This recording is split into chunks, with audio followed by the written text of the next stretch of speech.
The vast and bountiful realm of the king's domain nurtures all living things, fostering the resurgence of heroes and their glory.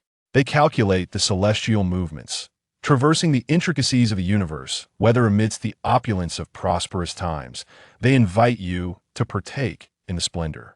Heroes converge, co-authoring a grand narrative. Chapter 1. The strategic moves of Chang'an, the first move. A guess at the beginning, Chang'an, the Dali Temple. In the mechanism workshop, towering eaves rise like forest canopies, and ornate pavilions ascend high into the sky. At the street corner, the drum tower, backed by walls soaring several dozen zhang high, has sounded its third drumbeat. Chang'an is a city constructed of mechanisms, with a bustling Zhuke Avenue boasts buildings that can reach dizzying heights. The stone walls are adorned with silver tracks, referred to as the meridians of the city by its denizens, providing pathways for the mechanisms to operate. Pavilions can glide along these tracks with ease.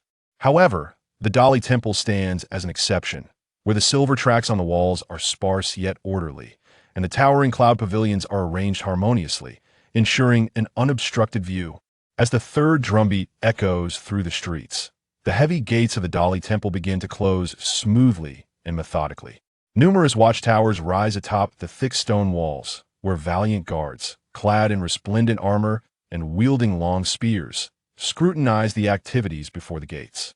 Within the watchtowers not only reside these vigilant guards and spies, but also round, rotund, mechanized beings, their crimson eyes scanning every suspicious nook and cranny. "There are no flaws," remarked Yixing, draped in a blue and white cloak, as he calmly passed before the gates. The architecture within the Dali Temple is unevenly distributed, adhering to the principle of a higher center surrounded by lower structures, with the walls towering high while the remaining buildings remain modest, leaving ample open spaces. Any position along the walls is under the watchful gaze of at least 3 intersecting watchtowers. Even if one were to scale the walls, no route exists that could completely conceal one's movements. In addition to the vigilant guards stationed at the watchtowers, there are also sentinels monitoring the pathways within the buildings. To infiltrate would be akin to scaling the heavens. Yixing's lips remained still, yet his voice, cool and composed, permeated the shadows beside him. "Yet, this does not mean there are no vulnerabilities," spoke the figure in the shadows. "Wherever there are humans, there will be flaws." The guards and spies patrolling the watchtowers can be distracted using the hidden chess strategy, diverting their attention away from us. However, there exists a patrol system entirely independent of the spies and sentinels. These mechanized beings do not tire, do not grow weary, and their focus is unwavering. Without addressing them, success remains elusive. Yixing cast a glance at the round, seemingly innocuous mechanized beings within the watchtowers, his lips twitching slightly. At that moment, the watchtower had already taken notice of the lingering youth in the streets after the third drumbeat. A signal flag raised outside one of the watchtowers tilted towards Yixing's direction, its wings resembling the tail of a swallow. One pointed towards Yixing, while the other stood upright at a right angle to the ground, indicating that something was amiss in that direction. Immediately, the gazes from several watchtowers converged upon him. Yet, Yixing remained unperturbed as he ascended into a carriage gliding along the meridians of the street. Inside the carriage sat a man, the very figure who had just been obscured from view at the corner of the watchtower. Through the window, he gazed intently at the Dali Temple bathed in the golden hues of the setting sun. "I believe it is quite the opposite. This is the flaw. Humans and mechanisms will never truly understand one another. As long as this insurmountable misunderstanding exists, trust is but a fragile construct." The figure emitted a low whistle, a sound so muted it was scarcely audible, yet traveled great distances. At that moment, a yellow oriole flitted through the air, flapping its wings. From the watchtower atop the city walls, a round-head automaton tilted its head, its gaze emitting a shimmering red light that swept across the oriole. It chirped and tugged at a signal flag, directing its tail toward the bird's trajectory. The surrounding watchtowers also turned their attention, with some sliding into positions more conducive for observation. An elderly, seasoned spy, his temples graying, lowered his mechanical spyglass and shook his head. "It is merely a bird. Continue your observations." At this juncture, startled by the noises of the sliding watchtower, the oriole took flight, flapping its wings away. The spy, standing by the window of the watchtower, raised a hand to signal his companions to lower their guard. One of his associates chuckled. Indeed, our Dali temple is already sufficiently remote. We cannot truly be so inept as to let a single bird slip through. At this rate, we may very well become extinct. Meanwhile, the Oriole soared over the grand eaves of Chang'an, entering a pavilion where it perched delicately upon a pale, slender finger, pristine and devoid of calluses. The earlier mysterious voice resonated once more. Trust between humans is a rarity. How, then, could there ever be understanding with automata? Companions who cannot trust one another can only bring forth discord. The Oriole tilted its head slightly, its pupils flashing with a crimson glimmer, akin to exquisite rubies, betraying its true nature as a mechanical Oriole.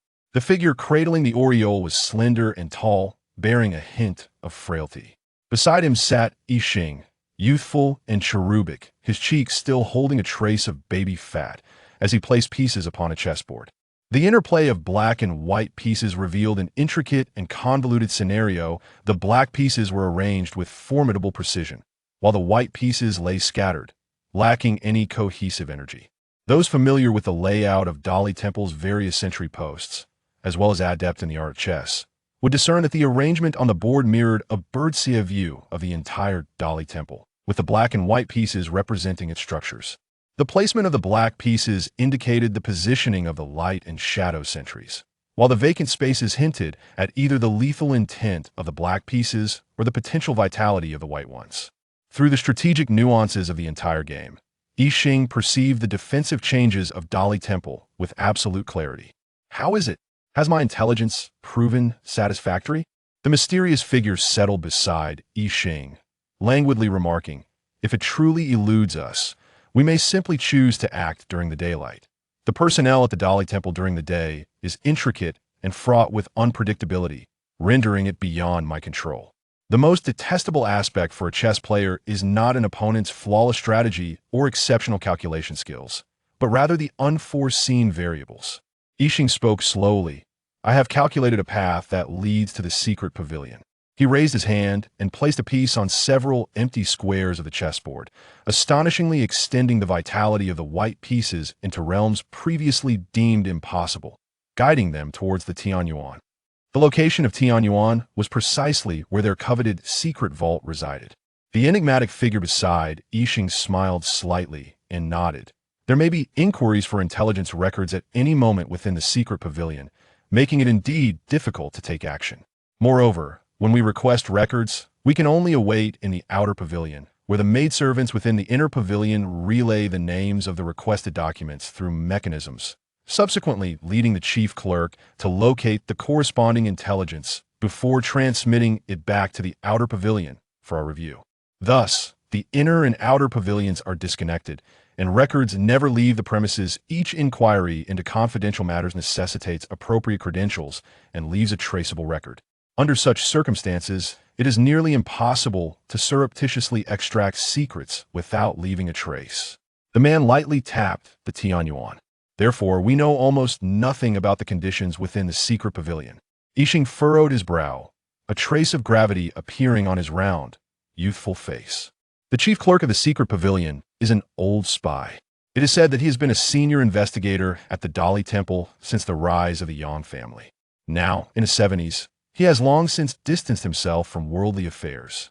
However, due to his solitary existence and prudent nature, he knows many secrets of the previous dynasty, which is why D. Renji appointed him to oversee the secret pavilion. This man cannot be bribed and is fiercely loyal to the Dali Temple since taking charge of the secret pavilion. He has not stepped outside its doors even once. Yixing glanced out the window, where the moonlight had gradually enveloped Chang'an, casting a silvery glow that held a hint of haziness. He picked up a white piece and placed it beneath the window under the cascading silver light. The piece reflected the moonlight, appearing almost ethereal, soon followed by a neighboring black piece. Between the black and white, the moonlight shifted, gradually obscuring the objects, and the two pieces vanished from sight. This night, the moonlight is just right. Yixing stated calmly, it is indeed a splendid opportunity to fulfill my teacher's entrusted mission, since my teacher has bestowed such a heavy responsibility upon me. I Yixing must not fail. Ollie, a girl with pink hair, peeked in, her ears twitching as if reaching out to greet. Ollie can use an umbrella to evade the enemy's gaze, but, Xing, do you really intend to accompany us? If discovered, Ollie will have no means to assist in your escape. Yixing gazed intently at the Tianyuan position, gently shaking his head. There is a vast emptiness on the chessboard. I must follow you to see more clearly. Serious Xing is truly adorable. Ollie reached out and poked Yixing's cheek, causing the youth to slightly tilt his head back, his brow furrowed, the tension in his face deterring Gongsun Li's restless hand. The man standing by the window cleared his throat awkwardly. Utterly surprised by the serious and earnest youth's unexpectedly playful side, he continued, in the perception of the sentinels, the various circumstances encountered can be classified into 3 categories: minor threat, moderate threat, and severe threat.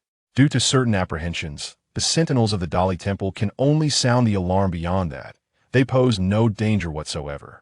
While the sentinels may possess diverse capabilities for discerning complex situations within the alert system, they are restricted to issuing these 3 signals. Thus, a misunderstanding must inevitably exist.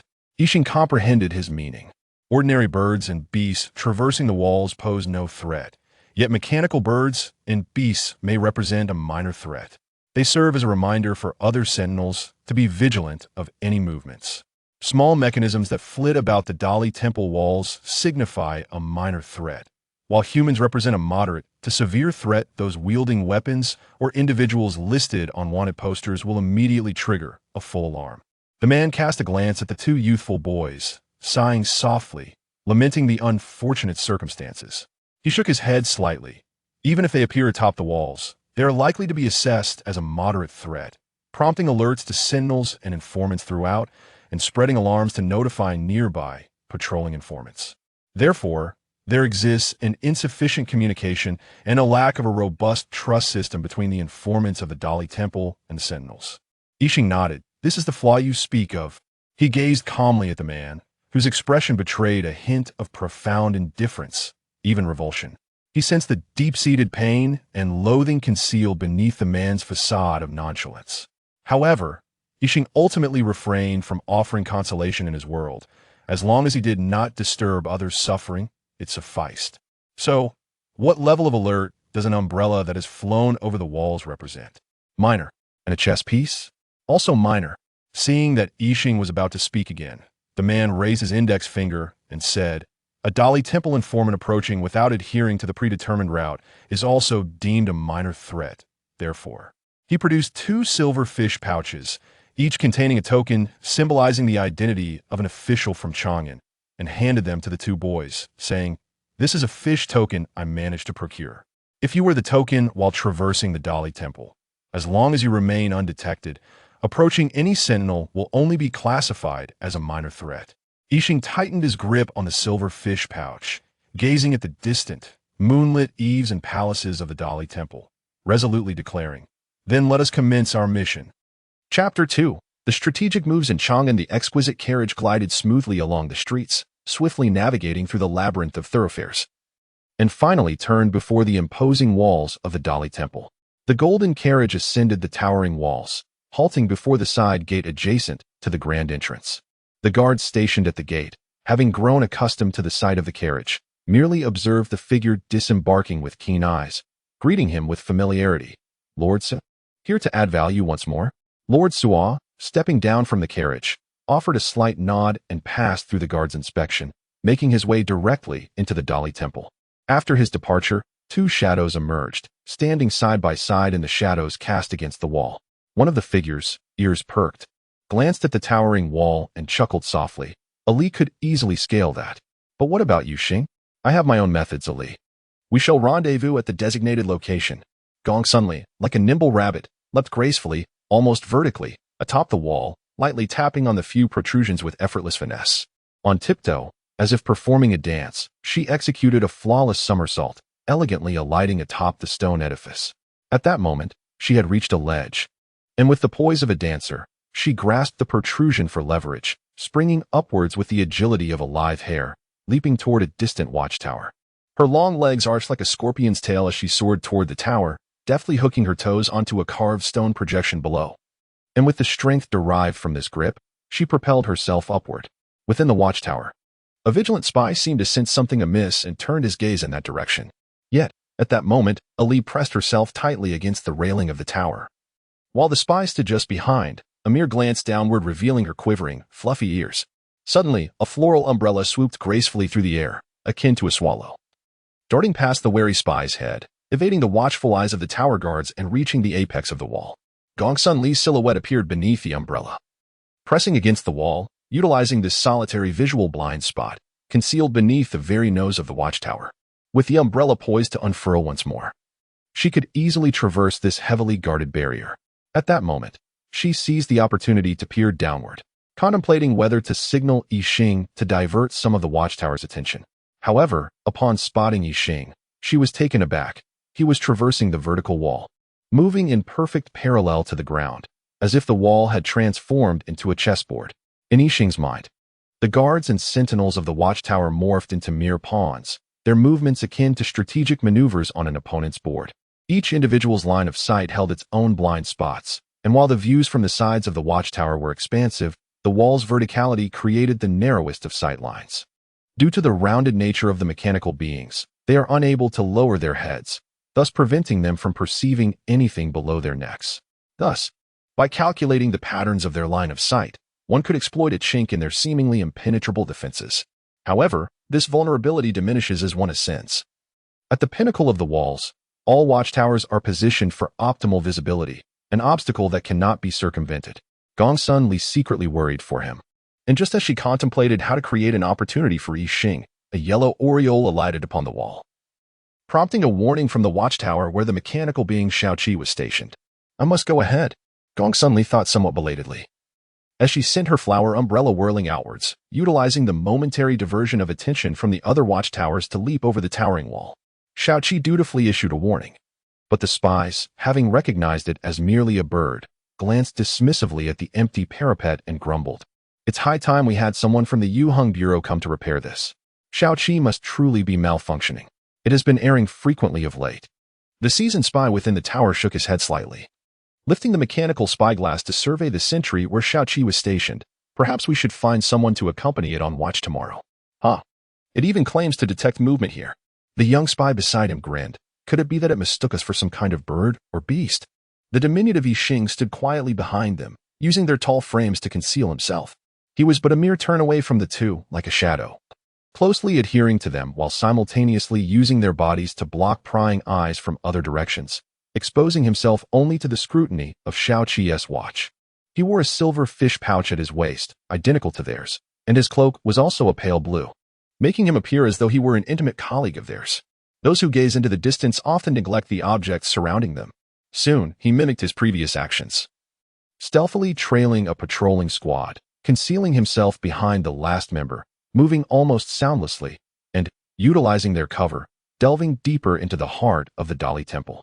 Atop the towering iron pavilion, which resembled a colossal structure forged from gold and iron, reaching a height of 10 zhang, Yixing stood shoulder to shoulder with Gongsun Li. The secret archive pavilion is a 5-story eve-pressing building, measuring 60 zhang in length and 45 zhang in width, entirely crafted from bronze, indomitable and majestic like a palace. The upper 3 levels house confidential documents within the inner cabinet, while the lower 2 levels are dedicated to the review of records and the synthesis and organization of intelligence in the outer cabinet. The inner cabinet has but one entrance. Although it possesses ventilation windows on all sides, these openings are particularly narrow, impeding adult passage, and are riddled with mechanisms, allowing even a mouse no means of entry. After all, the greatest danger within the secret archive is not the intrusion of thieves, but rather the prevention of insects, rodents, and fire. The guards of the secret archive are stationed only in the outer cabinet, primarily on duty to respond to emergencies requiring rapid retrieval of documents and intelligence. Within the inner cabinet, the elderly Fu Bo limped past a wall of gold and iron bookshelves, making his way to his desk. He activated the winch beside him, and with a swift motion, a mechanism pouch was drawn up from among the brass tubes on the table. Upon opening the pouch, he discovered intelligence sorted from the first layer of the outer cabinet. Rising from his seat, he approached the bookshelf and began to turn the enormous mechanism disc, which resembled a compass, its intricate golden surface divided into countless circles, embodying the complexities of yin and yang, the 24 divisions of the heavenly stems and earthly branches, all interwoven in a seemingly incomprehensible manner. Gently adjusting the disc, he positioned the heavenly stems and earthly branches to a specific alignment. When he pressed the center's Tai Chi eye, the bookshelf before him dramatically shifted. Countless massive golden petals unfolded, forming a magnificent floral structure that flourished in this space. As the mechanism whirled, it became evident that these grand golden petals were organized into 3 outer layers and 5 vertical tiers, with the outermost layer consisting of 64 petals and the innermost layer containing 16. Each petal was intricately constructed with 2 rows of closed shells, resembling a complex Rubik's Cube, perpetually rotating with the mechanism's movement.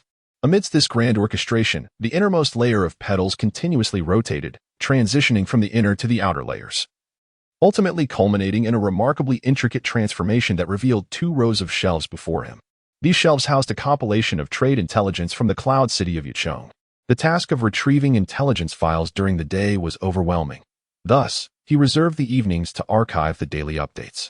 Consequently, a cup of strong tea, infused with scallions, ginger, and salt, was always at his side. Suddenly, with a sharp intake of breath, he opened another mechanism pouch, but this time he was unaware that a tiny spider, no larger than a thumb, stealthily emerged from behind the intelligence documents. Its 8 slender legs moved silently until it reached the edge of the teacup, whereupon it unfurled its abdomen to reveal an intricate mechanism within. The potion inside was dripped into the tea, and the spider concealed itself nearby, patiently awaiting the moment when, with a thud, the weary elder collapsed to the floor.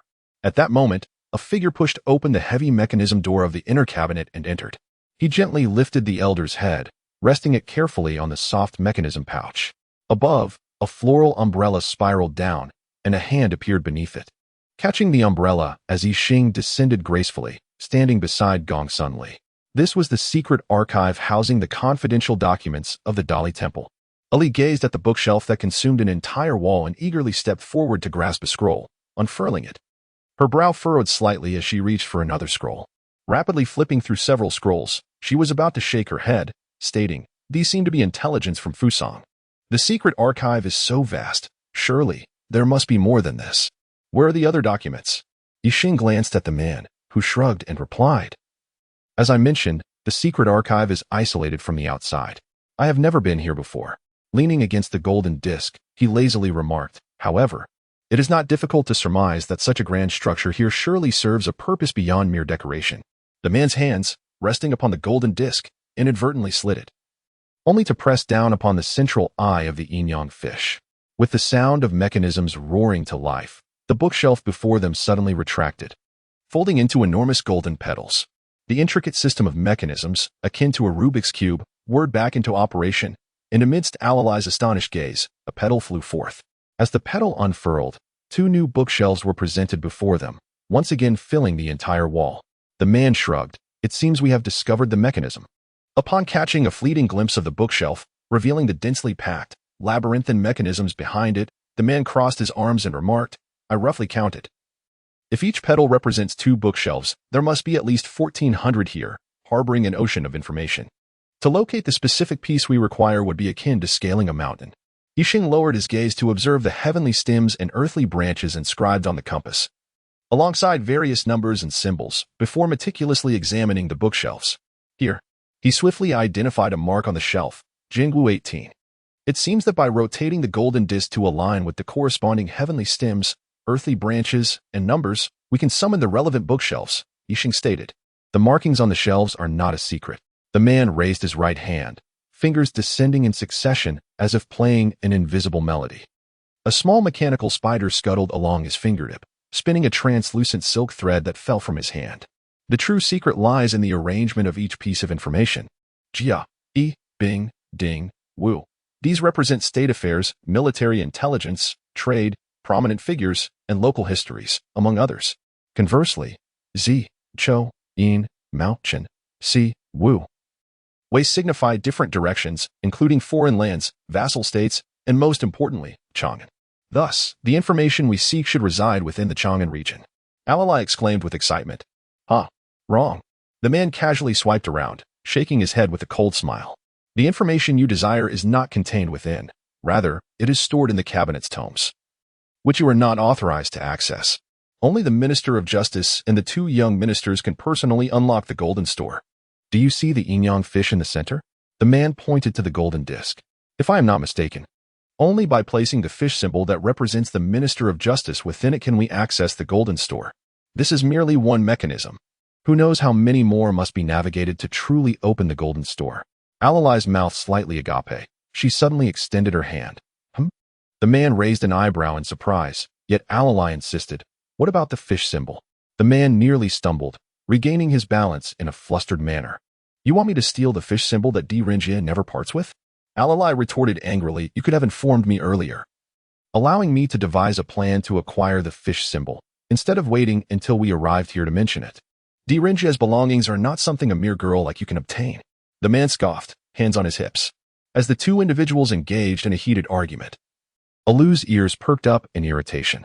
At that moment, Yixing positioned himself before the bookshelf, gently closing his eyes, allowing the intricate structure of this complex system to gradually take shape in his mind. Petals of the boxy angua fluttered away, transforming into an array of chess pieces. The spatial layout delineated a three-dimensional chessboard, weaving a mesmerizing network that, anchored by his memory, replicated previous movements. Hexagrams. Yixing suddenly opened his eyes and declared, the movement of these bookshelves adheres to the principles of hexagrams. Oh, the man inquired with curiosity, what significance does that hold? My teacher once imparted to me the art of divination. The essence of the I Ching lies in transformation and permanence. Yixing analyzed earnestly. Given the utmost importance and secrecy surrounding the information stored in the golden cabinet, its position must remain unchanged amidst the shifting mechanisms. It is undoubtedly safeguarded under stringent protection.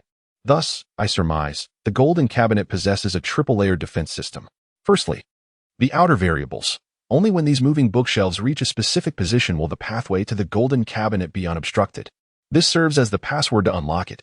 Next comes the key to open the door housing the golden cabinet, placing the fish talisman upon the lock to access it.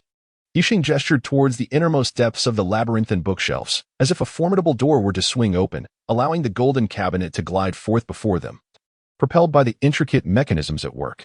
Finally, we arrive at the locking mechanism of the golden cabinet itself. The man had initially intended to boast about the extensive preparations he undertook for this moment, having clandestinely eavesdropped on Uncle Fu's musings for 2 months to ascertain the location of the golden cabinet. However, unlocking that location required a password, one that even Uncle Fu was unaware of, known only to Rinjia and the two esteemed officials of the Dali Temple. The reason for inviting Yixing along was due to Ming Shirin's belief that Yixing could decipher this password. Yet, the man found his pretense of self-aggrandizement stifled by Yixing's profound analysis. After a moment's pause, he managed to feign a nod, saying, Indeed, I intended to test you all. But it seems, little star, you possess a touch of my flair. Gong Sun Li cast a disdainful glance at him, her lovely eyelashes fluttering as she gazed apprehensively at the intricate and colossal boxy angua mechanism lock, expressing her concern. But how long will it take us to unravel such a convoluted contraption? Not long at all. Yixing responded with calm assurance, we shall conduct several trials first. I will commit to memory all alterations occurring during this process. To circumvent any limitations on the number of attempts at the golden cabinet, we will likely need 9 trials. Moving Jia, Ding, Gong, Ren, and Si, Yin, Chen, Shen, Su respectively. Yixing spun the golden disc 3 times, and the mechanisms of the secret chamber whirred back to life, swiftly revealing a row of bookshelves before them. Gong Sunli stepped forward to examine. Ding Cho 16. Information from the Hulua frontier. Guayu 3, in the desolate expanse of the clouds. On the 27th day of the Rinxin year, curious tales from Yu Ming unfolded. Gong Sunli spoke as she unfurled a scroll, revealing a peculiar little deer, artfully illustrated by the scout, its gentle, large eyes brimming with life. Yixing refrained from unrolling any scrolls. Instead, he fixated intently on the chaotic, ever-shifting bookshelves and mechanisms, committing each alteration to memory. This task proved arduous, for he could perceive only a facet of the entire system, with further transformations concealed in the inner layers and behind the scenes. Yet, amidst the 3 layers of exterior and 5 layers of interior, encompassing hundreds of moving bookshelves, the complexity paled in comparison to the shifts on a chessboard. Yixing gestured towards a nearby bookshelf, instructing the man behind him, mark its position. The man chuckled softly, releasing a mechanical spider from his hand to alight upon that row of shelves.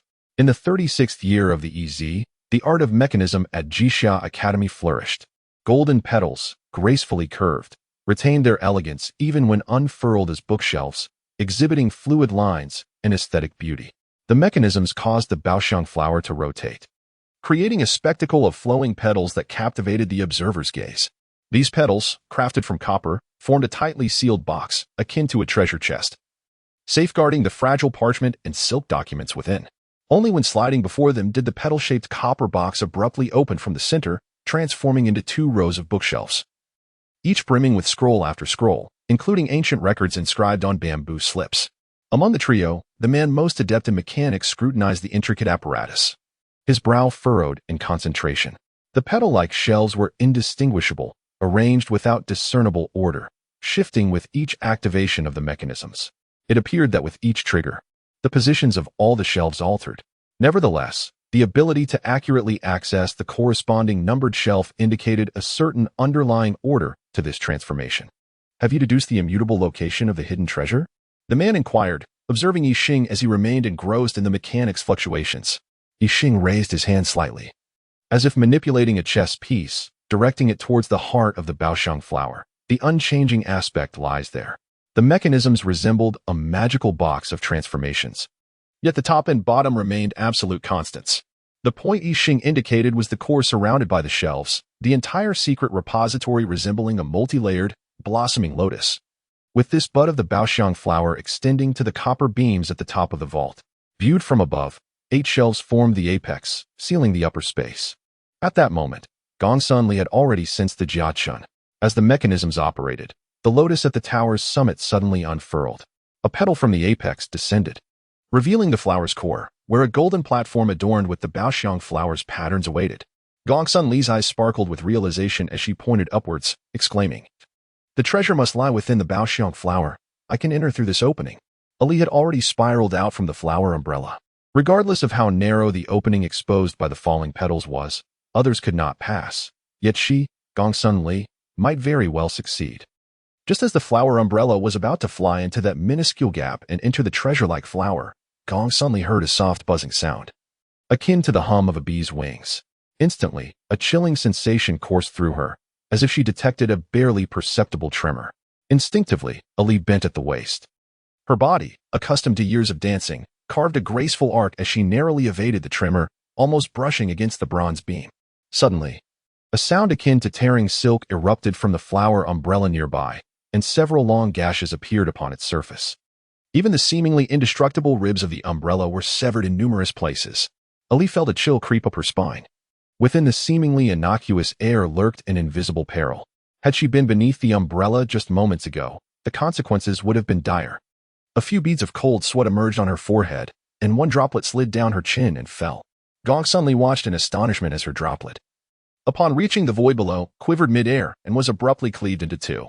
Yixing's expression grew increasingly grave, and even the man beside him stood up, solemnly declaring, "There is something in the air." Yixing retrieved a chess piece from his pocket and flung it towards the gap. Yet, just as it was about to enter, it rebounded like a stone skipping over water, gliding past the opening. Yixing extended his hand, delicately manipulating the chess piece, guiding it slowly towards the aperture. This time, the piece settled in the air at the gap, tilted at a slight angle, and then suspended itself in the void. "Let us see what lies beneath." The man reached for a nearby bronze mirror, reflecting the light and directing it towards the chess piece. Gongsun Li's eyes widened as she beheld, amidst the seemingly empty air, 4 or 5 nearly invisible threads intricately intertwined, supporting the chess piece beneath. The man also illuminated the area above the bookshelf with the light. Those chains were merely a fade. The man focused on a thread that appeared to draw the petals towards them, while several exceedingly fine threads emerged, one end connected to the bookshelf and the other delving into the space where the treasure-like flower resided. Although these mechanism threads were incredibly delicate, they were remarkably sturdy, capable of smoothly maneuvering the massive bronze bookshelf. I had always believed it was the hinge that guided the petals, but it now seemed that these threads pervading the air were the true conduits, orchestrating the movement of the bookshelf. Vicinity, both slender and resilient, would likely inflict far greater harm than swords or blades upon a person. Ali's ears drooped, and she hesitantly descended from the bronze beam, unable to meet Yixing's gaze due to her unease. Meanwhile, Yixing remained fixated on the 8th bookshelf of the Jiazichen series before him, where the bamboo slips protruding from the scroll were densely inscribed with surnames of the Li family. The man beside him also scrutinized the bookshelf, murmuring softly, Jia Chen no. 8. Chang'an, records of the former Li clan. Yixing stared vacantly at a bamboo stake swaying before him, upon which a startlingly vivid vermilion inscription read, "The case of the Duke of England's conspiracy." The game of Go, with its contrasting black and white stones, epitomizes the duality of yin and yang, encompassing all things in existence. It was reminiscent of the familiar roughness of stubble pricking his palm, as a hearty, resonant voice jovially proclaimed, "Come, let your father teach you how to play." Yet, such fleeting happiness always dissipated in an instant, the warmth of memory gradually fading, accompanied by the piercing cry, "The Duke of England has conspired. The Duke's mansion is to be thrown into the dungeons." A chill surged from all directions. "Spare him." A towering man, as if forged from iron, pointed at him and implored the soldiers, "He is but a child." "Yes, my lord Seacombe." As Yixing curled his body in a corner, seeking refuge from the biting wind, a warm voice unexpectedly broke through the cold. "What is your name?" A gentle figure observed him as he etched 19 lines into the ground, upon which stones lay piled. The figure extended a hand, resting it upon his head, smiling softly as they whispered, "Then you shall be called Yixing." The pieces, one black and one white, embody the essence of yin and yang, and so too do the hexagrams reflect this truth. The transformations of yin and yang narrate the boundless cosmos, revealing the fate of the fool. The wise do not believe in destiny, while the foolish remain oblivious to it. The essence of yin and yang is the way. The shifts upon the board are merely a manifestation of this way. There is no divide between the hexagrams and Go. Allow me to teach you how to calculate through the game. Unbeknownst to him, Yixing reached out before the bookshelf, his fingertips grazing that blood-red hue. With a mere pluck, he could seize his past, yet he turned away, concealing the glimmer of moisture in his eyes from prying gazes. "I have comprehended it." He pivoted towards the golden plate. Behind him, Ollie clutched a tattered umbrella, her heart aching as her ears drooped in sorrow. Yet, upon hearing his words, she instantly perked up, eagerly inquiring, "What has Xing discovered?" The mechanisms were intricate, yet they remained rooted in the same essence. Just like the transformations of all things in the world, they are inseparable from yin and yang. Yixing placed his hand upon the golden plate, returned to the maiden. "Advance without expectation, approach the fellowship, and the fellowship leads to abundance." The first transforms to the third to the seventh to the ninth. At the junction of the rat and ox, the dragon and snake, the horse and goat, as the golden plate rotated, the clicking of mechanisms echoed once more. Before him, the bookshelf folded, transforming into petals that retreated, yet the uppermost layer of the immense floral design, with its 8 petals, suddenly fell away, revealing a blossoming, auspicious flower.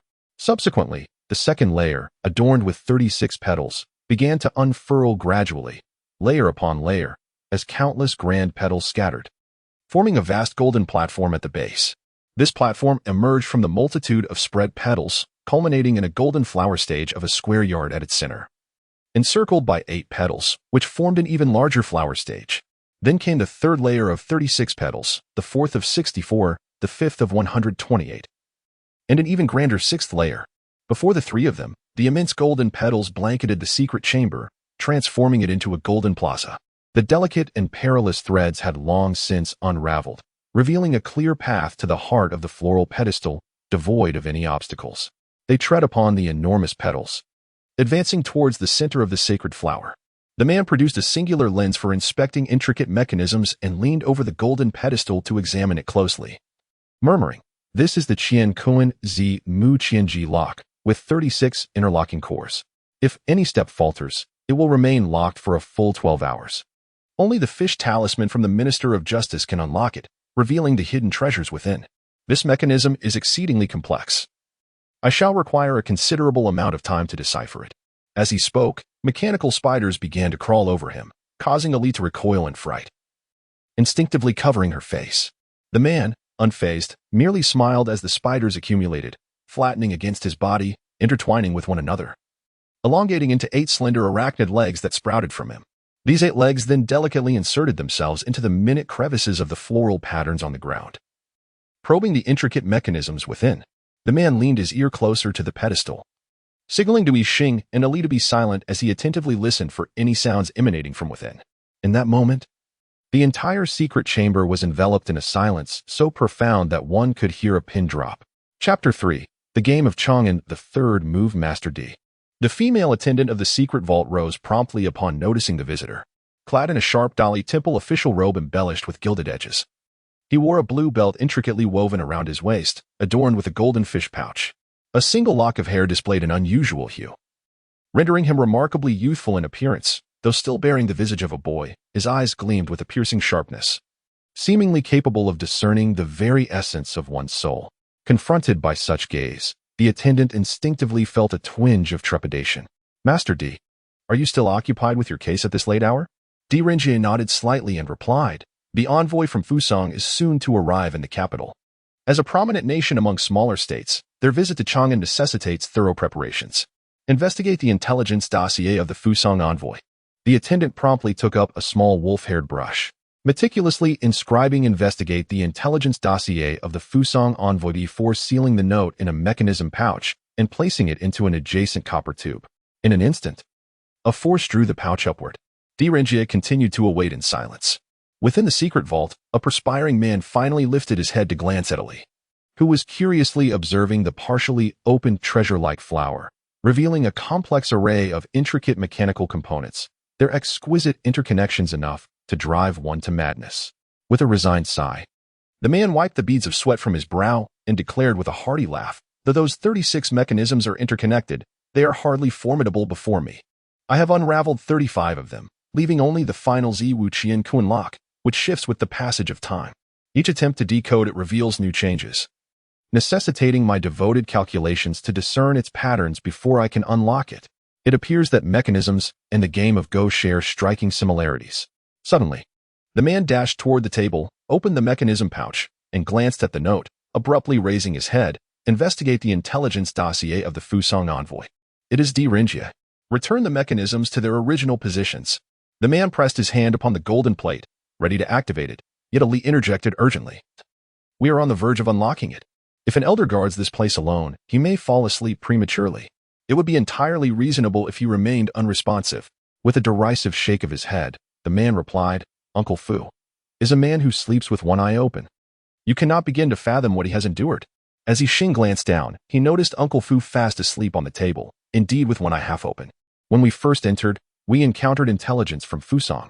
Gongsun Li exclaimed hurriedly. Miao 16. The man articulated the corresponding heavenly stem and earthly branch code. With the activation of the mechanisms, a bookshelf was presented before them. Fusang's prominent merchants. The HJ Family Trade Delegation, the Imi Nation Trading Group. This is the trade intelligence from Fusang. Turning to Miao 11. Yixing continued to rotate the golden plate. Meanwhile, Di Renjie, having lingered in the outer hall for some time, furrowed his brow, his right hand resting beside him as he thoughtfully tapped his fingers. The female attendant, noticing his prolonged wait, offered a slight bow. Perhaps Uncle Fu's age has rendered him somewhat slower on his feet. I shall urge him forthwith. Di Renjie raised his hand slightly, shaking his head to indicate that it was unnecessary. The seventh of the Yimao. This is intelligence from the Ryukyu Kingdom. Let us try once more. Yixing suddenly lifted his head and declared, the ninth of the Yitzi Mao. The man gazed at Yixing's resolute countenance, gritting his teeth as he slid the golden disc twice before forcefully striking the central yin-yang fish. As the precious flower began to rotate once more, the mechanisms that had previously seemed to whirl too swiftly, rendering them somewhat indistinct, now appeared to stretch time to an extraordinary length. When the immense golden petal detached from the precious flower, the man unconsciously clenched his fists.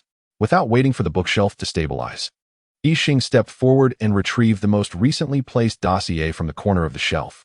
Upon opening the dossier, the first line read, Prince Gaoyu possesses exceptional chess skills, being the most proficient player within the land of Fusang. However, in recent days, he was defeated by his own disciple, Dao Su. His visit to Chang'an is presumably for the sake of fostering friendship between the two nations and to experience the superior chess techniques of the world. Upon reading this, Yixing finally exhaled in relief. Found it. The dossier has been retrieved. Lord D. The female attendant extracted a mechanism pouch from her copper tube and handed it to Di Renjie with both hands. Di Renjie's expression remained unchanged as he opened the mechanism pouch, Yet he did not immediately unfurl the scroll. Instead, he examined the knot tied to the scroll. The scroll appears to have been opened previously. Deringier noted the faintly creased lines upon the scroll and mused. Moreover, the manner of the knot is incorrect. Though it resembles the usual, Fu Bo is left-handed, and the hand he uses with force during knotting is the opposite of what is customary. Fu Bo is already thoroughly familiar with the archives of the secret repository, having no need to verify by opening it. Am I merely being overly cautious? Or? Deringier raised his head, his expression betraying nothing, and continued to address the female attendant. Retrieve the intelligence on the Great Wall Guard Army's Su Lai case. The female attendant appeared somewhat perplexed but nonetheless transcribed a note and sent it forth. Intelligence on the Great Wall Guard Army's Su Lai case.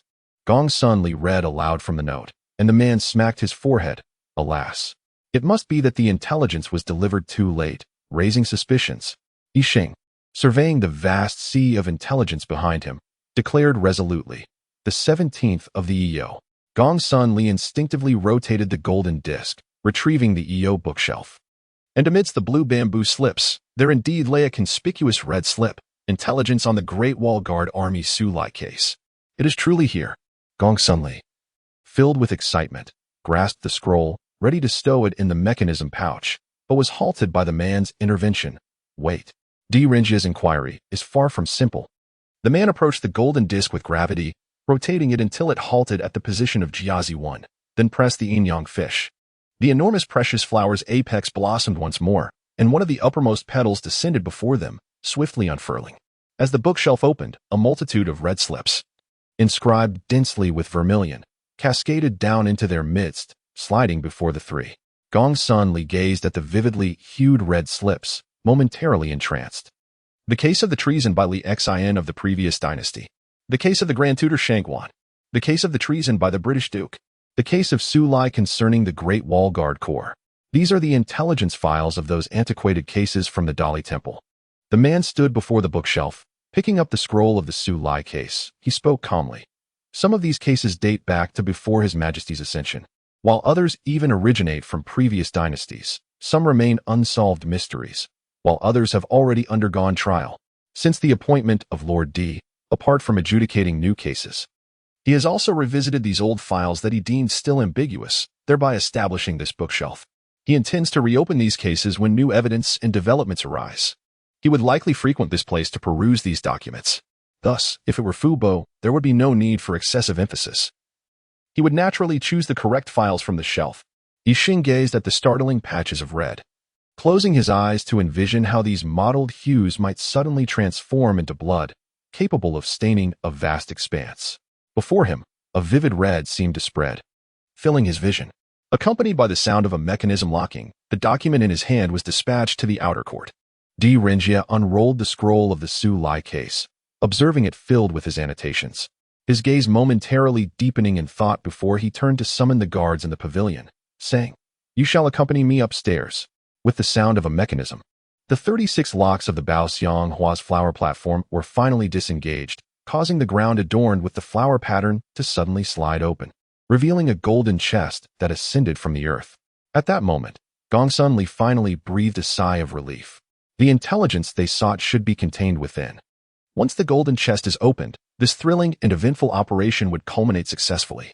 The prosperous era that Yutian yearned for is surely on the horizon. That moment draws ever closer. The three approached to unlock the golden chest. Gong Sun Li removed her hairpin, biting down on a golden hairpin, while using another, resembling a phoenix's head, to probe the lock mechanism. She mumbled, "What an intricately complex lock, but if only I had a moment's time." Just then, Yixing suddenly sensed a subtle vibration from a piece in his hand, and he looked up, declaring, "There is no time left."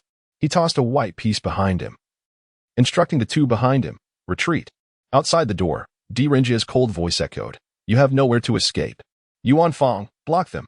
A golden token flew in from outside, hurtling towards Yixing. He swiftly dodged the golden metal, but a spinning wheel sliced through the air beside him, suspended in midair with nowhere to brace himself. He was about to be struck by the wheel when, unexpectedly, a floral umbrella surged forth, intercepting the wheel. Yixing grasped a dangling thread nearby, propelled by the force. He soared upwards. Deringier, who had burst through the door, caught but a glimpse of him before Yixing vanished atop the copper beam. "Pursue." Rinjia commanded coldly. Lord D, wait for me. A child with conspicuously large ears tread upon a massive flywheel, leaving a mark upon the ground. As Rinjia dashed out from the secret treasury, at that moment, alarms blared throughout the Dali temple, and the figures of Yi Xing and Gong Sun Li leapt from the eaves of the buildings, evading arrows shot from the vigilant sentinels. Their forms flitted about like phantoms, swiftly reaching the vicinity of the city walls surrounding the temple, where their pursuers had lost sight of them. A seasoned spy atop the watchtower, drenched in sweat, scanned every suspicious corner of the walls with growing anxiety. To infiltrate the Dali Temple's most confidential secret treasury unnoticed was a grave offense, and should Lord D pursue the matter, he would undoubtedly face dire consequences. Noticing the mechanical sentinel, Shao Qi's lookout still issuing faint alert signals, he could not help but curse under his breath. I'll dismantle this contraption soon enough. Yi Xing and Ali stood beside Shao Qi, using the rotund figure of the automaton to obscure themselves from the gaze of other watchtowers. Ali, you must leave first, Yi Xing said calmly. Yet, but Xing, you. Gong Sun Li gazed at Yi Xing, concern etched upon her face. Upon seeing the determination in his eyes, she pursed her lips and released her floral umbrella into the air. The umbrella twirled gracefully beneath the moonlight, captivating the attention of all spies atop the walls. The watchtowers began to shift along their tracks, adjusting their positions. Suddenly, Ali's silhouette emerged beneath the umbrella, which spun outward to shield her from the barrage of arrows that followed. At that moment, Rinjia unleashed a golden badge, striking Ali as she let go of the umbrella. Ali cried out in pain, the force of the badge immobilizing her, and she fell helplessly downward. Yuan Fong swiftly descended from the city wall upon the flywheel, with Rinjia hot on his heels, racing towards Ali's plummeting form. Just as the two were about to catch up to the incapacitated Ali, a shadow emerged from the darkness behind them, poised atop the watchtower's eaves.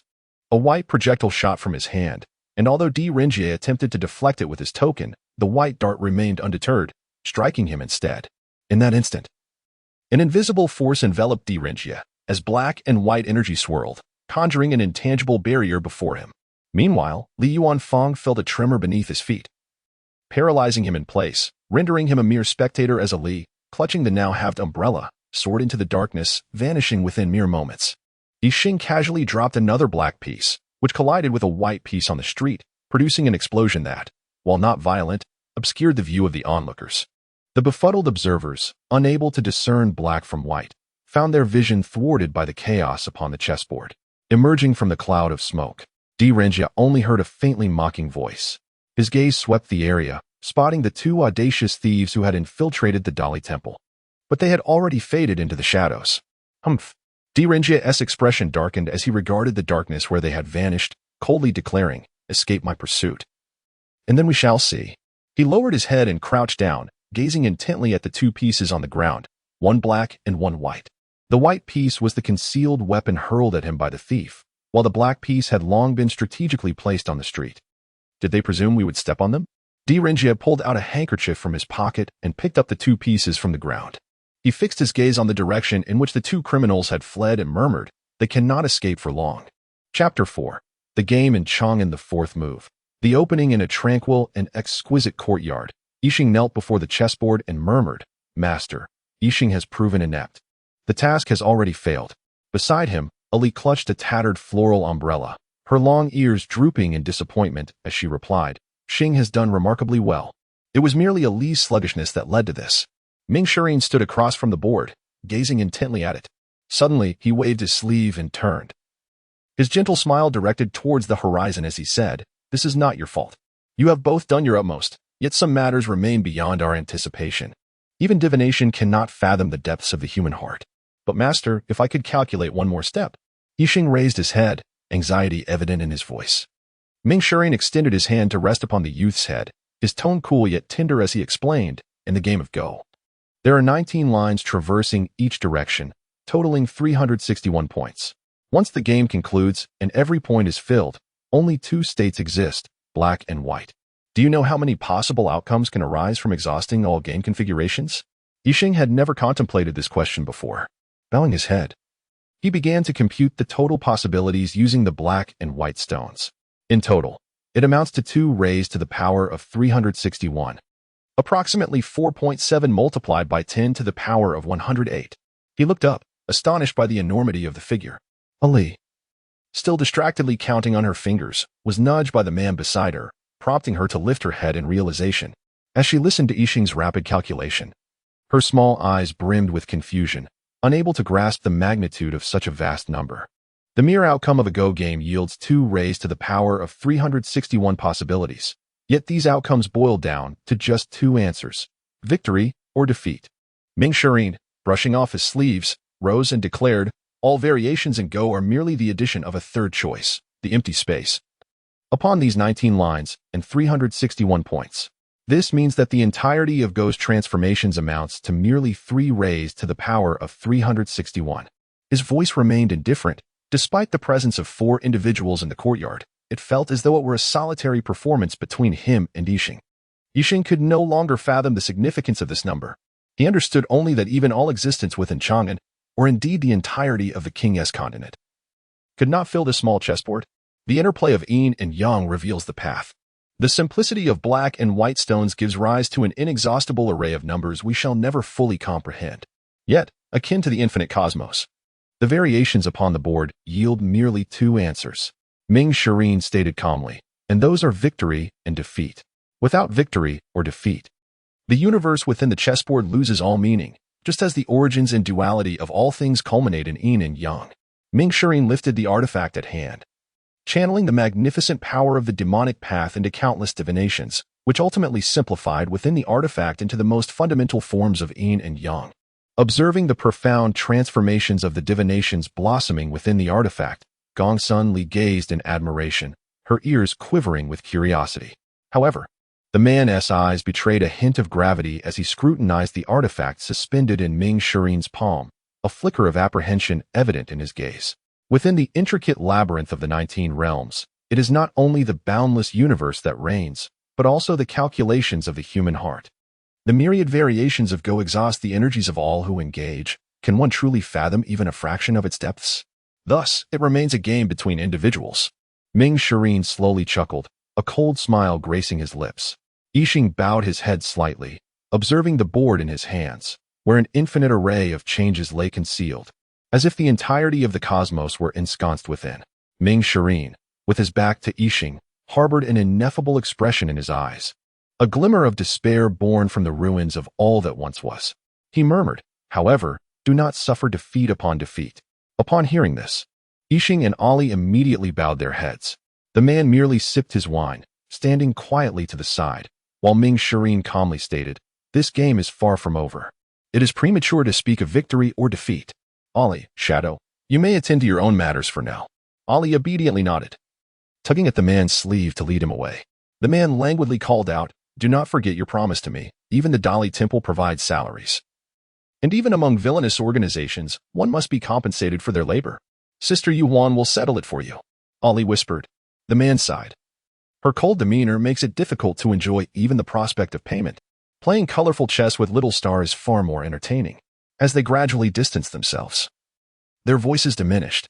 "Stay away from the courtyard. Do not cheat and steal Xing's pocket money," Ali proclaimed with vigor. The man's voice rose slightly. "Do not speak so recklessly. When have I ever cheated? Without cheating, how could you possibly win against Star? Moreover, Sister Yuan once mentioned seeing you switch pieces. That is why she gave you such a stern look." Ali retorted, "And Yao Tian was established to bring happiness to all. Why do you only focus on money?" Turning away from the courtyard with her repaired umbrella, Gongsun Li asked the man. He gazed ahead, his expression unchanged, and replied coolly, "To bring happiness to all, one must first find happiness within oneself. Without money, how can one be happy?" As they walked further away, Ming Shirin's expression deepened into an enigmatic contemplation, and he began to speak. "But how did I teach you?" Yixing replied slowly. "A true player should focus solely on victory. Everything else is dispensable. You must accurately assess the value of each piece." Ming Shirin remarked coldly. "On the board, only victory matters. All other emotions, be it sympathy, fear, resentment, joy, or respect, serve merely as obstacles to triumph. Once you understand the value of each piece and can make decisions with composure, victory will be within your grasp. Beyond winning, black and white hold no other worth. The path of Go demands victory." Yixing stood solemnly and declared, "Yes, Master, I have devised a plan. This time, I shall secure victory for you." Ming Shirin turned to him, seemingly awaiting further elaboration. Yet, as soon as the words left Yixing's lips, he felt a slight turmoil within his heart. He suppressed those intricate emotions, repeating in a voice devoid of sentiment, "This time, the stars will secure victory for the master. Then let us proceed." Ming Shirin replied with an air of indifference. "Dispose of those worthless pawns, calculate everything with a cold precision, and ultimately secure victory with composure. Now, we have merely just begun. Master D, are you still not at rest?" One could see D. Renjia seated at Fubber's desk, illuminated by a flickering lamp. Gazing intently at the crime scene safeguarded by the ministry's secret chamber, he rested his chin on his right hand, seemingly lost in profound contemplation. "I am pondering the traces left at the scene." D. Renjia furrowed his brow. The secret chamber was the most heavily guarded location of the Dali Temple, and yet, a thief had managed to infiltrate it. Were it not for his vigilance, a major incident might have ensued. If word got out that the Dali Temple, responsible for safeguarding Chang'an and specializing in significant cases, had been breached by a thief, one could only imagine the ridicule from those in the Honglu Temple. Yuan Fang, upon hearing this, felt a jolt of adrenaline that swept away any lingering drowsiness, and with a mixture of tension and excitement, exclaimed, "Master D, how may I assist?" D. Renjie regarded Li Yuanfang, whose eyes sparkled with eagerness, and reflected on how Yuanfang had been under his tutelage at the Dali Temple for quite some time, dealing mostly with trivial neighborhood cases. It was indeed a pity for a capable investigator of significant crimes to be relegated to such mundane affairs alongside the martial officials of Honglu Temple. He rose and made his way to the position where the two intruders had confronted the guards. Among the two who entered that night, the slender figure must have been a woman, remarkably agile. From the moment we faced her until their escape, she eluded all 26 of our guards, none able to hinder her. Upon entering the secret chamber, she had even slipped through an exceedingly narrow skylight, a space so confined that even a child would struggle to navigate, and personally activated the concealed mechanisms that safeguarded the treasures within. D. Renjie gazed at the blossoming jeweled lotus at the center of the secret chamber. The shelves were laden with intricate mechanisms to the untrained eye. Deciphering their patterns was nearly impossible, and locating the pertinent information amidst the layers of concealment was a formidable challenge, let alone accessing the hidden treasures. Within the vault lay the most critical intelligence of the Dali Temple, mysteries surrounding the decline of the Li dynasty, secrets of the earlier Yang dynasty, schematics of the hidden passages throughout the various districts of Chang'an, and information pertinent to Her Majesty the Empress, as well as certain clandestine secrets of this city of mechanisms. Should any of this intelligence fall into the wrong hands, even the mere act of unlocking the vault could jeopardize the safety of Chang'an. Such remarkable skills have prompted me to initiate an investigation into the notorious female thieves that have appeared throughout the years. Li Yuanfang exclaimed eagerly, "Master D, I can inquire further." D. Renjia turned his gaze to the table, where lay a dossier detailing the apprehended and elusive female thieves over the years, records that the Dali Temple would undoubtedly keep, conveniently located on the adjacent shelf. Li Yuanfang followed D. Renjia's glance and noticed the documents, but with a hint of disappointment, he asked, "Master D, have you found any leads?" D. Renjia rested his chin on his hand, slowly shaking his head. "She may not necessarily have a prior record," he remarked. "Typical thieves seek to pilfer valuables, and they are most apprehensive of the Dali Temple. What treasures lie within the secret chamber that could be pilfered? This individual must, like us, also be a spy. Furthermore, Yuanfang, did you observe the umbrella in her hand? That floral parasol?" Yuanfang evidently recalled the one in the hands of the thief, which displayed remarkable agility, successfully deflecting arrows from all directions. Indeed, this is no ordinary rain umbrella. It is a performance parasol. D. Renjia, with his tall stature, leaned slightly back, gazing intently at the scene, his hands clasped behind his back. Such a person, if disguised as a dancer or a singer, would undoubtedly have easier access to intelligence. Moreover, a dancer can rightfully practice martial arts, so having such skills is not surprising. "So, do you know where to begin your investigation?" "I understand now. We should start with Pingkong Fong and Changle Fong." Li Yuanfang exclaimed, realization dawning upon him, admiration evident on his face. D. Renjia merely nodded slightly, not displaying any arrogance. He, adorned in official robes, presided over one of the 3 legal offices in Chang'an, the Dali Temple, which enforced the law and ensured the safety of the city. Initially, not only the officials within the temple, but even the court was rife with skepticism. Many were discontented, and had it not been for the Empress's strong support, this matter would not have passed through the Central Secretariat. However, Over the years, Di Renjie, through his exceptional investigative prowess, has earned the respect of all, becoming the Empress's right-hand man. By now, no one dares to question Di Renjie's capabilities. There is also another youth, skilled in the art of Go. It has been long since I encountered a mage so adept in the arcane arts. Di Renjie's expression turned grave. In this case, that mysterious youth remained composed throughout, even managing a strategic retreat despite the disruption of his plans. He is certainly not a foe to be underestimated. At this moment, Di Renjie gazed thoughtfully at the entire secret chamber, as if the clues within began to animate. The silhouettes of the two thieves who had intruded upon the chamber during daylight appeared before him, their footprints, the remnants of the parasol left on the mechanism line, and the unfortunate Fu Bo, who had been ambushed, all converged into a singular narrative, leading him step by step to unravel the golden disk of the entire floral bookshelf. Countless clues pieced together in Di Renjie's mind, sketching three indistinct figures, which gradually sharpened with the advancement of the clues, though their faces remained somewhat obscured. Li Yuanfang whispered, "Master Di, what are you observing now?" The third person. Li Yuanfang was momentarily perplexed. The third person? But today, there were only two thieves. No. Di Renjie gently shook his head.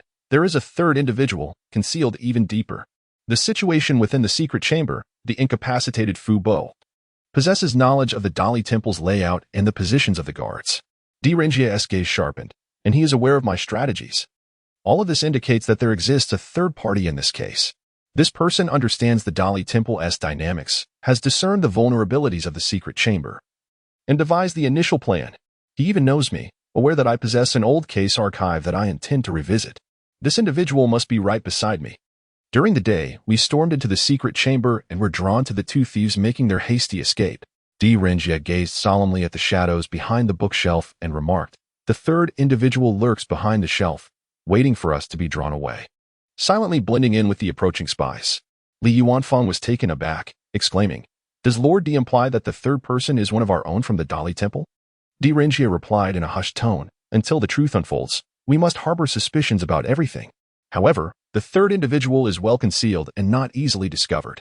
For now, we must focus on the two thieves we have profiled. There are few who wield a flower umbrella and chess as weapons. Yuanfang, exert yourself to gather relevant intelligence. Now, go rest. Do not delay tomorrow's tasks." "Understood." Yuanfang cheerfully bounced out, his large ears flapping with excitement. A day later, the target of the previous operation was the secret map of Chang'an's Fang Market, housed within the Dali Temple's secret vault. This map detailed the mechanisms, hidden passages, secret walls, formations, and structures of the 108 Fang districts of Chang'an. Each district was separated by mechanism walls, rendering them independent. Most individuals scarcely recognized their own district, let alone the intricate mechanisms within. Ming Shirin stood with his hands clasped behind his back in a secluded, tranquil courtyard, solemnly briefing the members of the Yaotian team behind him. The man known as Shadow, who had acted alongside Yixing and Gongsun Li, leaned against a pine tree, sipping murky wine. Alongside Gongsun Li and Yixing, both present during the previous mission, were Pei Qinho and Yang Yuhuan, who stood with them. Shala, who appeared to be listening intently, yet his gaze subtly fixated on Gongsun Li's ears, his tail swaying behind him, betraying his true state of mind. Ming Shirin shot a glance at Pei Qinho, who was clearly distracted, his expression turning cold. The only one privy to the entire plan besides Ming Shirin was Yixing, who promptly continued, "Thus, this top secret map of Chang'an is stored in two locations. One is the secret vault of the Dali Temple, and the other." Ming Shirin fixed his gaze on the imposing palace perched atop Chang'an and slowly spoke. "The other is the Taiji Palace. Shadow, what is the situation at the Dali Temple?" Ming Shirin suddenly inquired of the languid man. The man straightened up and shook his head after the plan's failure that day. Di Renjie quickly deduced our infiltration method and has since fortified all defensive vulnerabilities. Now, the Dali Temple's spies are organized into 3 shifts, rigorously monitoring the internal affairs of the temple.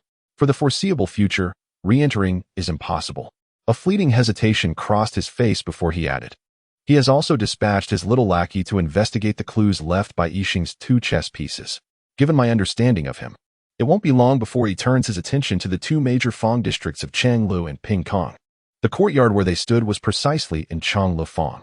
Ming Shirin delicately picked up a chess piece from the table, placing it before his brow, revealing an enigmatic smile as he murmured, Attempting to trace the player through the pieces will only draw him into the game, making him a component of my strategy. He is not worthy to play against me. Yi Xing, stepping to the edge of the board, grasped a black piece and positioned it at the center point. His voice was clear, calm, and methodical as he spoke, deftly placing black and white pieces on the board to illustrate the approximate layout of the Tai Chi Palace and its surroundings. Pointing to the center position, the Tai Chi Palace stands as the highest point in Chang'an, rendering any position within the city incapable of revealing its internal circumstances. Moreover, its defenses are far more formidable than those of the Dali Temple, and there is no second shadow lurking within. We possess almost no knowledge of its terrain, layout, or mechanisms, and even the method of entry remains a conundrum. The man slightly raised his gaze to Yi Xing and said, "Thus, the best opportunity to infiltrate would be." But I observed. Ming Shirin wore a satisfied smile as he regarded Yi Xing, whose expression was grave and solemn, and said with a chuckle, "Do continue. Dao Yueshi will undoubtedly request the Empress to send a chess attendant to engage him in play. If he has previously triumphed over the masters of Chang'an's chess community, earning renown in the markets, and yet none of the attendant scholars can best him, the city will surely be abuzz with discourse, entangled in matters of national honor and disgrace. In your view, how will the Empress respond?" Haraha. Ming Shirin laughed heartily, given the Chang'an court's penchant for grandeur. Such a humiliating affair would compel them to widely invite the chess masters of Chang'an to select one to vanquish that Fusang player. Even if Wu Zetian can brush it off with a smile, Si Kongjin would not tolerate Chang'an being defeated by a minor nation, even in a mere game. Yi Xing lifted his head to gaze at Ming Shirin and continued, "This battle will undoubtedly attract the world's attention, and before the game commences, noble officials will surely gather. In your estimation, will the Empress devise a means to obscure the situation, preventing Chang'an from losing face?" Ming Shirin rose to his full height and nodded. "I perceive what you intend to convey. Given Wu Zetian's character, she would ensure that the match proceeds openly and honorably, defeating Fusang in the presence of all. Thus, on that day, the Tai Chi Palace will surely be opened, allowing all citizens of Chang'an to witness this moment." Yi Xing extended his hand to take the black piece from the Tai Chi Palace and softly said, "This is our opportunity to infiltrate the Tai Chi Palace." The spies of the Dali Temple mingled among the crowds that had spontaneously gathered on both sides of the street, silently safeguarding the peace of Chang'an. Di Renjie pondered the recent theft case at the Dali Temple in the days that followed. Aside from preparing for the arrival of the Fusang envoy and the necessary security arrangements, he had been tirelessly investigating various leads in this case. However, apart from reviewing the circumstances surrounding the incident, there had been little progress in the investigation of the two thieves. In the present day, they traversed the Vermilion Bird Avenue aboard a flower boat powered by magical mechanisms. Towering nearly 10 zhang, the vessel resembles a majestic palace, adorned with lanterns crafted in the shapes of fantastical beasts and vibrant ribbons. On board, mechanical dancers gracefully perform their movements enchanting as they strum pipa and blow into lusheng and kong ho, accompanied by musicians rhythmically beating the jiagu. Nearby, a nobleman murmurs to his companion, expressing disdain for a mere chess player from a small kingdom who has triumphed over only a handful of ordinary players, insinuating that no one of merit exists in Chang'an. His companion, however, protests vigorously, asserting that the chess players defeated by the Prince of Fusang are not limited to mere amateurs. Lu Shihong, a rapid chess player from Pingkangfang, once defeated 9 opponents in the blink of an eye, losing only after an entire tea session. Invited by the Prince of Fusang to compete, both engaged in a fast-paced match, but Lu's pace gradually slowed, requiring long moments of contemplation before each move. Ultimately, he conceded defeat in the middle game. Among the strongest in chess at Quifeng, Gu Qingsong excels in strategic combat, yet even he fell to the Prince of Fusang in a devastating loss. There are also eccentric chess enthusiasts from Pingkangfang, adept gamblers like Madame Gu from Kamingfang, who has bested countless players, and Sun Qinjun, renowned for his blindfold chess skills. The Prince of Fusang engaged each of them in various forms of chess, achieving decisive victories in the mid-game. The common folk surrounding them lament, questioning whether all the chess masters of Chang'an have indeed been vanquished by the young prince from Fusang. As this sentiment spreads, the citizens of Chang'an sigh in discontent, feeling overshadowed by foreign prowess. Chang'an, the capital that welcomes all nations, is nestled within the heart of the He Luo region. Everything about Chang'an is revered as legendary by outsiders. The city's customs, culture, mechanical arts, poetry, and chess are esteemed throughout the realm. Poets, swordsmen, dancers, and chess players from distant lands must achieve renown in Chang'an to truly claim their fame.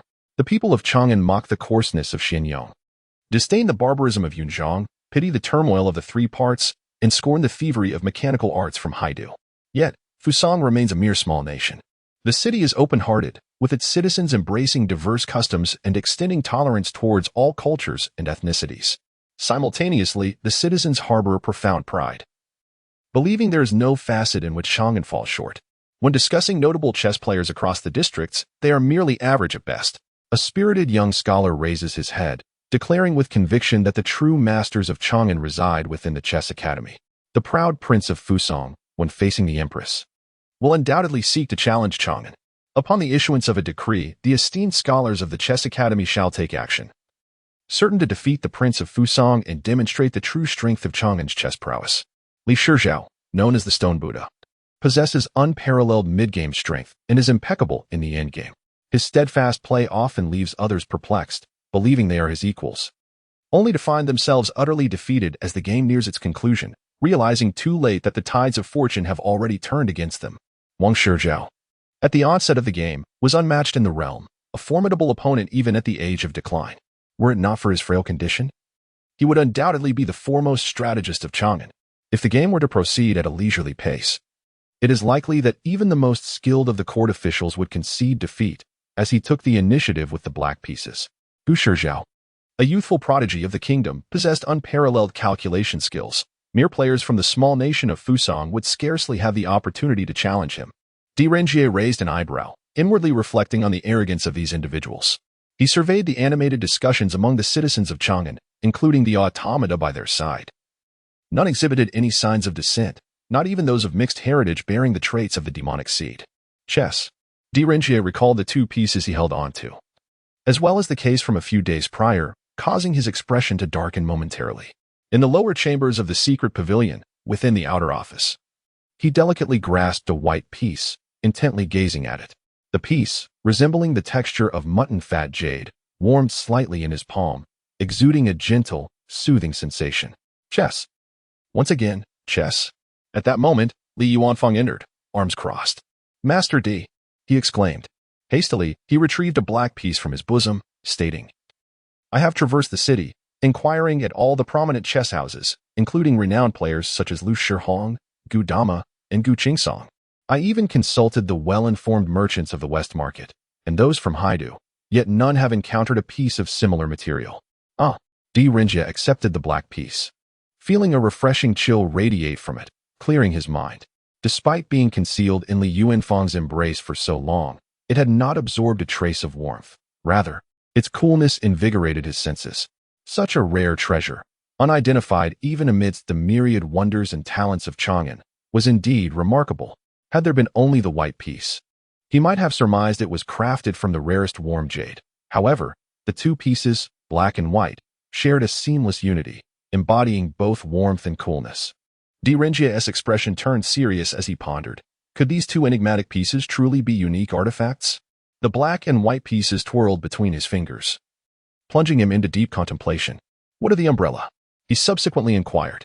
Li Yuanfang produced a sheet of white paper, depicting the floral umbrella used by Ali on that fateful day. He whispered, I have consulted numerous informants, and as you suspected, this umbrella is indeed utilized in dance, resembling those commonly found in Changlifang and Pingkongfang.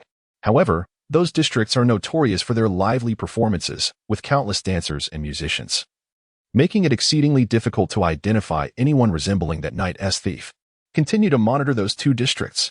Investigate all renowned dancers, Di Renjie asserted.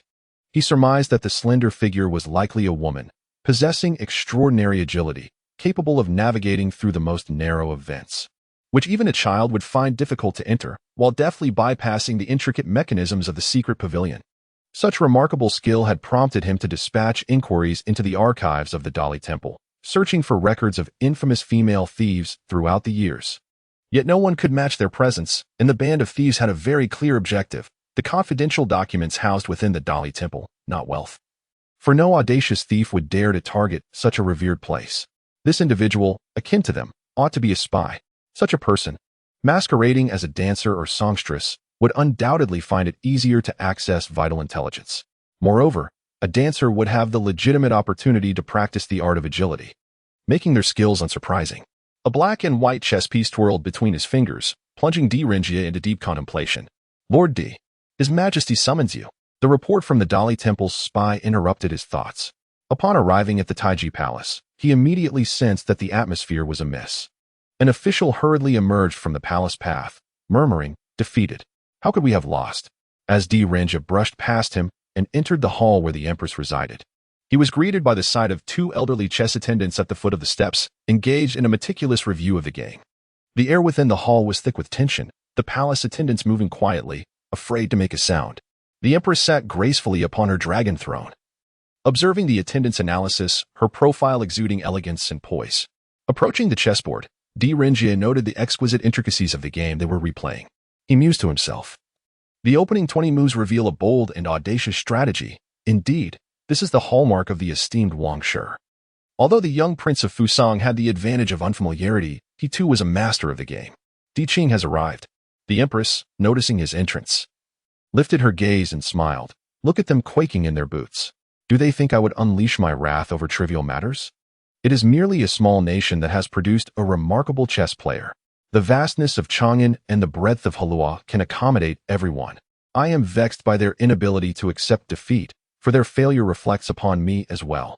Therefore, the next match must end in victory. Di Ringia bowed his head, replying, Your Majesty, I am but an investigator, not a chess player. If you wish for me to uncover how Li Guisho, Wang Guisho, and Gu Guisho lost, I shall dutifully comply. However, to seek out an infallible player, that is unnecessary. The Empress sighed, I do not blame Wang Guisho. After all, he is aged and frail. The first 20 moves were commendable, yet he could have played 50, he faltered after 30. He was the quickest to fall. Li Guisho was unmatched in the middle game, yet he could only barely maintain his position. His signature endgame fell apart into chaos. Gu Guisho was unwell today. He did not receive the summons, and it was Liu Shizhao who played in his stead. Yet ultimately, it was still a single misstep that led to defeat. D. Ringia furrowed his brow slightly, prompting the Empress to notice and smile. I have had inquiries made. Gu Guisho was indeed ill and will not recover swiftly. Therefore, I have commanded him to recommend someone to represent Chang'an against the young Prince of Fusang. Should we lose, he shall share in the consequences. A silver-haired attendant quickly stepped forward, clasping his hands. Your Majesty, I am willing to face the Prince of Fusang, to uphold the honor of our nation. However, Wu Zetian interrupted him, saying, Shi Zhao, within the chess academy, your skills are not the foremost. I am well aware of your abilities. Although Chang'an is a place of hidden talents, I cannot claim that all the heroes of the world have fallen into my grasp. Let us first meet the individual recommended by Gu Guisho before reaching a conclusion. Shi Zhao could only withdraw with a sense of dejection. Wu Zetian exchanged a few words with Di Ringia, and the earlier tension gradually dissipated, restoring a semblance of normalcy in the court. At that moment, a palace attendant reported, Your Majesty, the peony master requests an audience. The Empress smiled and said, I asked Gu Guisho to recommend talented players, and he mentioned that my Inyang master, the peony master, surpasses him in chess skills. Let him enter.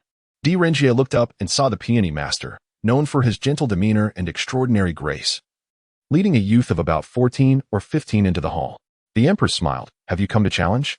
Ming Shirin bowed and said, I am here to recommend a chess player to compete against the Prince of Fusang. Oh, you are all pushing each other forward. Who will ultimately represent the pinnacle of Chang'an's chess? The Empress's eyes, sparkling like pearls, fixed upon Ming Shirin, as if she could peer into his soul. My disciple, Yixing, has already surpassed me in skill. Ming Shirin gestured toward the youth beside him. Di Ringia observed the slender youth, whose figure was akin to a jade tree, slightly lifting his head to reveal a serene and delicate profile. His long robe, adorned with indigo landscapes, flowed gracefully, while his sleeves were sharp and neat. A wide azure belt cinched his waist, and his ink-black hair cascaded down his back. Yet what left an indelible impression on him were the youth's brilliant eyes.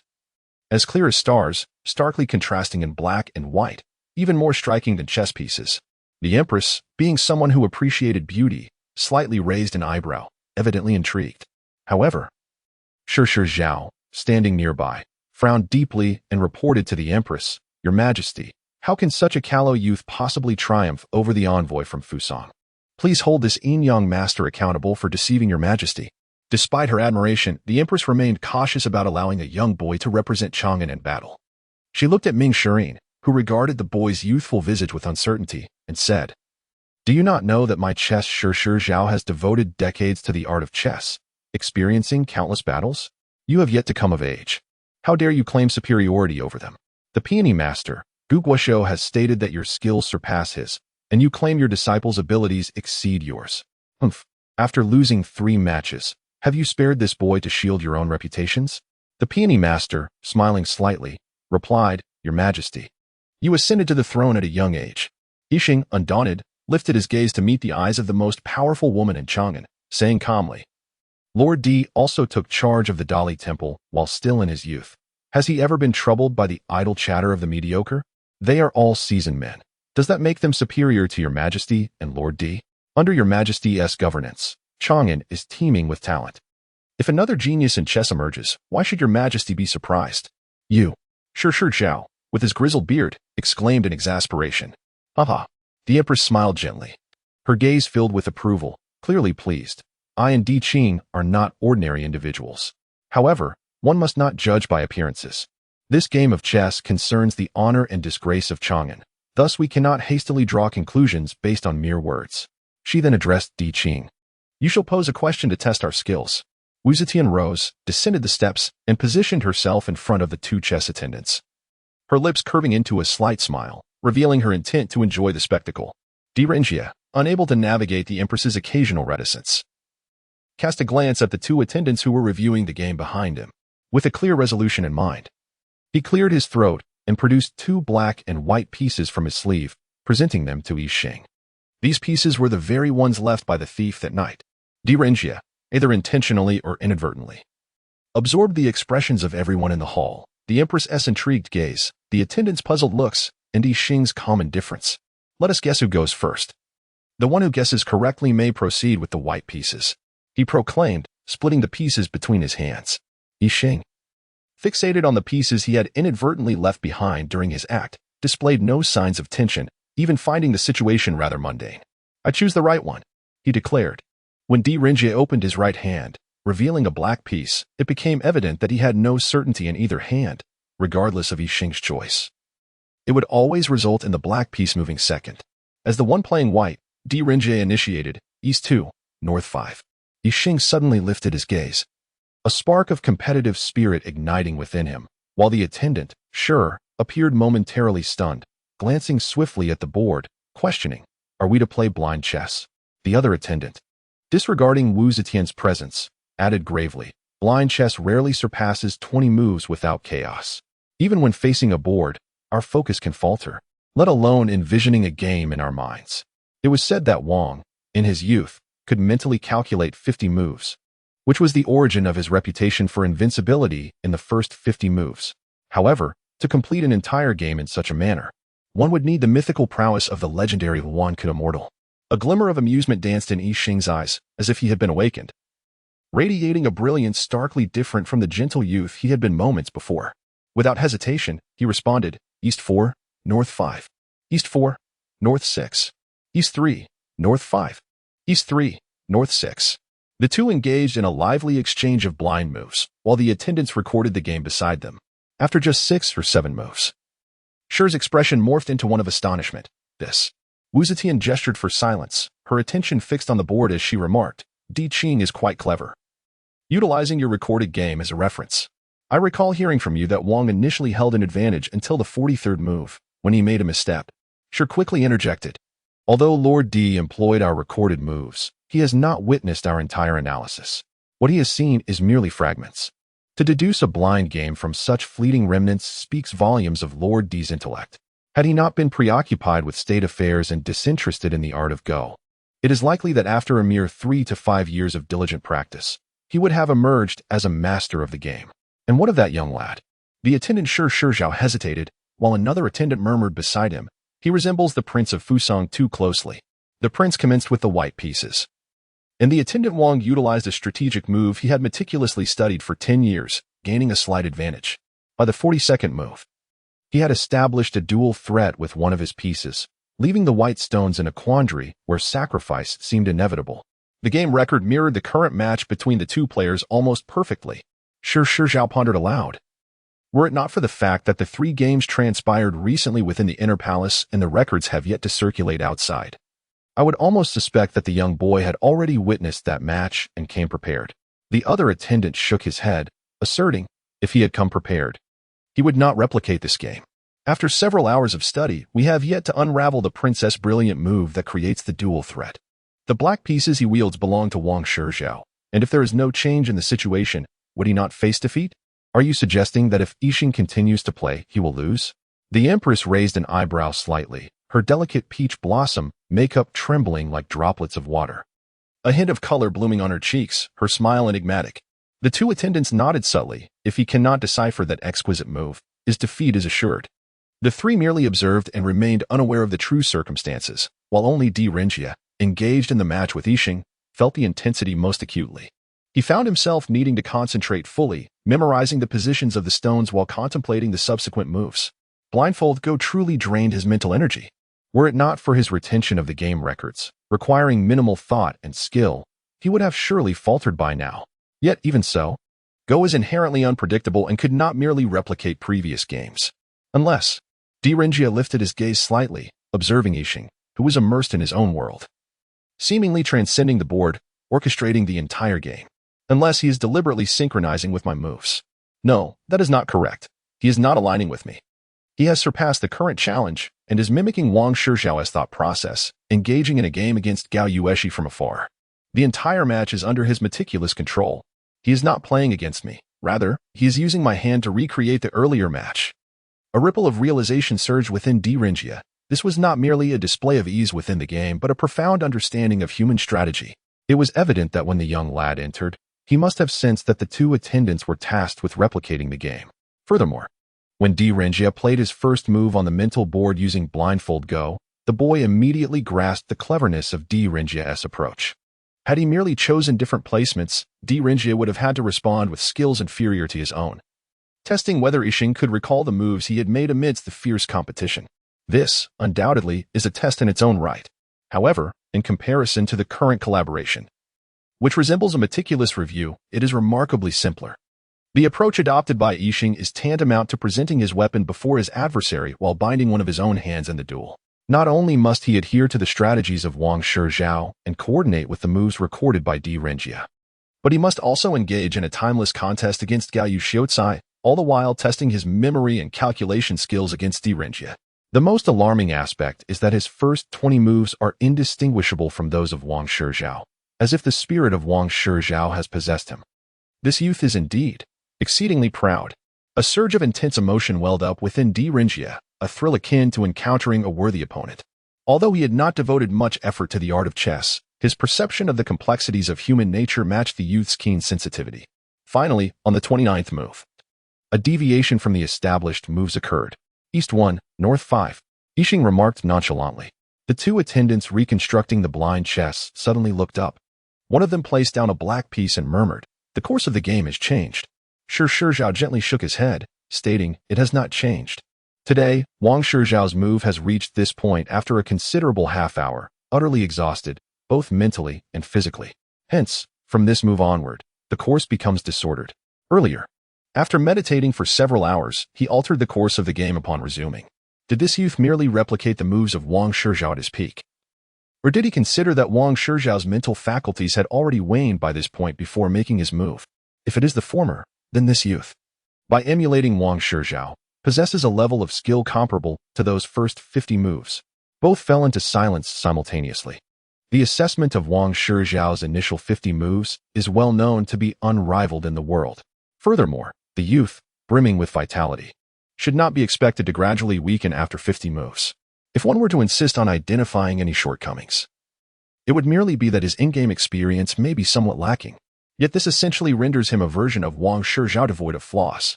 This youth, simply by imitating Shi Zhao, has already attained an unparalleled status.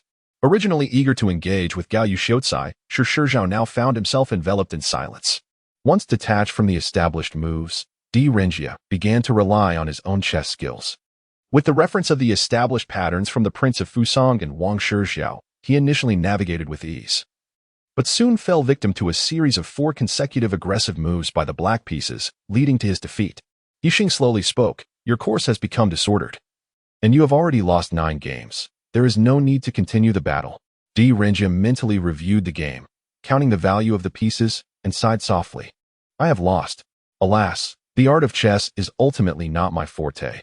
Otherwise, I would indeed relish the opportunity to compete with you further." As Renjia stood to report back, he heard Yixing's voice from behind. "So, what is it that you excel at, Lord D? Haha.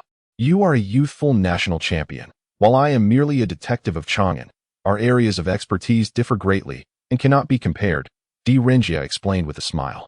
Yet, Yixing's tone remained cool and indifferent. That may not necessarily be the case.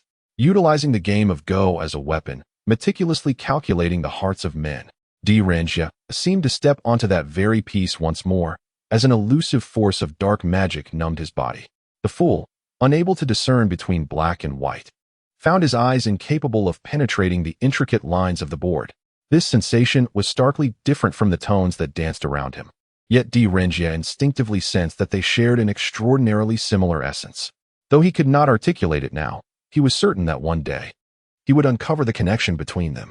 One of the attendants remarked, "It should be considered a breakthrough, wouldn't you agree?" In the latter half of the game, the paths diverged. Master D, with his scholarly prowess, navigated the board with a fragment of an ancient score, his moves indistinguishable from our own capabilities. However, that young lad. He glanced at the stone attendant beside him, noticing his despondent expression, and continued. "The boy's skill in Go has already exhibited the finesse of the first 50 moves by Master Wang, without the frailties of age or exhaustion. Thus, he made almost no errors, and even Gao Yu's brilliant strategies could not secure victory against him. Of course, this game was ultimately not played by Prince Gao Yu himself. As for who stands superior, I, alas, cannot discern." The Empress chuckled, saying, "Chang'an is abundant with talents, brimming with youthful ambition. Does this imply that he has earned the right to challenge the young Prince of Fusang? Based on this single match, he is indeed qualified to represent Chang'an in a contest against Fusang." The stone attendant could only bow his head in concession. The Empress gazed down at the board, where 19 intersecting lines formed 324 squares, reminiscent of the streets and markets of Chang'an. She delicately picked up a piece and placed it at the center. The position of the Taiji Palace mused softly. If this young man can emulate Wang Qing's strategy, he may surpass his predecessor. Yet, if he were to follow his own path, how might his skill compare? The 2 attendants exchanged glances and shook their heads, responding, "That would be beyond our imagination." With such a talented youth in Chang'an, the emperor felt honored. The outcome of this match was of little consequence. Wu Zetian slowly turned, regarding Yixing with approval. "Though that is true, Chang'an is rife with idlers, and the streets are abuzz with speculation. Should you falter in this match, it may lead to considerable scandal. If you find it difficult to bear such disgrace, I would not wish to compel you to the stage. It would be quite unbecoming. What are your chances of victory?" The young man boldly met the gaze of the most powerful woman in Chang'an, revealing not a trace of fear in his eyes. His voice rang clear and resolute. "Yixing will surely triumph." Chapter 5. The chess game in Chang'an in the Taiji Palace. As dusk descended, Ming Shiren escorted Yixing away, yet the Empress summoned Renjia, lighting candles for a discussion. "Do you know why I've retained you?" she inquired, her brow adorned with peach blossom makeup, her demeanor serious. "Since your majesty has already found someone, and I am but a mere investigator, your decision to keep me here must pertain to a case for me to investigate." Renjia replied with unwavering integrity. The Empress sighed, dismissing those around her, standing at the highest point of the Taiji Palace, gazing down upon the resplendent lights of Chang'an. Weary, she supported her forehead and continued, "There are many matters I can only confide in you. Since my ascension, the old ministers of the previous dynasty have naturally remained unyielding towards me. They seize upon even the slightest issue as leverage. Chang'an embodies a flourishing era, vast and inclusive. Not just one, but even 100 players from Fusang would not tarnish its glory. Yet, some individuals hum." The Empress scoffed, clearly disdainful. "These people cannot afford to lose." Compelling me to concede as well, however, the defeat of the 3 national masters today is indeed perplexing. The national master initiated the game with 50 moves, seemingly invincible. Yet age has weakened him, and his energy waned. Engaging with a skilled opponent is most taxing, and I discerned that he was already fatigued before even commencing the match against the Prince of Fusang, resulting in his collapse after merely 30 moves. Though the other national masters possess better stamina, they too must face similar tribulations. Behind this, is it not that someone seeks to exploit the situation and undermine my authority? I find the heights unbearable and cannot share many thoughts with others. Numerous matters are beyond my reach, and only you can assist me. Upon returning to the Dali Temple, Renjie summoned Yuan Fang, saying, Yuan Fang, let us head to Pinkangfang. From the surrounding pavilions, courtesans caught sight of Renjie and called out, Sir D, here to investigate again? At this call, many heads emerged from the flower houses, greeting Renjie with sweet voices, causing the young Yuan Fang's face to flush with embarrassment. In a soft voice, Yuan Fang asked, Are you quite familiar with this place? Sir D? A peculiar expression crossed Renjie's face as he slowed his pace slightly. Glancing back, he noted the uncontainable curiosity on the Yuan Fang's face. And with a sigh, he remarked, The majority of those Dali Temple seeks to apprehend are often found in such places. If not in Pinkangfang, then in Changelfang. Renjie surveyed the individuals who hastily concealed themselves behind curtains or beneath tables upon his arrival, his expression growing colder. However, Li Yuan Fang, oblivious to the gravity of the situation, whispered, Then why have I never come here to apprehend anyone? If you dare to set foot here, I shall deduct 9 days' worth of your salary. Among all the courtesans in Changelfang, who dances the most beautifully, it must be Sister A Li. Yuan Fang's ears perked up, and with admiration, he clasped his heart, exclaiming, Sister A Li is simply stunning. And her heart is so kind. Renjie looked at the starry-eyed Yuan Fang and pinched his ear. At such a tender age, you truly dare to venture into such places. Ouch, ouch, ouch. Yuan Fang lamented, Master D, I truly have never been here. It is Sister A Li, with her kind heart, who often performs in the lower districts. My siblings and I have watched Sister A Li's performances. She frequently holds charity shows to raise funds for the repair of the mechanisms in our neighborhood. It certainly did not sound like she was affiliated with that band of thieves. Of course, Sister A Li is so beautiful and virtuous. She could never be involved with the intruders at the Dali Temple. That is why I suggested that you take the clues and inquire with her. Yuan Fang was evidently a devoted admirer of A Li, showing no signs of doubt. However, a contemplative smile appeared on Renjie's lips as he inquired, So, where's the young lady A Li that we seek? Have you ascertained her whereabouts? At the Huibin building. Yuan Fang replied confidently, Today, Sister A Li will perform the green waist dance there, and you will have the opportunity to feast your eyes. Currently, the Huibin building features a mechanical flower platform afloat on the waters facing the Zhujiang. The stage is adorned with red silk and set with 18 small drums, where several women, clad in flowing ribbons and exposing their arms, stand poised, interspersed among exquisite mechanical dancers. The leading maiden, with rabbit-like ears, gracefully twirls an ornate parasol, concealing her back, her head bowed as she glances around. Suddenly, a tremor runs through her garments, and light veils flutter. She flourishes her colorful attire, sending the parasol soaring like a delicate swan spiraling around her, while she herself ascends as if in flight, guiding the red silk in a dance suspended in the air. The women whirl in unison, their ribbons cascading through the air, as graceful as blooming orchids. The other 8 dancers also rise, their skirts flowing elegantly, adorned with shimmering earrings, winding like a swimming dragon, encircling the lead dancer. A wave of applause and cheers erupted from the Huibin building, as the mechanical dancers' supple forms surpassed even those of real women. The dancers below and the mechanical dancers moved in a breathtaking display of artistry. All to highlight the ethereal maiden dancing above, as radiant as the most vibrant flower blooming amidst lush green foliage. The applause surged forth, as if even the twinkling stars upon the Zhujiang were swaying in unison. In no time, many scholars and visitors gathered, drawn by the sound.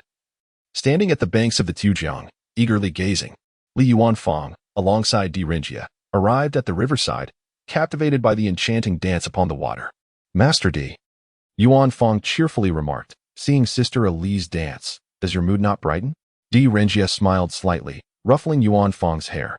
Only when the case is solved will my spirits truly lift. The two ascended to the Huibin building, presenting the Dali Temple's credentials.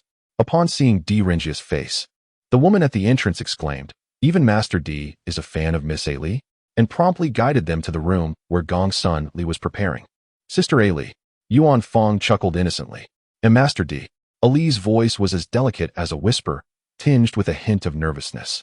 Miss A Li's dance is truly a vision of grace, capable of dispelling all worries. Renjie remarked as he naturally entered the chamber.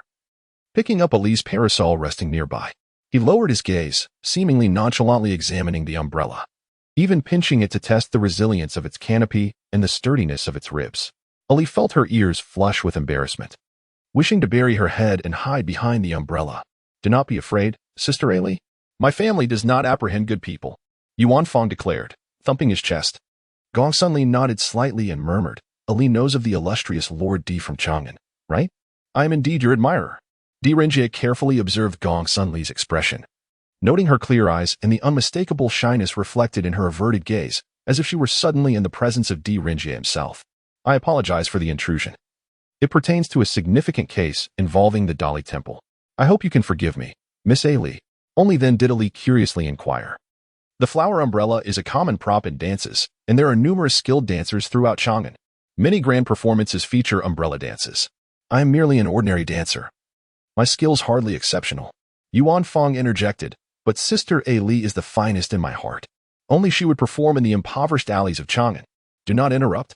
Renjie lightly tapped Yuan Fong's head. Might Miss Ali know of any techniques that allow a person to suddenly vanish beneath the flower umbrella, reappear, or even seemingly dance from afar and suddenly appear beneath the umbrella to catch it? Sinjong Guiyu. Ali gasped softly. Renjie's gaze sharpened, and he urged, "Please, go on." Ali rose, excitement propelling her forward. "The technique you describe can only be achieved with the legendary frost leaf dance, known for its unparalleled skill called Sinjong Guiyu. However, the frost leaf dance has long been lost to time. This dance, interwoven with the artistry of the cloud-born performers, enables dancers to astonishingly transfer beneath the flower umbrella. Has Lord Di encountered such a skill before?" Renjie recalled the day when a flower umbrella had spun through the air, blocking all arrows with an elegance akin to a flying swan, accompanied by a young girl's light laughter. He straightened slightly and replied, "I have seen it in connection with a case. It is indeed a remarkable dance." Then, "Does Miss Ali know who might be able to revive the long-lost frost leaf dance?" Ali furrowed her brow, shaking her head in dismay. Although the frost leaf dance once captivated audiences, it did not endure. It is more than mere dance. Its creator was a dancer from the cloud realm, a performer skilled in various arts who journeyed to Chang'an, enchanted by its splendor and the amalgamation of diverse musical traditions. She synthesized the dance and music of the 36 kingdoms of the clouds, giving birth to the renowned frost leaf dance. Red leaves call for a dance, evoking longing in a single performance. Yet, both the frost leaf dance and its exquisite technique Sinjong Guiyu have vanished into oblivion.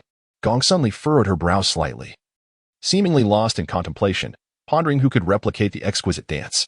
After a prolonged silence, she shook her head in resignation, expressing, "Alas, I cannot fathom anyone capable of recreating the frost leaf dance.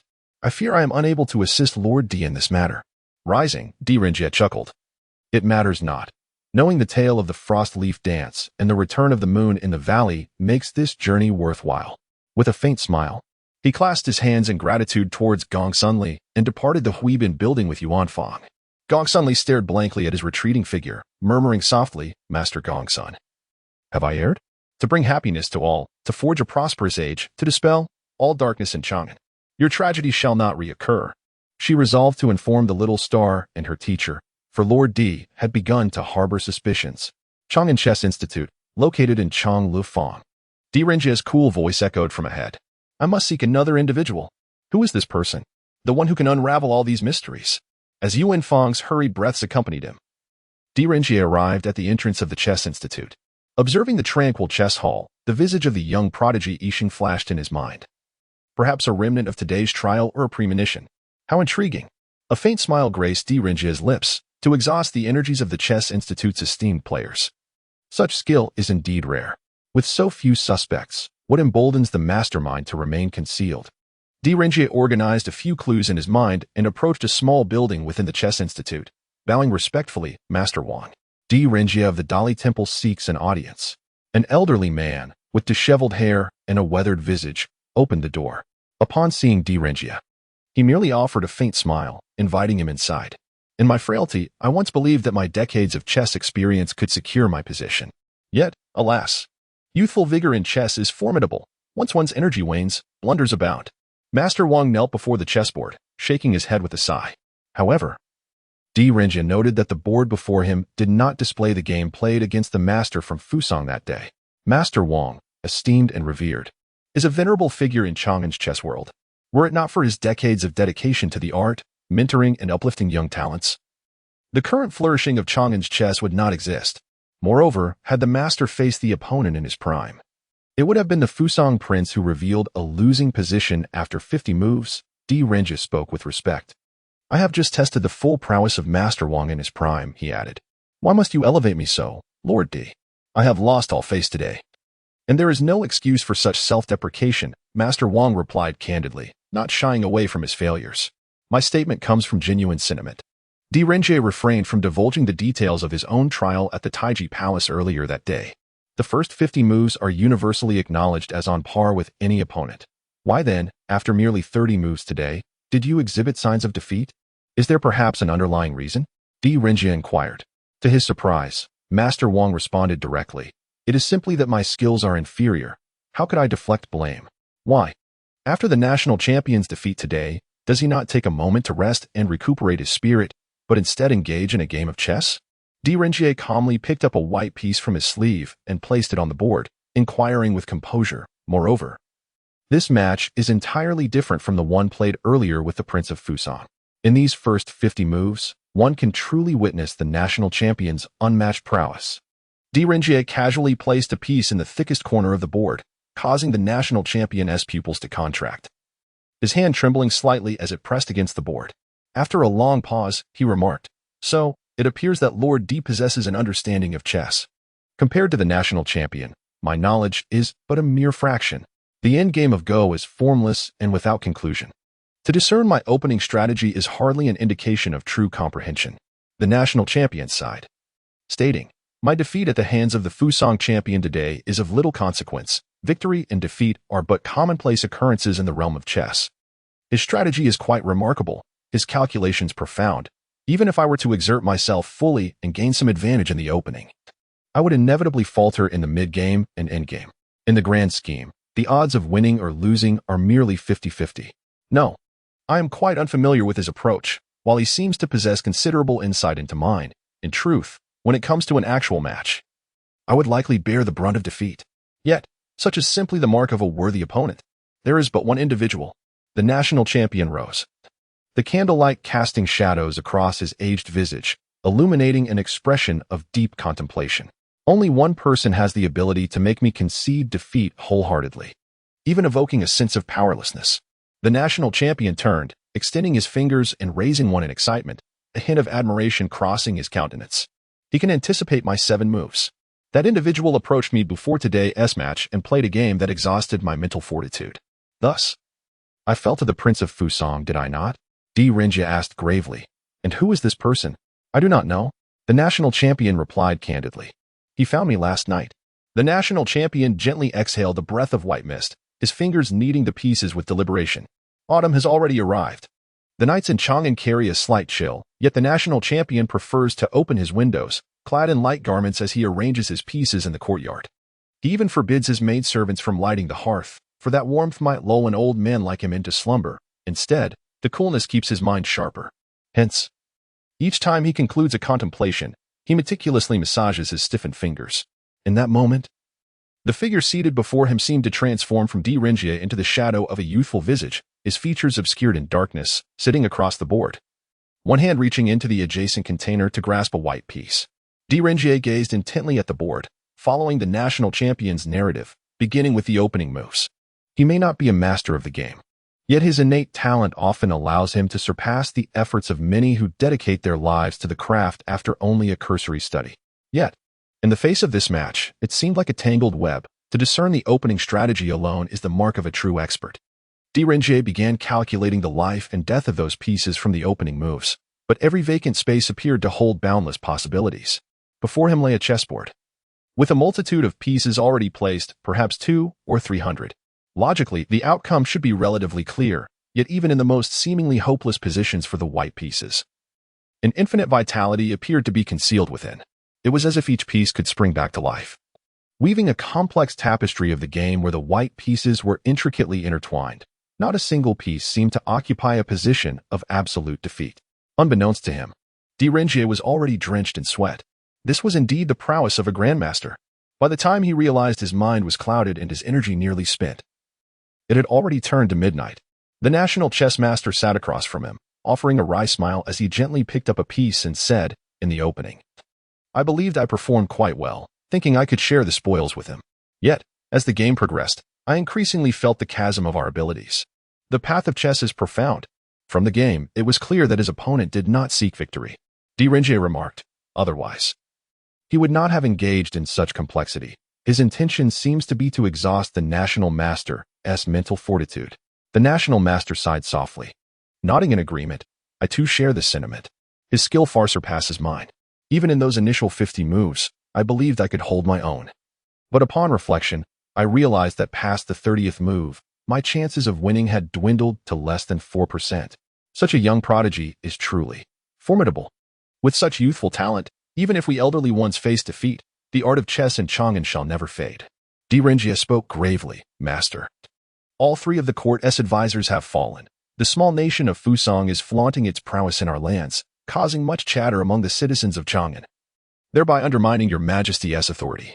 Since your ascension has been brief, and given that the national master's defeat stemmed from that mysterious youth's schemes to exhaust our strength, there may be a plot against your Majesty lurking in the shadows. Therefore, your Majesty has commanded me to investigate. Should the national master uncover any clues, I implore you to share them with me promptly. His pale hair cascaded behind him, blown by the wind across his face, and a hint of nostalgia emerged from the deep creases of his countenance. After a moment, he lifted his gaze and said, I am but an old man now, even struggling to discern divine intentions. Please forgive my shortcomings, Lord D. In my youth, I often gathered with a few chess companions at the residence of the Duke of England, engaging in matches for sport. Although the Duke held a lofty position, his only passion was chess, and he would summon us to play from dawn until the candles burned low. How joyous those times were. A few close friends. A game of chess. Now, though I may be renowned, where have my confidants gone? At this point, the national master stumbled to his feet. Clasping his hands together, I am truly of no use anymore. Age has weakened me, and I cannot recall much. I beg your pardon, Lord D. His words implied a desire to dismiss. Rinjie had no choice but to rise. He retrieved a piece from his pocket, the very one the mysterious figure had left in his hand that day. The black stone was deep and dark, as if it could consume all light. Rinjie spoke. Since the national master is fatigued, I shall not impose further, yet I wish to inquire whether you have ever encountered pieces made of a material akin to this one. The master of the kingdom delicately grasped the chess piece, pondering its texture with tranquility. This material is frigid to the touch, yet not so cold as to chill the hands. Rather, it possesses a remarkable invigorating effect. Such extraordinary black jade is indeed a rarity. To craft chess pieces from this material is an extravagant endeavor. If only Lord D had sought my counsel earlier, although I have aged in years, I could not discern its origin. Yet today, I find myself able to offer him some clues. The material of this piece is identical to that of the chessboard used by Prince Fusang during our match. The black pieces are made of cold jade, which sharpens the mind and clarifies thought. The white pieces are made of warm jade, most suitable for play in cold climates. During our game, Prince Fusang observed my rheumatic condition and kindly suggested I take up the white pieces, explaining the rationale behind it. He spoke softly in the eyes of a national master. Is there truly no other origin for this piece? Such material is rare across the land and should be a specialty of Fusang. It is unlikely to be found elsewhere. The master remarked with a smile. Having received valuable information, Rinjie took his leave, while the master lingered in the courtyard, allowing his silvery hair to dance in the breeze. After a long moment, he slowly raised his head, his expression a blend of sorrow and joy, tinged with nostalgia. And sighed deeply, how reminiscent, how reminiscent. My friend, have you left a legacy behind? He trembled as he closed his eyes, a tear of murky sadness trailing down his cheek. Lord D. Yuan Fong, upon seeing Rinjie emerge from the chess court, hastily leaped down from the wall and jogged alongside him, inquiring, did you uncover any clues? Fascinating. Rinjie replied with a slight smile, a contemplative look gracing his features. Noticing the perplexity on Li Yuanfang's face, he added, an elderly man, wrongfully accused and defeated in a game, still conceals the identity of his accuser from the emperor. Though bound by loyalty to the court, he hinted at some clues, yet these clues intertwine with the old case of the Duke of England's rebellion. Is he using my hand to vindicate an old friend? Or Renjie halted, one arm crossed over his chest while the other rested thoughtfully on his lips. To unravel this case, I require the assistance of another. A glint of determination sparkled in his eyes. Who might this person be? Li Yuanfang exclaimed excitedly. Could the answers that unlock everything be our secret weapon at the Ministry of Justice? After all, I am the best assistant to the Lord, the elite of the ministry. Exploring the realm of Yuanli.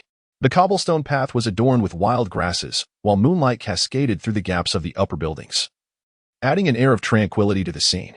At this hour, the winding alley lay desolate, the lower structures of the adjacent buildings appearing somewhat shabby.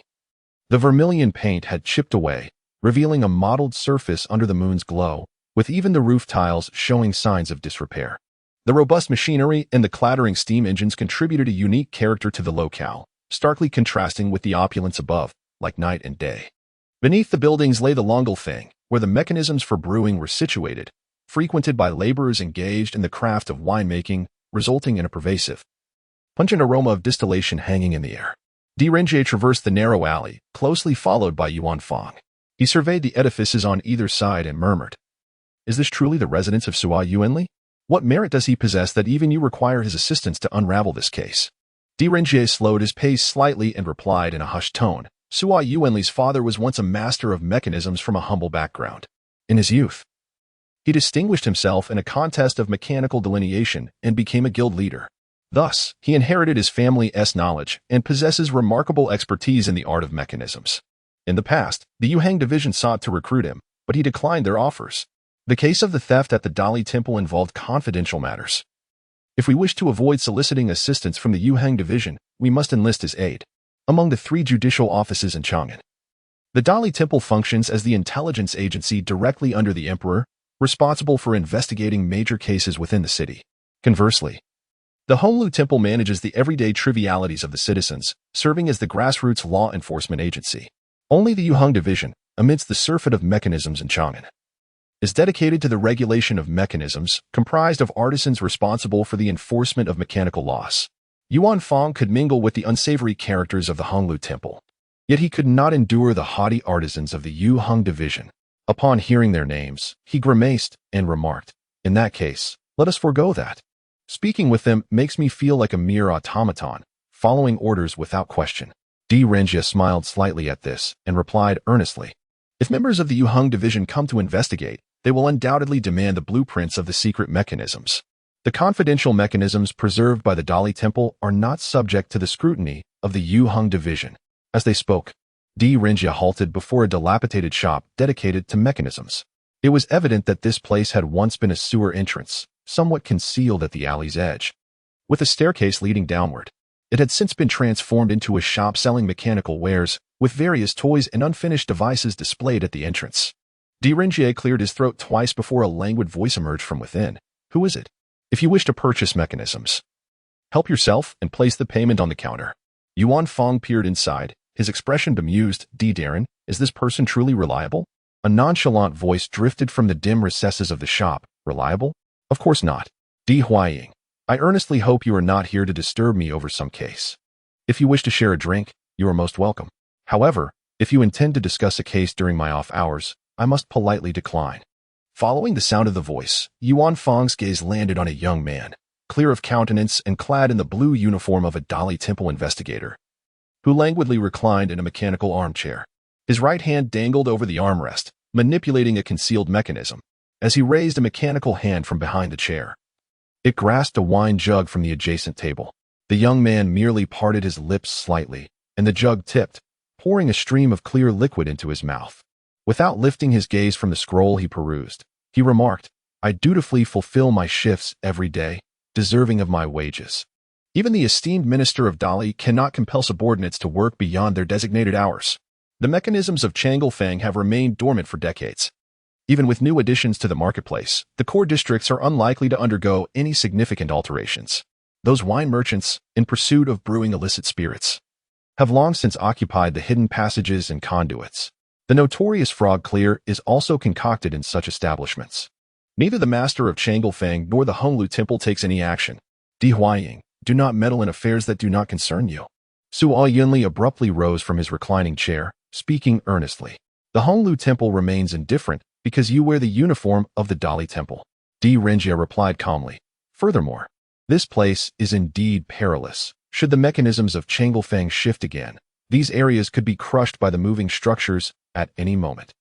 I am a master of mechanisms. Do you think I am unaware? This path serves as a backup channel, even if the Changelfang district undergoes drastic changes. It will merely transform into a hidden passage. I am not foolish enough, like those who brew illicit spirits, to conceal a winery within a conduit merely to evade a small tax. Sua Yuanli crossed his arms and stood up, addressing Di Renjia. Speak. What case brings you to me? There has been a burglary at the secret pavilion. They nearly breached the golden repository. And I require a mechanism master to assist me in uncovering leads. Di Renjia surveyed the cramped, dimly lit shop, slightly frowning. With your salary, is it not feasible for you to afford even a small establishment? The expenses of a mechanism master are considerable, and this place thrives in business. Do not underestimate its modest size. The mechanisms for wine and concealed vessels sell remarkably well. Sua Yuanli smiled faintly, speaking enigmatically. Sua Yuanli burst into laughter, gazing skyward, while Di Renjia's expression soured. The design of the mechanisms is indeed ingenious. On several occasions, I sensed something amiss with those spies. Yet, I could not uncover the truth. With the evening winds blowing fiercely, who would wish to venture out for patrol without a few warm drinks? Sua Yuanli playfully ruffled Yuan Fang's large ears, chuckling. Certainly, I shall not sell to a rascal like you. Yuan Fang, incensed, contemplated kicking him. Let us depart. I shall close the shop. We must investigate the audacious thief who dared to pilfer from the Dali Temple and discern what abilities they possess to evade your grasp. Sua Yuanli donned his robe, waving his sleeve as he rose to secure the shop. Yuan Fang inquired curiously, I have seen several mechanism masters accompanied by mechanical assistants. Why do you not have any? I do not place my trust in such contraptions. Sua Yuanli replied nonchalantly, for a mechanism master, one can rely solely on their own hands. The absence of mechanical assistance within the Dali Temple was, in fact, his proposal. Di Renjia stated calmly. You have also demonstrated to me that there exists a significant misunderstanding between humans and mechanical beings. The laws of mechanisms are not rigid decrees. Sua Yuanli exchanged knowing glances with him, sharing a silent understanding. The case of the coastal mechanism master murders. The true locked chamber lies within the human psyche. Di Renjia sighed softly. To seek the truth, one must penetrate the blind spots of the mind. Yuanli, you have imparted much wisdom upon me. Next time, do remember to collect your tuition. Chapter 6. The Game in Chang'an. The sixth move, the scheme gazing at the distant lively and opulent towers adorned with brilliant lights and vibrant colors, a sense of estrangement enveloped Yixing, rendering the scene almost alien to him. Suddenly, a rush of wind heralded the descent of Pei Chi Tian, like a stone hurtling downwards. Di Renjia located Ali and inquired about her execution of the Zhenjiang Guiwa technique that evening, suspecting that the shadow might already be involved. For the next few days, without my express permission, you must not contact the shadow, he admonished. Ali, refrain from taking any independent actions during this time. Understood. Yixing and Gongsun Li promptly nodded in agreement. Di Renjia was not an adversary to be trifled with. How have you fared with your tasks these past days? Yixing spoke first. There were no issues with the intelligence regarding Gao Yuzuko. I concealed my identity and tested him with an in-game scenario, effortlessly igniting his passion for chess. Pei Chi Tian scratched his furry head and chuckled. I then stepped in to utter a few words, reminding him of the chess masters scattered throughout Chang'an, and he promptly made his way to Pingkangfang. Gongsun Li set aside her flower umbrella, her eyes sparkling with an indescribable brilliance. I remained hidden and utilized my connections with the sisters, swiftly spreading tales of his victories. I even concocted a few stories to incite further dissatisfaction among the populace. The news of the Fusang chess player's triumph has already circulated throughout Chang'an. Today, the report of his victory over the 3 chess attendants will undoubtedly stir a great commotion across the city. Excellent. Ming Shirin slightly raised his head, the moonlight casting a luminous glow on one half of his face while the other remained shrouded in shadow. Yixing's strategy had proven successful. After exhausting the energies of the 3 chess attendants, the Fusang player indeed triumphed. Yet, this was merely the beginning. Tomorrow, the Empress commands you to face the Fusang prince. But the timing must be meticulously orchestrated. To ensure our plan unfolds seamlessly, we must delay this encounter for 4 days, making it all the more noteworthy. Ming Shirin stated calmly. Rest assured, I shall successfully acquire the secret diagram of Chang'an's mechanisms, uncover the hidden passages of the Dali Temple, and assist Ali in obtaining the intelligence needed to exonerate our Great Wall Guardians and General Su Lai," Pei Chitian declared, his ears twitching like those of a large cat. His fists clenched in determination. Beside him, Gong suddenly pursed her lips, casting a disapproving glance his way. "Master, why assign this task to the tiger? His reckless nature could jeopardize the mission. Let Ali handle it. She is guaranteed to succeed." Alas! Gongsun Li's ears drooped in disappointment. Yixing hesitated, observing as Ming Shireen meticulously arranged everything and prepared to depart. He finally spoke. "Master, Di Renjia is drawing closer to Ali and has begun to suspect me. The Shadow's situation is becoming increasingly precarious. Now that our plan has reached this stage, should we not cease the Shadow's activities?" Ming Shireen halted Yixing's words, allowing the others to disperse before retaining Yixing for a private discussion. At this moment, the moonlight was obscured by clouds, enveloping the small courtyard in darkness. Ming Shireen gazed upon his most cherished disciple and softly remarked, "Your plan is commendable. Your grasp of the game is becoming increasingly adept. However, there is one aspect that disappoints me." Yixing lowered his head slightly and replied, "It is my inadequacy that fails to make my teacher proud." "This is not merely a matter of ability." Ming Shireen observed him intently. "You are too tender-hearted. To discern the board clearly, one must also evaluate the worth of each piece. If a strategist is unable to relinquish pieces that have become futile, he is destined for failure." I too find this difficult to fully achieve," Yixing admitted. Ming Shireen looked at his right hand, his fingers curling slowly into a fist, unable to discard these useless and feeble emotions. "Thus, I hope you can surpass me." Yixing bowed his head. "I will make my teacher proud. But Shadow, since you acknowledge him as Shadow, you must understand that the moment he is exposed to the light, the entirety of his existence dissipates." Ming Shireen replied calmly, "It seems you still remember many of the lessons he imparted. Some of his teachings were indeed valuable, yet I do not wish for you to inherit his weaknesses." Yixing's mind conjured the image of that man, always beaming with joy, who would ruffle his hair and compete with Ming Shireen for the role of mentor. "You are a person, not a mere chess machine." The defeated Shadow reached out to disrupt the board, asserting, "Yixing, do you know what your game lacks the most? With this mindset, you cannot fulfill the role of a chess envoy." The youthful Yixing felt defiant. "Let this be a lesson for you." Shadow chuckled. "Your path is too narrow.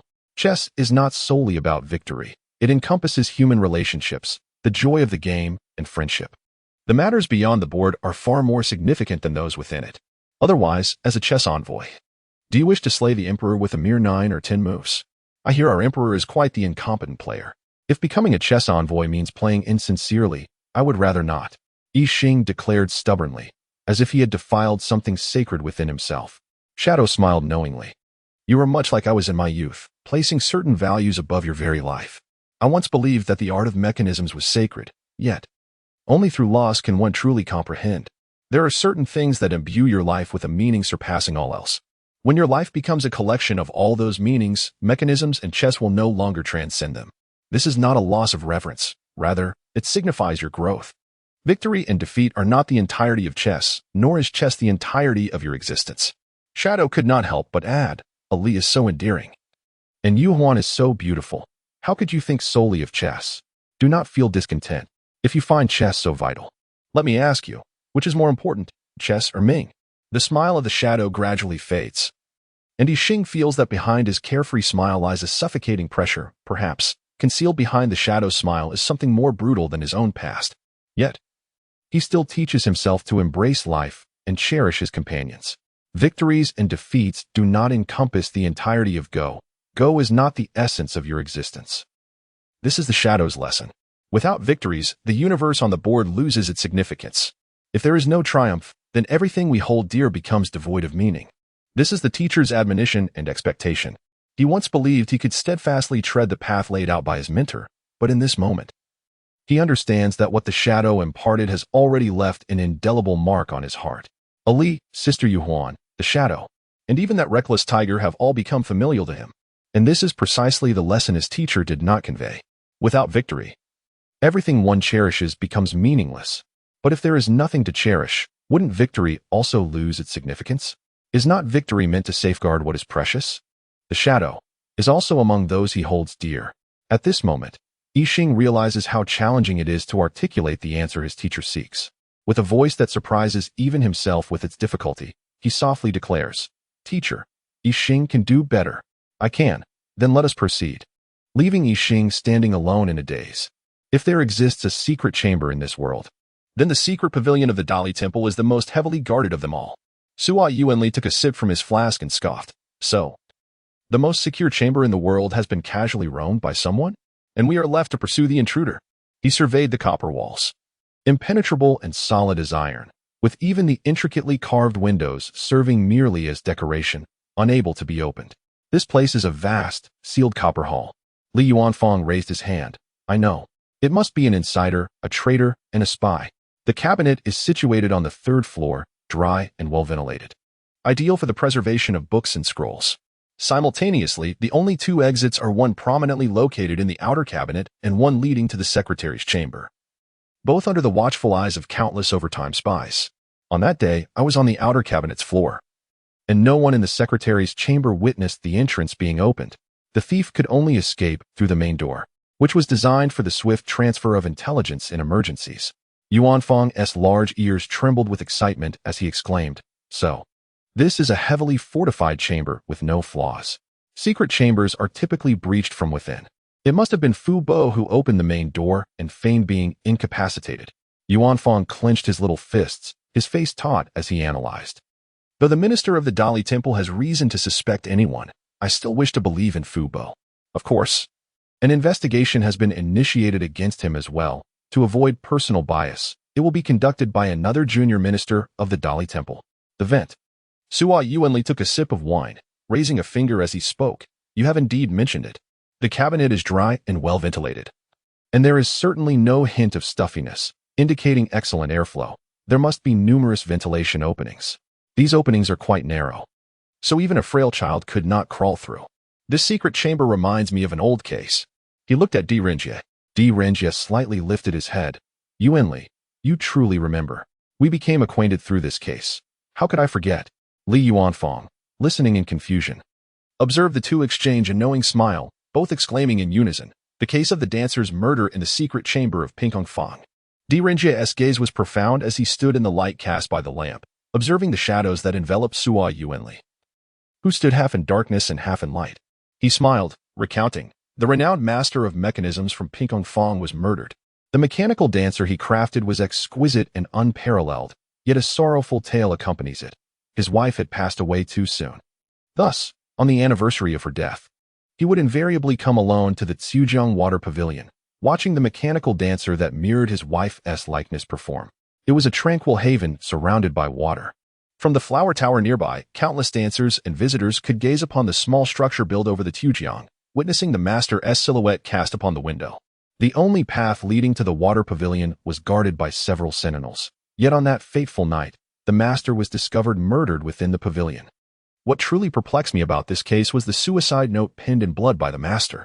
Di Renjie recalled the day he had seen it, stirred by a lingering emotion. The wound, though fatal, did not immediately claim the master's life. A small knife, typically used for slicing fish, had been plunged into his abdomen.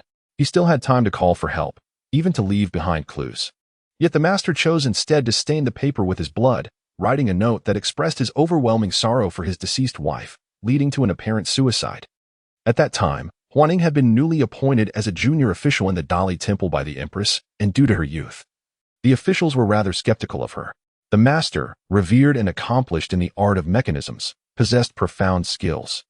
While the members of the Dali Temple believed there was no doubt about the case, it was Brother Di who, from the master's grip on the knife and the position of the wound, deduced that the master could never have inflicted such a fatal blow upon himself. Though the note was indeed penned in the master's own hand, he did not take his own life. It was a homicide. Di Renjie shook his head with a smile. At that time, I believed that someone very close to the master must have been responsible for such an act of sacrifice, and I intended to start my inquiries with those closest to him. However, regardless of whether they had alibis, they lacked the means to solve the mystery of the secret chamber. It was then that you, Yuanli, as the most skilled practitioner of mechanisms in the Dali Temple, were dispatched to sort through the master's belongings, and you awakened me with a single phrase. Di Renjie spoke in a reflective tone. All secret chambers are, in essence, psychological enclosures. There was not just the master alone within that water pavilion. But didn't you previously state there was only one person? Yuanfang exclaimed, his eyes wide with astonishment. There exists another automaton, a mechanical dancer crafted by a master who emulated his deceased wife. However, the mechanisms within these automatons are governed by preordained laws. They are incapable of inflicting harm, let alone taking a life. Yuan Fang attempted to argue further. Nothing is impossible, retorted Sua Yuanli, suddenly incensed, as he waved his sleeve and scoffed. Who decrees that the laws of mechanisms are absolute? Di Renjie chuckled. Indeed. This is the most riveting aspect. Yuanli has replicated the method of murder here, demonstrating the potential to circumvent the laws of the mechanism. The mechanical dancer grasped a porcelain knife and approached Sua Yuanli, poised to strike the fresh fish when, in a flash, the knife darted forth, startling everyone present. Upon regaining their wits, they witnessed Sua Yuanli deftly pinching the blade between his fingers, rendering it immobile with the strength of the automaton. As the dancer thrust the knife, her gaze shifted elsewhere. When she turned back, holding the knife, her expression was one of confusion, her eyes wide with the innocence of a lost fawn. Di Renjie could not fathom how he discerned such emotion in a mechanical being. Yet, instinctively, he dismissed the notion that the dancer could be the perpetrator, drawn instead by the purity reflected in her eyes. So, it was you who murdered the master, bellowed the Lord of Pinkfong. How did you evade the laws of the mechanism? Take her to the Department of Justice for investigation. At that moment, the nobles who had previously admired the mechanical dancer recoiled as though scalded, pushing her away and gazing in terror at the murderous contraptions. The realization struck them. The master's creation harbored such peril, capable of rebellion against its creator. Whispers of astonishment filled the air, all of which reached Di Renjie's ears. No wonder the master left a letter. Had it been revealed that he fell victim to his own creation, his reputation would be irreparably tarnished. In that moment, he looked at Sua Yuanli, standing amidst the interplay of light and shadow, his gaze imbued with an indescribable essence. Sua Yuanli stepped forward, his voice cold. Hold on. She is not the killer. She is merely a tool wielded by the true murderer. If she were truly aware of her actions, would she dare to expose herself in such a public setting? He approached the dancer, gazing into her jewel-like eyes, and whispered to her. It was simply an act of preparing fish. Someone had clandestinely altered her, blurring the lines between the art of filleting fish and the act of murder, transforming her unwittingly into an instrument of death. In that fleeting moment of her strike, her eyes were diverted, leaving her oblivious to the act of killing. Such insidious mechanical sorcery. Sua Yuanli gently tapped her forehead, causing her resplendent peach blossom makeup to fall away, revealing the intricate mechanical workings beneath. It must have originated from Haidu. Sua Yuanli quietly rose. I have heard that recently there is a renowned mechanism master from Haidu, who once engaged in discussions on mechanical arts with the Grandmaster. However, the Grandmaster rebuked him, stating that mechanisms are not cold and unfeeling creations, but possess a form of life. The Grandmaster, possessing numerous secret techniques of mechanical arts, eventually discerned that the Haidu master, under the guise of seeking knowledge, was merely probing for secrets. Although the Grandmaster was not averse to the dissemination of mechanical arts and imparted much knowledge, he ultimately severed ties upon realizing the true intentions behind the inquiries. Sua Yuanli's gaze fell upon a fair-haired, blue-eyed individual from Haidu. You speak without substance. It is entirely plausible that the Grandmaster adopted our Haidu mechanical techniques to enhance his own creations. The Haidu individual denied fluently in Chang'an dialect. Di Renjie, however, approached Yuanli's side and calmly regarded the Haidu individual. Your motive for murdering the Grandmaster was to seize the secret techniques.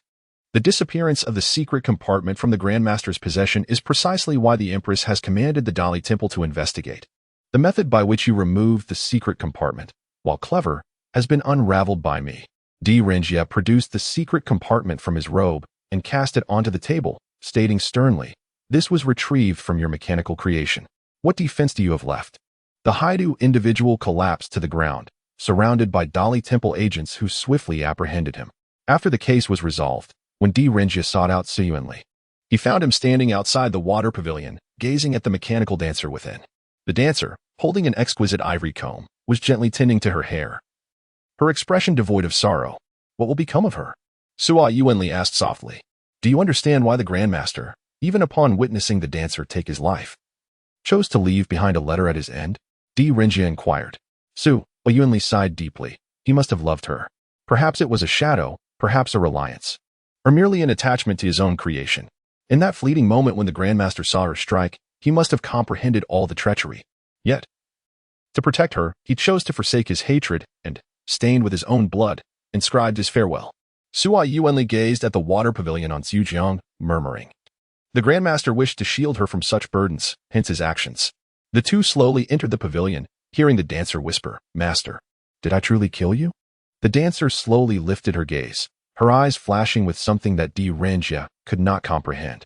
Sua Yuanli hesitated for a moment before gently nodding. Di Renjie rushed into the water pavilion, only to find a quiet mechanical figure. In her beautiful eyes, there was no longer any glimmer of light. Mechanisms do not weep. Sua Yuanli seemed indifferent, expressionless as he entered, softly stating, "Humans cannot halt their heartbeat, yet they can willingly cease the operation of the mechanism's core. Thus, when a mechanical being chooses to depart, no one can retain them. Will they be together?" Di Renjie sighed softly. It is rumored that beneath the high chi of Chang'an lies a paradise for automatons. When beloved automatons face destruction, people place them in lanterns and send them into the sea. On his way back, Di Renjie witnessed many nobles casting aside their mechanical dancers, abandoning them in the lower depths of Chang'an. Although Di Renjie unraveled the mystery, the once resplendent mechanical dancers, masterpieces worth a fortune, were carelessly discarded. The exquisite automatons stood amidst the dilapidated workshop, their splendid garments gradually fading. Witnessing this scene, Di Renjie felt a pang of confusion. He had uncovered the enigma and revealed the truth that the master had desperately concealed at the cost of his life. Yet, was it right to dismantle the very essence of the master's devotion? Di Renjie could only close his eyes. Regardless, the truth is never wrong. At that moment, Sua Yuanli's gaze lingered on the automatons, his eyes reflecting a sorrow that Di Renjie could not comprehend. If they possessed emotions, they would surely harbor resentment towards us. This sigh was barely audible, almost leading Di Renjie to believe it was an illusion. Since then, he noticed his friend's attitude towards the automatons becoming increasingly extreme, even suggesting that they should not be placed in significant positions within the Dali Temple. The automatons were nearly entirely expelled from the temple, retained only as sentinels on the periphery. Within the secret chamber of the Dali Temple, after hearing about the murder case involving the dancers of Pinkang Fang, Li Yuanfang wiped away tears from his eyes and choked out, "How tragic for the master and the dancers. The people of Haidu are truly despicable. However, there are no automatons here," Yuanfang pondered. Thus lies the corner of the mind. Sua Yuanli leaned over a ventilation shaft, peering inside, and smiled slightly. Found it. Di Renjie and Li Yuanfang both lowered their heads, nearly colliding, prompting a death glare from Di Renjie, causing Yuanfang to obediently step aside. Upon careful examination of the opening, Di Renjie mused, "There are scratches inside. It is a place where humans cannot easily pass, yet with a shift in perspective, one can find a way through." Sua Yuanli whispered. "In other words, someone disassembled the automaton into parts, sent them in through this small hole, then remotely reassembled them from the outside to control the automaton's attack on Fu Bo and open the secret chamber." Yuanfang suddenly realized. Sua Yuanli's expression turned grave as he nodded slightly and whispered, "This mechanism is incredibly intricate, requiring a rare micromechanical core, which ordinary artisans cannot access. I wonder if this is related to the ghost market? We have deciphered how the thieves entered the secret chamber, but how did they breach the outer sentinels? Surely, Dali Temple cannot be so porous." Sua Yuanli stretched lazily, took a sip from his flat wine flask, and Di Renjie, observing him wiping the liquid, casually handed him a handkerchief, murmuring, "I already have a lead. Now we shall investigate." Sua Yuanli gazed at the handkerchief, momentarily taken aback, before suddenly chuckling. "You were never one to meddle in affairs." Di Renjie lagged slightly behind, observing his silhouette. He took out the handkerchief, inhaling its scent, and murmured, "The smell of medicine? Is he mixing drugs with alcohol?" Casting a glance at the ever-inebriated Yuanli, he pondered how long he had been medicating himself.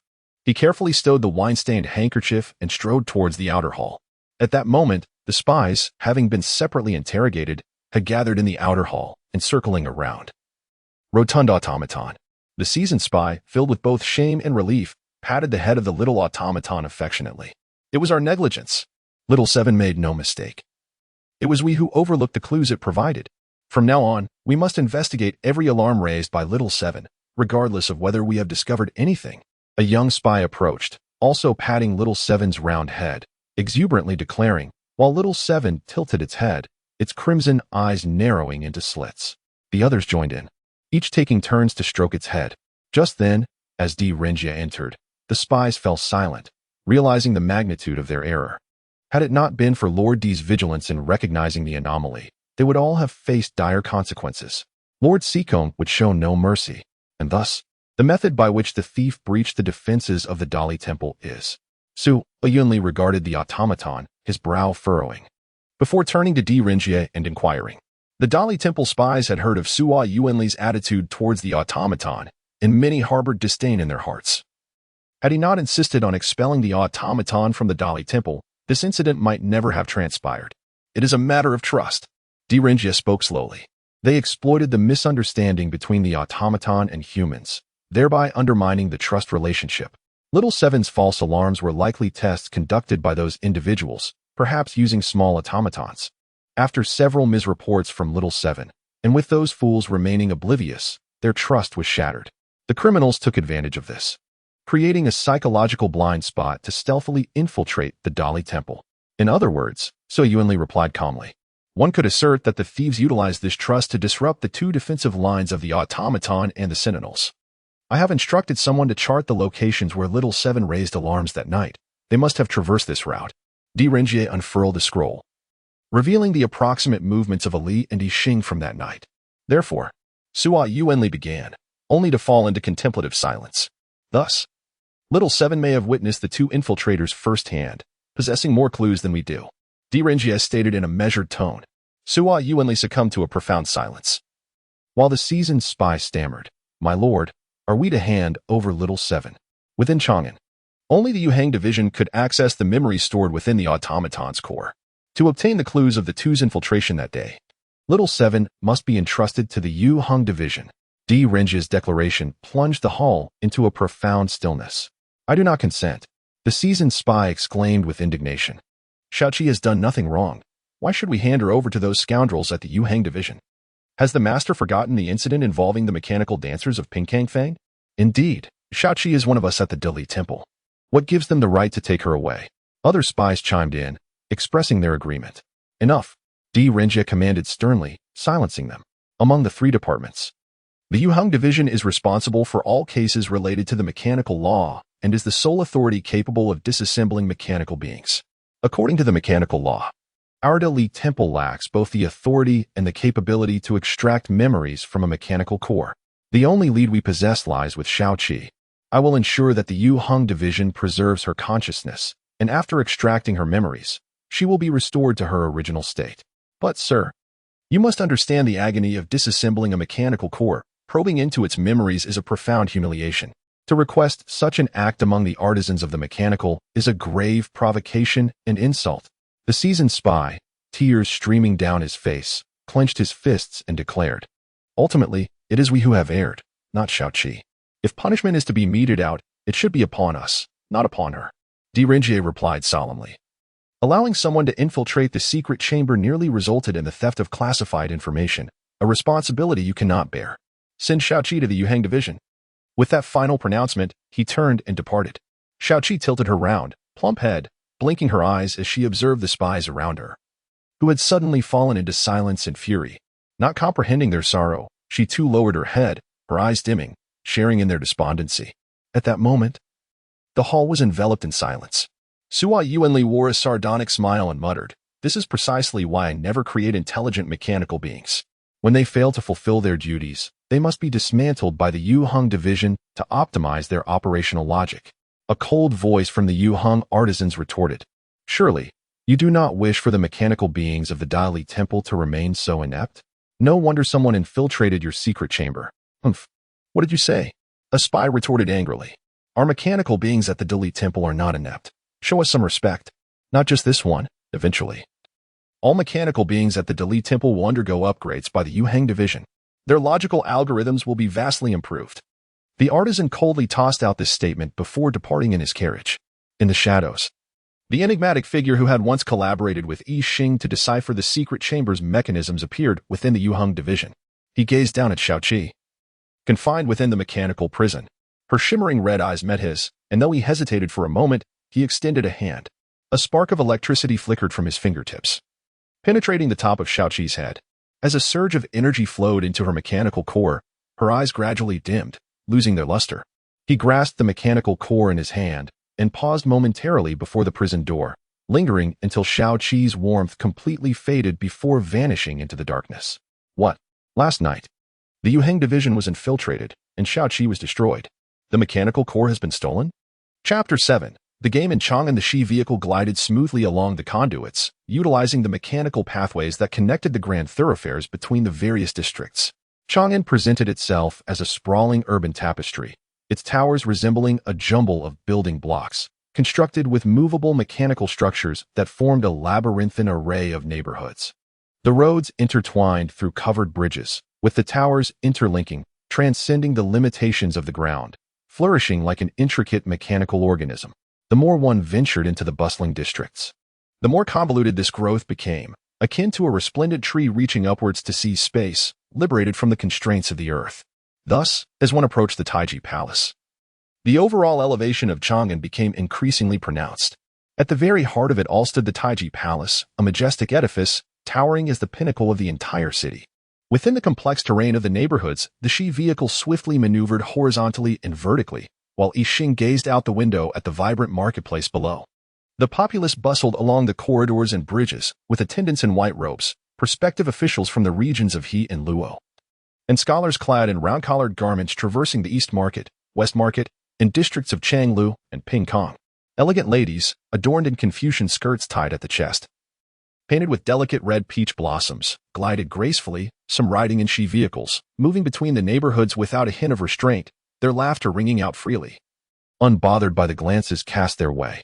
Even merchant daughters, dressed in exotic attire, left behind a trail of enchanting allure. Yixing had witnessed the bustling opulence of Chang'an, the noble court, the socialites, and the merchants engaging in lively pastimes, as well as the dilapidated outskirts, where the lower districts languished in ruin and chaos. Beneath the vibrant lights and ornate beams of Changlu, amidst the colossal distillation mechanisms, he observed the laborers, their skin flushed red from the steam, toiling in a state of near undress. He had even ventured into the isolated, disease-ridden neighborhoods, the abandoned quarters poised for demolition. Half buried beneath Chang'an, where those afflicted with grave ailments struggled, alongside criminals stripped of their rights by the mechanisms of law. Immigrants stealthily crossing from the clouds and regions of He and Luo, mercenaries stained with blood, and the mixed-blood individuals, bearing the brunt of discrimination due to their more pronounced characteristics, all huddled in the shadows of Chang'an, forsaken and forgotten. He had seen children living in the derelict districts, who could only sneak out daily to draw water from the 8 channels of Chang'an. He had also encountered forsaken temples filled with corpses, where lepers would enter. Knowing their time was drawing nigh, Yao Tian had made numerous efforts for this cause, yet they could not save everyone. Beside him, Ming Shirin seemed to perceive Yixing's thoughts at that moment, whispering, "Chang'an is hailed as a jewel upon the continent of kings. But beneath the dazzling brilliance of this gem, who can truly see the shadows it casts? The various districts are relatively insular, isolated from one another. The disparity between the thriving neighborhoods and the destitute outskirts is stark. Those abandoned areas might not even see the light of day." Wu Zetian proclaims that Chang'an belongs to everyone, but who among the residents of those forsaken districts, those sick individuals, can expend an entire day crawling from the fringes of Chang'an, from the underground graves, to arrive here? Therefore, beneath the radiance, the shadows remain unseen. Ming Shirin surveyed the bustling thoroughfare where the luxurious carriages passed, a faint cold smile gracing his lips. Yixing, with an enigmatic gaze, quietly remarked, "I have witnessed patients afflicted with contagious ailments, abandoned within the infirmaries. They deserved far better care, basking in sunlight to dispel the chill of disease from their skin. Yet they languish in the dim, damp squalor of decrepit establishments, slowly decaying."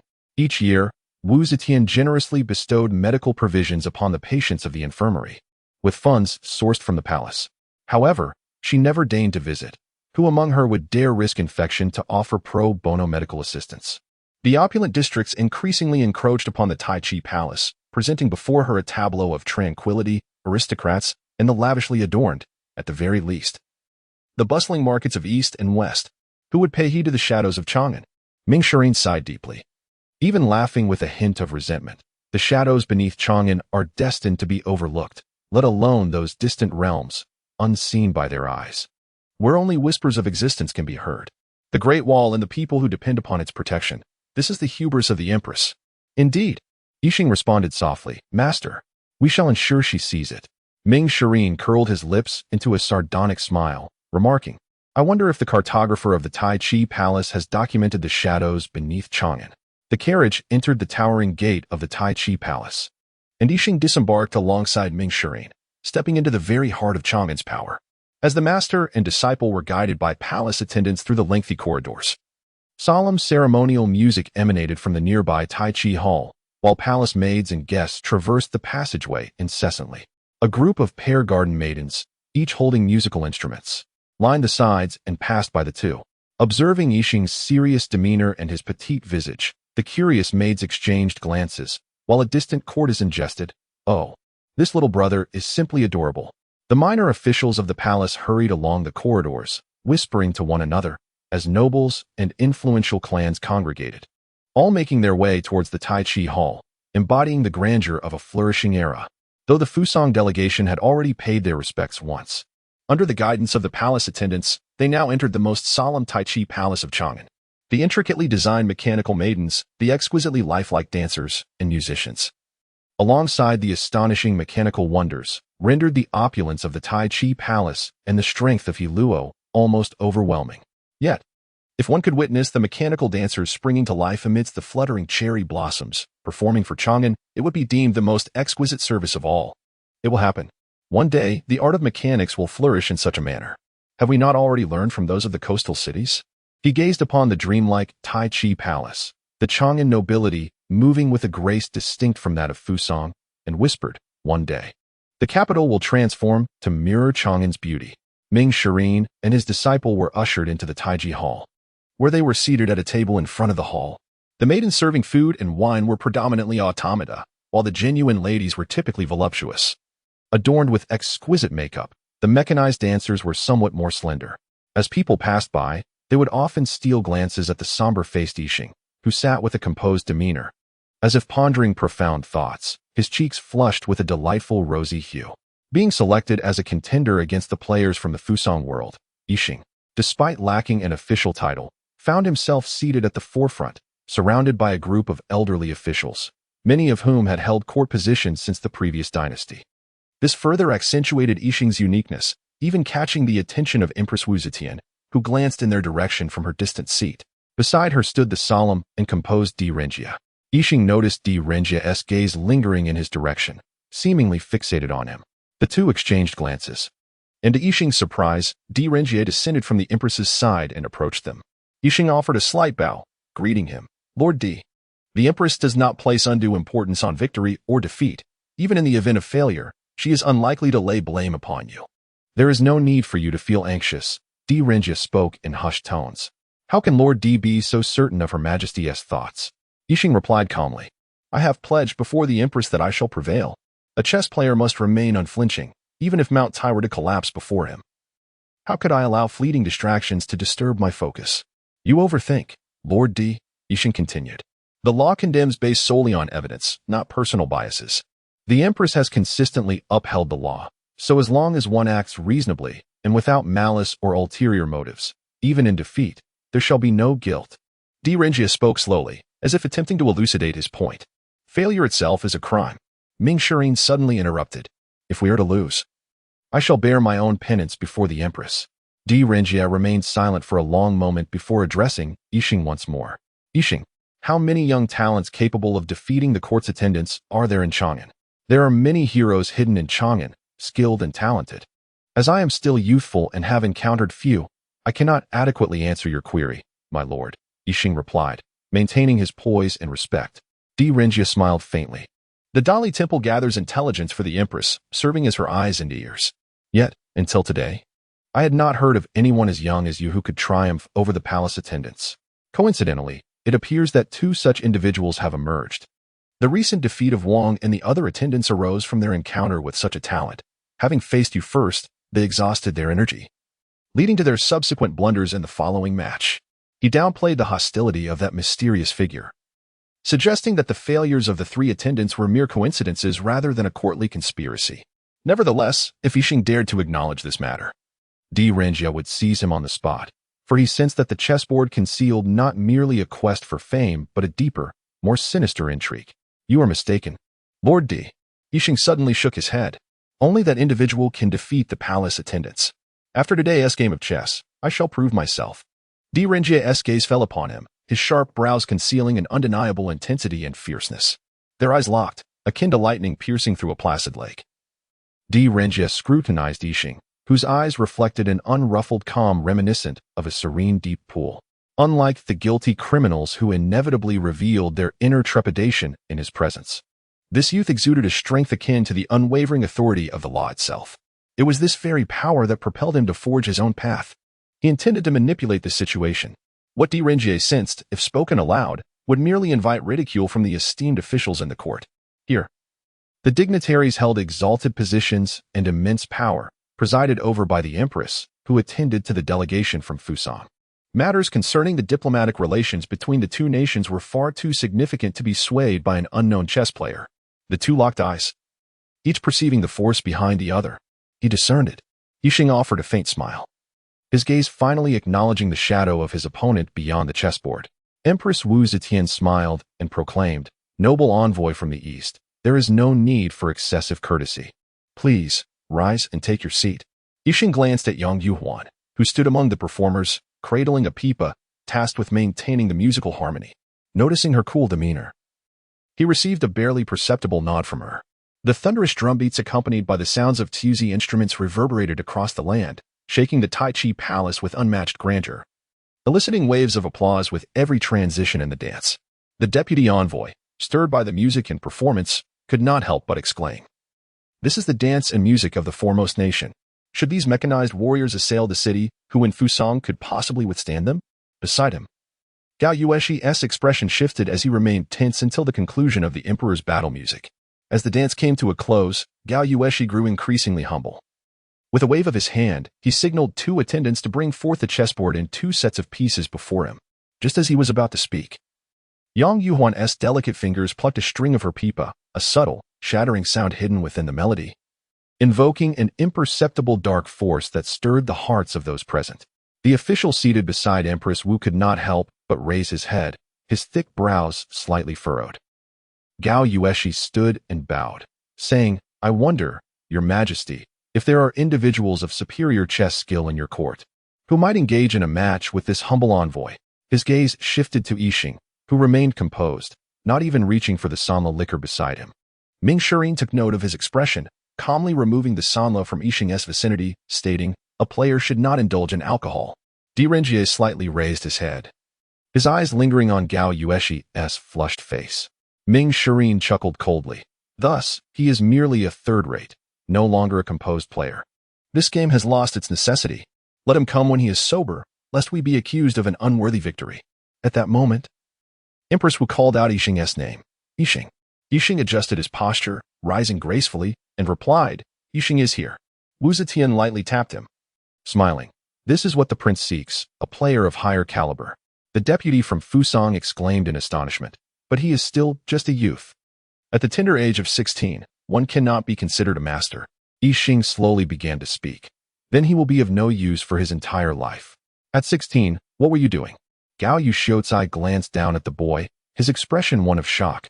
Upon hearing this remark, he not only did not become angry but rather displayed a hint of melancholy. His brow soon relaxed as he declared with a loud voice, "The art of chess is not determined by age. Please invite this young man to play a game with me." In the music department, Yang Yuhuan plucked the strings once more, and within the melody, Yixing heard the sound of pieces being placed. Meanwhile, D. Renjie furrowed his brow, as if sensing a hidden current surging like a tide. The deputy set up the chessboard, boasting, "The previous officials were puzzled upon seeing this board.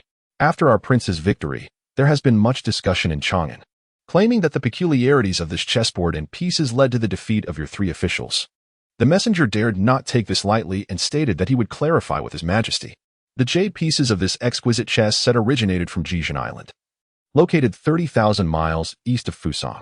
On Jijin Island lies the Ningxia Terrace, which houses the hand-talk pool, capable of producing jade chess pieces that are perfectly formed, each black and white distinctly defined, a natural creation. The black pieces, cool to the touch, can even bring clarity to the mind, while the white pieces, warm, can invigorate one's vital energy, thus referred to as the cold and warm jade. The chessboard is also sourced from Jijin Island, possessing a quality akin to that of catalpa wood, making it an exceptional material for crafting chessboards, known as catalpa jade. Once fashioned into a chessboard, it can reflect human likenesses and exudes a refreshing fragrance, invigorating the spirit. Gao Shoutsai reached into the chess cage, his fingers resting on a black piece. An unexpected wave of coolness revitalized him, dispelling the haze of intoxication from his mind. He envisioned the envoy, speaking confidently before the emperor and his ministers in the Taiji palace, a tinge of pride evident on his face, his words laced with provocation, which stirred a hint of anxiety within him. The envoy from Fusang had come to Chang'an to learn about Central Plains culture, aiming to foster goodwill between the two nations. As a small nation, Fusang need not strive for superiority, yet they insisted on overshadowing Chang'an. At this moment, Gao Shoutsai felt an urgent need to interrupt the envoy, whose mind was clouded by drink. The chess strategies of the Central Plains, when encountering Fusang's cold and warm jade and catalpa jade, seemed perfectly harmonious. Should Chang'an lack such exquisite items, Fusang would gladly present them as a tribute. Wu Zetian frowned slightly. Di Renjie immediately recognized that Her Majesty had forgotten all about the cloud chess platform. He hastily stepped forward, saying, "The cloud chess platform was built by the previous dynasty within the Taiji Palace, a mechanical chess platform designed to simulate the layout of various districts in Chang'an. It has not been maintained for several decades, and it may be difficult to reactivate, even if it has fallen into disrepair with so many mechanics in Chang'an. It would take but a day or two to restore it." At this moment, upon hearing the Minister of Works mention the mechanical creation of the cloud chess platform, those who had not heard of it were filled with curiosity. Several elder ministers, who had experienced the previous dynasty, reminisced about the grandeur and shock of the mechanical workshop constructed during that era. The imperial carriage and the accompanying entourage slowly began to move, gently departing from the Taiji Palace, with nobles and officials trailing behind the royal procession. Yixing followed Ming Shirin, as the crowd made its way toward a palace not far from the Tai Chi Hall. Nearby, Cheng Eugene, sporting a bushy beard and bulging muscles, laughed heartily, animatedly conversing with familiar officials. Di Renjie trailed behind the empress, sensing a colossal chessboard poised to unfurl before him. He stood on one side, while the youth sat regally opposite him. As dusk settled, the Tai Chi Palace glowed luminously, contrasting with the dimly lit palace they approached, where flickering lights were scant, largely shrouded in shadows. Beyond the palace walls, the bustling city of Chang'an unfolded, its myriad lights embodying boundless splendor, prompting the empress to gaze deeply from her carriage. While Gao Shoutsai appeared lost in thought, Ming Shiyin's expression was obscured in darkness, and beside him, Yixing's demeanor fluctuated between light and shadow, his gaze subtly rippling with emotion. Standing beside the empress, bathed in light, Di Renjie felt an unwavering resolve in that moment. The imperial carriage gradually came to a halt before a cluster of palatial structures, which, though not dilapidated, exuded an air of desolation. The vastness of Tai Chi Palace made such forlorn chambers commonplace, and the majestic Yunqi platform was conspicuously absent, with not even a higher dais in sight. The empress surveyed the surroundings and suddenly remarked, "I recall this place. Is this not the Jiangyun Palace? And where lies the Yunqi platform?" Xikong Zhen entered the main hall of Jiangyun Palace, and shortly, the entire edifice began to tremble, accompanied by a steady, weighty grinding sound. A colossal mechanism, akin to building blocks, began to shift. Gazing down upon the Tai Chi Palace, one could see the eaves and dark tiles moving within the palace, while the streets darted like clockwork. The group of palaces before them resembled a Rubik's Cube, constantly transforming. The entire terrain rose with the force of the mighty mechanism. As the palaces cracked open, sank, and spread out, black and white chess pieces, ample enough for one to sit cross-legged upon, emerged from below, accompanied by flipping boards and trapdoors. In a brief moment, a monumental chessboard occupied the vast mechanism, displaying 361 black and white pieces across 19 rows, each square akin to a small room, vividly presented before the assembly. Gao Shoutsai trembled slightly. Having played countless games throughout his life, he had encountered similar boards, and even the exquisite treasures of warm and cold jade paled in comparison. Yet, the grand spectacle unfurling before him, the towering, magnificent chessboard, though still somewhat dim, emanated an overwhelming aura that captivated all onlookers. He could scarcely fathom the grandeur of gently moving pieces atop this majestic chess platform, altering the vast board beneath with a mere flick, the enormous pieces rising and falling in a breathtaking display. With each delicate placement upon the board, such slight force could summon immense transformative power. Strategies for governance, power, wisdom, influence, and pieces. Which ruler could resist such temptation? And which player could forsake the romantic allure of a celestial chessboard and the fall of stars? Although this is merely a fragment of the vast universe. A humble workshop within Chang'an, seated atop the cloud chess platform and gazing down upon the myriad lights of the city. One cannot help but feel the exhilarating sensation of manipulating the fortunes of a city laid out like a chessboard. Who could possibly resist such a feeling? Gao Yuexico bowed deeply to Empress Wu Zetian, his forehead nearly touching the ground, and trembled as he spoke. Your Majesty, I beseech you to allow me to engage in a game upon this cloud chess platform. Wu Zetian regarded him with a discerning eye. Noting the flush of excitement on Gao Yuexico's face, the blood vessels in his eyes pronounced. She nodded and replied, I am well aware of your eagerness. However, you must have heard that this cloud chess platform has remained unrepaired for decades, a relic from the previous dynasty. Moreover, the hour is late. And you have indulged a bit too much today.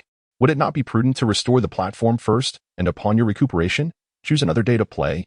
Gao Yuexico, upon reflection, found her reasoning sound and opted not to press the matter further. Wu Zetian then turned to Di Qing and inquired, how many days will the repairs of this platform require? As the banquet reached its zenith, with hosts and guests reveling, the dignitaries and nobles of Chang'an were thoroughly entertained by the magnificent spectacle of the cloud chess platform. Satisfied, they dispersed in groups once the empress concluded the feast. Sua Yuanli gazed into the darkness, where the cloud chess platform dominated his view, his expression a tapestry of complex emotions. Suddenly, a voice emerged from behind him. Chang'an is a city constructed of mechanisms. You once told me it is alive. You fear it, you loathe it, you also reminisce about it. And perhaps no one cherishes it more than you do. To feel its pulse, your father painstakingly built this magnificent marvel for research. Yet now, you aim to destroy it, even at the expense of your father's pride. Why? After the banquet had concluded, Di Renjie descended from the Tai Chi Palace and approached the cloud chess platform, where Su Yuanli was diligently occupied in inspecting the intricate devices within. Di Renjie stood by, observing his friend at work, and remarked, do you intend to merely watch? Or will you lend a hand? Why not wait for the personnel from the Yuheng division tomorrow? You are not typically so industrious. Despite his words, Di Renjie rolled up his sleeves and joined in the effort. Sua Yuanli was entirely engrossed beneath a chess piece, responding, I cannot afford to associate with the Yuheng division. Besides, there is a case that requires investigation. Today, I am making a promise to Her Majesty on your behalf. Should the Yuheng division delay, it will be your reputation at stake. Thus, I shall assist you in checking and drafting a blueprint for you to present to them. I will not return tomorrow. Emerging from the hidden mechanisms, Sua Yuanli's complexion was pale, betraying signs of exhaustion, and he was gasping for breath. Di Renjie extended a hand to hoist him from the ground, chuckling, perhaps you should drink less. Not all artisans are as frail as you. Sua Yuanli straightened himself with effort, retorting, the personnel from the Yuheng division would have mechanisms even in their garments. They would never deign to perform such laborious tasks themselves. If you truly have a heart, it would be more prudent to increase my salary. Lest the sage of Changelfang languish in solitude for too long. Di Renjie surveyed the grand expanse before him, resembling a small city of chess pieces.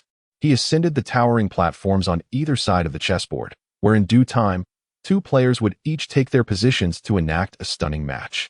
As I later organized the intelligence gathered from the thieves' secret archives, one particular document piqued my interest. Can you guess which one it is? A subtle smile graced Di Renjie's lips. Sua Yuanli pondered briefly before responding. It is the intelligence from the Fusang envoy. Correct. Di Renjie nodded slightly and continued. The day before, 3 attendants from the Taiji Palace Chess Academy were challenged by a mysterious figure. The 3 matches were exceedingly intricate, fraught with complexities that drained the attendants' energies. The following day, the Fusang envoy arrived, and the exhausted attendants fell to the hands of the young Prince of Fusang, causing an uproar throughout Chang'an. Within a single day, the news had spread far and wide. Consequently, today's lavish banquet for the Fusang envoy attracted considerable attention. Just moments ago, the young prince and the deputy envoy spoke carelessly, their words tinged with a hint of provocation, prompting even Lord Sikong to intervene and resurrect the long-dormant cloud chess platform. Di Renjie picked up a white piece, his demeanor solemn. All these events are intricately linked, orchestrating the battle set to unfold 3 days hence. He cast his gaze to the left, surveying the entirety of the Taiji Palace, where every movement was visible. Turning to the right, he beheld Chang'an from the highest vantage point. The geographical advantage of the cloud chess platform is unparalleled. Occupying this position grants one a comprehensive view of all activities within Chang'an. De Ringier felt a profound gravity. Recognizing that whether through military maneuvering, espionage, poison, arson, or direct assault, seizing such a position would facilitate all operations. Establishing a platform that overlooks Chang'an, with its defenses intricately interwoven, could easily be compromised. This precariousness kept De Ringier on high alert. Sua Yinli's expression also grew serious as he clutched the warm and cool jade pieces in his hands, a chill seeping into his core, sharpening his mind. From the moment the three attendants fell to the young prince of Fusang, the threads of this intricate web began to weave together. If there indeed exists a hidden puppeteer, they would have had but one opportunity to act. That would be when they exhausted the energies of the three attendants. He even understood the young prince's prowess at chess, knowing that only the three attendants possessed the capability to defeat him, thus intervening to thwart their efforts. The subsequent developments were orchestrated from the shadows, riding the tide of events. He regarded human emotions as a chessboard, De Ringier remarked. Hands clasped behind his back, each move delineates the grand scheme. In retrospect, the swift dissemination of news following the young prince's victory over the three attendants, coupled with the public's outrage, suggests that there is indeed someone behind the scenes fanning the flames. Sua Yunli toyed with the pieces in his hand, his tall frame leaning slightly forward. We might begin our investigation from this point. De Ringier silently shook his head. No need. The puppeteer remains concealed, unlikely to reveal themselves so readily, and I can surmise how they manipulate the hearts of men. The origin of this news is something I have a vague suspicion about. Su Yuanli's expression was one of confusion, and De Ringier glanced at him. Chong Le Fong. Ping Kong Fong. Su Yuanli was slightly taken aback. Then his countenance fell. That flower umbrella. However, it is indeed exceedingly difficult to extract information from there. The machinations of the unseen hand, though intricately linked, are not overly complex. His numerous schemes have a traceable purpose, all aimed at the battle 3 days hence. It is then that his true objective will be revealed. Yet, amidst all this, there remains one matter I have yet to comprehend. De Ringier suddenly raised his head, a flicker of brilliance flashing in his eyes. Su Yuanli timely provided a lead. What matter? De Ringier smiled slightly. The tacit understanding they once shared allowed them to analyze the case in a seamless exchange of dialogue. The intelligence within the secret pavilion? But which piece of intelligence does he seek? De Ringier articulated the pivotal question. The Dali Temple theft is the only instance where the unseen hand faltered. This failure in his scheme subsequently led to the affair involving the Fusang envoy. The motives behind both cases must be interconnected. Only by tracing this connection can we uncover their target in 3 days. If one of the thieves that day was the young Yixing, then he has played the hearts of men like a chess game, advancing step by step, leading himself to this place. Standing atop the cloud chess platform, De Ringier gazed down upon the myriad marketplaces of Chang'an and the Taiji Palace, solemnly pondering. What could be the reason? Both Su Yuanli and De Ringier turned their gazes toward the Taiji Palace, with Su Yuanli softly stating, if there is a target, there is no place more suitable than here. De Ringier's brow was tense, as if he sensed an immense pressure. The two exchanged knowing glances and smiles. Then De Ringier, staring at the chess platform opposite them, murmured, we are merely at the opening move. It is 3 days from now that our true confrontation shall commence. Do not be overly hasty. De Ringier patted Su Yuanli's shoulder, imparting a word of caution before turning to depart. Upon returning to the Dali Temple, De Ringier immediately made his way to the secret pavilion. He opened a bookshelf and, amidst a collection of ancient scrolls from a bygone era, found the one he sought. Unfolding the dust-laden scroll, the master blueprint of the cloud chess platform appeared before him. Yet, instead of examining the intricate mechanisms within the illustration, De Ringier drew it to the end, his gaze resting upon a name. He remained silent for a long time, the atmosphere within the iron pavilion thickening as if suffocating. Until at last a mournful sigh escaped his lips. All the clues have intertwined. Yet this is the last scenario I wish to encounter. Chapter 8. The Intrigues of Chang'an in the Midst of the Game. Sua Yuanli meticulously charted the intricate mechanisms of the cloud chess platform before tucking the blueprints into his cloak and striding out of the Taiji Palace. By this hour, the gates of the various districts in Chang'an were firmly shut, and the streets lay deserted. Su Yuanli summoned a special carriage from the Dali Temple and, shrouded in the veil of night, set forth on his journey. Navigating through a concealed passage, he entered the Chang'an district. However, instead of heading directly to his own shop of contraptions, he disembarked from the carriage, donned a wide-brimmed hat, and chose the more obscure paths and hidden routes, eventually arriving at the rear entrance of a flower house. He knocked a series of 16 distinct taps on the door, and a seemingly unremarkable ornament on the door suddenly recessed. After a brief moment, the door creaked open, revealing Gong Sunli, her hair tousled and her ears peeking through. Clearly just having removed her makeup, she glanced around alertly and beckoned to Sua Yuanli, saying, "Come in quickly, Shadow." The pair entered a secluded chamber, where they found Yu Tian and Ming Shirin already present. "You have not concealed anything from Di Rinjie. He has surmised most of the plan." Sua Yuanli recounted his recent conversation with Di Rinjie, adding, "Moreover, from my understanding of him, he is merely one connection away from linking all the suspicions to us. Then let us eliminate him." A startled Ali raised her head and leaned against the table, exclaiming, But Master D is a good man. He has many past cases in the secret archives, some concerning stars, others tigers, and even letters. Master D is a person who earnestly pursues justice. There is no absolute justice, just as there is no absolute fortune or misfortune, Ming Shirin retorted coldly.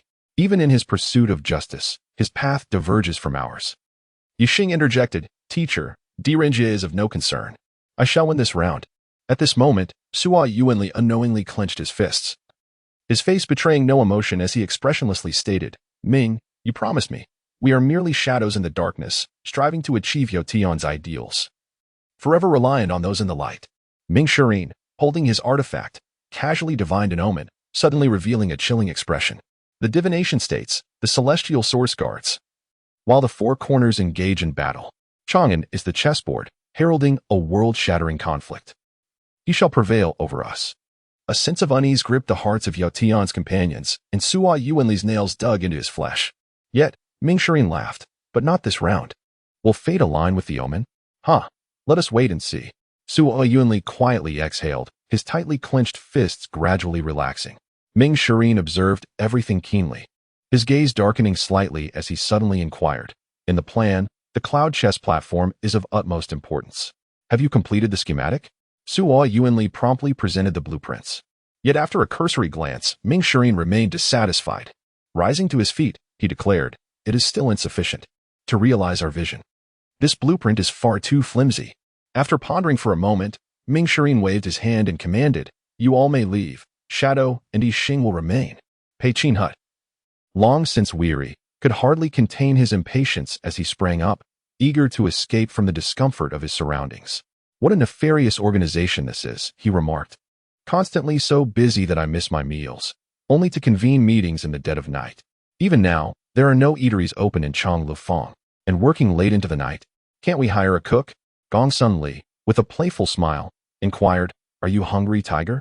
Allow me to prepare something for you." "Are you going to test my tolerance for poison again, Ollie?" Pei Qin Hut exclaimed, alarmed, scrambling away as even Ollie could not retain him. Gong Sunli, feeling a flicker of annoyance, chased after him, declaring, "Tiger, wait. Is my cooking truly inferior to the rations of the Changcheng guards?" Yang Yuhuan remained composed and unflappable, elegantly rising to depart, while also closing the door behind them. Ming Shirin exchanged a meaningful glance with Si Yuanli and addressed Yixing. "The forthcoming plans necessitate your collective effort. Shadow, can you draft a complete blueprint of the cloud chess platform?" "I require time," Sua Yuanli replied, his expression grave. Ming Shirin lowered his gaze slightly and articulated, "Di Rinjie will not afford us much time. We must acquire the blueprint of the cloud chess platform tonight." Sua Yuanli furrowed his brow but acquiesced. Yet Yixing promptly interjected, "Master, Di Rinjie is exceedingly cautious. Acting hastily is perilous. I have made up my mind." "Shadow, please relay our plan to him," Ming Shirin said, lifting his artifact and gesturing with his sleeve. "Though there have always been legends, only you and I can be certain Chang'an is a living city, the most prosperous and resplendent gem of the King-S continent." Sua Yuanli glanced at Ming Shirin and remarked to Yixing, "It is said that Chang'an is a city of mechanisms, having reached the zenith of mechanical arts under the development of the Yang, Li, and Wu dynasties. Neither Haidu, Jixia, nor the three divisions can compare. Yet in the oldest tales, mechanisms came before this miraculous city. It is not merely a spectacle, like the automata. It is an entity that exists in reality. As if mechanisms are growing, each district flourishes under the nurturing of the artisans, continuously absorbing the essence of Chang'an. New workshops are birthed by the city, embraced by the districts, and integrated into its very fabric. Thus, Chang'an perpetually undergoes a process akin to metabolism, causing the districts to gradually shift and reorganize. The dilapidated markets slowly sink into the earth, dismantled and reformed, while the thriving districts continually assimilate new workshops, culminating in the prominent districts we see today. The location of where new markets are produced is one of Chang'an's most vital secrets. At this point, Sua Yunli paused slightly, then continued, Ming and I are inclined to believe that the new workshops are birthed from this living city. And even the Taiji Palace cannot exert complete control. Whenever a new workshop emerges, the Yuhang Bureau notifies the various district lords, who then deliberate on the allocation and competition for these new establishments. Ming Shirin interjected, the father of the shadow is a district lord. Thus, he possesses an intricate understanding of the mechanisms within the marketplace, while I am well versed in the art of divination. Upon our encounter, sharing similar perspectives on certain matters concerning Chang'an, the shadow decided to align with us. His knowledge of the intricate workings complemented my grasp of the divination symbols. And swiftly we unraveled the patterns governing the emergence of new markets, affirming certain conjectures of ours. Chang'an itself embodies a distinct will, one that even the Taiji Palace cannot dominate. Sua Yuanli solemnly remarked, this will, according to the principles of celestial mechanics, sustains the operations of Chang'an through the laws of mechanism. The preceding dynasty, in pursuit of comprehending this principle, amalgamated celestial mechanics and machinery, resulting in the creation of the cloud chess platform. Therefore, the mechanisms of the cloud chess platform do not merely facilitate the movement of chess pieces but simulate the entire operation of Chang'an. Sua Yunli gestured towards the rudimentary schematic of the mechanisms before him. Yi Xing stepped forward, comparing the rough map of Chang'an's markets, meticulously crafted by Yao Tian, with the schematic of the cloud chess platform. As the two diagrams overlapped, illuminated by the light, a subtle resonance emerged on the paper, plunging Yi Xing into an indescribable shock. Chang'an is a chessboard, Yi Xing stammered. The cloud chess platform is, in essence, a simplified schematic of the mechanisms of Chang'an's markets, abstracted from their physical forms. Ming Shirin calmly asserted, thus, aside from infiltrating the Taiji Palace to steal the secret map of Chang'an's markets, the cloud chess platform itself serves as my contingency plan. You must remember the operational principles of the mechanisms, integrating them with the divination symbols I have taught you, alongside the knowledge of mechanisms imparted by the shadow. The aspiration of the teacher and the shadow is. Ming Shirin turned away. Once you prove that you have confined your superfluous emotions within a cage, I shall allow you to command that game. Ming Shirin vanished into the darkness. Yetze Linli produced a chessboard from beside him and remarked to Yi Xing, your chess skills have indeed surpassed his. Even if he were to play, he might not excel in this match. Shall we engage in a game of colorful chess? Yi Xing shook his head. The teacher remains more composed than I. Ha ha. Sua Yuanli laughed heartily. More composed? He flung the chess piece in his hand, chuckling. I have never encountered anyone more emotionally driven than him.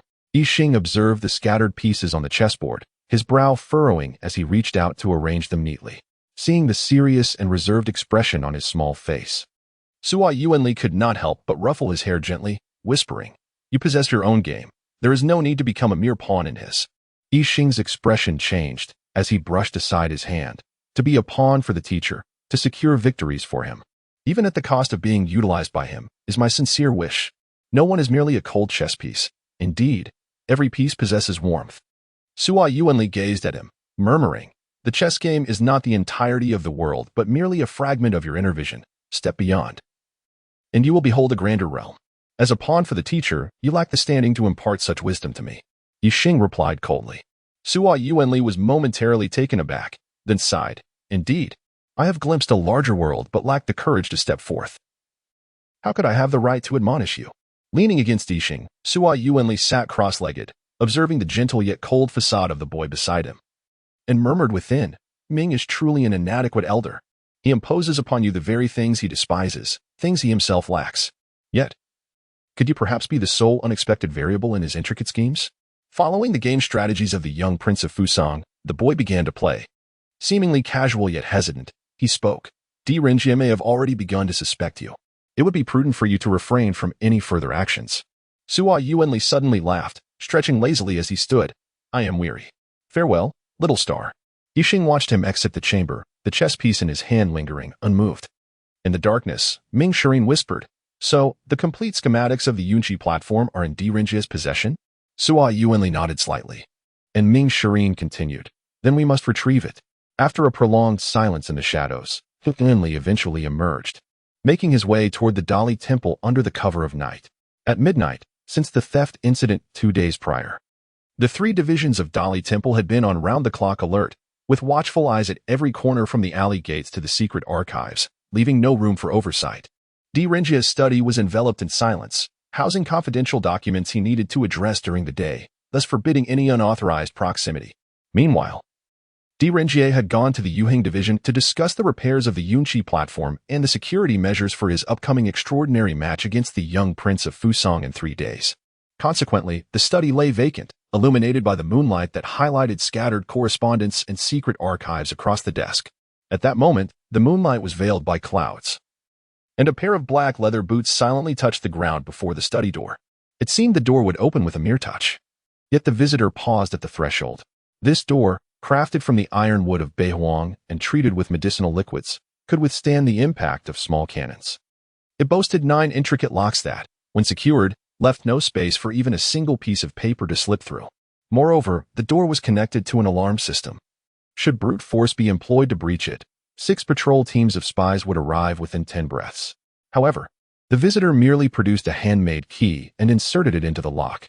As the mechanism engaged with a series of soft clicks, the pins rose one by one, and the key, fashioned from black crystal sand, clicked into the lock core. He sighed with relief and gently pushed the door open. As the door swung open, he swiftly entered the room. Following the familiar path tread by Renjie, his footsteps mirrored those of his predecessor as he approached the desk. Faced with a clutter of documents, he refrained from disturbing anything, instead leaning close to the desk to sniff discreetly. Soon, he detected a faint scent of aged silk, emanating from a pile of documents on the left side of the desk. His gaze traced along the edge until he spotted a scroll resembling the secret archive's storage documents. With a delicate tug, he extracted it without raising a speck of dust. Illuminated by the moonlight filtering through the paper window, he unfurled the scroll, and upon lifting his gaze, he beheld the title, Master Plan for the Yunqi Platform Mechanism. Within the dimly lit room, a chilling voice echoed, "Since you have arrived, why depart so swiftly?" Accompanied by a series of clicks, the 9 locks of the door were simultaneously engaged. At that moment, Renjie ignited the nearby flame, casting light upon the shadow lurking in the darkness. Our defenses at the Dali Temple are indeed formidable, yet you come and go as you please. It truly shames us, he remarked. The shadow lowered a scroll it had been holding and spoke in a hushed tone. Even the most cunning fox cannot outwit the seasoned hunter. Did you truly anticipate my arrival tonight, Master D? How I wish I had miscalculated. Renjie sighed softly, his iron-gray eyes scanning the figure cloaked in shadow. At that instant, his gaze was sharp as a blade, compelling the shadow to avert its eyes. Li Yuanfang burst forth from the study, his large ears quivering. Intently fixated on the shadow, the flying wheel in his hand poised for action. Will you reveal yourself, or shall I compel you? Renjie moved the candle closer, illuminating the figure, but a black cloth obscured its face, leaving only a pair of profound and familiar eyes visible. Outside, a commotion ensued, with voices calling urgently, "Master D! Master D!" Renjie responded, "You shall remain at the door. Should anyone attempt to flee, apprehend them immediately." He turned his attention back to the shadow and spoke again in a low voice. "With your understanding of me, you must know that you have no chance left. Huang has always been so cautious." The shadow's voice shifted, shedding its deliberately hoarse tone for one as clear and gentle as a breeze on a moonlit night. "Yuanli. It is indeed you." A flicker of anguish crossed Renjie's features as he beheld Sua Yuanli slowly removing his mask. Huang must have suspected something long ago. Sua Yuanli chuckled softly. Renjie shot him a glance, coldly stating, "I would rather be mistaken." Sua Yuanli laughed quietly. "You never act without an 80% certainty. Today at the Yunqi platform, your words were a deliberate hint that you had discerned the significance of the Yunqi platform. Thus, with my understanding of you, it was only natural to surmise that you would draw upon the secret cabinet's map of the mechanisms and bait me into action tonight. I know you as well as you know me." Renjie quelled the turmoil within and regained his composed demeanor.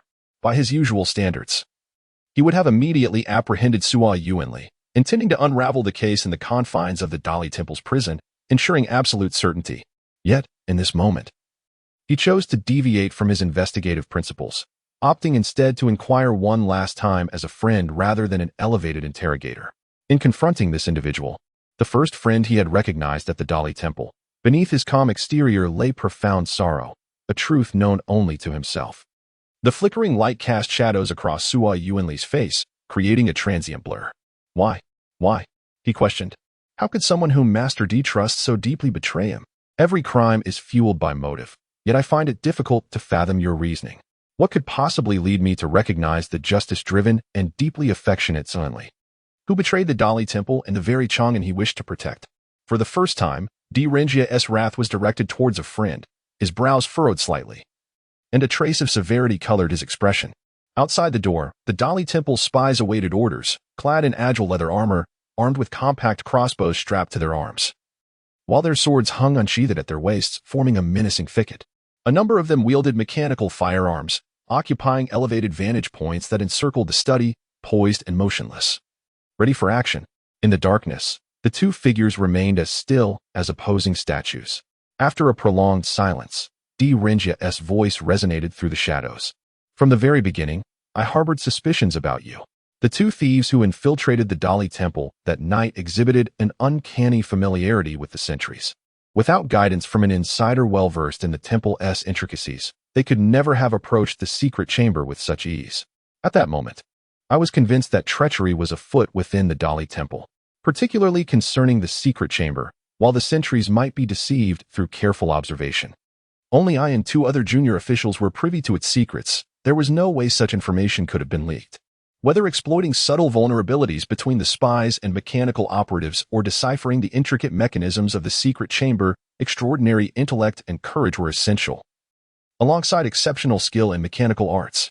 Although one of the thieves wielded a go piece as a weapon, displaying considerable cleverness, D. Renjia mused as he caressed the piece, recalling the diabolical traps laid in their retreat. His gaze darkened slightly as he continued, yet this only confirmed my belief that they arrived well prepared. Surely, the intricate mechanisms of the secret chamber consumed much of their time and effort, thus allowing me to detect their presence. The other elements of their infiltration, including how they accessed the secret chamber, had to have been meticulously planned in advance. The architect of such a scheme must possess an intimate understanding of the Dali Temple's layout and have had the opportunity to closely observe the secret chamber, as well as being exceptionally skilled in the mechanical arts. The Dali Temple is home to many intelligent minds, yet those proficient in mechanical techniques typically reside within the Yuheng division. The pool of suspects is limited, making it difficult for me not to suspect you. I considered how two thieves would risk infiltrating the Dali Temple when an insider could simply walk in unimpeded. Therefore, I sought to examine the entry records from that night. D. Renjia produced a slip of paper from his sleeve, which gracefully floated onto the table before Xianli. It bore a line of entry records, marked in red ink, revealing the time of entry as 3/4 past the hour.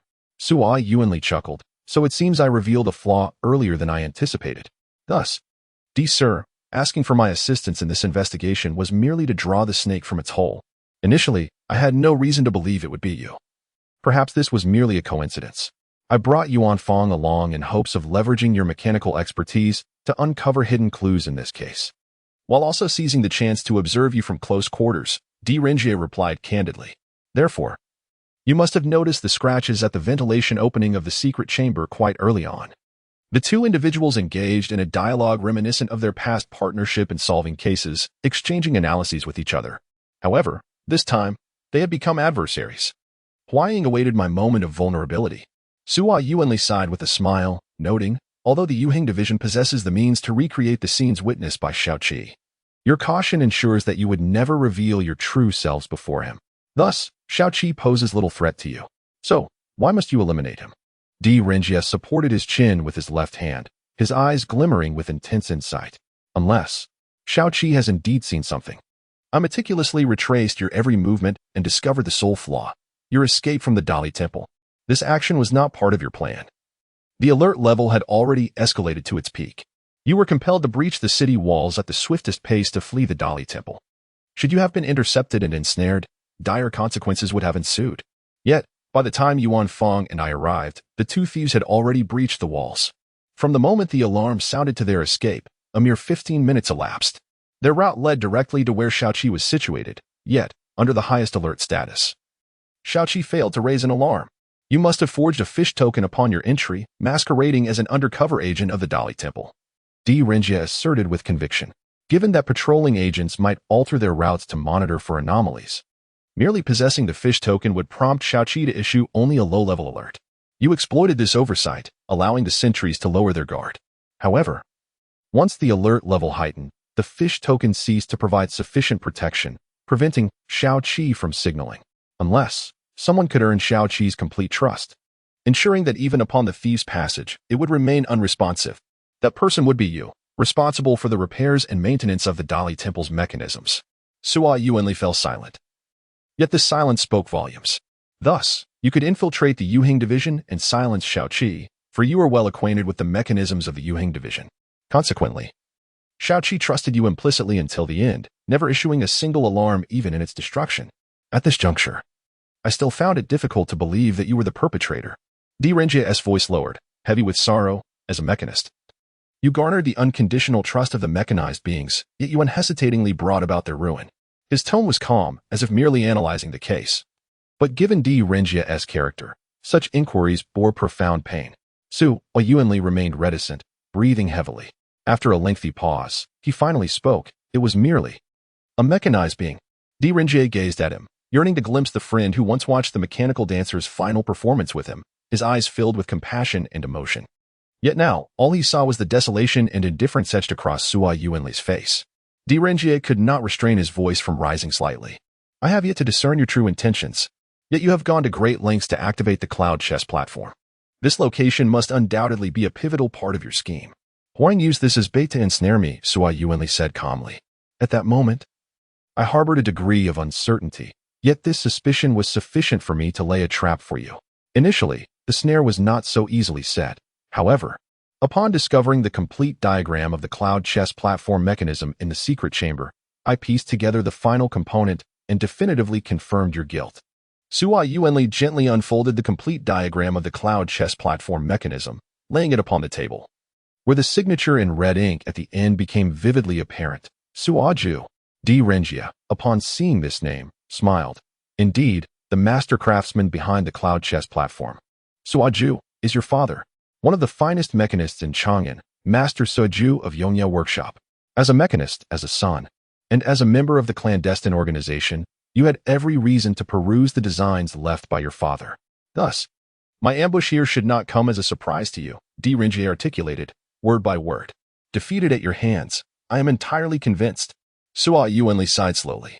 Your father mismanaged the substantial funds allocated for repairs at Yongya Workshop, leading to its gradual decline, and eventually, he was stripped of his title as master, his reputation tarnished, leaving him without renown in the mechanist realm.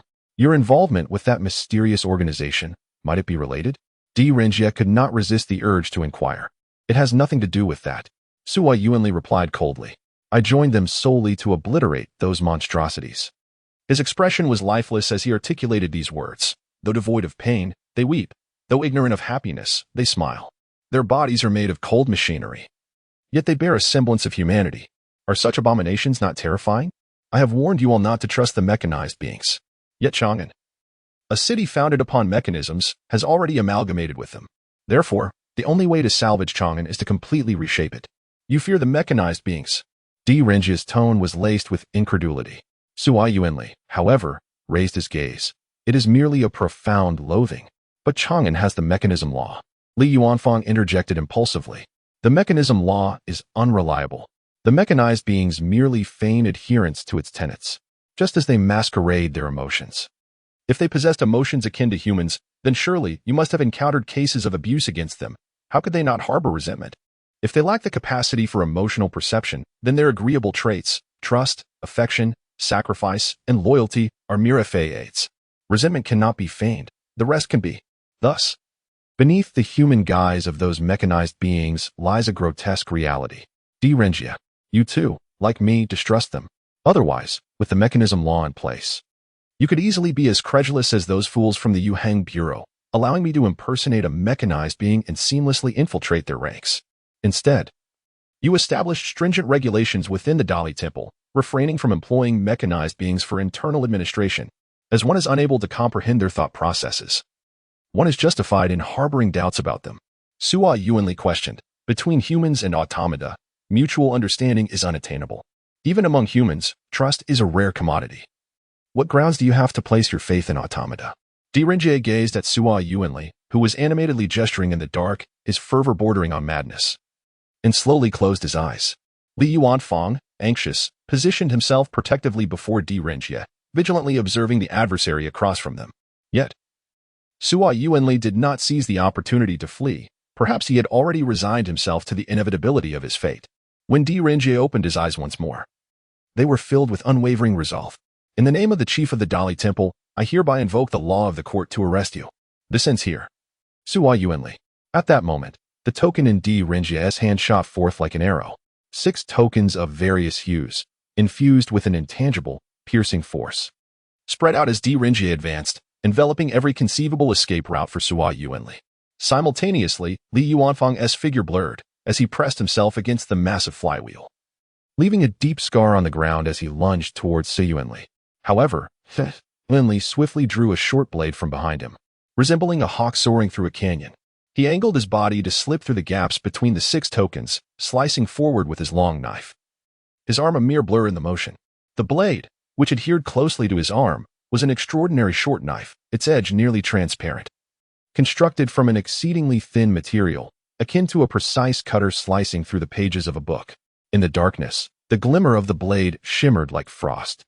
The blade was slightly short, curving to fit snugly against his elbow, as intimate as a lover's embrace. As he wielded the knife, it stirred not a whisper of wind, gliding through the shadows to clash against the approaching tokens. An overwhelming force surged from the tokens, reminiscent of a heavy iron spike capable of breaching armor. Even the formidable 1825 plates of a soldier's armor could not withstand its relentless impact. Sua Yuanli was acutely aware of his prowess. With one decisive strike, he could cleave through iron. Yet, in the face of the tokens hurled by Di Renjie, he found himself unable to counteract the force. Sua Yuanli's short knife traced a slow arc, deflecting the token, its delicate edge vibrating with a sound akin to a buzzing bee. Utilizing the tremor of his wrist, he absorbed the force, while simultaneously pressing down with his left hand, revealing a sudden fissure at his wrist from which a short arrow shot forth, aimed at Li Yuanfang's face as he glided on the flywheel. Di Renjie's pupils contracted in realization. He had been unaware that his friend's left arm was an automaton. Yuanfang gasped, the flywheel beneath him soaring to intercept the arrow. At that moment, Sua Yuanli surged forward, his short knife becoming an ethereal specter, striking towards Di Renjie with a speed and ferocity that caught everyone off guard. As if imbued with the grim determination to take a life, he slightly tilted his body, slicing through the fierce gleam of the short blade. The almost certain lethal strike from Sua Yuanli was imminent.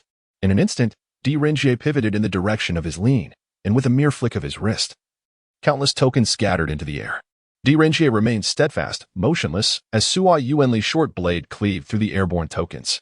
In that fleeting moment when the speed slowed, a single token shot forth, striking the tip of Sua Yuanli's blade with a minimal force. This was a technique forged from extraordinary eyesight and unwavering confidence. The curvature of the blade could transform the explosive power from Sua Yuanli's wrist into a swift cut. Likewise, the force exerted on the blade's tip would transmit back to the wielder's wrist. Di Renjie, with the flying token, momentarily hindered the edge of the blade, seizing the opportunity as the momentum shifted from victory to decline, executing a precise counterattack. The short blade in Sua Yuanli's grasp danced like a specter, entangling Di Renjie closely, as if it could deliver a fatal strike at any moment. Yet, Di Renjie always managed to cleverly intercept with the token in his hand, preventing Sua Yuanli from closing in completely. Yuanfang wished to intervene, but each time he aimed his dart, Yuanli would suddenly vanish, intertwining his figure with Di Renjie's, retreating at once whenever his blade was obstructed, denying Li Yuanfang any chance to strike. Di Renjie was perpetually unable to widen the distance between them. Yet Sua Yuanli could not approach close enough to render Di Renjie's tokens ineffective. They moved like a tango, separated by merely a step away. With the resonant clash of blades and tokens, Sua Yuanli finally drew half a step closer to Di Renjie, their gazes locking. It was then that Sua Yuanli perceived the confidence glimmering in Di Renjie's eyes, a long-awaited predator poised to ensnare its prey. The token that Di Renjie had concealed in his left hand finally emerged. With a flick of his wrist, it transformed into a beam of golden light, propelled by an imposing aura, shooting forth with such swiftness that it outpaced the short blade across the scant distance that separated them. In their face-to-face confrontation, Sua Yuanli found himself utterly unable to evade. The golden token struck the short blade that he had raised to defend his chest.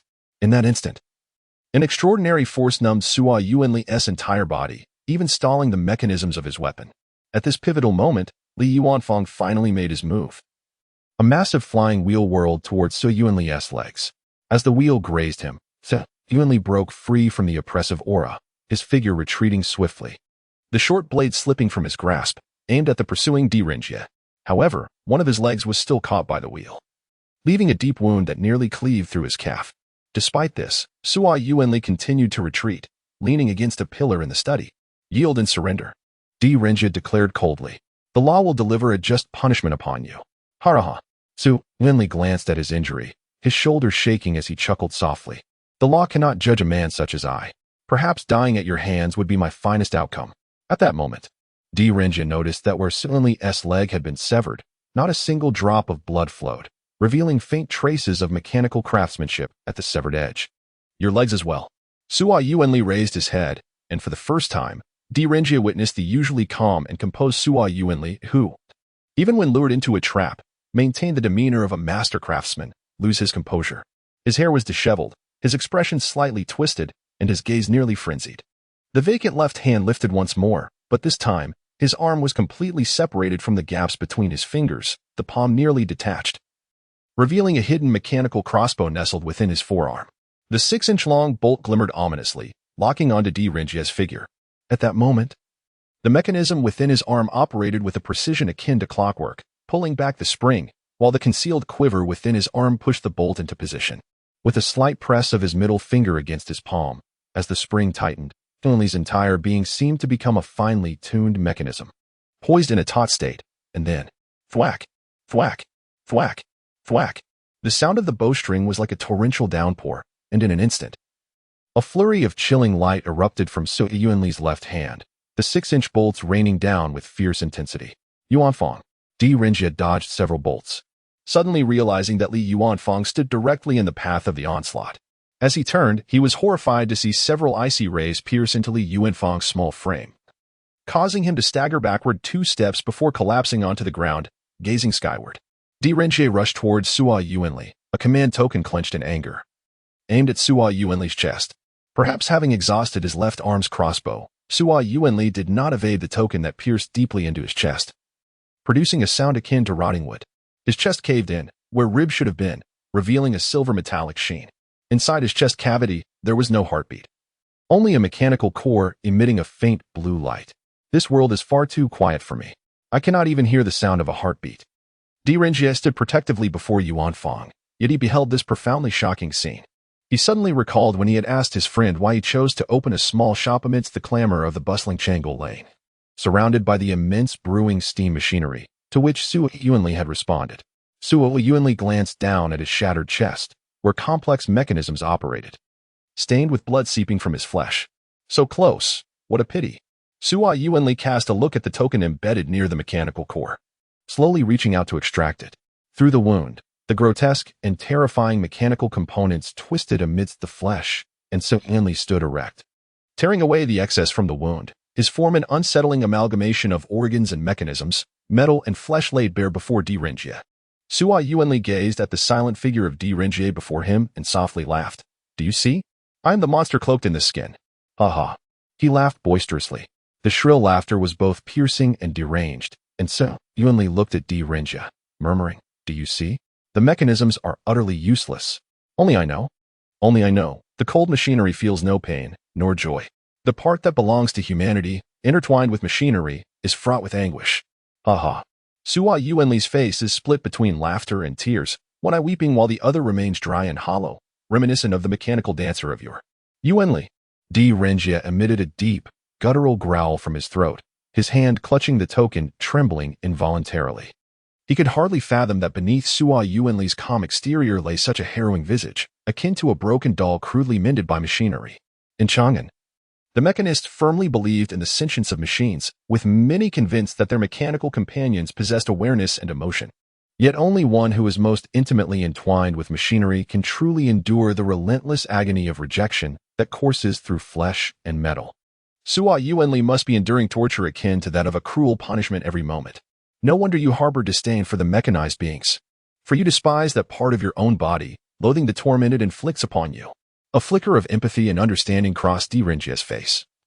But his hand swiftly regained steadiness, crashing down towards Sua Yuanli's face. Yet I promised Yuanfang's siblings to protect him. You dare to harm him. Unforgivable. Sua Yuanli raised his left hand, effortlessly seizing Direnjia's fist. The strength of a human cannot rival that of machinery. The bionic skin enveloping Sua Yuanli began to rupture inch by inch, revealing the silver metallic prosthetics beneath. As the gears turned and the levers engaged, the intricate mechanical structure slowly came to life, his left hand applying pressure, constricting Direnjia's right hand bit by bit. Pain flickered across Direnjia's face as Sua Yuanli's right fist struck forcefully against Direnjia's chest, sending him sprawling. Clutching his chest, Direnjia recalled the fleeting moment when Sua Yuanli's fist connected. The sensation? No, his right hand seemed not to be a mechanical prosthetic, lacking the immense power of the left. Yet in comparison to a fleshly fist, it appeared to possess a far greater force. Direnjia's gaze lingered on the junction where flesh and machinery converged on Sua Yuanli, noting the abnormal twisting of his muscles, bones, and veins. Indeed, an epiphany surged within Direnjia. The strength that human muscles and bones can withstand is finite. To avert self-harm, one is incapable of fully unleashing their physical potential. This limitation is a safeguard devised by the brain, and should one transcend it at the cost of self-injury, they could unleash terrifying strength. Moreover, a portion of his body is supported by machinery, enabling him to exert greater force than an ordinary person. But how does he achieve this limitation, this self-protection?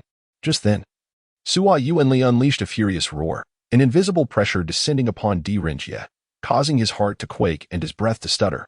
With a thunderous punch, Direnjia felt as though he had been struck head-on by a galloping steed, akin to being struck by a mechanical cannonball, his insides roiling. His body involuntarily recoiled at high speed, colliding forcefully with the ironwood door before tumbling heavily to the ground. How painful! The sensation of pain sharpened Direnjia's consciousness, and a flurry of thoughts raced through his mind. So that's how it is.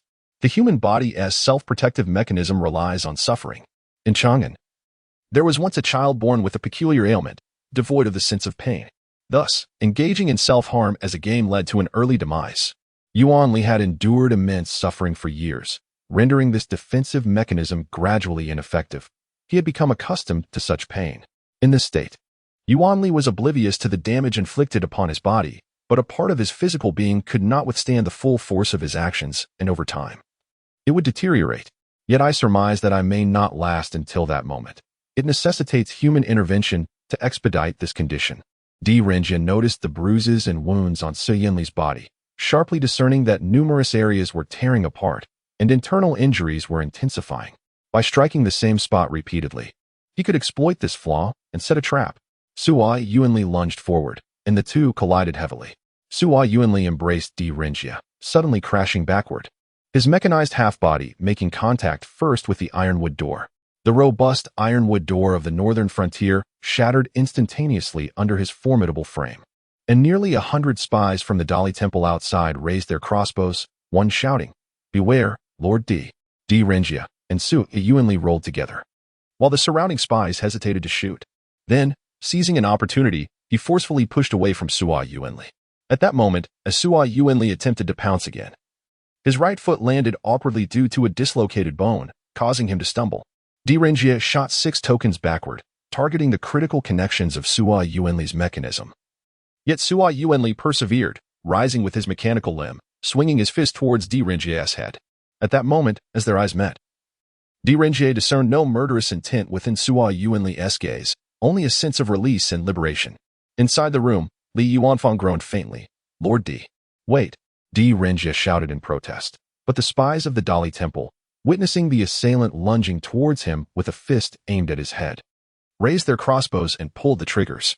Direnjia wished to cry out, but it was too late. The surrounding spies unleashed a volley of arrows towards Sua Yuanli, piercing through his body in an instant. Sua Yuanli's leaden gray eyes met Direnjia's silently, accompanied by one final, carefree smile as he faced the arrows. Vivid red blood, stained with arrowheads, fell onto the stone slabs behind them, mingling with the heavy thud of his towering form collapsing, blood spreading like a dark blue. Direnjia knelt amidst the pool of blood, gazing at his friend's lifeless body. overwhelmed by grief that nearly brought him to tears. He rose to check on Li Yuanfang's condition, only to find Yuanfang weakly sitting up, clutching something in his hand, looking towards Di Renjie. As Di Renjie approached with concern, he slowly opened his hand to reveal a few unblemished crossbow bolts, murmuring, "My lord, there are no arrowheads." Rising to his feet, Di Renjie walked towards the corpse encircled by the crowd, removing his outer robe to drape it over the lifeless body. After a long night spent tidying up the aftermath, Di Renjie, weary, stood up only to hear a revitalized call beside him, "Lord D." Although he bore some bruises, the force behind the bolts was indeed formidable. Li Yuanfang remarked with a silly grin while rubbing his head. He noticed the diagram of the cloud chess platform mechanism on Di Renjie's desk, which Di Renjie seemed to have studied for quite some time, even until the candlelight extinguished, leaving a few drops of wax upon it. For someone as cautious as Di Renjie, this was an unusual occurrence. Is the Lord still pondering over Sua Yuanli? Li Yuanfang sighed, a touch of sadness in his voice. Indeed, although Yuanli has perished, the organization behind him has only just begun to reveal itself. Now, all leads have once again become stagnant with his demise. I am contemplating from where to resume the investigation, Di Renjie replied, putting away the diagram of the cloud chess platform mechanism, resting his chin on his left hand. This blueprint is something the mysterious organization seeks to steal. It should contain some clues. Li Yuanfang raised his hand eagerly. However, Di Renjie slowly shook his head. The diagram of the cloud chess platform is but a key. To unravel the enigma, we must first ascertain where the lock lies. Is there truly no lead? Li Yuanfang's ears perked up, his spirits lifting as he offered, "I could assist you in the investigation." He appeared completely unfazed by the shadows of the previous night. Di Renjie placed his hands on his hips, a faint smile gracing his lips. "Let it be. You may inquire for information, but when it comes to serious investigation, your carelessness is bound to overlook critical clues. And who says I lack leads?" His expression momentarily darkened, his gaze becoming distant as he spoke. Yuanli's body was modified, possessing the traits of a mechanical being, his heart replaced by a mechanism core. Thus, that core should, like that of a mechanical person, allow us to probe into his past memories. Upon hearing this, Li Yuanfang's spirit soared. Yet his enthusiasm waned as he considered the implications of dismantling the mechanism core. But, must we really hand Lord Sua's mechanism core over to the Yuheng division for disassembly? Though he betrayed the Dali Temple, I feel he still regarded you as a friend. Moreover, while he may have been somewhat radical, there are reasons behind his actions. I have no intention of giving it to the Yuheng division. Di Renjie furrowed his brow slightly. I have yet to settle accounts with them regarding the matter of Shao Qi. Why would I hand over clues to them? What shall we do then? Li Yuanfang fidgeted with his fingers, a hint of anxiety creeping in. Aside from the Yuheng division, there is another place where one can access the memories of mechanical beings. In Chang'an, the prevalence of mechanical entities has become commonplace. With the populace accustomed to collaborating with these automatons, many individuals perceive these mechanical beings not merely as tools, but rather as family and companions. According to the regulations governing these machines, when a mechanical core reaches a state of obsolescence, the operator must immerse the core in the sea pool before being eligible to receive a new one. The cores that descend into the sea pool gradually decompose, transforming into the raw materials from which Chang'an forges new mechanical cores. Thus, the waning mechanical beings find their final resting place submerged within the depths of the sea pool. Chapter 9. The chess game in Chang'an. The identity of the shadow has been revealed. Fortunately, he chose to die in battle. Thus, it shall not jeopardize our plans. However, all previous connections with the shadow must be severed and cleansed. You all should remain out of sight for the time being. Just in case. Ming Shirin stood in the darkness, cradling an instrument resembling an armillary sphere, speaking coldly. Yixing, standing below, abruptly looked up. His shock mingled with a sense of foreboding understanding and sorrow. Yet, Ming Shirin responded with indifference. Go about your own affairs. Yixing was left behind. Ming Shirin drew forth a letter from his sleeve and handed it to Yixing. This is left for you. Yixing accepted the letter and opened it. Gazing at the familiar yet foreign script, his hand trembled ever so slightly. Little star. This plan was initiated by me and devised by Ming. But when you read this letter, it should be only you who can carry this plan forward. The cloud chess platform is a contraption created by my father. I have entered the Taiji Palace multiple times to observe it, and with the opportunity presented by the activation of the cloud chess platform today, I have finally sketched part of its blueprints. This mechanized chess platform was constructed during the Li Dynasty to observe the operational patterns of the Chang'an workshop market. Through the study of the cloud chess platform, the mechanism masters were able to decipher some of the operational principles of the Chang'an workshops, allowing subsequent mechanism masters to more easily manipulate newly formed workshops and integrate them into selected clusters. Thus, the Li family reconstructed the Heavenly Mechanism chessboard based on the Cloud chess platform. By moving the pieces on the Heavenly Mechanism chessboard, one could manipulate the movements of the Chang'an marketplace. When my father was alive, the Heavenly Mechanism chessboard could direct newly produced workshops along the meridians, sliding towards their designated clusters. Simultaneously, the clusters would swiftly alter their movements, assimilating the new workshops within. The workshop masters would also publish new workshop maps for everyone to purchase. The power to maneuver the Chang'an marketplace lies upon the Heavenly Mechanism chessboard. Therefore, Ming and I have tasked you with orchestrating the activation of the Cloud chess platform, utilizing it to explore the methods of controlling the Heavenly Mechanism chessboard. In the future, you shall use Chang'an as your chessboard to fulfill the aspirations of Yao Tian.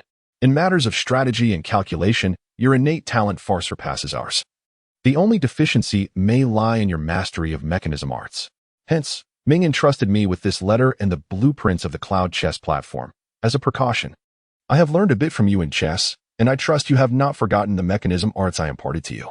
To me, Chang'an is a living, breathing mechanism house. For you, Chang'an should be a grand chessboard, but the chess game should not encompass your entire world. Ming often tells you to imprison emotions within a cage, leaving only the desire for victory. Yet my father taught me about mechanisms, and what he built was a home. As for the debt I owe you, you may as well take some scraps to settle it. Whether it holds value or not, there is little that can be done. After all, despite receiving 2 salaries, I find myself tinkering with the worn-out mechanisms on my body, leaving little to spare. It all goes to buying wine. When one dies, debts vanish. If you are unwilling, there is nothing to be done. The shadow. The letter in Yixing's hand became damp with a few drops of moisture. Yixing meticulously restored the letter along its creases, cherishing it close to his heart. The shadows had been unveiled, and thus, Di Renjie had become a potential threat. Ming Shiring gazed intently at Yixing and murmured, "Therefore, this time, you must eliminate him." Yixing, caressing the letter against his chest, responded softly, "Yes, master." The Haiqi, situated before the Taiji Palace, was accessible via the Zhuke Avenue, which directly led from the Zhuke gate to the palace.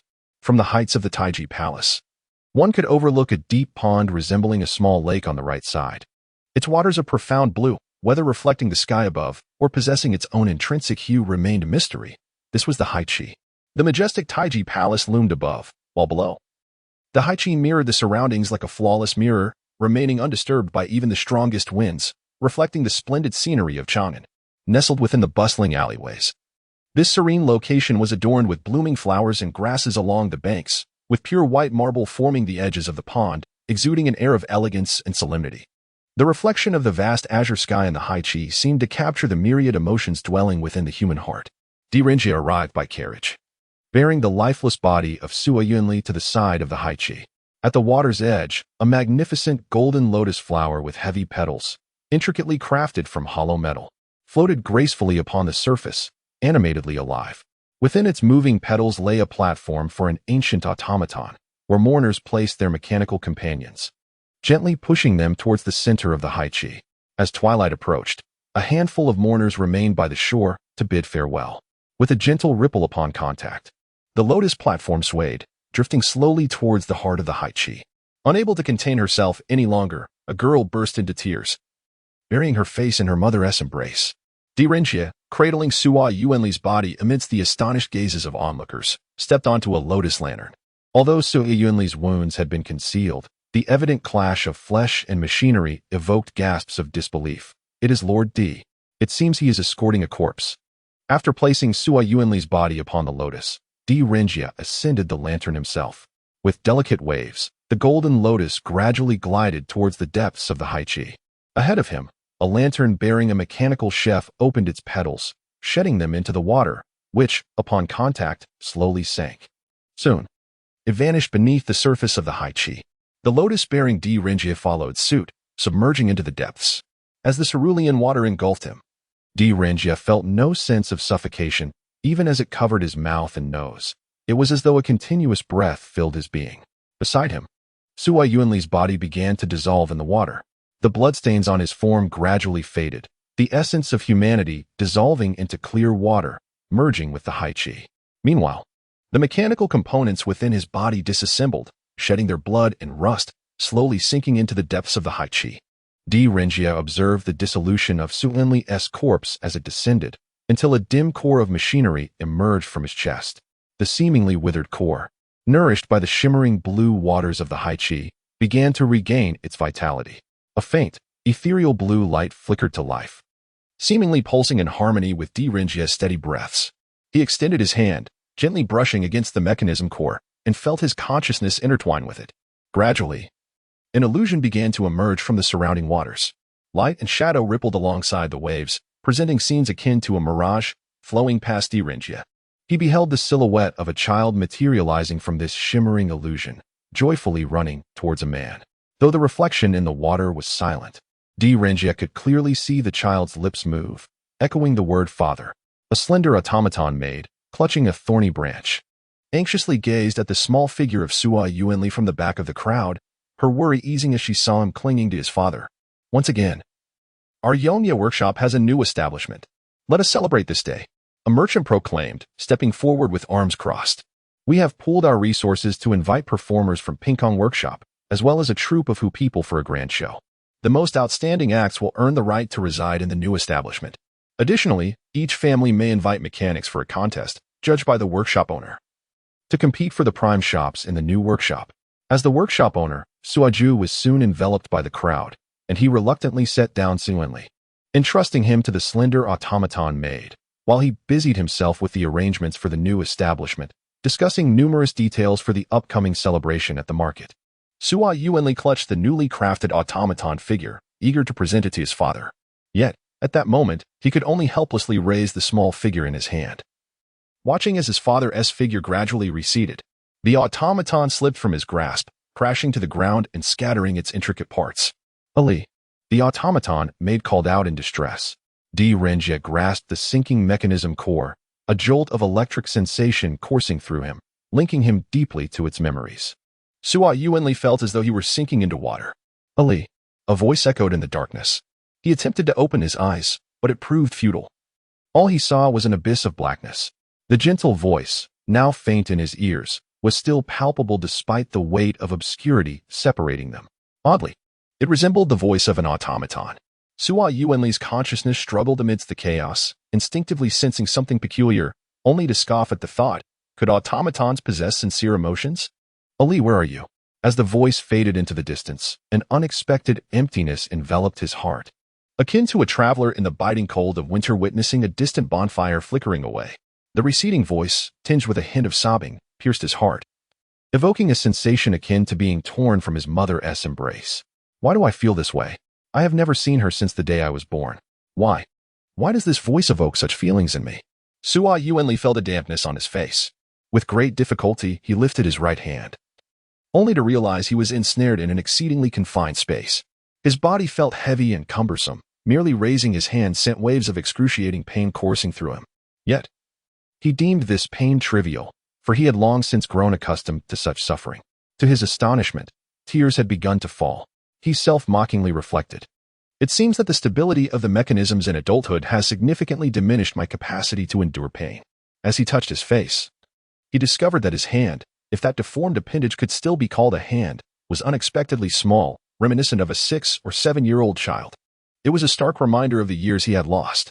When he felt his own face, the skin bore the delicate softness characteristic of infancy. Yuanli, is she calling for me? Suddenly, he pondered. Who is she? Why is she searching for me? That voice, devoid of warmth, resembled the mechanical sounds of a clockwork being. Yet it evoked an inexplicable tenderness within him. Instinctively, he yearned to struggle, but even the slightest movement sent sharp pain radiating throughout his body. Sua Yuanli furrowed his brow slightly before attempting a different approach, carefully shifting his body. However, upon moving his other hand, he encountered a sticky pool beneath him. It was blood. It seemed my demise is imminent. I wonder who would mourn my passing? What of Yixing? I hope that lad does not become like Ming Shirin, treating his emotions as mere pawns, unaware that they are among the most precious of human treasures. Some meanings transcend victory and defeat. Having won so much pocket money from that fellow, I will never be able to repay it. Yuanli, the voice outside, now carried a hint of sobbing. This faint call only deepened his agitation, as tears soaked the fabric of his chest. How infuriating. Can I not withstand such trivial pain? I, Sua Yuanli, am far from fragile. Yet, his heart ached profoundly as though a knife were carving into it. Resigned, he relinquished his resolve to endure. He decided to cry out. Despite having endured greater agony, it felt somewhat humiliating to shout in pain like a child. But if no one were to hear him, what did it matter? Thus, he opened his mouth and instinctively murmured from the depths of his throat, "Mother, it hurts." That tender and feeble voice resembled a timid young beast, concealing a vulnerability that Sua Yuanli had never known. It was as if the dam he had built over decades of suffering crumbled at the sound of that gentle voice. Tears blurred his vision, and the thick shell he had woven around himself, the defenses forged through countless tribulations, collapsed like a dilapidated fortress. Mother, mother, he felt as though he merged with the fragile child within him, incessantly calling out, "Mother is here." At that moment, the darkness was violently torn apart, and a frail figure suddenly emerged, dispelling the heavy gloom that loomed like a mountain. Following this faint glimmer of light, Sua Yuanli recognized her identity despite the intricate components that constituted her, a companion automaton. How could this be? Sua Yuanli realized he was trapped in a place of confinement. It was the moment of transformation within the mechanism workshop, where the movement of meridians caused the walls to shift. The mechanism workshop represented the pinnacle of mechanistic artistry. Possessing unparalleled power, to forcibly interfere with or halt its transformation was an exceedingly arduous task, even for the mightiest of workshop automatons, let alone the weakest companion automaton. Furthermore, the mechanism laws strictly forbade automatons from damaging the workshop. Sua Yuanli witnessed the scene he had long suspected, yet his heart brimmed not with joy. Instead, upon seeing that frail figure, he felt utterly shattered. She supported the immense force of the mechanism's closure with her own body, carefully cradling him as though he were the most precious treasure in the world, gently extracting his small, battered form from the depths of despair. In that instant, Sua Yuanli became acutely aware of his injuries, familiar, deep-seated wounds. One side of his body had been ground into a pulp, with only his head remaining somewhat intact, while the rest lay in tatters. This was the memory of my injury? A profound shock surged within him. Was this my lost memory? Was this my past? Sua Yuanli felt a cold droplet land upon his chest. He noticed crystalline tears falling from the automaton's eyelashes.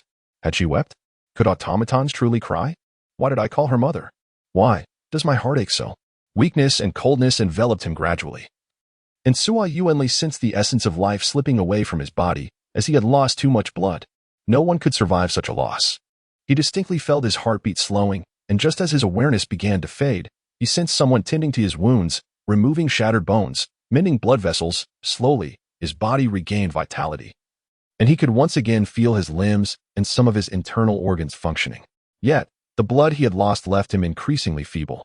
At that moment, an overwhelming emotion compelled him to open his eyes. He saw the automaton, now incomplete, having extracted all her vital components to replace his damaged body.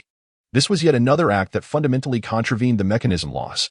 Automatons were forbidden from causing harm to humans, a sacred edict etched into the core of every automaton. Even for the sake of healing, to sever a human-esque body constituted a form of harm. Thus, Chang'an required special permission from the Yuheng division to utilize automatons for assisting medical practitioners. Nevertheless, it was absolutely forbidden for automatons to voluntarily alter or replace a human's body, even in the name of salvation. No, stop. Please, don't. Sua Yuanli discerned that she was using her remaining hand to caress her face, and he comprehended the gravity of the situation. He yearned to muster every ounce of his strength to prevent her, yet she had already plunged her hand into her chest. When she withdrew it, a small, unassuming mechanism core, glimmering like a precious gem, materialized in her palm. The mechanism core served as both the heart and the brain of the automaton. One who extracted their own core posed the question of what sustained their existence. Was it not a miracle? However, Sua Yuanli could no longer witness this moment. A new force surged into his heart, revitalizing the mechanical aspect of his body, reigniting the functioning of his humanity. Mother. Sua Yuanli beheld the figure collapsing into the darkness. He heard his father's frantic voice calling out, rushing to his side. He perceived his longed-for father, cradling him in his large hands. Gazing in shock at the myriad wounds crisscrossing his body, filled with mechanical components. Yet, Yuanli merely wished to reach out and touch the body, seemingly composed of shattered parts. Your mother once gifted you life twice. My mother perished when she first bestowed life upon me, to allow her to witness my growth. My father crafted an automaton identical to her. His father, a masterful mechanist and the head of a modest workshop in Chang'an, was perpetually busy. In the year of his 6th birthday, to revive the workshop, he participated in a competition for new affiliations and, through his exceptional skills, secured the rights to a new workshop. That day, a grand ceremony was held in Chang'an, where all the mechanized workshops mobilized and transformed to welcome the new addition. "I despise you, father." Having not seen his father for a year, he was filled with inexplicable rage that day. He even shouted at the woman who raised him, "You are not my mother. My mother is dead. You are merely an automaton." In his haste to depart, he failed to notice her heartbroken expression behind him.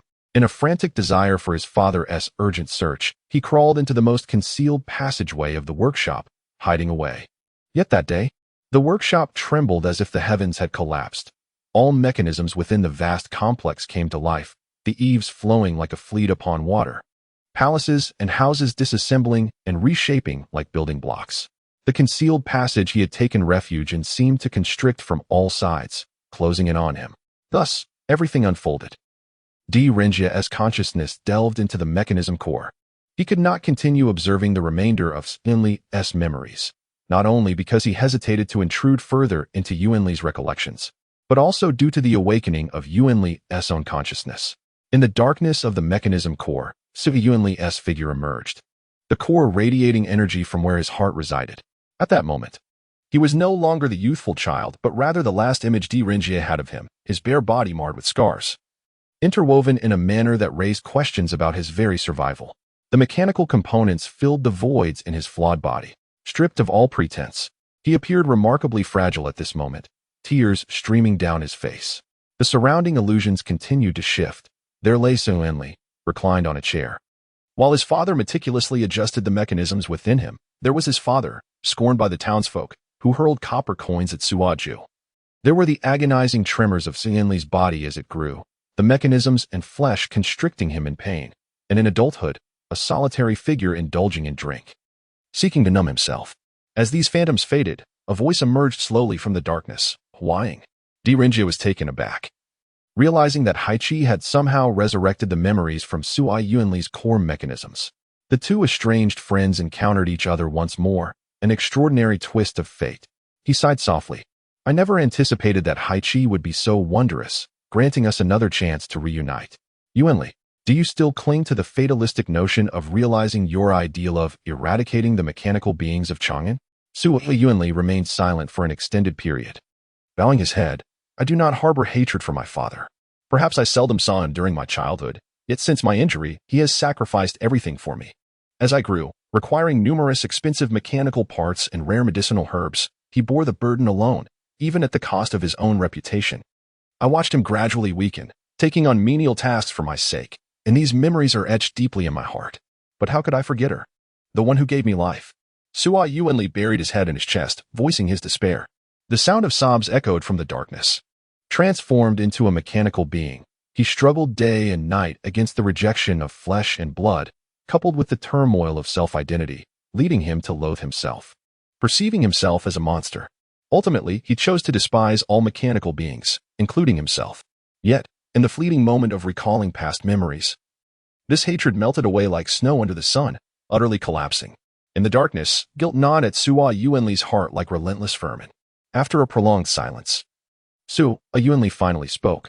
"That child truly trusted me. The craftsman who created it was undoubtedly a novice, rendering it somewhat foolish compared to its peers. And it was sent to me for repairs several times. Each time, it clumsily sought my approval, and eventually, I grew weary of its attempts to please me. So I repaired it completely.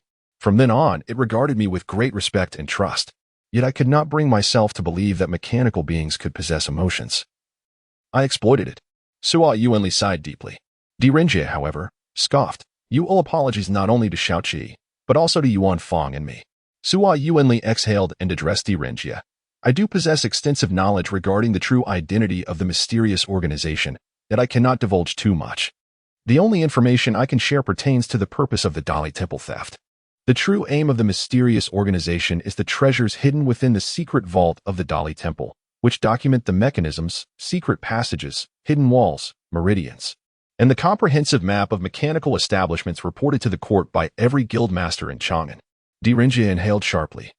Realizing the gravity of the situation, Should this object fall into the hands of the adversaries of Chang'an, the city would hold no secrets for them any longer. A moment of contemplation led him to utter, "Thus, the reason you orchestrated your scheme at the Yunqi platform is due to its elevated position in Chang'an, allowing a view over much of the market district. It is akin to gazing down upon the city, enabling the creation of a more concise map. Once you obtain this map, what are your true intentions?" Sua Yuanli remained silent. Di Renjie stood resolutely, gradually pacing as he declared, "I shall not compel you to divulge everything. However, I will employ my own methods to uncover the truth and safeguard Chang'an." Sua Yuanli managed a faint smile. "Thank you." Whying. At that moment, twilight was descending upon the high Qi. The waning sun caused the number of pedestrians by the water's edge to dwindle. The surface, bordered by pristine white stones, lay tranquil, reflecting the last rays of the setting sun. Flecks of starlight began to emerge from the darkening sky, adorning the water's surface like scattered gold and silver. A solitary figure stood at the edge of the high Qi, silently gazing down into the depths. The water remained as still as an ancient well, mirroring his silhouette. The reflection of the youth appeared equally calm and indifferent, as if he were part of the vast, infinite cosmos, stars twinkling like embellishments upon his cloak. He extended his hand toward the water, his fingertips delicately pinching a white piece. The piece descended among the stars, resting upon the water's surface. It lay flush against the mirror-like expanse, causing ripples that gradually expanded, swiftly sweeping across the entire high Qi. The arcane power of the heavenly machinery enveloped the waters. Chapter 10. The Game of Chang'an. The 10th move. The dead chess piece, an intangible force of dark magic surged forth, cascading into the depths of the high Qi with the placement of this piece. Invisible ripples swept across the waters, enveloping Di Renjie, who was tightly grasping the mechanism core. His consciousness submerged within. The game continued as Yixing made another move. This time, a black piece was placed beside a white one. The juxtaposition of black and white mirroring the stars reflected in the sky, subtly aligning with the celestial constellations above. The black and white pieces spun together like yin and yang, transforming the entire high Qi into a chessboard, within the realm of consciousness concealed by the mechanism core. Sua Yunli suddenly noticed a glimmer of light emerging from the dark abyss. Focusing intently on that faint illumination, he realized it was a white piece that had fallen into the darkness.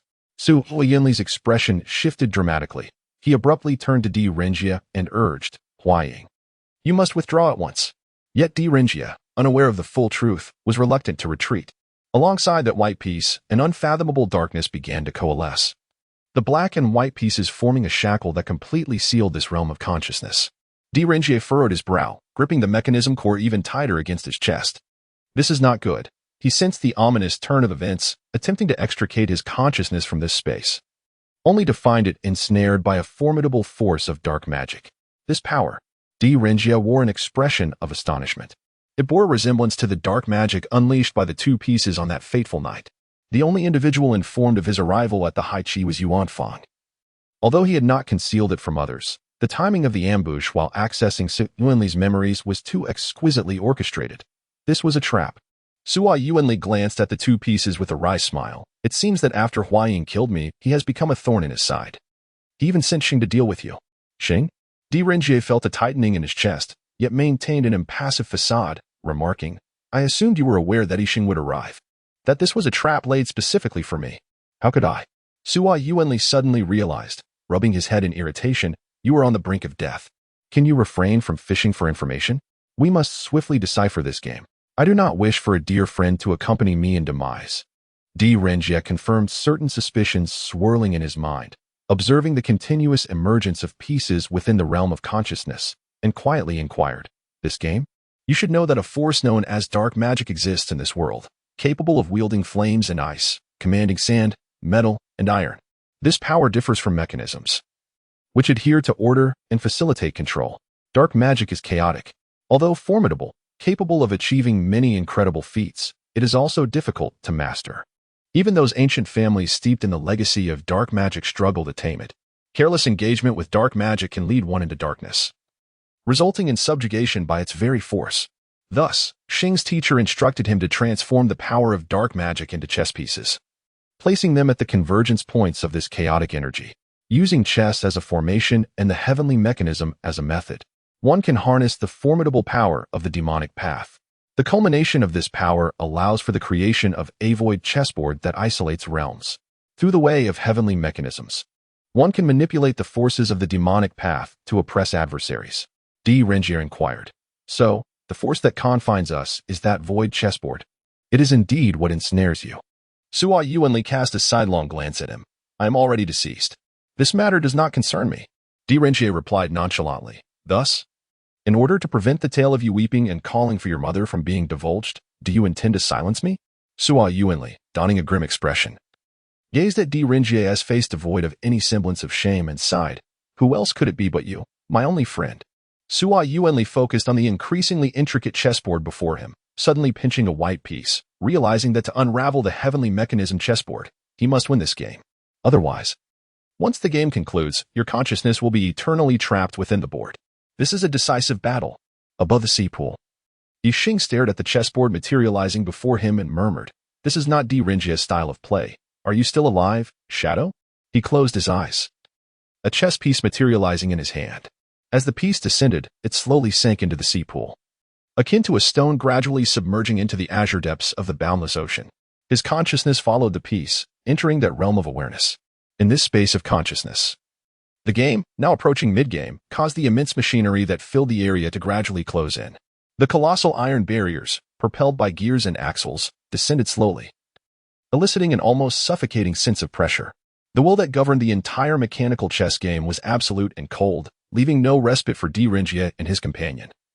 Akin to a precision clock inching toward its conclusion, it felt as though in the next moment, this place would be utterly sealed, transforming into a despairing cage. Ming Shirin observed the child absorbed in the square world of the chessboard before him. The boy's small face wrinkled as if he had surrendered entirely to the game. Ming Shirin approached the child, awakening him from his reverie. The child quickly stood and exclaimed, Teacher. He picked up a piece and placed it on the endgame. Black and white intertwining in a treacherous dance, as the human heart remains inscrutable.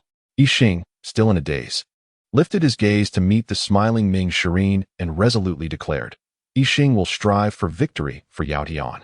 Ming Shirin's figure receded into the distance, pausing momentarily under the sunset upon hearing his words. He then continued, If you wish to play there, you have much to learn, such as the unpredictable nature of the human heart, the power of the demonic path, and the art of mechanisms. Tomorrow, you shall learn divination and the heavenly mechanisms of the demonic path with me. As for the art of mechanisms, I have already found you a teacher. You don't mean that little rascal, do you? A languid voice mumbled. Who are you? Yixing responded with the wary eyes of a small animal. The young imp appears rather dim-witted. The man lifted his goggles, manipulating the mechanical arm to clench his fist, then unfurling the mechanical hand, flexing each finger in succession. Meanwhile, he held a blade of grass between his lips, resting his chin on his hands, relaxed as he leaned against the chess table, languidly remarking, Living for others is the most foolish endeavor in this world. Remove your filthy hands from my chessboard. Yixing pressed down on his beloved chessboard, irate. One must respect their teachers in the way of the game, young imp. The man retorted nonchalantly, bursting into laughter as he hurried to catch up with Ming Shirin. Ming Shirin slightly turned his head, his profile visible as he faced away from the man. Both Go and the art of mechanisms are fields requiring diligent study for mastery. The intricacies of mechanisms are no simpler than theirs. You merely need to teach him some basic mechanics. Chang'an is a city of mechanisms. To engage in chess here, one must not be ignorant of them. We still require him to execute our plans. Him? 6 months later, Yixing sat upright, blindfolded, his hands finding a mechanical magic box. He turned the box, listening intently to the subtle sounds of the internal springs. Soon, after a complete rotation, Yixing's hands moved swiftly, pressing and prodding at the concealed mechanisms on the box. As minute protrusions began to emerge, the pattern shifted continuously, ultimately revealing a mechanical figure resembling Yixing himself. Blossoming like a lotus, Yixing removed the blindfold, and beside him, Hanli clapped, exclaiming, 27 moves, not a misstep. Why not abandon Ming and become my disciple? Our Sua family's mechanical arts are renowned in Chang'an. Sua Yuanli reached out and poked Yixing's cheek, offering his suggestion. Yixing frowned slightly, replying, Shadow. Do not just about my teacher. Sua Yuanli observed Yixing's increasingly composed and tranquil demeanor, noting that only the mention of Ming Shirin elicited any reaction. And he couldn't help but shake his head in exasperation. Ming always views everything as mere pieces on a board, weighing their worth and making sacrifices.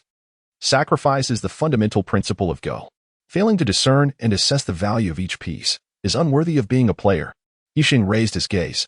Sua Yuanli's hand, which had reached out to ruffle Yixing's hair, stilled mid-motion. He sighed softly. Then, do you truly comprehend the value of each piece on the board? Yixing stared at Sua Yuanli in surprise, puzzled by the question. In other words, Sua Yuanli continued calmly. Do you understand what it means to sacrifice a piece? In that dark realm of consciousness, Renjie struggled, ensnared within the memories of the mechanism core. This space transformed incessantly, colossal mechanical parts interlocking and grinding against each other, producing a cacophony of clicks. Enormous gears, intricate transmission devices, and a myriad of rotating shafts and levers surged around them, rendering the area a vast mechanical labyrinth. The mechanical contraption propels a colossal chessboard that encompasses the entire world. With each move made, the intricate mechanism ensnares yet another moment. Once all 361 positions on the board are occupied, if the black pieces fail to secure victory, the entire apparatus will lock irrevocably. The core of Sua Yuanli's mechanism transforms into a desolate prison of consciousness, eternally confining him within.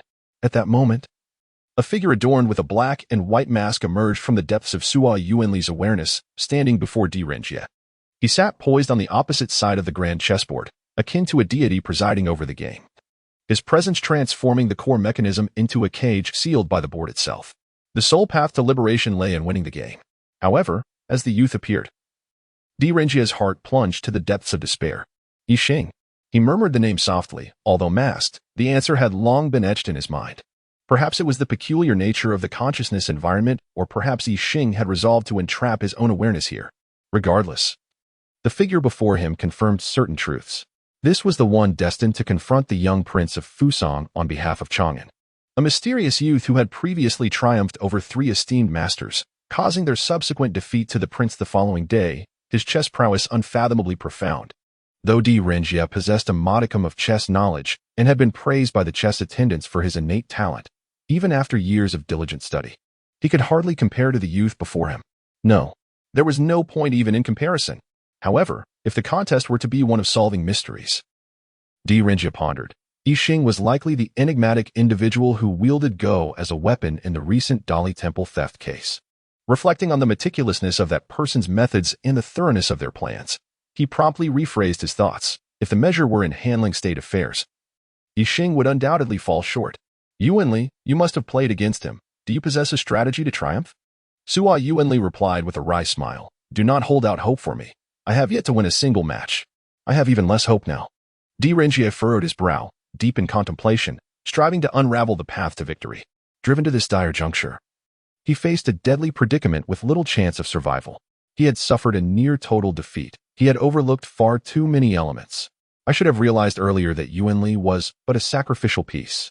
Renjie instructed Yuanli to make the moves on his behalf while he engaged in profound reasoning, hoping to distract Yixing and create a secondary battlefield. Before the theft of the diagram, no, even earlier, you had already regarded Sua Yuanli as expendable. Renjie rested his chin on his hand, quietly analyzing. To you, Yuanli serves more as a warning mechanism. His activation signifies that I have encroached upon your plans. Following the Dali Temple theft, Yuanli had ceased to hold any utility for you. The reason for his presence beside me was merely to gauge where my investigations had led. After I foiled your attempt to invade the Dali Temple, your first step was to send him forth, exhausting the energies of 3 esteemed masters, ensuring their defeat to the young prince of Fusang the next day. A faint smile graced the corners of Yixing's lips. The term national master is perhaps an exaggeration. Surpassing them is hardly a challenge. The next step is to stir this matter into a fervor, making it known throughout the realm. The incident involving the young prince of Fusang, shrouded in the secrecy of the palace, is not so easily made public. Humph. Renjie scoffed coldly. Most likely. You are the puppeteers behind the scenes. Even before that fateful battle, you had begun to orchestrate the momentum. Figures such as Gu Qingsong, Ant Gu, and Sun Kanjun are all part of this scheme. To generate such a clamor, you must be leveraging someone else's intelligence advantage in Pingkong or Changelfong. Those places are not only well-informed but also conveniently positioned to manipulate public opinion. Renjie revealed a subtle smile. It seems I am drawing closer to your machinations. Thus, you sense danger. You appearing in Pingkong indeed caught me off guard. Yixing replied calmly. Yet it is precisely this that ignites my murderous intent. For within Pingkong lies someone you wish to protect. Renjie lowered his voice. As for the third step, It is the peony sorcerer who shall recommend you to his majesty. The peony sorcerer. Di Rinjie repeated the title. Is he also one of your own? Yi Xing replied indifferently. Anyone you encounter may potentially be one of us. As for myself, I could be anyone. To persuade his majesty without any evidence to apprehend the protagonist of that astonishing game of chess after a few days is not only contrary to his majesty's character but also violates his principles of investigation. However, with even a shred of evidence, he might convince his majesty to thwart that game. Thus, your plans would be nearly accomplished. Yet, I still lack certain threads to weave together, specifically what your ultimate objective is. The game of Go, mechanisms, the cloud chess platform, the Tai Chi Palace, the Dali Temple theft case. I still cannot connect these crucial elements to infer your true goal. But I am getting closer, am I not? At the very least. It is clear that your intentions lie within the Tai Chi Palace, and you will act during that remarkable game of chess. Di Rinjie analyzed calmly, as if compelling Yi Xing to decisively eliminate him. Yi Xing, however, responded coolly. You may be overestimating yourself. Some believe themselves to be the players. Yet they may merely be pawns destined to be consumed. Is that so? And as I draw near to you, you are laying a deadly trap for me. The one thing I did not foresee was your cold-blooded and decisive treatment of Yuanli as a pawn. His expression darkened. He never betrayed you until his last breath. And he entrusted not a single drop of information to me, a friend. Yet you had already sealed his fate, even watching as he was driven to his demise. At that moment, Di Rinjie noticed a barely perceptible tremor in Yi Xing's calm hand as he moved the pieces on the board. A sacrificed piece. You are not mistaken. Sua Yuanli is indeed a pawn sacrificed. Ming Shirin calmly removed a black piece from the board, stating, every piece on the board possesses its own intrinsic value. Some may appear isolated, embedded within the opponent's strategy. Yet they can serve as the wedge that fractures their formation and slays the formidable dragon. Others are interconnected, forming the very foundation of a strategy. Each seemingly insignificant piece contributing to the delicate network of qi. There are also those ensnared within the opponent's trap, seemingly threatening their core, yet in reality, they have become the focal point around which the opponent's strategy revolves. In such circumstances, it is prudent to adapt one's strategy, luring the opponent to invest further in that piece, and subsequently using it as a trap to obliterate the dragon. Ming Shirin placed a piece on the board, menacingly threatening the great dragon of Yi Xing's black pieces. During the earlier setup, he had cleverly used a small cluster of Yi Xing's pieces as bait, enticing him to expend excessive moves in that localized area, thus destabilizing the formation against the dragon. Now, he launched a sudden and fierce assault on the vulnerable points of Yi Xing's configuration. It required sacrificing a portion of his pieces to distract Ming Shirin's white pieces, then re-establishing stability for the dragon. Yet, Yi Xing's hand trembled slightly as he held the white piece. For what Ming Shirin had imparted was no longer merely the principles of the game, but the subtle tactics of playing on the grand board of Chang'an. It was a path where one perceives others merely as pieces, positioning oneself as the player, utilizing the value of the pieces to achieve one's own objectives. In pursuit of victory, one must be willing to sacrifice everything. Do not let trivial emotions cloud your judgment. This is the most fundamental principle of a player. I have taught you that the world is a game, human hearts are pieces, and all things serve as the board. Now, it is time to reveal that anyone can be treated as a piece. Ming Shirin coldly declared, in this game of Chang'an, my adversary has never been Di Rinjie. Slowly rising, Ming Shirin, with his right hand supporting a magical artifact, spoke indifferently, Di Rinjie is a master detective, amidst your calculated schemes. It was merely a coincidence that enabled him to keenly discern the problem, resulting in the failure of our plan to steal intelligence from the secret pavilion. Subsequently, even in my seemingly flawless stratagem, he recognized your identity based solely on an impression. However, this is of little consequence. What truly captivates my admiration is his swift acknowledgement of Sua Yuanli's presence, boldly placing him by his side. Sua Yuanli is the linchpin of all clues. Should he be disturbed, the entire plan could be overturned. This piece, deeply entrenched within the Dali Temple, appears to be the key to embedding ourselves within the opponent's strategy.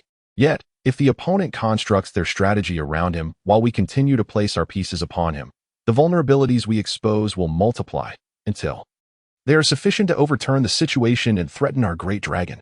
Such a piece, no matter how valuable, is merely a poison bait. Therefore, he must be sacrificed. In doing so, the energy that Di Rinjie has invested in Sua Yuanli, the moves he has made, will all become flaws.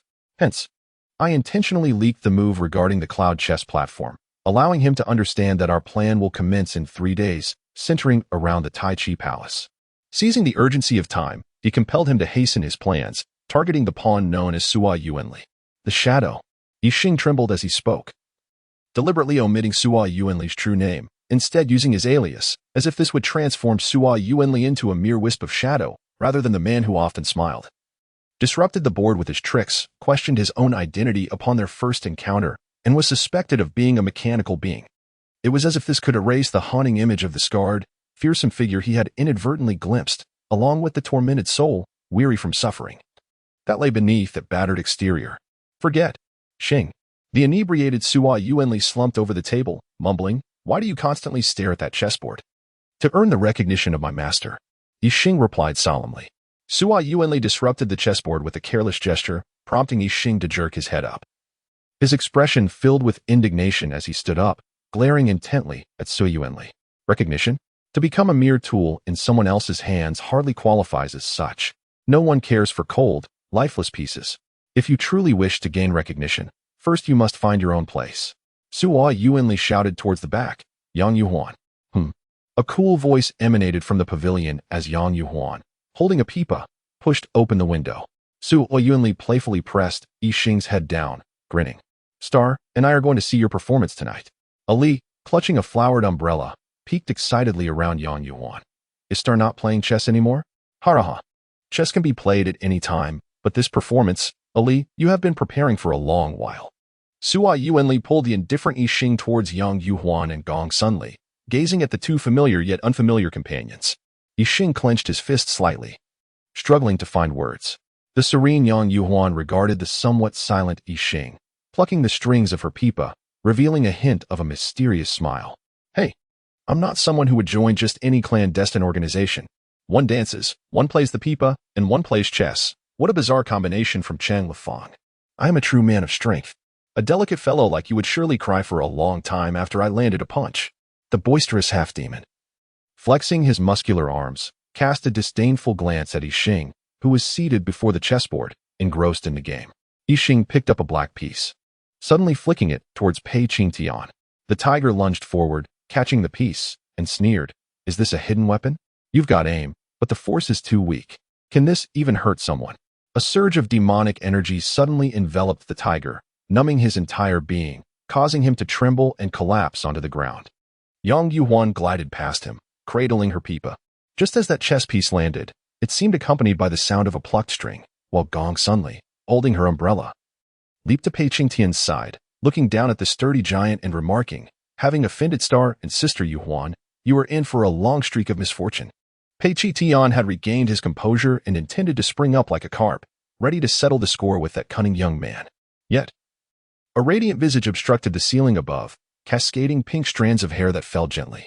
The faint fragrance wafting from her nose caused his cheeks to flush, compelling him to lower his gaze. "We shall settle this another day."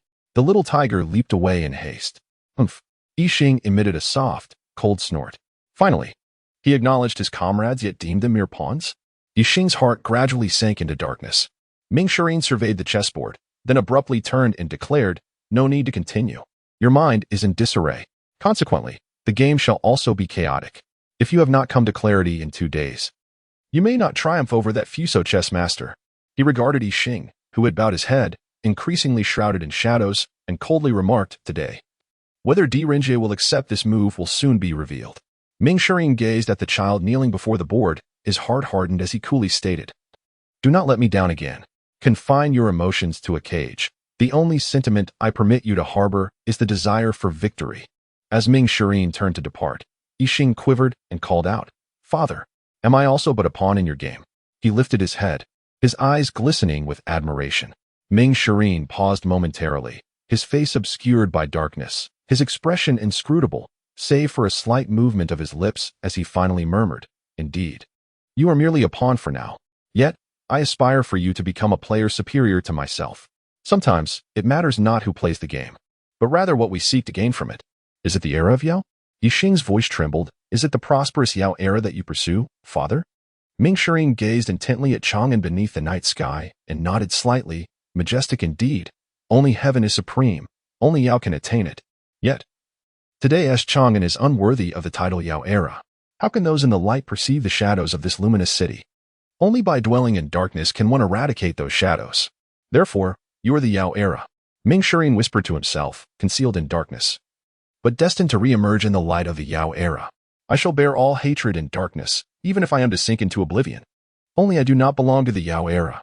I am the darkness and past that shall inevitably be buried, while you are the radiant future. It is not he. Direnjie observed Yi Xing, a tinge of disappointment swelling within him. The mastermind is not he. The true orchestrator is well aware of Sua Yuanli's half-mechanical identity and understands that the sole flaw in the entire scheme thus far is indeed Sua Yuanli. Thus, a trap was meticulously set. This trap exploits his friendship with Su Yuanli, capitalizes on the death of Shao Qi, and leverages the discord between the Yu Heng division and the Dali Temple, even utilizing the incompetence of the Yu Heng division. The only objective of this lethal scheme is to lead oneself into the Hai Qi, to explore the memories left by Yuanli. I had long believed that the mastermind's order for Sui Yuanli to silence Shao Qi was a profoundly misguided move that would expose him entirely. Yet, it now appears that was the hidden fatal blow. The demise of Shao Qi will exacerbate the conflict between the Dali Temple and the Yu Heng division, simultaneously revealing the impotence of the latter, thereby eroding my trust in them. Furthermore, it incites a growing aversion towards the Yu Heng division, all in an effort to thwart my potential submission of the mechanism core to them. At first glance, Shao Qi's death appears to conceal Su Yuanli's identity. Yet in this sinister maneuver, it is inevitable that Su Yuanli shall meet his end. The puppeteer understands that once Yuanli's identity is unveiled, he will face a dead end. The relentless suffering Yuanli has endured over the years has filled his heart with self-destructive thoughts. Should the friendship between Su Yuanli and myself be genuine, it is highly probable that he would seek liberation through my hand, always regarded as a mere pawn. Yuanli, this is the organization to which you pledge your loyalty and trust. After Yuanli's demise, the sole clue remaining is his mechanism core, and the only places capable of deciphering its memories are the Hai Qi and the Yu Heng division. However, due to the Shao Qi incident, my faith in the Yu Heng division has waned. The puppeteer has even exploited the bond between Yuanli and me, orchestrating events so that Yuanli, in seeking release through my actions, would be assured that I would not allow the Yu Heng division to desecrate his remains. Direnjie felt a tremor within his heart. Thus, the entire killing scheme is in place, with the puppeteer merely needing to have Yi Xing await in Hai Qi. Stepping into the consciousness of the mechanism core at the opportune moment, a chill enveloped Direnjie as he contemplated the puppeteer's meticulous stratagem, the precision of their moves, the resoluteness in sacrificing pawns, and their profound understanding of human nature's frailties. Both Yuanli's self-destructive thoughts and his own fleeting sympathy had not escaped the puppeteer's exploitation. Such an adversary is both fearsome and formidable, posing the greatest threat to Chang'an. Huang, a voice echoed behind him. It was Su Yuanli. Time is of the essence. Su Yuanli played the black pieces on his behalf, and now the game had reached its midpoint, the canopy above closing in. Faced with the white pieces' onslaught from the enigmatic youth, the black pieces were still at a disadvantage. The situation was tenuous. Although he could barely withstand the fierce assault of the white pieces, to anyone with even a modicum of understanding of Go, it was evident that the white pieces had already gained the upper hand. He pondered the likelihood of defeating the possible Yi Xing with Sua Yuanli's assistance. Recalling vivid scenes of discussions with Wang Guanshou regarding the mysterious figure, as well as the endgame scenarios presented by Wang Guanshou's subordinates within the Tai Chi Palace, the emperor had commanded him to assess Yi Xing. In the realm of Go, he was woefully lacking. Even with the endgame insights from Wang Guanshou and the young prince of Fusang, he could only manage a mere 40 moves. Go offers no room for chance. Even if a fleeting thought could alter the course, such brilliance would only arise between equals. The disparity in skill was akin to a chasm, leaving him with no glimmer of hope for victory. This trap had become a deadlock. Direnjie fixed his gaze intently on the board and suddenly remarked, Yuanli, you have frequently played against Xing. You should be familiar with his style. Sua Yuanli sighed in resignation. I have indeed played numerous games with him. Yet I have never emerged victorious. If only we could overturn the board and disrupt the game here, I might have a fighting chance. Regrettably, the void chessboard remains unyieldingly just. Alas, in our previous games, I could only feign overturning the board to force a draw on a few occasions.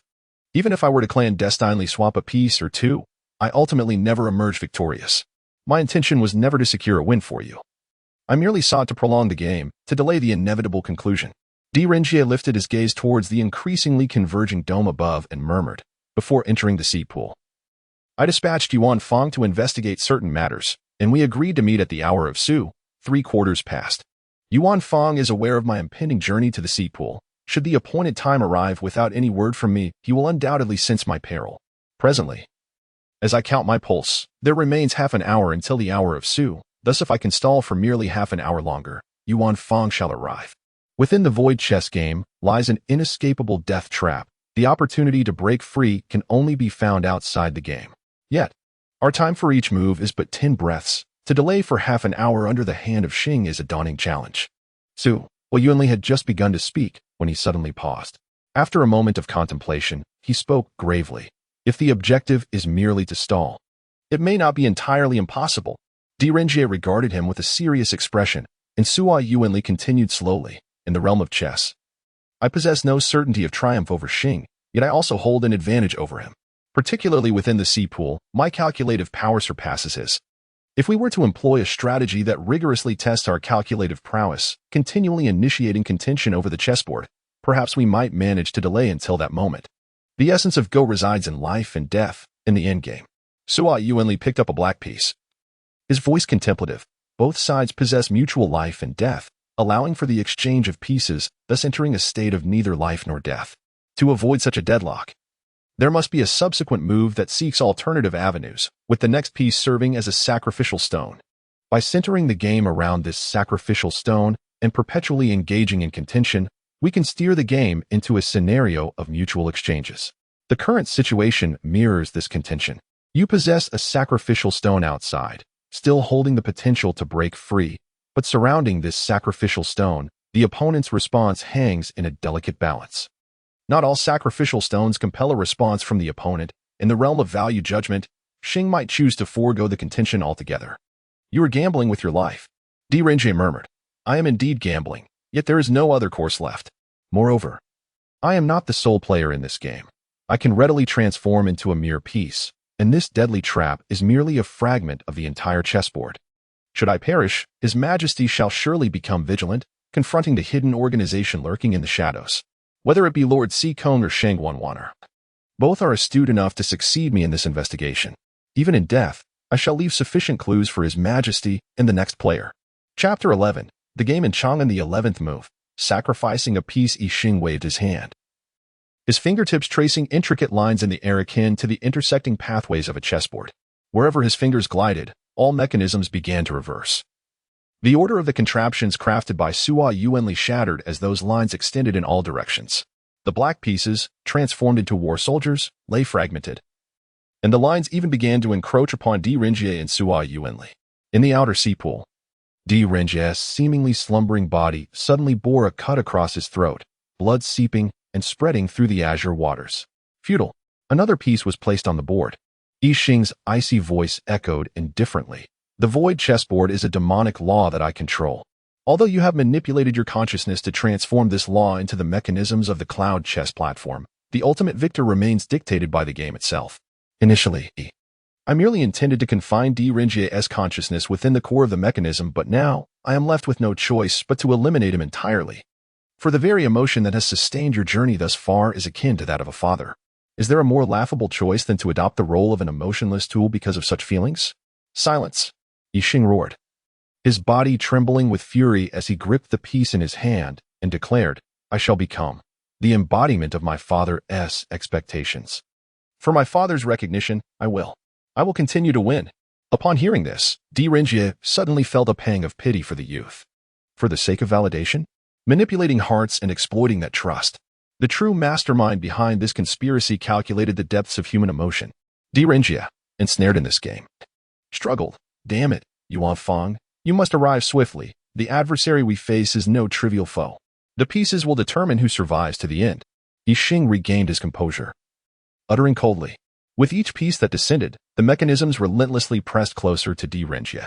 The 19 lines surrounding Yi Xing allowed him to stand resolutely in the darkness, akin to the absolute sovereign on a chessboard, governing all. The simulated rules of the cloud chess platform soon ceased to hinder him.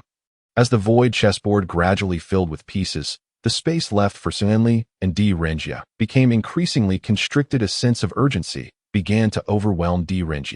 Under Yixing's relentless assault, they might not endure until Yuanfang arrived. He did not fear his own demise. But if he failed to thwart this conspiracy against Chang'an, something dreadful would undoubtedly transpire. Yuanfang! Di silently called out his last hope. Lord Di. Yuanfang leapt across the rooftops of the alleys, hastening towards the sea pool, anxiety gnawing at his heart, according to my agreement with Lord Di. If there was still no news of him at this moment, it could only mean that something had gone awry. Ahead, Zhuke Street was ablaze with lights. The energy coursing through its veins shimmered with a ghostly blue glow, resembling a flowing river. At the end of this river lay the path leading to the sea pool. As Yuanfang raced towards his goal, a lithe figure suddenly leaped out, blocking his path.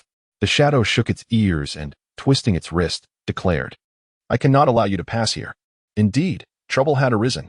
Yuanfang's small face grew solemn as he tightened his grip on the flying wheel. Pei Qinhua gazed at the diminutively Yuanfang and muttered, "Why is the Dali Temple still employing child labor? If I strike you with this heavy fist, I suppose I would have to kneel and plead for you not to perish. Thus, I shall hold back a bit. I wouldn't want Ali to accuse me of bullying a child." Lord Di. Yuanfang's heart was filled with urgency as the flying wheel shot forth like lightning. "Are you still waiting for that little mouse beside you?" Yixing remarked coldly, observing the struggling Di. A competent chess player would never overlook any move of their opponent. "I have calculated all the individuals you trust, and the only one who might know of your presence in the sea pool is him. I will not miss this opportunity." Di's heart gradually sank. The meticulousness of his opponent indeed left him with no chance. "I truly cannot prevent anything." Sua Yuanli sighed internally. Having fully integrated with the mechanism core, his computational power had significantly increased. Yet, lacking expertise in the art of chess, he could only employ an exhaustive method, replaying countless games in his mind to calculate Yixing's myriad potential moves, just to keep up. However, Yixing was overwhelmingly powerful.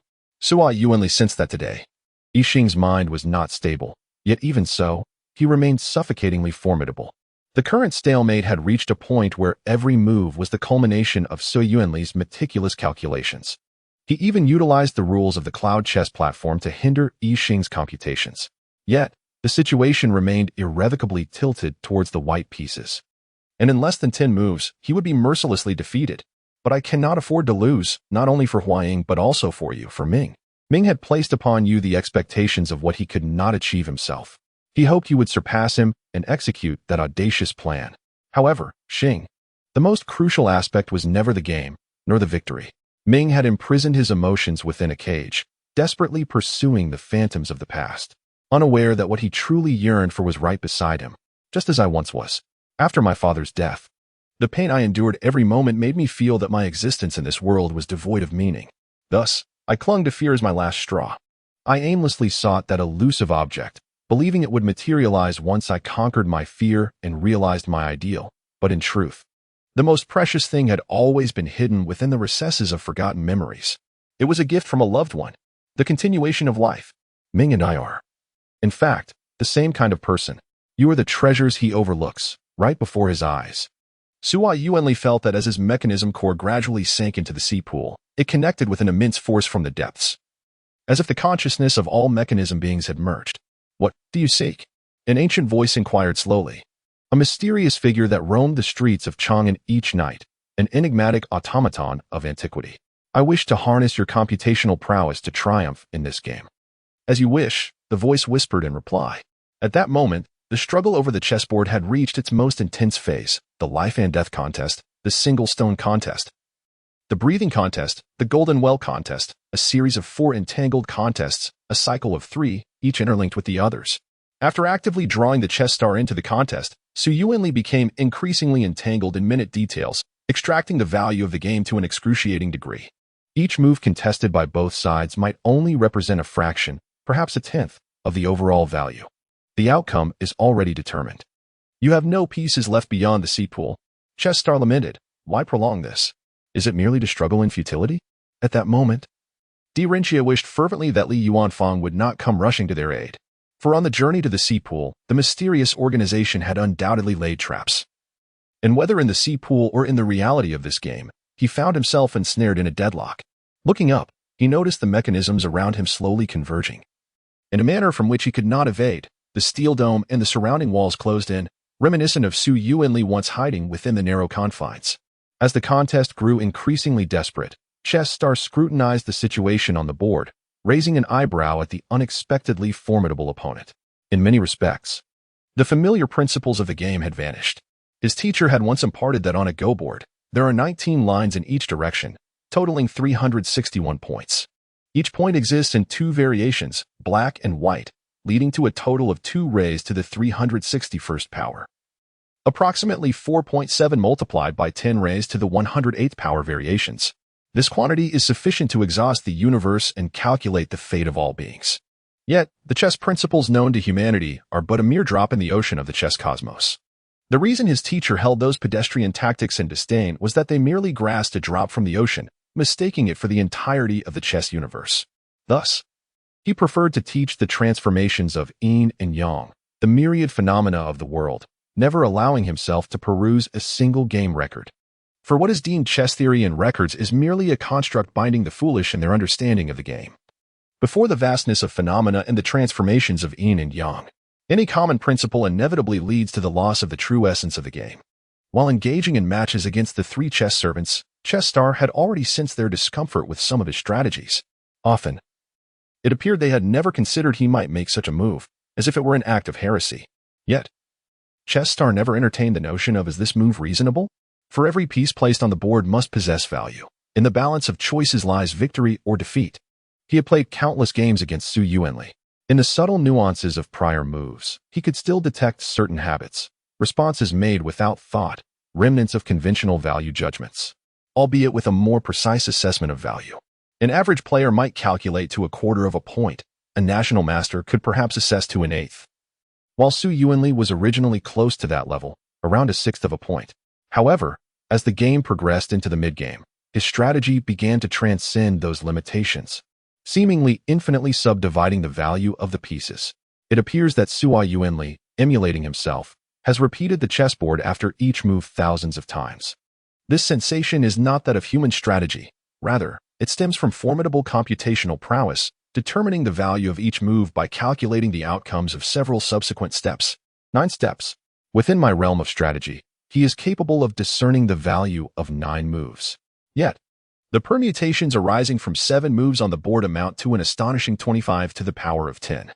Exhausting the collective intellect of humanity would scarcely unveil a fraction of these possibilities, even if he has eliminated a majority of the inconsequential variations through his own principles. Such a feat is far beyond human capability. Go knows no limits, yet humanity does. Indeed, the shadow has transcended humanity.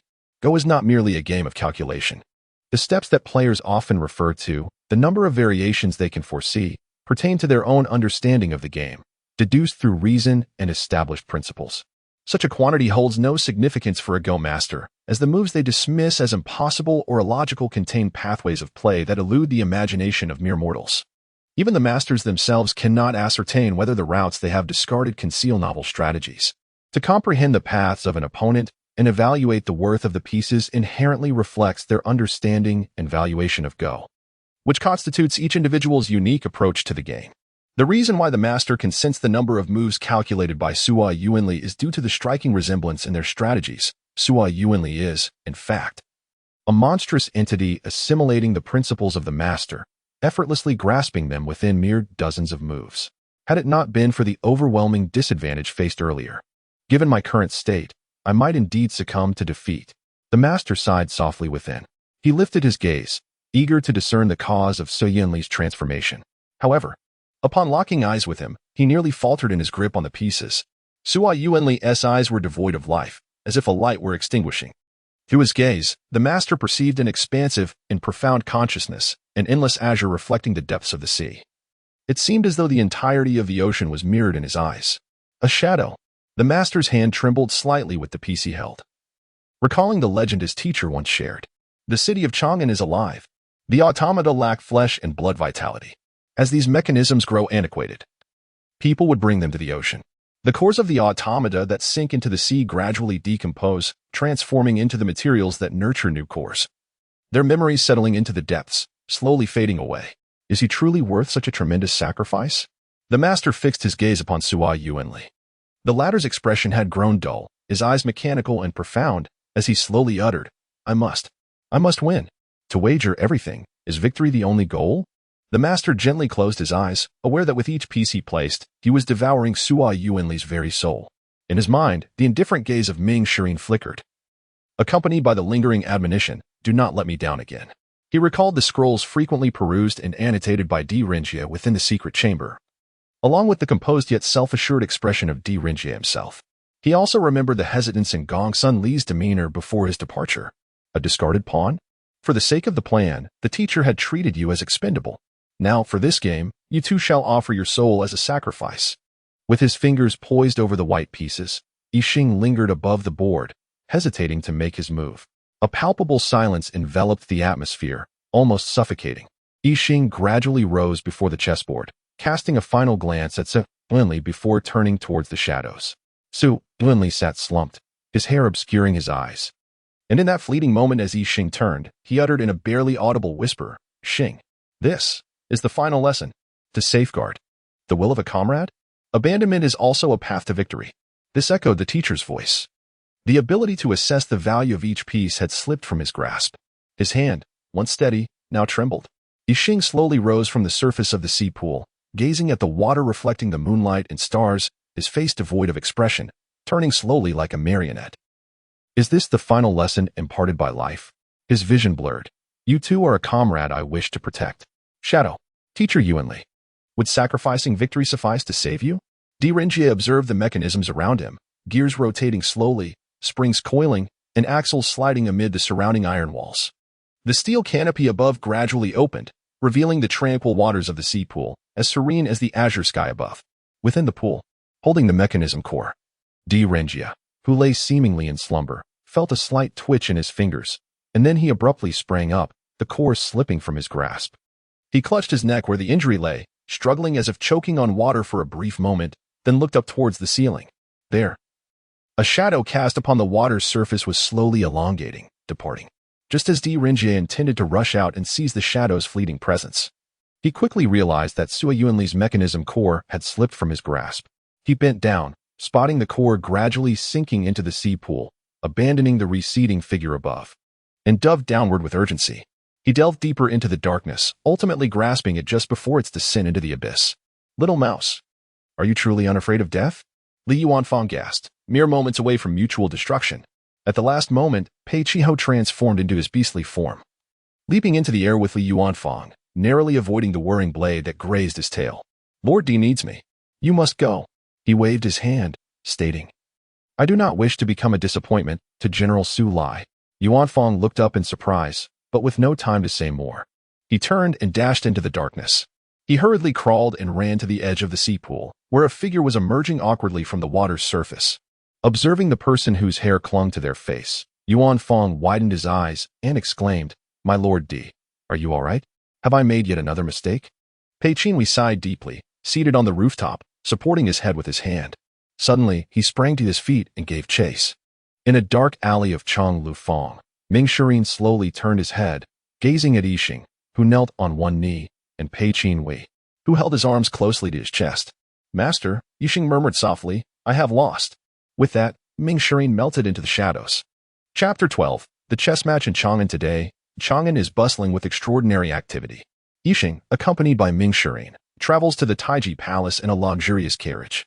Along the way, the streets are adorned with elegantly dressed officials and citizens, all heading towards the palace. From Shikai Street to Chuming Gate, festive boats and carriages make their way to the Taiji Palace.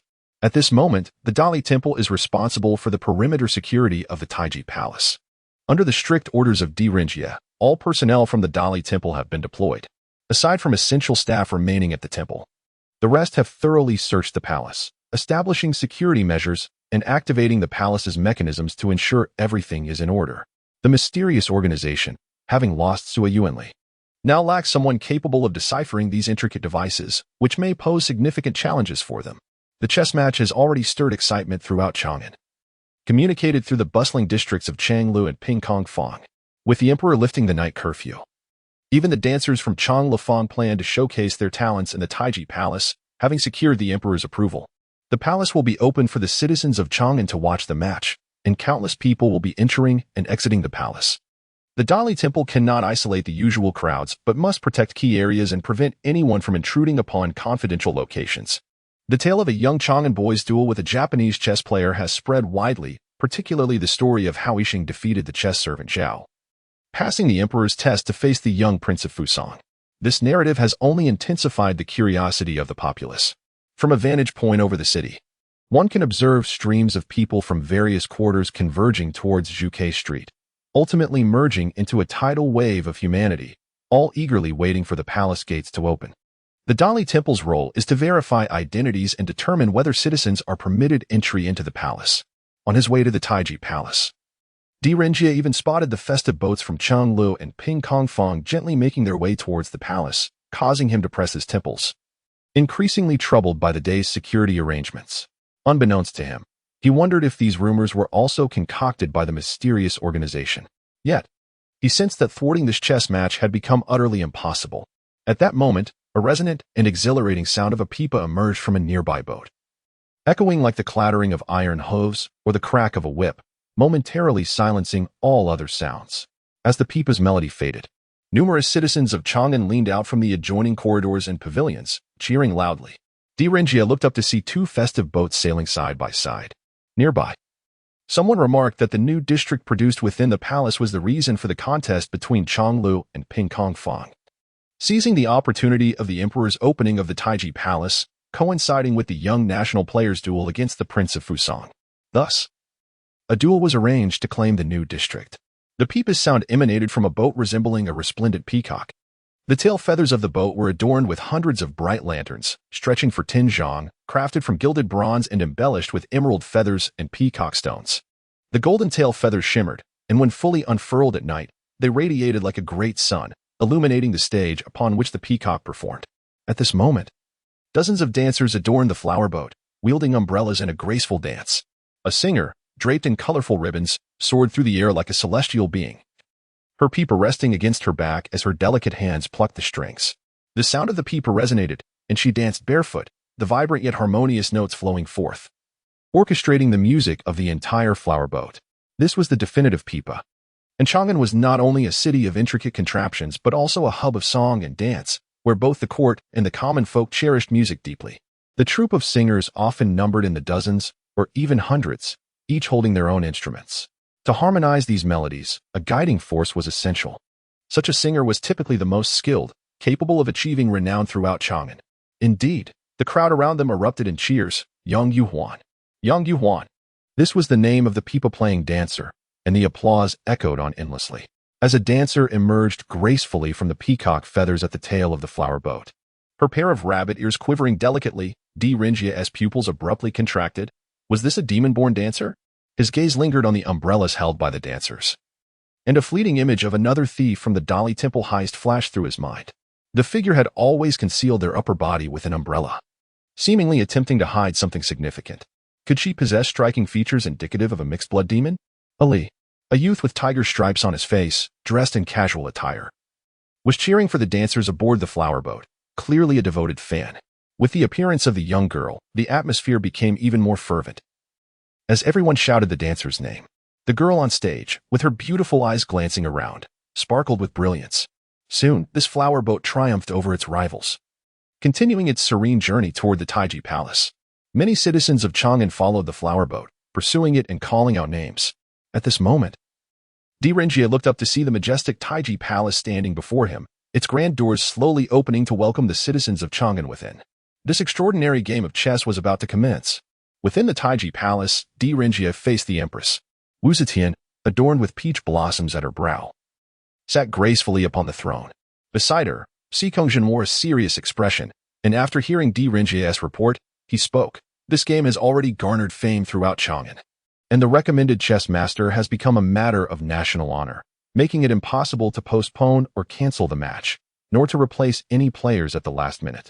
However, the mysterious organization that you mentioned, Di Darren, harbors significant ambitions. Since the chess master is linked to this organization, we shall apprehend them once the game concludes. Yet Wu Zetian shook her head.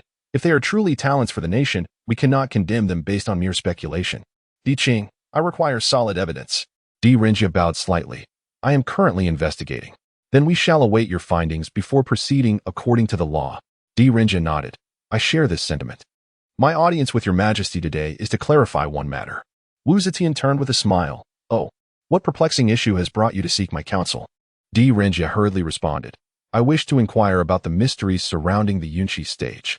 Xikongzhen played a crucial role during the empress's ascension and the establishment of the Wu dynasty. If one were to assert that Rinja, after the registration of the empress, led the Dali temple to maintain order, execute the law, and stabilize the nascent dynasty, serving as Wu Zetian's left arm, then Xikongzhen would be the true elder who, hand in hand with Wu Zetian, established the Wu dynasty, acting as her right arm. The profound secret that warranted such regard from these two figures undoubtedly pertains to the very foundation of Chang'an. At this juncture, the empress slowly spoke. It is thanks to your reminder that I have come to realize the connection between the cloud chess platform and that secret. Di Qing should be aware that Chang'an is a city of mechanisms, where the mysteries of the mechanisms lie in their ability to change. Thus, Chang'an is a city capable of transformation. The workshops can adjust and move, the carriages and flower windows operate along the meridians. Indeed, the entirety of Chang'an can, in necessary circumstances, be transformed into a colossal weapon. Or rather, Chang'an was originally established upon the ruins of a formidable weapon. In years past, the Li dynasty harbored immense ambitions, seeking to revive Chang'an as a powerful weapon. However, Chang'an is not merely a city belonging to one clan. It is the home of all who dwell within its walls. And we have long since refused to wield our home as a weapon. Hence, it was that the esteemed Xikong joined me in overthrowing the Li dynasty. The ancient key to controlling this weapon of Chang'an has long been lost. And the cloud chess platform established by the Li dynasty was an attempt to harness the powers of celestial mechanics and mechanistic arts to discover a means to manipulate Chang'an. They labored for many years, with the traitor Sua Yuanli's father, the master of mechanism Sua Ju, being one of the orchestrators. This should also elucidate how the mysterious organization came to learn of this secret. Rinja exclaimed in shock. So, the aim of the mysterious organization is to find a way to regain control of the weapon of Chang'an? Wu Zetian, however, chuckled and shook her head. The Li dynasty sought to turn Chang'an into a weapon, but they were overthrown before achieving their goals. I have ascended the throne for many years now. How could I possibly harbor their lunatic aspirations? Over these years, the Li dynasty's alterations to Chang'an have gradually been erased by me. Today, Chang'an stands as a home that shields the people of Hulua and the citizens of Chang'an from the storm, even if the Li dynasty were to resurrect.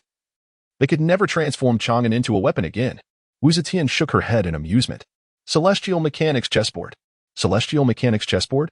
Suddenly, Rinja recalled the void chessboard of I Ching, a form of celestial mechanics used to navigate demonic powers, which in Sua Yuanli's consciousness was transmuted into the massive mechanism of the cloud chess platform. At that moment, understanding dawned upon him. This was indeed the celestial mechanics chessboard, a miraculous interplay of celestial mechanics, demonic forces, and mechanistic arts. Sua Yuanli. Rinja felt an overwhelming surge of anger. He suddenly comprehended the meaning behind Yuanli's words about the final lesson. In saving himself, Sua Yuanli had also seized that opportunity of the game to impart to I Ching the operational principles of the cloud chess platform that he had mastered. The celestial mechanics chessboard orchestrated by the mysterious organization necessitated several distinct keys: I Ching's extraordinary chess skills and demonic powers, the celestial mechanics calculations of the unseen puppet master, and the mechanistic arts passed down from Sua Yuanli to his father. Only through the simultaneous mastery of these few forces can one decipher the mysteries of the celestial chessboard. Xikongzhen observed that Rinja seemed to have an epiphany.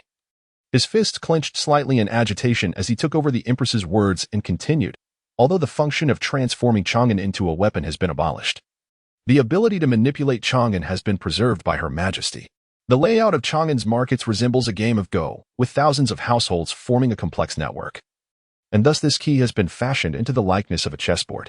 After ascending the throne, Her Majesty reversed the suppression imposed on the markets during the Li dynasty and encouraged autonomy within the districts. The chessboard within the Taiji Palace, which corresponds to the movements of all the markets, has thus become a microcosm of the various market groups in Chang'an.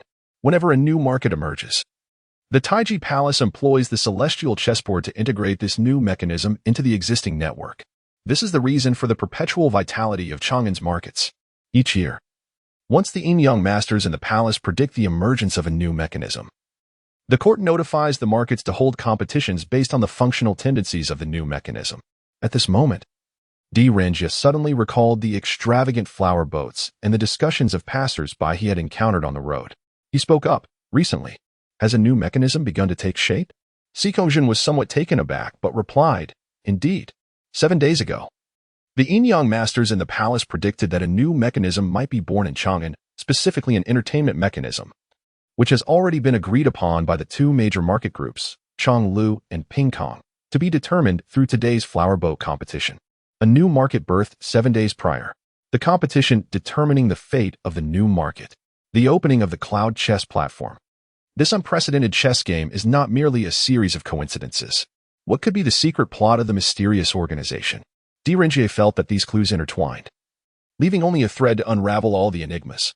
The mysterious organization's strategy to activate the cloud chess platform is to ascertain the method of utilizing the celestial chessboard while simultaneously infiltrating the palace amidst the chaos of today's Taiji Palace opening. Could it be that they intend to access the location of the celestial chessboard, wield it, and control Chang'an? No, such an approach might indeed create some turmoil. But the conspiracy of the mysterious organization is certainly not as simplistic as merely inciting chaos. Their theft of the secret maps from the Dali Temple's archives concerning the markets of Chang'an is undeniably a pivotal component of their grand scheme. Due to this operational oversight, their plans must have encountered flaws. Indeed, if the secret maps of Chang'an's markets fell into their hands, possessing the celestial arts of Sua Yuanli, Yixing, and the enigmatic Dark Hand, they would require no cloud chess platform to unveil the secrets of the celestial chessboard. At that juncture, by merely infiltrating the Taiji Palace and locating the celestial chessboard, they could momentarily seize control of Chang'an.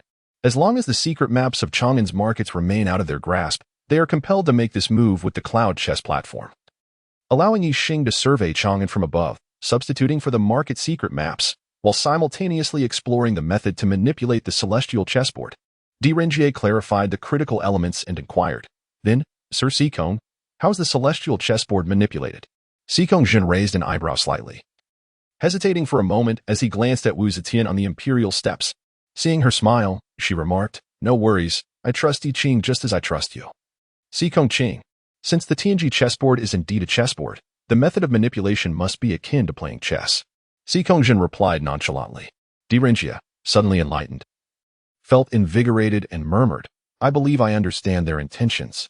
As the orchestrator of a clandestine organization, Yixing would formulate a strategy for controlling the Tianji chessboard, remotely directing the members of the mysterious organization to infiltrate its location and manipulate Chang'an according to the strategy. He turned to Wu Zetian and respectfully bowed, saying, Your Majesty, please deploy additional personnel to guard the Tianji chessboard. I will monitor Yixing and intercept the strategy. Sikongjin nodded slowly, affirming, this will suffice as evidence to convict him. Upon ascending to the palace, Yixing noticed Wu Zetian regarding him with keen interest, her gaze seemingly altered from before, beyond mere admiration. There was an inscrutable depth that he could not decipher. This time, Ming Shirin had escorted him to the Taiji Palace before departing, as if he too had pressing matters to attend to. Yixing remained composed. The tumult stirred in the Haiqi the previous day seemed to have settled, or perhaps it merely masked deeper, surging undercurrents. Yet, regardless of the circumstances, his fervor for victory remained unaltered. He had groomed the short whiskers on his lips meticulously, having shed the disheveled appearance from 3 days prior's intoxication. Wu Zetian summoned both men to the imperial steps, encouraging them with words about the grand event of chess between the two nations, uttering ceremonial phrases about the friendship between their realms, before instructing to raise the cloud chess platform. With the transformation of the Taiji Palace, a colossal chessboard gradually emerged, marking the official commencement of this extraordinary game. No matter how many times one witnessed the unveiling of the cloud chess platform, it remained a breathtaking spectacle. The massive mechanism walls shifted, revealing squares the size of rooms, neatly aligned in a grid, with 19 lines representing the flow of energy, allowing the pieces to move in infinite directions.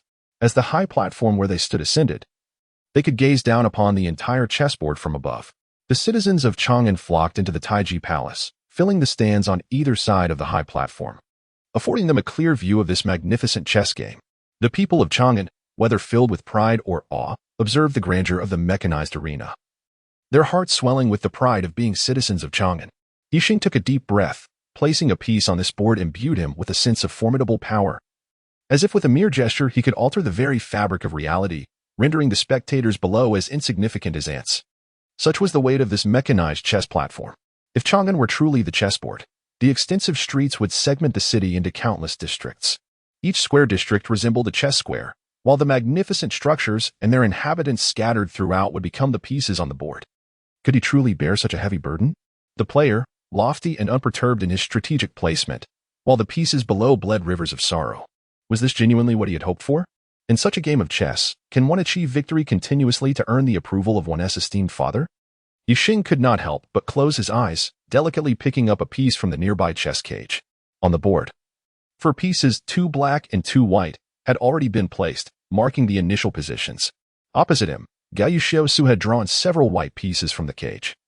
Gesturing for Yixing to make the first move, Yixing displayed a black piece, indicating that an odd number would allow his side to play black, while an even number would mean white. Gao Yuxiusu revealed 3 white pieces.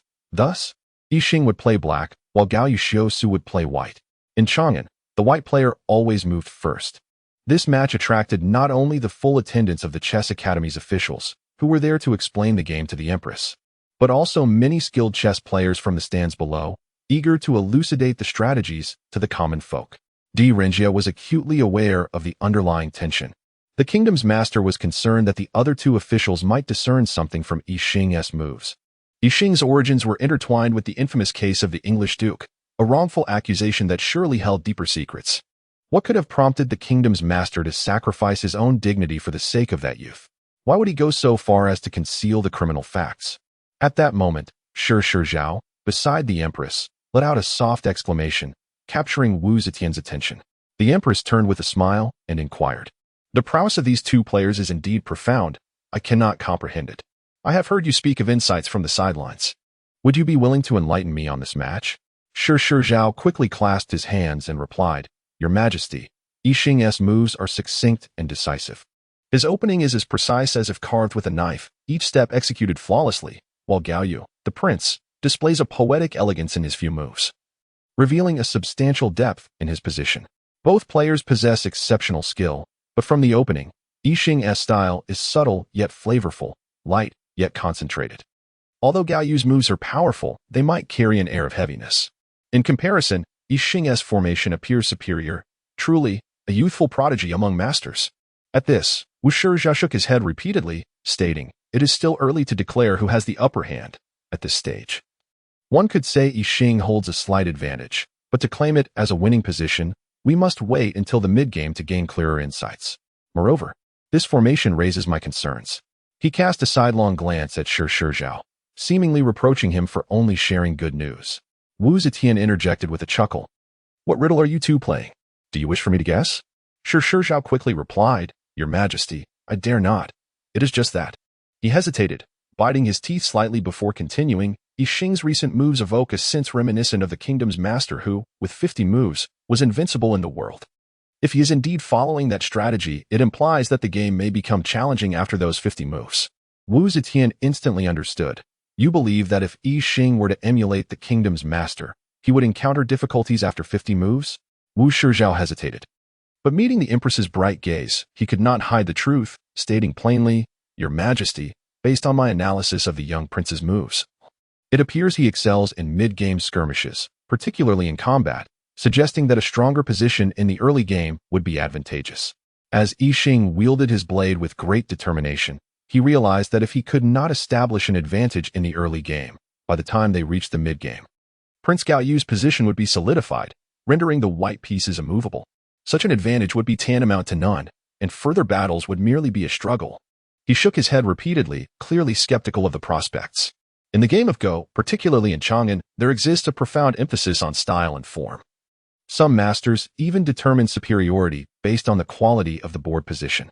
Should one achieve victory through brute force despite a poor formation, it would be deemed shameful, relegated to the realm of mere street tactics, unworthy of the esteemed halls.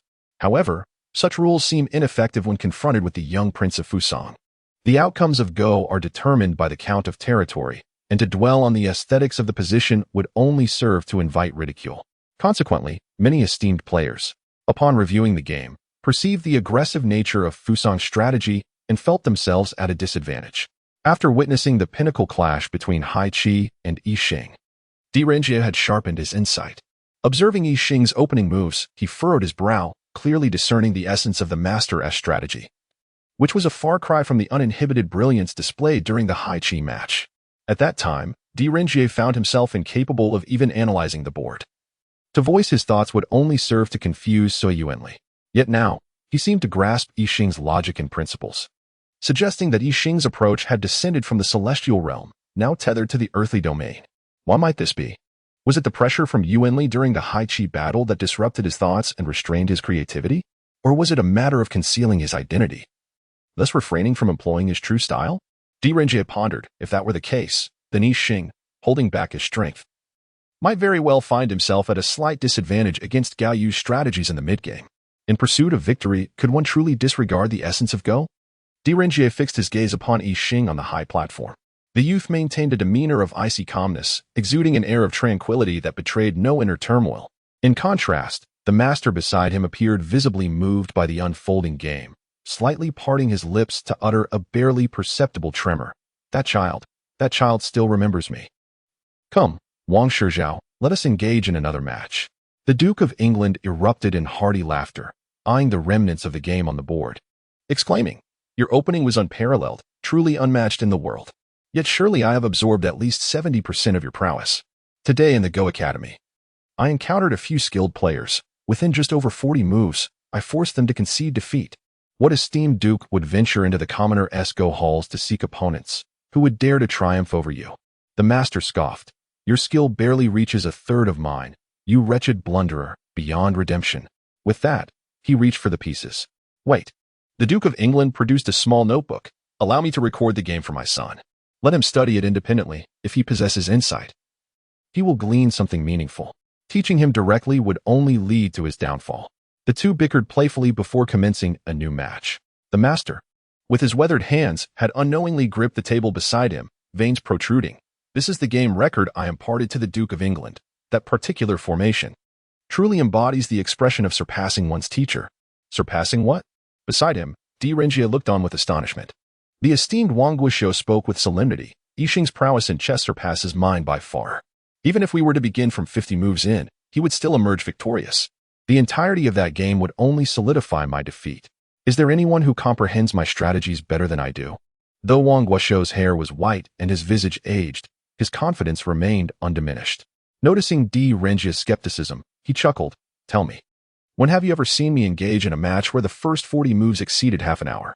I have always executed my opening of 50 moves in one breath. Even if you harbor doubts about me, you must place your faith in Gao Yu Xiaocai. If Yi Xing were merely imitating me, why then does he play so slowly? Why? Because while his exterior may reflect my style, at his core, he possesses his own unique approach.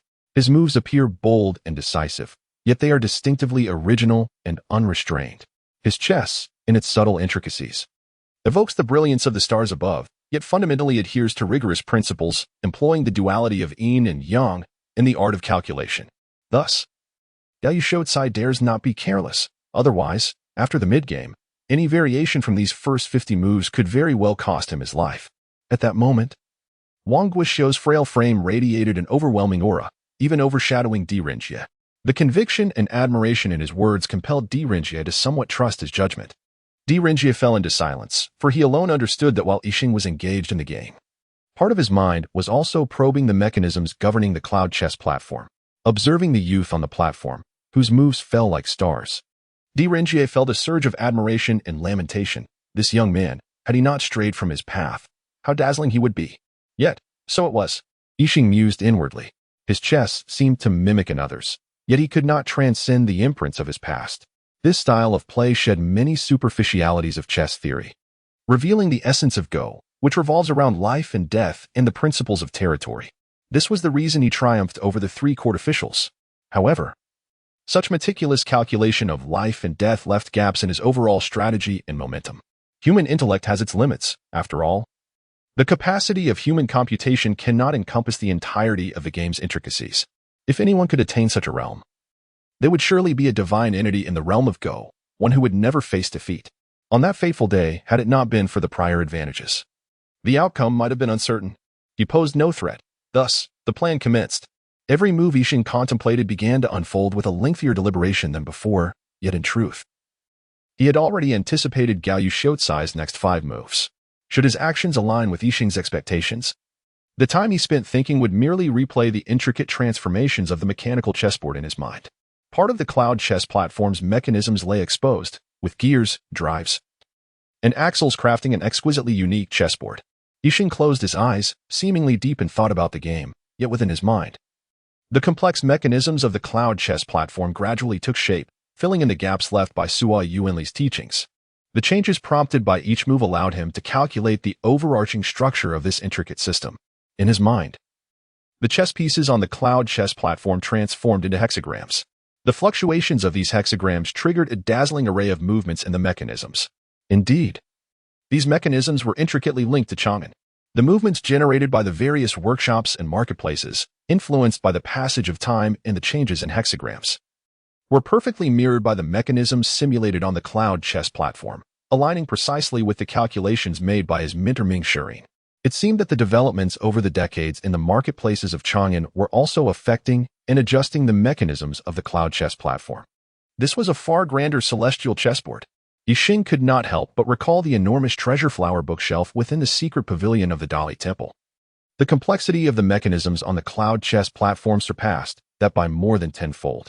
To discern the patterns of these mechanisms and unravel the secrets of the celestial chessboard that controlled Chang'an posed a formidable challenge.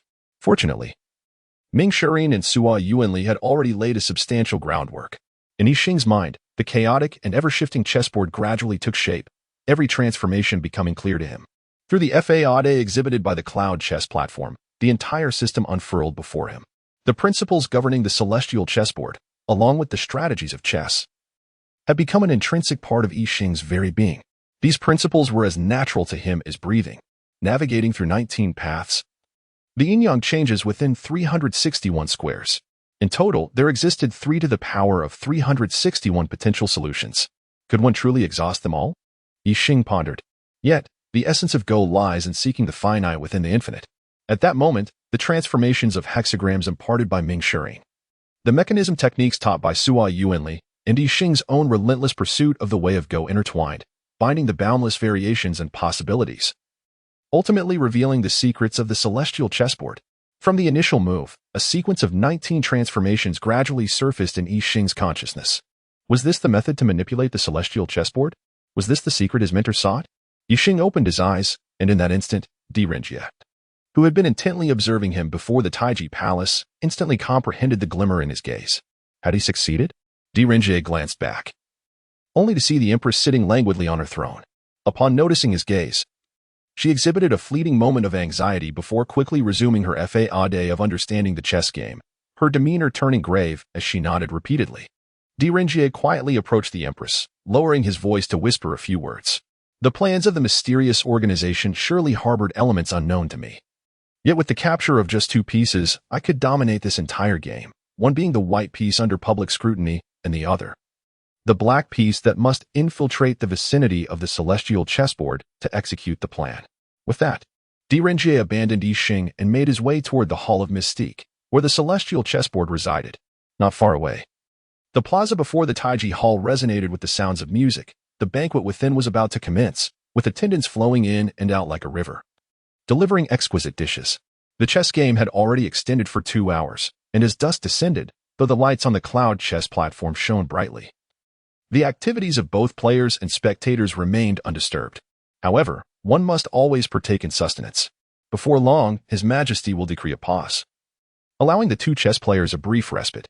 After they have dined, they shall resume their game. It is at that moment that the star of chess will convey messages to his accomplices. Chapter 13. The Game of Chang'an. The final move. Observing the lively scene in the square before the palace, Direnjie could not help but smile faintly.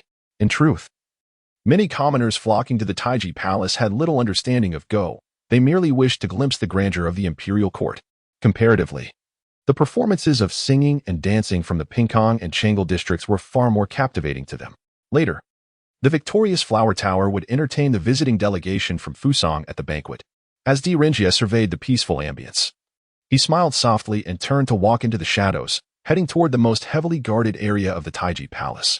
Upon arriving at the Xinyuan Hall, he found as he had anticipated that the seemingly tranquil hall was under strict surveillance, with outer defenses lax but inner security tight, heavily fortified with hidden sentinels, rivaling even the Dali Temple's defenses. The mysterious organization had infiltrated the Dali Temple with the aid of insiders. However, the guards of the Taiji Palace were isolated from the outside world, making the development of traitors impossible. Even I seldom visit this place. So how could this enigmatic organization manage to breach its defenses? A direct assault was utterly inconceivable. The intricate mechanisms and martial experts within would likely ensure that any intruder would not make it more than 10 paces before being overwhelmed. Dee scrutinized the surroundings with the most discerning eye, yet found no flaws. Knowing the organization's intentions, Seikongjian had long issued stringent orders for vigilance. At this moment, not even a mosquito could penetrate the premises. Lord D, an official from the Yuheng division, approached from within the hall, cupping his hands and greeting from a distance. I am here to escort you inside. Di Renjie now comprehended why he rarely ventured to this location, and even before now, he had been unaware of the secrets of the Tianjiko board. It was, after all, the domain of the Yuheng division. I am Li Chang'an. It is an honor to meet you, Lord D. The official from the Yuheng division's tone was laced with veiled barbs, as he smiled and added, this place has been under the jurisdiction of the Yuheng division for decades, and no one has ever infiltrated it. With the defenses laid out by Lord Seikong, it is absolutely foolproof. Even if that mysterious organization turned the Dali Temple into a sieve, they could not possibly gain entry here. Di Renjie remained silent, responding coolly. To my knowledge, the mysterious organization once sent someone into the Yuheng division to eliminate a spy from the Dali Temple. Li Chuangan's expression shifted slightly. That was merely a mechanical being. Indeed, it was a mechanical being, yet it was also a spy from the Dali Temple. Di Renjie replied gravely. Stepping into the Xianyuan Hall, Di noted that the Grand Chamber was secured by 7 layers of mechanisms, with numerous guards stationed, while at its core lay the Tianjiko board. Within a radius of several dozen paces, there was nothing but emptiness. Anyone approaching would be fully exposed. Truly, as Li Chang'an had asserted, one could hardly fathom how the mysterious organization could devise a means to approach the board. Resting his chin upon his hand, Di Renjie immersed himself in thought, likening himself to a Go master, pondering how to navigate through such an intricate web of defenses. Li Chang'an stood with arms crossed, casting a cold gaze, utterly unconvinced by Di Renjie's assertions. The idea of infiltrating the Xianyuan Hall to manipulate the Tianjiko board and control Chang'an seemed utterly ludicrous to anyone with genuine understanding. Not to mention the complexity of the Tianji path, which amalgamated decades of effort from the Yuheng division's mechanical artisans and the Yinyang scholars of the Qintian Supervisory Office. Even outsiders approaching the board were rendered impossible. In the entirety of Chang'an, aside from the Yinyang masters responsible for calculating the alterations of the governmental mechanisms and the Yuheng division overseeing their operation, only His Majesty and the Minister of State could enter this place. Perhaps now we must also count Di Renjie among them. Suddenly, Di Renjie opened his eyes. The cloud chess platform. Lordly, the heavenly mechanism chessboard is modeled after the cloud chess platform and can orchestrate the movements of all the mechanisms within Chang'an. It must possess an extraordinarily intricate array of mechanisms and conduits that link it to the entirety of Chang'an. Now, as we gaze upon the Great Hall in its entirety, might these mechanisms be concealed beneath our very feet? Li Chungang hesitated slightly, but could only concede. Indeed. Thus, the mysterious organization seeks to infiltrate through the mechanisms hidden beneath us. Di Renjie turned his gaze towards the distant heavenly mechanism chessboard, resembling a small chess table situated at the heart of the hall. Yet who could fathom that this seemingly innocuous table was connected to the vast and intricate network of mechanisms beneath the hall, influencing the entire transformation of Chang'an? However, the mechanisms beneath our feet are in a constant state of flux, exceedingly complex. It is impossible for anyone to infiltrate through the crevices of these mechanisms. Li Chungang hastily countered. The mysterious organization has long since deciphered a portion of the schematics of the cloud chess platform. A fragment of the schematics is of no use. Li Chungang argued, to utilize the mechanisms for infiltration, one must devise an extraordinarily elaborate route. Any misstep leads to a dead end. Not to mention that the mechanisms of the cloud chess platform and the heavenly mechanism chessboard are already distinct. Even if the mysterious organization acquired a portion of the heavenly mechanism chessboard schematics, they could not infiltrate unscathed. Should they find themselves in a dead end? The pressure from the shifting mechanisms would turn them to pulp. No, if it were that individual, there ought to be a way. Di Renjie instinctively wanted to retort. but suddenly recalled that Yixing was currently at the cloud chess platform, and it was entirely impossible for him to partake in any infiltration under such scrutiny. Thus, it was indeed as Li Chungang had stated, relying solely on a portion of the schematics could not permit infiltration. No, there must be something I have overlooked. Di Renjie pressed his finger to his brow, concentrating deeply, weaving together the strands of clues. In the case of the Dali Temple theft, aside from Yixing, another figure of the thief gradually came into focus. She wielded a floral parasol, her form graceful and agile. In his memory, this parasol began to merge with the parasols held by the dancers he had seen today, adorned with floral patterns. At this moment, Di Renjie remarkably connected several clues: the Dali Temple theft case, the suspicious figure resembling a dancer, the dancer today who wielded a floral parasol in her performance, the contest in Pingkangfang and Changelfang. Yes, the contest in Changelfang and Pingkangfang today were to vie for the new workshop, and the new workshop was produced from the Taiji Palace. Di Renjie abruptly raised his head, seizing Li Chungang by the collar, demanding, "Is the production of the new workshop taking place in the Xuanji Hall?" No. Li Chungang was taken aback by Di Renjie's sudden reaction. Stammering, "It emerges from the Tiangong pool behind the Xuanji Hall. Each year's new workshop is produced from the Taiji Palace and travels along the meridians of Zhuke Street to the corresponding workshop clusters. Where is this route?" Di Renjie exclaimed loudly. Li Chunggang's expression changed. He hastily remarked, "Beneath our feet, every year new mechanisms are transported through the hidden conduits, making their way from the secret passages below us to the gates of the Taiji Palace. At that moment, all mechanisms will part, leaving a passage wide enough for anyone to infiltrate." Di Renjie murmured, "I see now. This is the reason why the mysterious organization has chosen today to act. Only when the new mechanisms are dispatched will a flaw appear here." Li Chungang quickly began to run, circling the empty hall, his hands calculating step by step. 1 step, 2 steps, 3 steps. Li Chungang stood upon a golden brick slab, gazing at the algae-patterned engraving beneath his feet. He pressed down firmly and said to Di Renjie, "My lord, the secret passage lies here." Di Renjie shot forth a golden token, shattering the slab and revealing a bronze metal plate. Li Chungang fumbled over the plate, then produced a metallic hook to pry open a corner of the plate. Gritting his teeth as he pulled apart the bronze slab, a dark opening emerged before their eyes, revealing countless mechanism lines, hinges in motion. As the newly produced mechanisms were drawn towards the Taiji Palace, "We found it." Di Renjie leaped into the opening, heedless of Li Chunggang's anxious cries, "My lord, it's dangerous." With a determined bite of his teeth, Li Chungang followed suit. The secret passage was filled with numerous mechanisms, yet still permitted one to navigate sideways through the darkness, accompanied by the creaks of machinery at work. Li Chungang, somewhat worried, whispered, "My lord, since we've discovered the enemy's infiltration route to the Xuanji Hall, we should ascend first and lay an ambush here, waiting for them to fall into our trap. Another pawn sacrificed." Di Renjie suddenly whispered. "What pawn?" Li Chungang inquired, puzzled. Di Renjie closed his eyes, the visage of a dear friend seemingly materializing before him, and sighed, "Yuan Li, you placed your trust in the wrong person. That black piece, like you, is a forsaken pawn.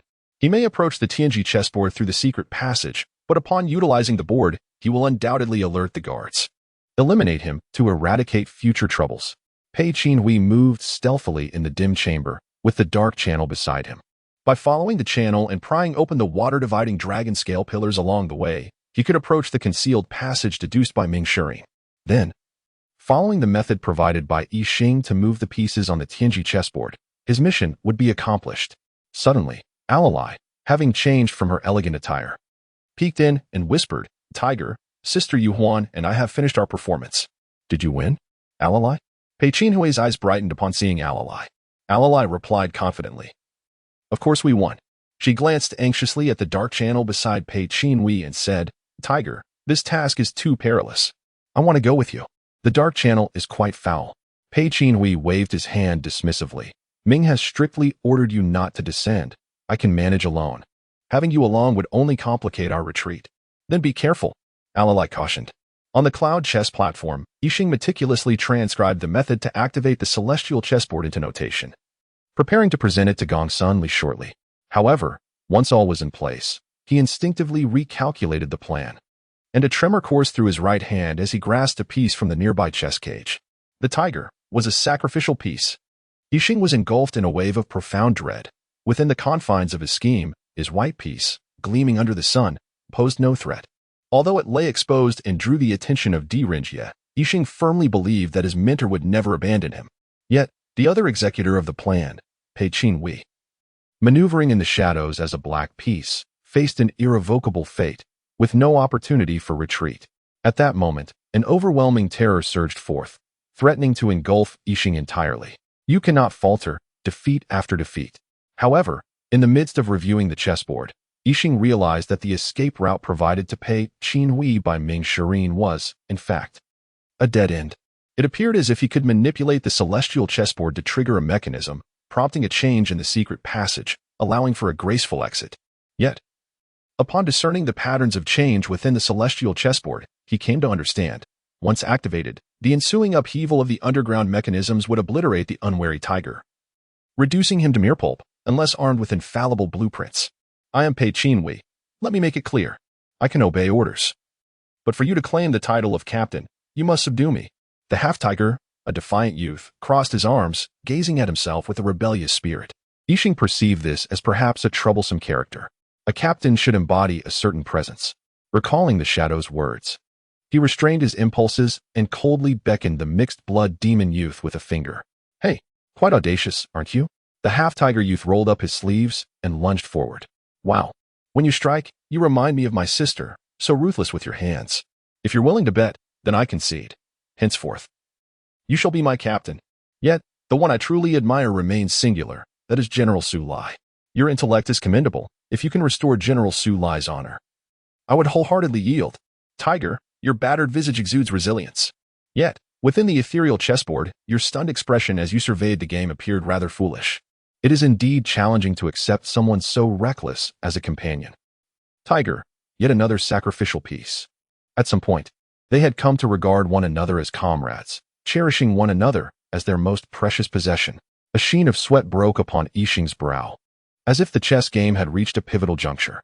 Beneath the cloud chess platform, the royal hand gripped his sleeves tightly, while Wu Shizhao and Shi Shizhao stood beside the empress, analyzing the intricacies of the game. Observing Yixing's taut demeanor, Wu Shizhao smugly proclaimed, Your Majesty, behold. I previously foretold that Yixing would encounter great troubles in the mid-game. Indeed, as I predicted, he finds himself in deep contemplation. Yang Yuhuan, cradling a pipa, approached the Tai Chi palace, her delicate fingers poised above the strings, suspended at the moment before plucking. How will you choose? Di-Rinjie, standing in Xuanji Hall, surveyed the meticulously laid trap, turning to gaze toward the cloud chess platform. Ensnaring emotions within a cage, you shall become a proficient chess player. Ming Shirin stood aloft, the ascending moonlight illuminating him as he held the astrological measuring instrument, gazing down upon Chang'an like a deity perched high above. As the secret agents of the Dali Temple discerned something and turned their gaze towards the upper hall, his figure had already vanished. Stars. Yang Yuhuan plucked the pipa. On the elevated platform, Yixing was suddenly awakened, hearing the empress in the Taiji palace declare, unbeknownst to us, the two national masters have reached the hour of Su, the game merely at the mid-stage. Chess is a laborious endeavor. Thus I implore both masters to partake in some sustenance. Bring forth. Seal the board. Forth came a servant, escorting Gao Yuxiozai and Yixing down from the cloud chess platform. As Gao Yuxiozai and Yixing brushed past each other, he suddenly spoke. Your chess skills surpass my own. Though the board remains in a stalemate, I know that I have already lost. Until the final moment. Who can ascertain victory or defeat? Yixing replied calmly, I beseech the young prince to finish this game with me. Gao Yuxiozai nodded. Although there is a convention of conceding in chess, this particular game does not lend itself to such a gesture. I shall play this game to its conclusion with you. The two approached the empress, who spoke, as the game is still in its mid-stage. The prince has traveled far to witness the chess art of Chang'an. We must not take advantage of our great nation to deceive others. Therefore, I command you. At the sealing of the board, no one shall converse with Yixing, lest there be any implications of chess-related guidance. All the attendants responded in agreement. Yixing felt a sudden chill in his heart, yet he heard Gao Yuxiozai chuckle. If that is the case, I also request your majesty to send someone to monitor me, so as not to converse with anyone. Is this a means to undermine me? Yixing understood. It seems Di-Rinjie has already deduced much.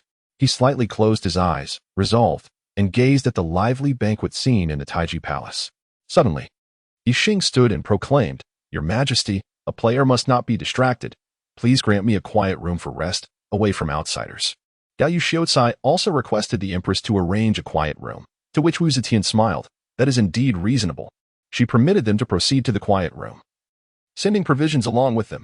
Yixing knelt within the quiet room, and Yang Yuhuan, disguised as a palace maid, gently pushed open the door and approached him step by step, her pace neither hurried nor slow, exuding calmness.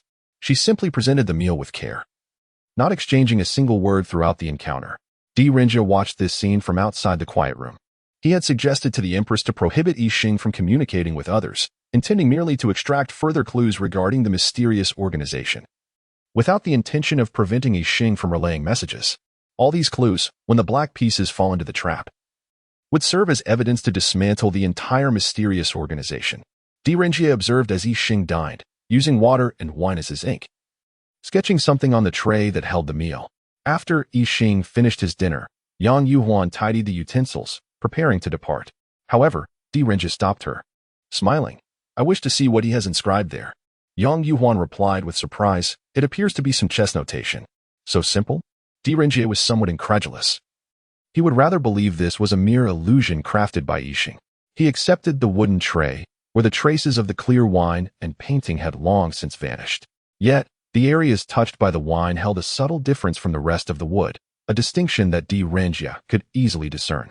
He tilted the tray towards the flickering candlelight, scrutinizing the remnants left by Yixing. Indeed, it was a simple yet complete game record, with the 19 lines of the board intact. Generally speaking, even when a player is inspired to casually draw a board to analyze moves, there is no need to depict it in its entirety, a few lines sufficing to convey the black and white relationship of Go. However, the game record on this wine-stained board was wholly inconsistent with the principles of the game. Di Renjie tore a strip from his sleeve, extracting a piece of charcoal to replicate the game record onto the fabric. He then nodded slightly to Yang Yuhuan, allowing her to depart. The bait must reach the target's mouth to hook them. Casting a glance at the game record in his hands, Di Renjie sought out Li Chugang. Ever since the secret passage of the Xuanji Palace was discovered by Di Renjie, this official from the Yuheng division had begun to view his formidable rival from the Dali Temple with newfound respect, exhibiting a willingness to heed his counsel.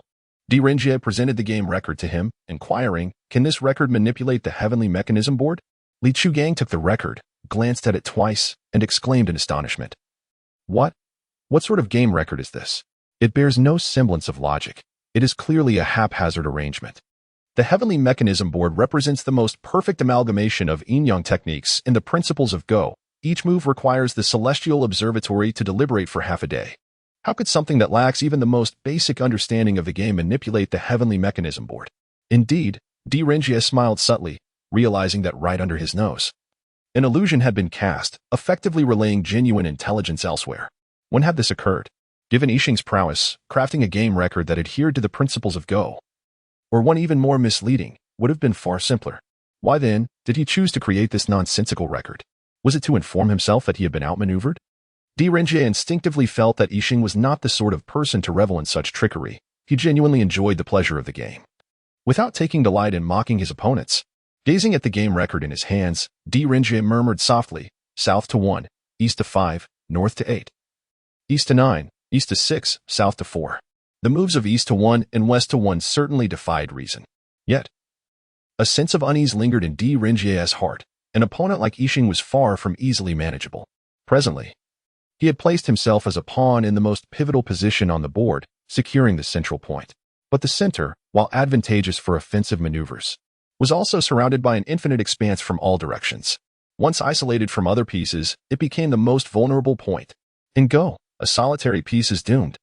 Di Renjie thus exploited this vulnerability, severing the enigmatic organization S-brain, Yixing, from the others. Without Yixing's adaptability, it was akin to disconnecting the brain from the limbs. The moment the organization S plan seemed poised for success was also their most precarious moment. In a secluded palace, Gongsun Li received a note from Yang Yuhuan, which caused her to pause momentarily upon opening it. Yang Yuhuan gave a slight nod and instructed, "Do as he says." Gongsun Li nodded in response and turned to enter the hall, where Pei Chiho was already clad in his nocturnal attire, stretching his limbs. Upon seeing Gongsun Li, he inquired, "Any news from the stars?"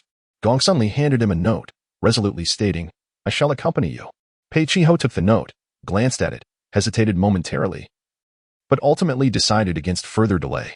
Gongsun Li's figure sprang forth like a cunning rabbit, with Pei Qinghe following closely behind. The two agile silhouettes silently leapt onto the walls of the Taiji Palace. Pei Qinghe crouched down, warily observing the watchtowers scattered throughout the palace. His ears perked to catch the faintest sounds carried by the wind, which caused him to shudder slightly. He rubbed his eyes, uncertain. Did I see something? Oh. It was probably just a wildcat. His companion remarked dismissively. Today, His Majesty has allowed the citizens of Chang'an into the palace. Most have been directed to the most populated areas. Here, in this remote and chilly corner, what significance do we hold that anyone would come our way? They arrived at a secluded workshop for mechanisms where newly crafted devices lay in wait.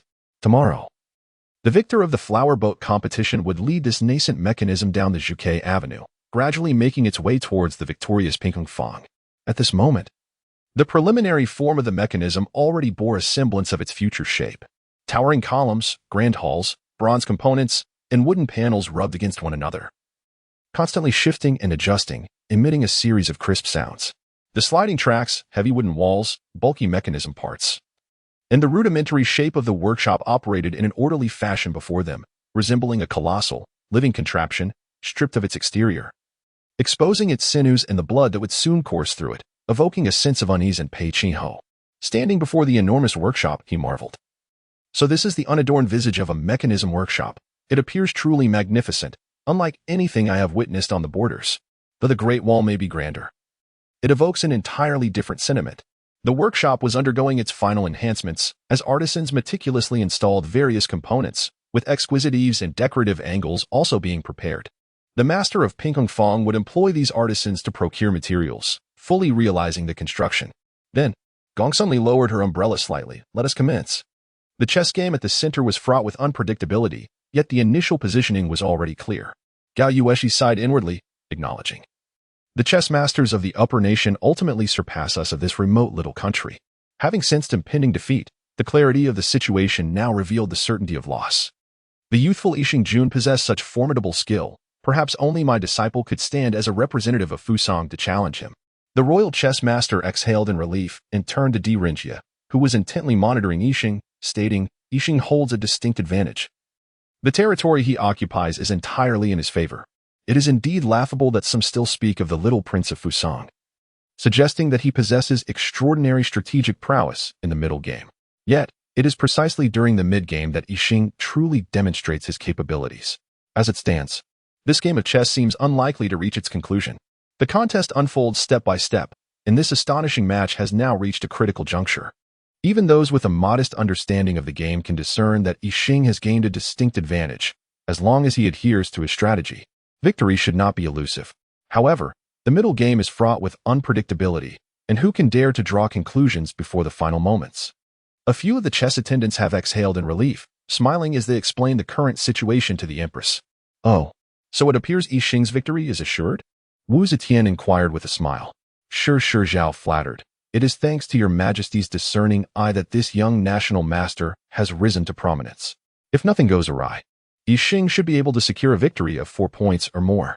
At that moment, a commotion arose around the cloud chess platform, with some voices raised in protest. Why would he place a piece there? It makes no sense. The uproar caught the Empress's attention. As on the enormous mechanical chessboard of the cloud chess platform, Yixing's most recent move sparked significant debate. Wu Shirzhao chuckled awkwardly.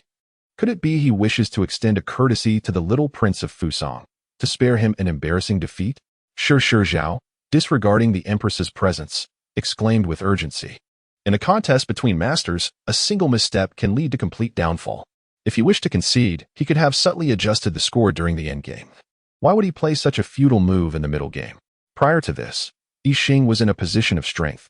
But now much of that has been overturned. The game has become uncertain. The Empress's expression mirrored that uncertainty. She gazed intently at the young man on the high platform, curious about his thoughts at this moment. Placing a piece at the center, he had trapped himself. Rinjie frowned slightly. This move had stirred the previously clear game into turmoil. According to his deductions, after revealing information, Yixing should have completed all his intended strategies. Why then this seemingly absurd play? His choice of such an inexplicable move? Those around him, with a modicum of understanding of Go, were engaged in animated discussions. Even the kingdom's master stared blankly at the board, a glimmer of confusion in his eyes.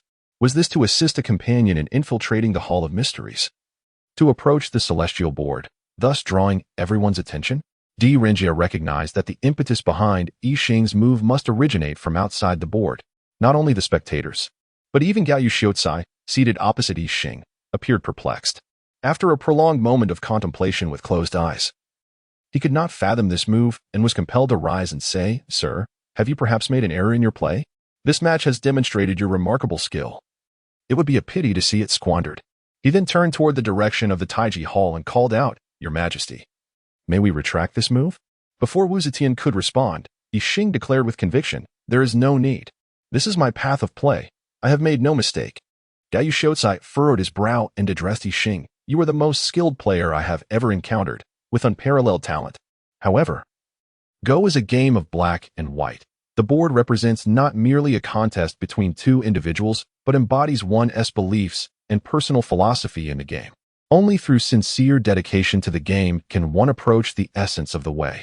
Though your talent is remarkable, to treat the principles of Go with such levity is indeed misguided." This statement elicited nods of agreement from the onlookers, and even Shi Zhao's side. Remarking, "This young prince of Fusong, with his noble lineage, holds such fervor for the art of Go. It is no wonder that he possesses such formidable skills." If Yi Xing were not earnest in his pursuit of Go, even if he were to win this match, how would it differ from a loss?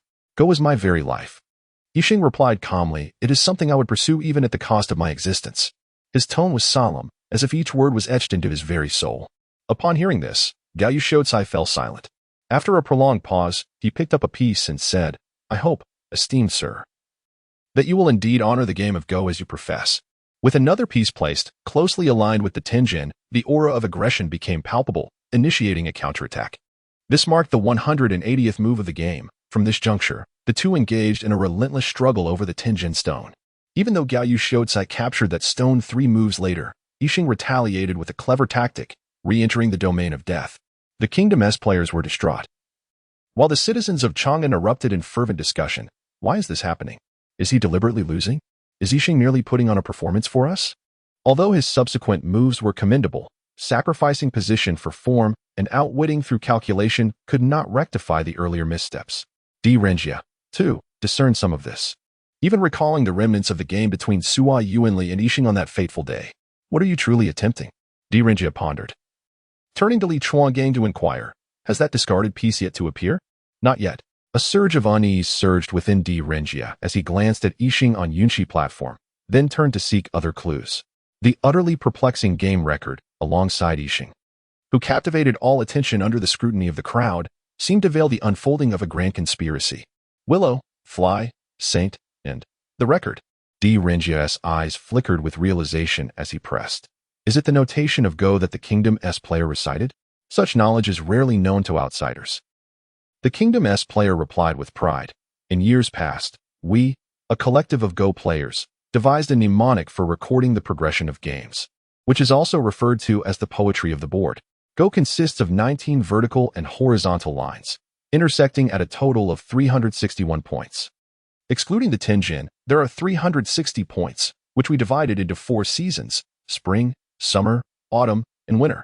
Each season serves as a theme for a 90-character poem.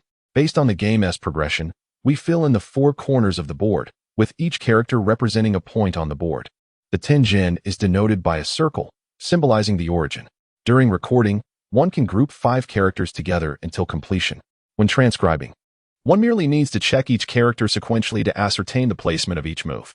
A flash of insight struck Di Rengia, and he murmured, "So that is it." He hastily retrieved his jumbled records and asked the Kingdom's player, "How is the poetry of the board composed?" The Kingdom's player replied with satisfaction, "My composition is, spring afternoons are long, fortunate to encounter this splendid moment, encompassing the universe, harmonizing the atmosphere. At the bottom of the algae lies a discarded fish ruler." Di Rengia followed the chess records he had noted, only to find fragmented words that made no coherent sense. "Release the chicken and return." Di Rengia quickly raised his head and inquired, "Are there any other inscribed poems on the board?" The royal chess master smiled faintly. "Back then, we treated it as a game, each composing a verse as a unique signature for their records. So much time has passed, I may not recall them all. What about the Duke of England? Do you still remember his poem?" At the mention of the Duke, the royal chess master's expression darkened. Gazing absently at the stars above the cloud chess terrace, he murmured, "Lord D. If possible, spare that child," with a deep sigh. He continued, "The Duke's verse was, the East Emperor exerts his might, spring's breath pierces the plum branch. Beneath blossoms, harmony greets, good friends gather for chess. Though deemed a minor art, victory vexes the mind. Attack and defense shift with the tide, advance and retreat must heed the hour." D'Rengia swiftly transcribed the poem into the chaotic record, connecting the seemingly senseless moves. The southern first and eastern fifth lines formed the character peril. The northern eighth and eastern ninth lines spelled danger, while the eastern sixth and southern fourth lines revealed man. The full message read, "Peril. The man knows the secret. The plan changes. Retreat. All the new quarter. Abandon the celestial mechanism. The man knows the secret." D'Rengia closed the chess manual, his voice icy. "And I am that run. Peril. D'Rengia has uncovered the crucial secret. The plan shifts. Retreat. All to new quarter. Discard the celestial mechanism chessboard." What a masterstroke by Yi Xing. What a shadowy organization. Not only detecting the net I cast, but even slipping intelligence right beneath my eyes. Altering their scheme. Yet, a plan hastily changed, and you isolated here. How will the new strategy unfold? Why retreat to new quarter? What comes next? New quarter. The newly constructed mechanism workshop.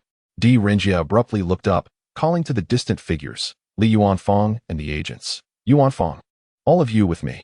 Yi Xing gazed down from the cloud chess terrace, overlooking Chang'an.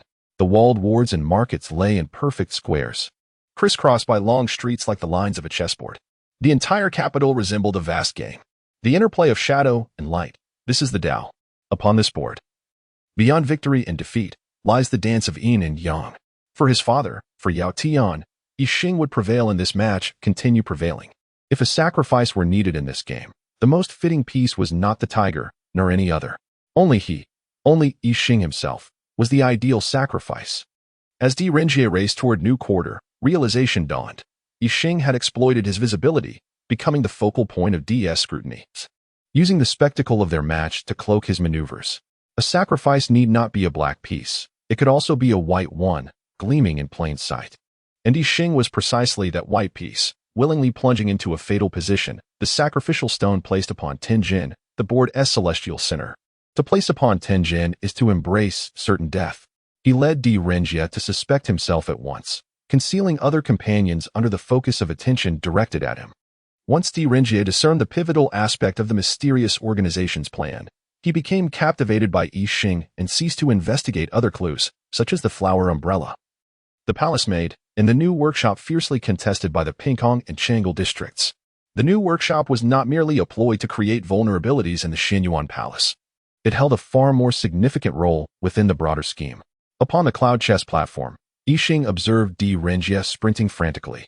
Calmly, he mused, has he discovered it? But it is too late now. With the final move, Yi Xing watched as the pivotal position was claimed, and he placed another piece in the center. Wait, Yi Xing had maneuvered himself into a perilous situation, yet, according to the rules, Gao Yuxiuzai had to make a move first before he could seize the piece. However, this additional move suddenly instilled in Gao Yuxiuzai a profound sense of danger. This singular move, it was truly a move of divine mastery. Gao Yuxiuzai realized that as the central piece was placed, the fierce battle they had engaged in suddenly connected to the edges of the board and the entire match. His solid central territory began to tremble due to the encirclement from the corners. My great dragon, he aims to slay my great dragon. This was not merely placing a piece in the center, thereby sealing his own fate.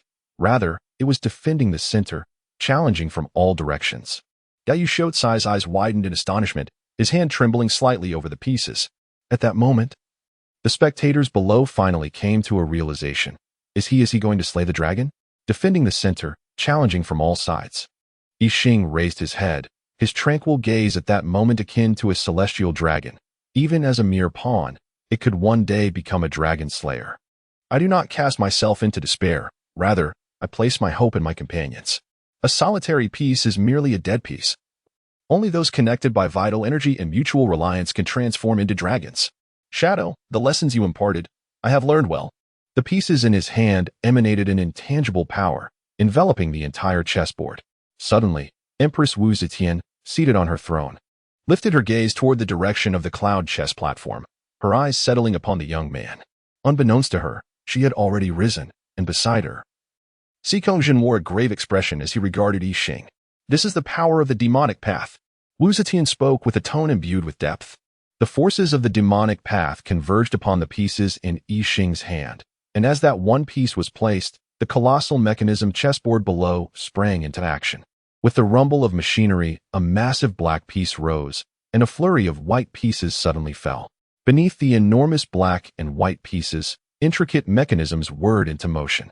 The power of the demonic path gradually commandeered this mechanism chessboard, the central hub of the Chang'an Mechanism Workshop, intricately linked with all the workshops, finally began to operate in earnest. The numerous moves Yi Xing had made since claiming the central position had set the mechanisms in motion, and they were now poised to take effect. Empress Wu Zetian observed the increasingly pronounced resonance of the mechanisms, the entire cloud chess platform trembling subtly beneath her. Suddenly, she laughed. Minister D, you've miscalculated one step.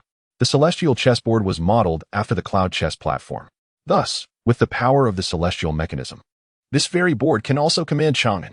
Takayama Shisaka lifted his gaze, stunned, locking eyes with Yi Xing across the vast chessboard. Beneath them, the board stretched like a city. Like constellations, like the cosmos itself, as if the entire universe had narrowed to just the two of them. So, you were playing two games at once, Shisaka murmured. No wonder. From that first move at Tianjin, I sensed something inexplicable. Your stones carried dual values, seemingly ordinary placements that resonated with an indescribable profundity. Tears welled in his eyes, blurring his vision. Is this the pinnacle of Go? He wondered. If the divine exists within the game, it would calculate the worth of every stone. But beyond that, beyond divinity, lies a realm where stones hold dual meanings, where one can still choose with grace and claim victory. I exhausted my imagination, merely conceiving the former, Shisaka whispered, voice trembling. Yet you have already achieved the latter? Yi Xing shook his head. No.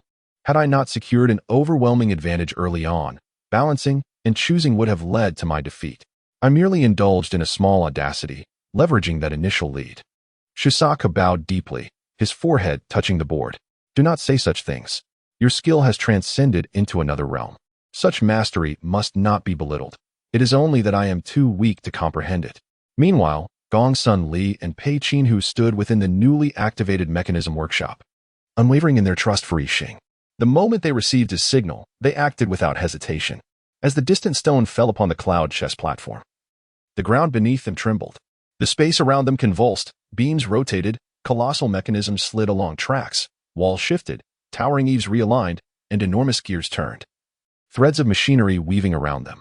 Pei Qinhu shielded Li, leaping and dodging amidst the shifting mechanisms like a tiger and rabbit evading the crushing turns of a celestial puzzle.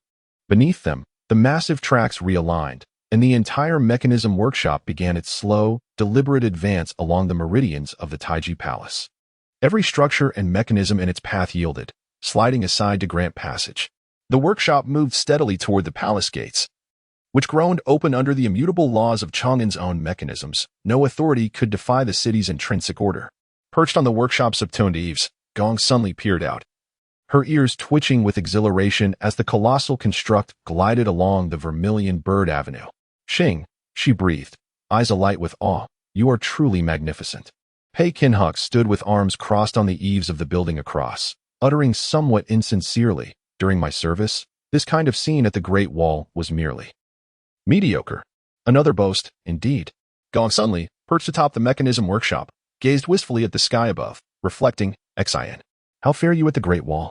Direnjia, leading his team, arrived at the gates of the Taiji Palace, observing the colossal moving mechanism and the bewildered guards, his heart seething with anger, once again. I am too late. He clenched his teeth and pursued the newly activated mechanism, which glided swiftly into the main artery of Zhuke Street, propelled by the powers of sorcery. The direction of the mechanism was not difficult to ascertain, as Direnjia discerned its path. The realization dawned upon him, this mysterious organization's objective had always been the Dali Temple. The mechanism was indeed heading toward Dali Temple. Meanwhile, Pei Qinhu and Gongsun Li had already boarded the mechanism, drawing closer to Dali Temple. They stood upon the eaves of the workshop, observing the temple's formidable defenses, which appeared utterly torn apart by the operational rules of Chang'an's mechanisms. The heavy main gate of the workshop slowly creaked open, and a portion of the walls began to shift, creating a passage wide enough for the new mechanism to enter. Inside Dali Temple, the sentinels and pavilions along the walls glided rapidly with the channels, catching all spies off guard. Most of the spies had been redirected by Di Renjie to the Taiji Palace, and he had never anticipated that Yao Yin's target from the very beginning was, in fact, Dali Temple. The structures within the temple resembled ships navigating upon the water's surface, their eaves undulating as they moved, creating a landscape of lofty heights and valleys. The spies, akin to a disturbed ant nest, swarmed to the rooftops. Pei Qinhux and Gong Sunli danced between the buildings, their agile figures leaping across the rooftops, dispatching the spies who dared to attack. The fluttering flower umbrellas wove through the shifting architecture, with Gong Sunli occasionally appearing beneath the umbrella, altering its course as the surrounding buildings transformed like a stage, accentuating her dance and evading the arrows of the spies lurking in the nearby structures. In this grand game, Gong Sunli and Pei Qinhux acted as pieces beyond the black and white, charging forth along a trajectory entirely divergent from the rules of Go. Both made their way toward the center of Dali Temple, aiming for the only stationary secret pavilion. With a resounding crash, the secret pavilion unfurled like a copper flower, revealing the treasure-laden bookshelf within. As the mechanisms roared, countless invisible threads tugged, causing the treasure flowers to bloom. Gong Sunli navigated through the sharp mechanisms that pulled the massive copper petals, descending into the treasure flowers. She retrieved the key crafted by Ming Shirin after a prior failure, while Pei Qinhux leapt atop the petals, obstructing the Dali Temple spies who dared approach. As time and space intertwined, the celestial chessboard continued to unfold, manipulating the movements of Dali Temple's mechanisms. When Di Renjie finally reached Dali Temple, he was met with a scene of utter chaos, where all structures transformed and shifted, the mechanical edifices altering violently, ensnaring all spies attempting to provide aid in a labyrinthine trap. Di Renjie leaped between the flying eaves and arch beams, akin to moving towers, drawing closer to the secret chamber. However, at that moment, Gong Sunli had already acquired what she sought and was beckoning Pei Qinhui to flee outside the city of DL, leaving me behind. This time, Di Renjie did not relent. Instead, he and Yuan Fang continued their pursuit, following the trail they had left. The entire scheme finally emerged into the light. Ming Shirin had manipulated Sua Yuanli to mislead Di Renjie, making him erroneously believe that the theft from the Dali Temple was part of a grand conspiracy. The objective of the Dali Temple theft was the map of Chang'an's neighborhoods, a truth that Sua Yuanli did not deceive Di Renjie about. Yet Ming Shirin employed various tactics to create an illusion in Di Renjie's mind. He believed that by observing from the Yunqi platform, they could substitute for a portion of the neighborhood map, thereby concealing their true intention of continuing to steal the Dali Temple's precious archives. The original plan was devised by Yixing at the Yunqi platform, where he discovered the method to manipulate the heavenly mechanism chessboard, and then utilized the secret passage produced by the new district to infiltrate.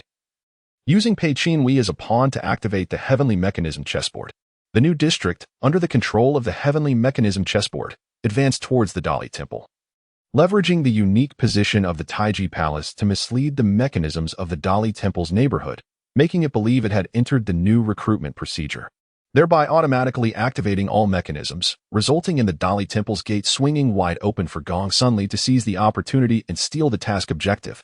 However, Di Renjie grasped this crucial lead concerning the heavenly mechanism chessboard, forcing Yixing to alter his plans. During the Battle of Haiqi, Sua Yuanli, utilizing the mechanisms of the Yunqi platform, imparted to Yixing the final lesson of not abandoning his companions and how to wield the Yunqi platform. Ultimately, Yixing, through his own intellect, comprehended the method to manipulate the Yunqi platform using the heavenly mechanism's arcane ways, circumventing the heavenly mechanism chessboard and fulfilling the plan. How infuriating! Di Renjie felt a surge of heat swelling within his chest, his eyes ablaze with fury. For the first time, he tasted the bitterness of defeat, truly a formidable adversary. Yet I shall not concede so easily. I, Di Renjie, shall stake my name and ensure your capture. Chapter 14. The Game in Chang'an, the 14th Move. A review I have lost.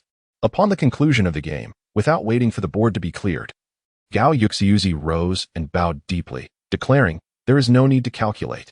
I have been bested by Yixing by 2 points." He gazed at the youthful countenance of Yixing, whose features still bore a certain innocence, and approached him directly. My journey to Chang'an was prompted by my defeat at the hands of my disciple, Daos, and Fusang. Throughout my life, I have pursued the elegance of the game and the profound essence of Go. Yet, in succumbing to my disciple, I realized that my steadfast beliefs could not secure victory. This revelation has shaken my convictions, leading me to accompany the envoy to Chang'an, in search of a higher understanding of the way of Go, the very origin of this art. However, you must have observed that during our match, I inadvertently employed my disciple's strategies, generating conflicts through the creation of KO threats and skirmishes within the board, striving to engage in the intricate dance of life and death, and augmenting my calculations to secure victory. Yet, when faced with you, Yixing, your superior calculations surpassed my own. In the early stages of our game, your moves were reminiscent of the divine play my disciple tirelessly sought, but it was only after the celestial point that I witnessed the elevated realm of your Go. Deos is an exceptional strategist, believing that the essence of Go lies in life and death and in-game play. He holds that by accurately assessing the value of each stone and making judicious choices, victory is assured. Yet, I contend that beyond the dichotomy of win and lose, there exists a deeper, more profound realm of understanding within Go. You, sir, have transcended the mere strategist, guiding the game into a new dimension that eclipses the traditional bounds of competition. Gao Yuxizi gazed intently at the vast mechanical board, clenching his fist to his chest, and trembled as he spoke. That celestial move will surpass the divine play that strategists have ardently pursued.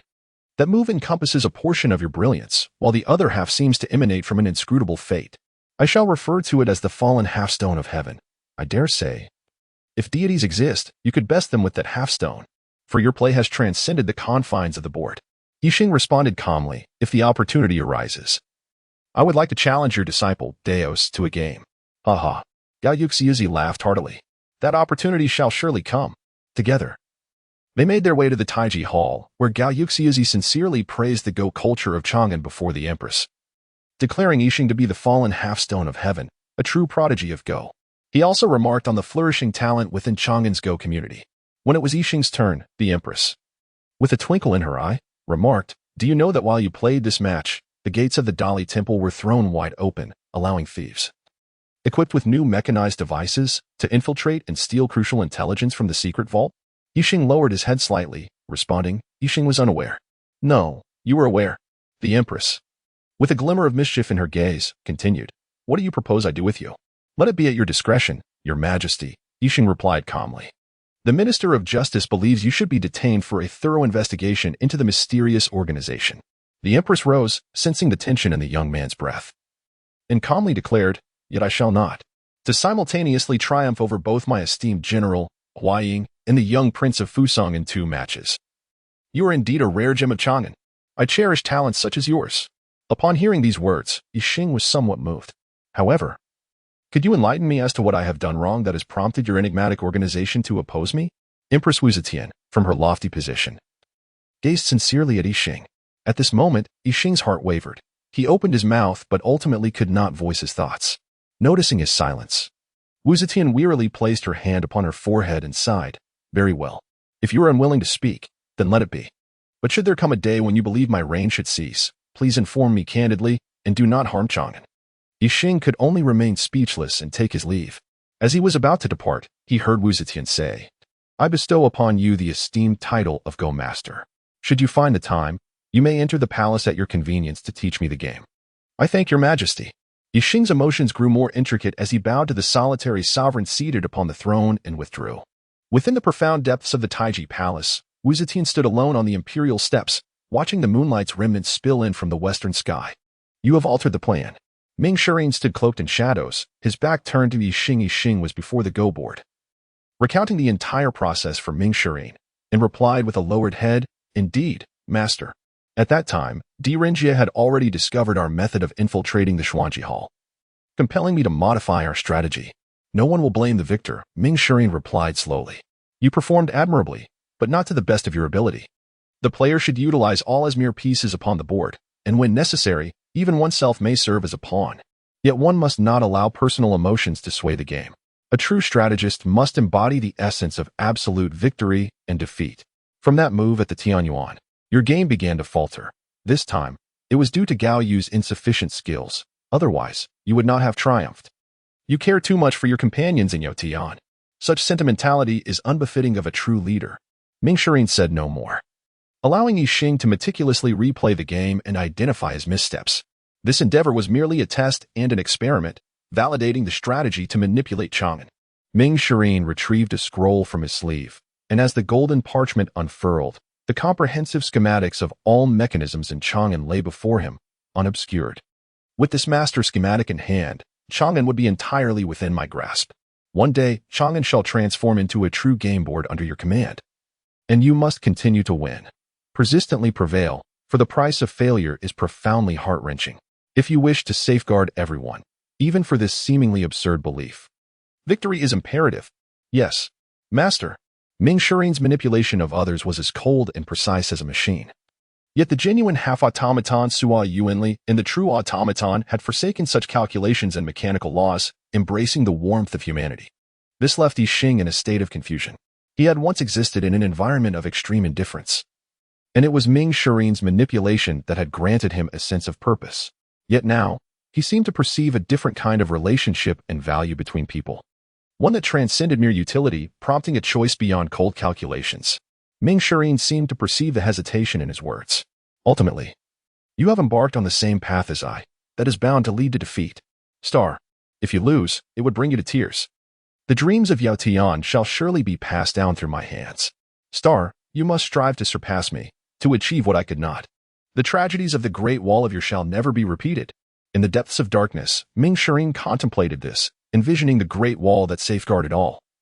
Along with the faces of his former companions, which held his gaze captive in the shadows. He unfurled another scroll in his hand, adorned with an intricate cube. Known as the Heart of Dawn, a key capable of unlocking the power of Yao Tian. Allow me to secure everything for you. Ming Shireen clenched the scroll tightly, concealing it within his magical artifact, and turned to step into the abyss. Chapter 15. Unyielding Troubles. Hero, Pei Qin Tiger. Author, His Majesty. The layout of the Hua Yuanfang Tavern is distinct from others. It features a large circular counter facing the street, brimming with a variety of fine wines. Passers-by can casually lean against the counter, purchasing and savoring drinks at their leisure. As the liveliest living quarter and hub for magical entities in Chang'an, Hua Yuanfang is home to a diverse array of residents and visitors, ranging from towering giants over 5 meters tall to diminutive figures under half a meter. From wealthy merchants to destitute beggars, from solitary workers of 50 years to enthusiasts of intricate games with numerous spouses. The tavern counter is always a stage for an assortment of delightful surprises. On this particular day, the tavern known as the Golden Spinning Tavern welcomed a remarkable guest named Pei Qin Tiger. He appeared to be in his 20s, with prominent brows and bright eyes, exuding vitality. His fiery red hair framed a steadfast and resolute visage, and the distinct tiger stripes on his cheeks signified his heritage. With his tall and robust physique, he resembled a blazing fire, radiating a youthful spirit more intense than the strongest liquor. As Pei Qin Tiger arrived, the patrons leaning against the counter looked up, greeting him warmly. Little Pei has come. Come over and share a drink with this old man. How many did you win today, little tiger? Who is this person? Pei. Teach me a few tricks later. Tiger, don't forget what I mentioned about the neighboring street's Chunfang last time. You're not getting any younger. It's time to consider settling down. Who on earth is this guy? In the face of familiar and unfamiliar faces alike. Pei Qin Tiger simply wore a beaming smile, exuding warmth akin to the aroma of fine wine, nodding to everyone. He then placed his strong arms on the counter and called out, Chunyang, I'd like a bowl of fresh milk. At that moment, a patron sputtered, incredulous that this valiant young man would order milk at a tavern. Instantly, from behind the counter, a slender, silver-faced female automaton responded softly, sure thing, and presented a bowl of sweet, fragrant milk. More patrons couldn't help but choke on their drinks, bewildered that Pei Qin Tiger dared to order, and that the tavern had the audacity to serve it. Indeed, in a place where magical beings congregate and customs are boisterous, taverns in Hua Yuanfang are numerous. Yet one selling milk at the street counter is a rare gem. Observing Chun Yang's nonchalant manner in presenting the milk, it seemed entirely reasonable. Thus, the patrons and onlookers couldn't help but marvel. This golden spinning tavern truly is an anomaly on the bustling Jinfang Street. It boasts a time-honored name with centuries of heritage and boasts an enviable location at the entrance of Jinfang Street, featuring the largest circular counter along the entire street. It should rightfully be reaping vast fortunes, yet the tavern only offers the most affordable wines, catering to the most ordinary of guests, barely scraping by. Even the welcoming attendant is uniquely distinguished, having chosen the elegant humanoid automaton, Chunyang. In the celebrated realm of inclusivity, equality, and a focus on minority groups. Known as Jinfang Street, there stands a unique establishment that defies convention.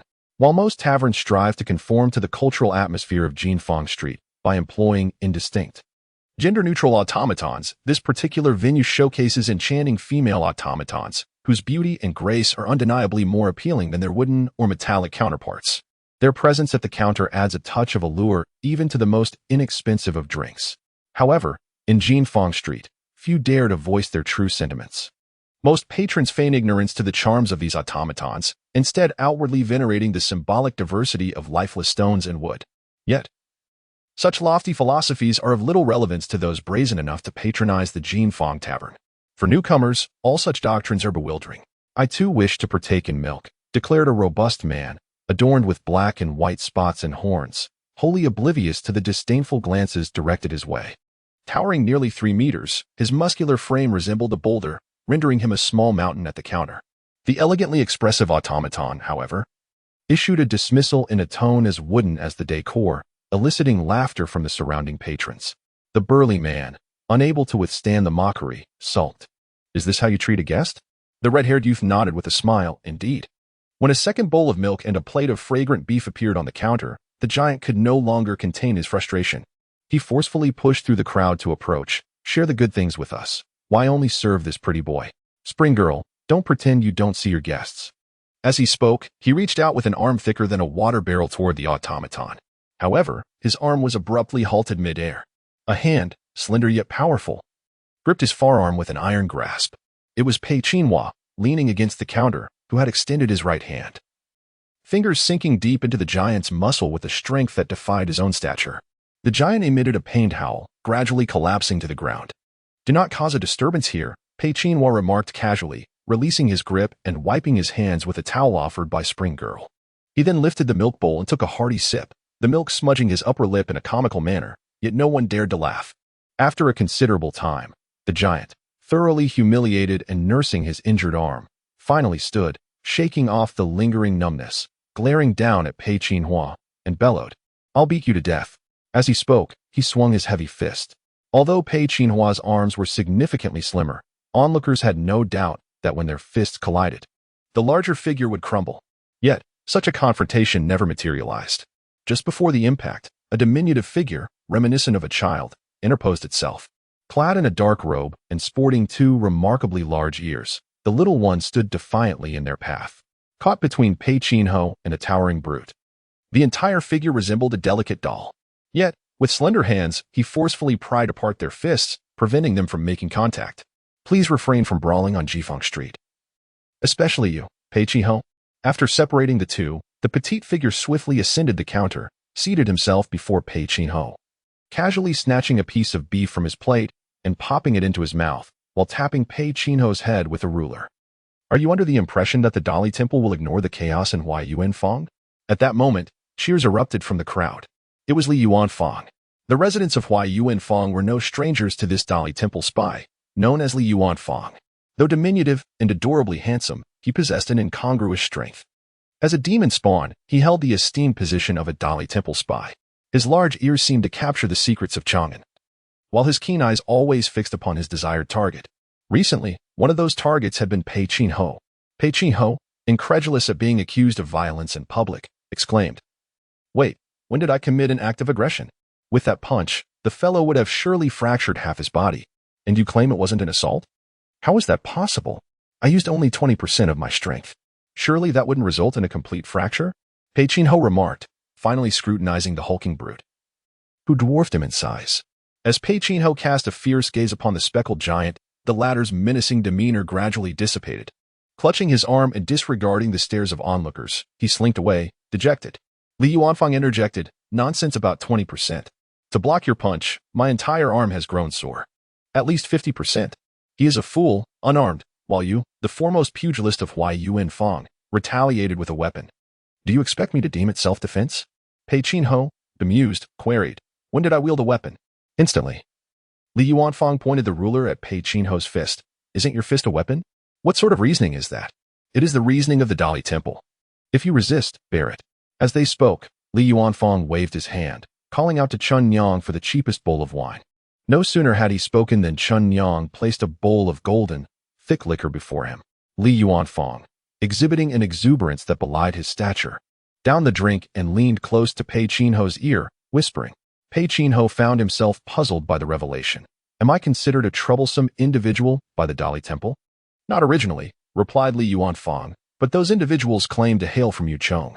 As the renowned city of 10,000 forms, Chang'an, in its glorious splendor, graciously welcomed visitors from all corners of the world, even those with ancestral feuds against the citizens of Yinchong. Thus, the arrival of Yinchong individuals in Chang'an was hardly a novelty. However, for Pei Qinho, the term Yinchong bore an extraordinary allure. Not long ago, he served as a sentinel of the Great Wall under Commander Su Lai, leading a life that was both modest and uplifting.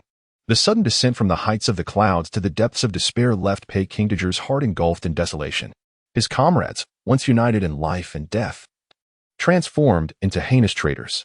The camaraderie he shared with Commander Su Lai, once filled with spirited toasts and grand promises for the future, was shattered overnight. He found himself adrift, unsure of whom to trust, uncertain of the purpose behind his formidable fists, and utterly oblivious to the direction his youth would take. Yet, in this dire predicament, he encountered companions from the Yao Tian, who gradually pulled him from the abyss of darkness.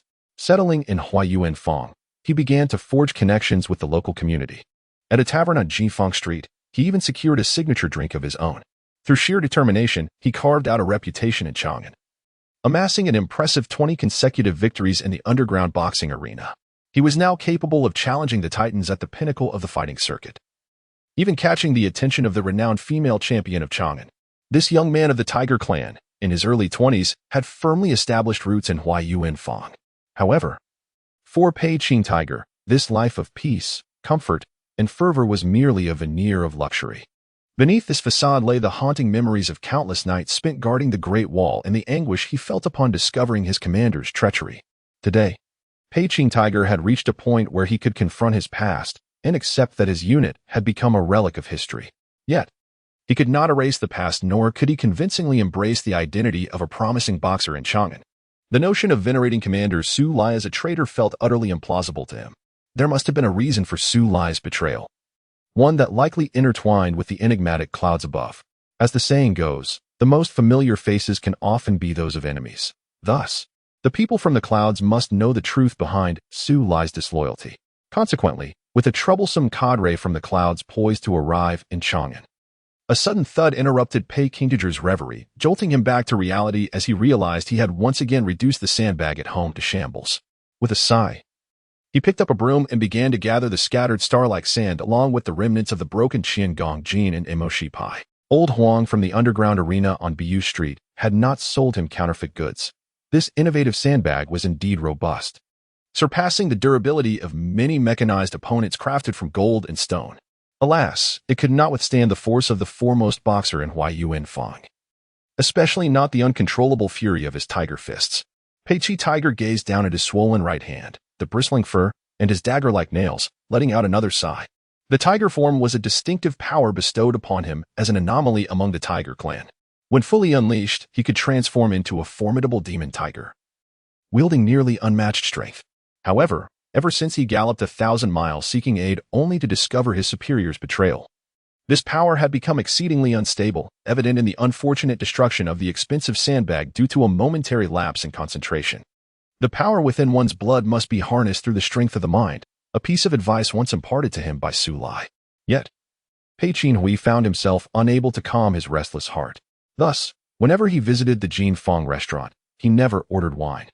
Despite the fact that virtually every member of the Tiger clan was a passionate lover of liquor, and despite the memories of his spirited drinking contest with Su Lai during his time at the Great Wall. Now, however, even the slightest misstep could lead to a loss of control. Fine wine had become akin to poison for him. Lost in thought, he was suddenly jolted by a series of knocks at the door. "Ahu, open the door," a bright and cheerful female voice called from outside. The clouds of gloom that had shadowed Pei Qinghui's face dissipated instantly, for the voice belonged to one of the few individuals he could completely trust in Chang'an. As he opened the door, a slender and graceful young girl appeared before him, her long ears reminiscent of a rabbit, dressed in a pink dance outfit that accentuated her vivacious charm. Her flawless, jade-like visage radiated a touch of purity under the moonlight. It was Gong Sunli, the foremost dancer in Chang'an, and also his guide within the Yao Tian organization. Pei Qinhui would never forget how, upon his arrival in Chang'an, lost and despondent, the girl on stage had noticed him and extended a helping hand, leading him to join Yao Tian, thus allowing him to find a home in this bustling and unfamiliar city. Gong Sunli was not only his friend but also his benefactor, illuminating the shadows around him with her warmth and brilliance. The only issue was, "Ahu, I brought you some food," the girl exclaimed, raising a lunchbox with a beaming smile, completely oblivious to Pei Qinhui's sudden change in expression. "I heard you achieved your 20th victory in the boxing ring today, so I specially prepared a new dish to celebrate." Recalling Gong Sunli's remarkable talent, which stood in stark contrast to her culinary skills, Pei Qinhui shook his head repeatedly, wishing she had refrained from coming. No, it's merely a trivial victory." "Trivial? As a newcomer, you've burst onto the scene with 20 consecutive victories. The entire underworld of Chang'an is nearly aware of your prowess. This is truly commendable." "Well, I appreciate the sentiment, but..." Pei Qinhui, lacking in eloquence, stammered, only to watch helplessly as Gong Sunli bypassed him and opened the door to his room, setting the lunchbox on his table. One dish after another was presented before him. "This is smoked beef." Pei Qinhui stared at the dark, charred mass, pondering whether Gong Sunli intended to use this to smoke the beef. "This is osmanthus soup." He gazed at the bowl of thick, deep brown liquid, envisioning her using it to cultivate flowers. This is Pei Qinhui was unwilling to further engage his imagination if he continued. He might find it impossible to eat. Yet, seeing the genuine smile on Gong Sunli's face, he understood that he had no choice in the matter. The time for the meal slipped away swiftly, and after swallowing the last spoonful of soup, he felt as if his very life was fleeting. With a sigh, he reclined back in his chair. Gong Sunli gazed happily at the immaculate dining table, contemplating her next visit and the prospect of introducing more novel dishes. After all, in the entire realm of Yao Tian, those willing to accompany her in culinary experimentation were few and far between. Moreover, this newcomer from Yao Tian, whom she had fortuitously encountered, appeared cheerful and magnanimous on the surface, yet harbored a persistent melancholy within, which necessitated her guidance as a senior. Regrettably, time was of the essence. She had an evening performance and could not engage in further conversation with Pei Qinhui. After tidying up the tableware, Gong Sunli bid farewell to Pei Qinhui. But as she reached the door, she suddenly paused, her ears twitching with realization. She almost forgot. Her master had asked her to convey a message. At the mention of the word master, Pei Qinhui immediately stood up, his demeanor transforming into that of a soldier poised to receive orders. Following Su Lai, Gong Sunli's master, the leader of Yao Tian, Ming Shirin, was Pei Qinhui's sole superior. For Pei Qinhui, the presence of a superior was akin to a pillar that filled a void.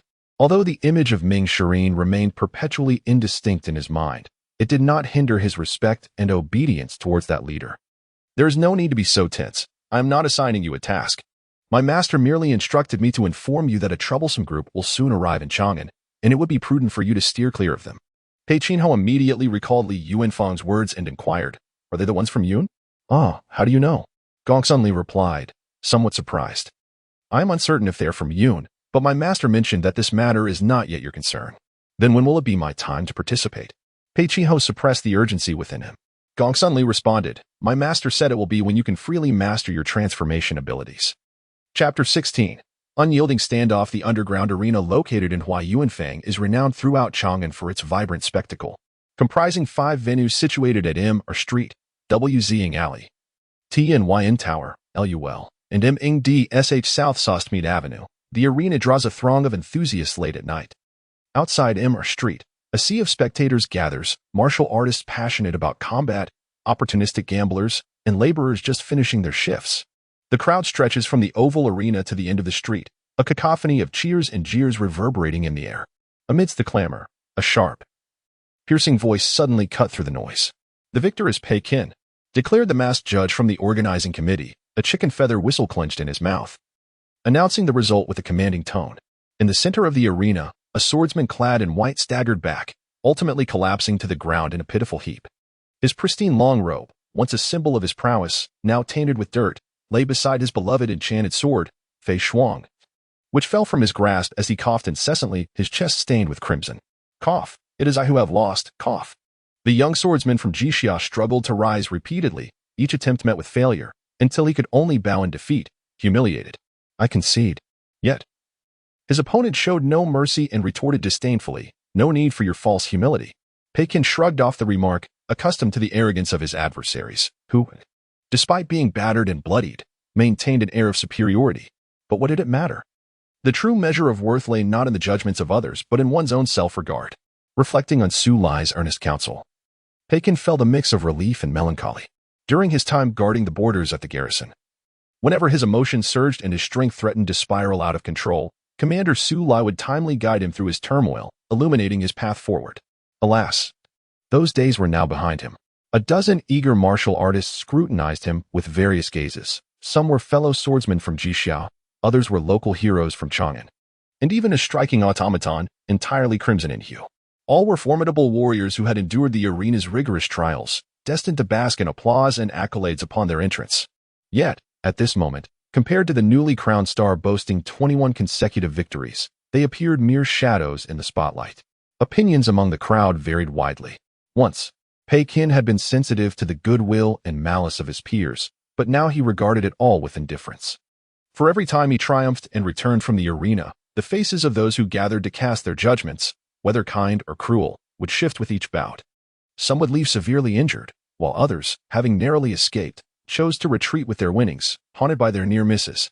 Few could sustain their participation in the battles. And after achieving 21 victories, Pekin found himself surrounded by unfamiliar faces. Thus, what did the fleeting kindness or malice of these transient figures signify? Pekin strode confidently past the crowd, only to overhear a black-clad swordsman mutter a curse as they brushed shoulders. The arrogant beast, Pei Qinhua, continued his steps. Yet his heart stirred slightly. Arrogance, was it? This pejorative term had not warranted his attention even a few days prior. However, the message from his master, delivered by Gong Sunli, compelled him to reflect upon the significance of the word arrogance. Was he not, indeed, a victim of his own hubris? Unable to fully master his transformation abilities, he had long believed that his inability to transform smoothly stemmed from the turmoil following the upheaval of the Wei Guard. Yet, perhaps it was merely because he had forgotten the trials and tribulations of that era, choosing instead to immerse himself in the opulence and gentle care of Chang'an. Though he appeared unfazed, regarding wealth and power with indifference, if he truly were so detached, why engage in 21 consecutive battles in the arena? Was it for mere fame? Or had the minor ripples of conflict within the arena brought him enough satisfaction to relinquish his past obsessions? In a state of contemplation, Pei Qinhua arrived before a door adorned with intertwining gold and silver. This was a private lounge provided to him by the arena's organizers after his 10 consecutive victories. Upon pushing the door open, he was met by the fierce visage of a snarling tiger, poised to pounce, its sharp claws and gleaming teeth radiating an aura of lethal intent. Yet, Pei Qinhua merely sighed inwardly, harboring no intentions of confrontation. After all, it was rather foolish to assume a fighting stance against a statue. Nevertheless, each time he beheld this lifelike depiction of a ravenous tiger, he felt a sense of resignation towards the organizer's peculiar sense of humor. Not to your taste? What a pity. I had to part with 2 bottles of drunken clouds to commission this masterpiece from the renowned Master Sandao of Ping Lufang. Anyone who sees it must exclaim, "Goodness! A tiger devours a human." As Pei Qinhua sighed within, a petite figure emerged from behind the statue. Standing at approximately 1.5 meters, she possessed a slender, graceful form and delicate features. Yet, she radiated an undeniable presence. Dressed in luxurious golden silk, with a magical yellow jade belt cinched at her waist, she donned the magnificent Songlong Trinli boots. Her striking red hair was adorned with a resplendent jade hairpin, elegantly arranged in clusters, while 2 floating mechanical orbs accompanied her, jingling with their diamond ornaments. Alone, she presented a kaleidoscope of colors. Wanjie. Pei Qinhua saluted with cupped hands, squinting against the bright light. Yet his gaze was irresistibly drawn to the 2 mechanical orbs. The allure of the shimmering, animated objects seemed to awaken a primal instinct within him. This instinct had often allowed him to sense impending danger and eliminate foes during the era of the Wei Guard. Yet, in contemporary Chang'an, it had devolved into mere amusement, adding to his vexation.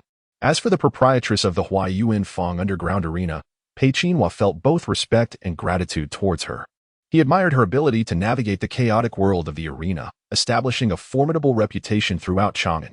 He was thankful for her willingness to elevate his status, aiding in the creation of a miraculous 21 consecutive victories in the arena.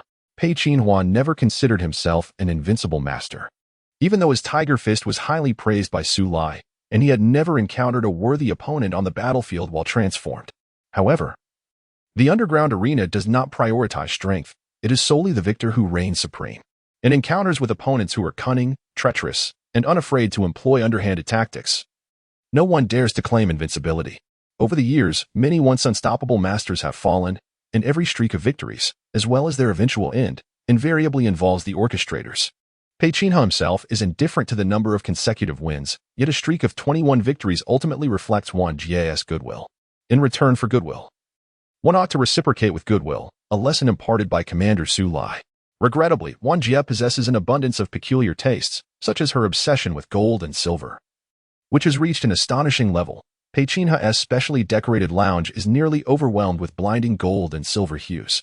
Additionally, there is the fearsome statue of a tiger, claws bared, and each time she visits, she brings along those two sparkling mechanism balls, enticing one to engage in play.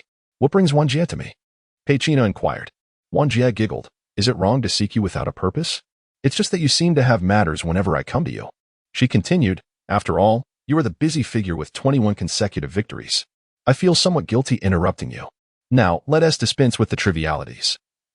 I am preparing to arrange a formidable adversary for your next battle, so be ready." Pei-Qinhe found this curious, since entering the underground arena, he had faced nothing but formidable foes. Even the recently defeated Jixia swordsman, who appeared weak, possessed remarkable swordsmanship. Thus, his victories, though seemingly effortless, were far from simple. This is precisely why his series of 21 wins carries substantial weight. The opponent is a starry master, certified by Tianyin Tower, matching your level. Pei-Qinhe felt a spark of interest. "Who is it?" Wang Jie replied, "He is an outsider named Zhu Junshin." "An outsider?" Pei-Qinhe grew even more intrigued. How could someone who had never participated in the arena obtain starry certification? Naturally, defeating a starry master who sought certification would warrant such a rating. Moreover, what makes this individual noteworthy is not only his exceptional strength but also his flamboyant reputation. Even before arriving in Chang'an, he declared his intention to defeat all local masters. The experts of Tianyin Tower initially intended to suppress his arrogance, but ended up becoming the stepping stones for his rise to fame. And this tale spread throughout Huayuan Alley within a day. Our collective thought as arena hosts is to grant him sufficient prestige, allowing him to compete with Chang'an's masters under the public's gaze. Upon hearing this, Pei-Qinhe understood. "So, I am the vanguard?" "Not quite. You are the general," she clarified. "Before Zhu Junshin encounters you, he must first overcome 3 challenges. We have meticulously designed the venue and opponents, all renowned powerful figures, yet most likely, they will not hinder that outsider. Thus, you will be the one to finalize the confrontation." Pei-Qinhe inquired, "What if I lose as well?" Wang Jie replied, "Then he would be exceedingly fortunate to witness the grandeur of the arena's champion. The Star Lady has not participated in combat for quite some time. Of course, if you triumph over Zhu Junshin, the Star Lady has expressed her willingness to battle you." Pei-Qinhe felt a flutter of excitement within his heart. In the days spent in Chang'an, the betrayal by General Su Lai and his comrades lingered like a pall over his heart. While the arena's contests provided a rare respite from his troubles, perhaps Pei-Qinhe had indeed lost his composure, yet even with General Su Lai by his side, he would undoubtedly encourage his strongest pugilist to challenge the king of the arena, who stood aloof as if on a cloud. "Now, tell me about that Zhu Junshin," he mused. Wang Jie had specifically come to the lounge to await him, clearly not to flaunt her newly acquired jewelry, but rather for this foreign challenger. "He excels in the art of boxing, much like you, and seems to hail from the clouds." Upon hearing the latter part of her words, Pei-Qinhe felt a buzzing in his mind. From the clouds? A troublesome figure from the heavens? In an instant, a surge of heat radiated from his spine, enveloping him in a faint crimson hue. The pent-up fury and myriad of grievances suppressed by Chang'an and Yao Tian began to brew and swell towards an explosive climax. However, almost simultaneously, the warnings from Li Yuanfang and Gong Sunli echoed in his mind. The alerts from the Dali Temple and Yao Tian compelled Pei-Qinhe to forcibly suppress his impulses, prompting a rational response. Gritting his teeth, he uttered, "I apologize, but I fear I cannot accept this duel." At that moment, Wang Jie had only managed to utter half of her words before falling silent, her entire being adorned with glimmering jewels appearing momentarily frozen. After a long pause, she finally moved her brows, a deep confusion etched upon her delicate features. "What is the matter? Why can you not accept?" Pei-Qinhe felt a tinge of helplessness. Indeed, why could he not accept? Deep down, he yearned to engage in battle, to confront that pugilist from the clouds and wrest the truth from him with his own tiger fists, even if it meant relinquishing all he had painstakingly built in Chang'an. Regrettably, he could not act as he wished, and the reasons for his restraint remained unspeakable. He could not divulge his master's instructions to outsiders. And as for the warnings from Li Yuanfang of the Dali Temple, when had the people of Huai Yuanfang ever taken the words of a spy to heart? If everyone were so obedient, why would Li Yuanfang frequently visit Huai Yuanfang to flaunt his keen ears? Seeing this, Wang Jie offered a knowing smile. It seems there are unspoken difficulties at play. How curious. I recall that you have always relished the prospect of confronting the strong, particularly those from the clouds. It is precisely why I fervently recommended you for the arena's gathering. Your sudden change of heart leaves me quite perplexed. Pei Qinghe remained silent for a long while. Ultimately bowing in apology, I sincerely regret this matter. No need for apologies, for I do not accept them, Wang Jie replied, her smile still gracing her face. Yet the shimmering jewels beside her seemed to cast a chilling aura. You are well aware of the rules governing the underground arena.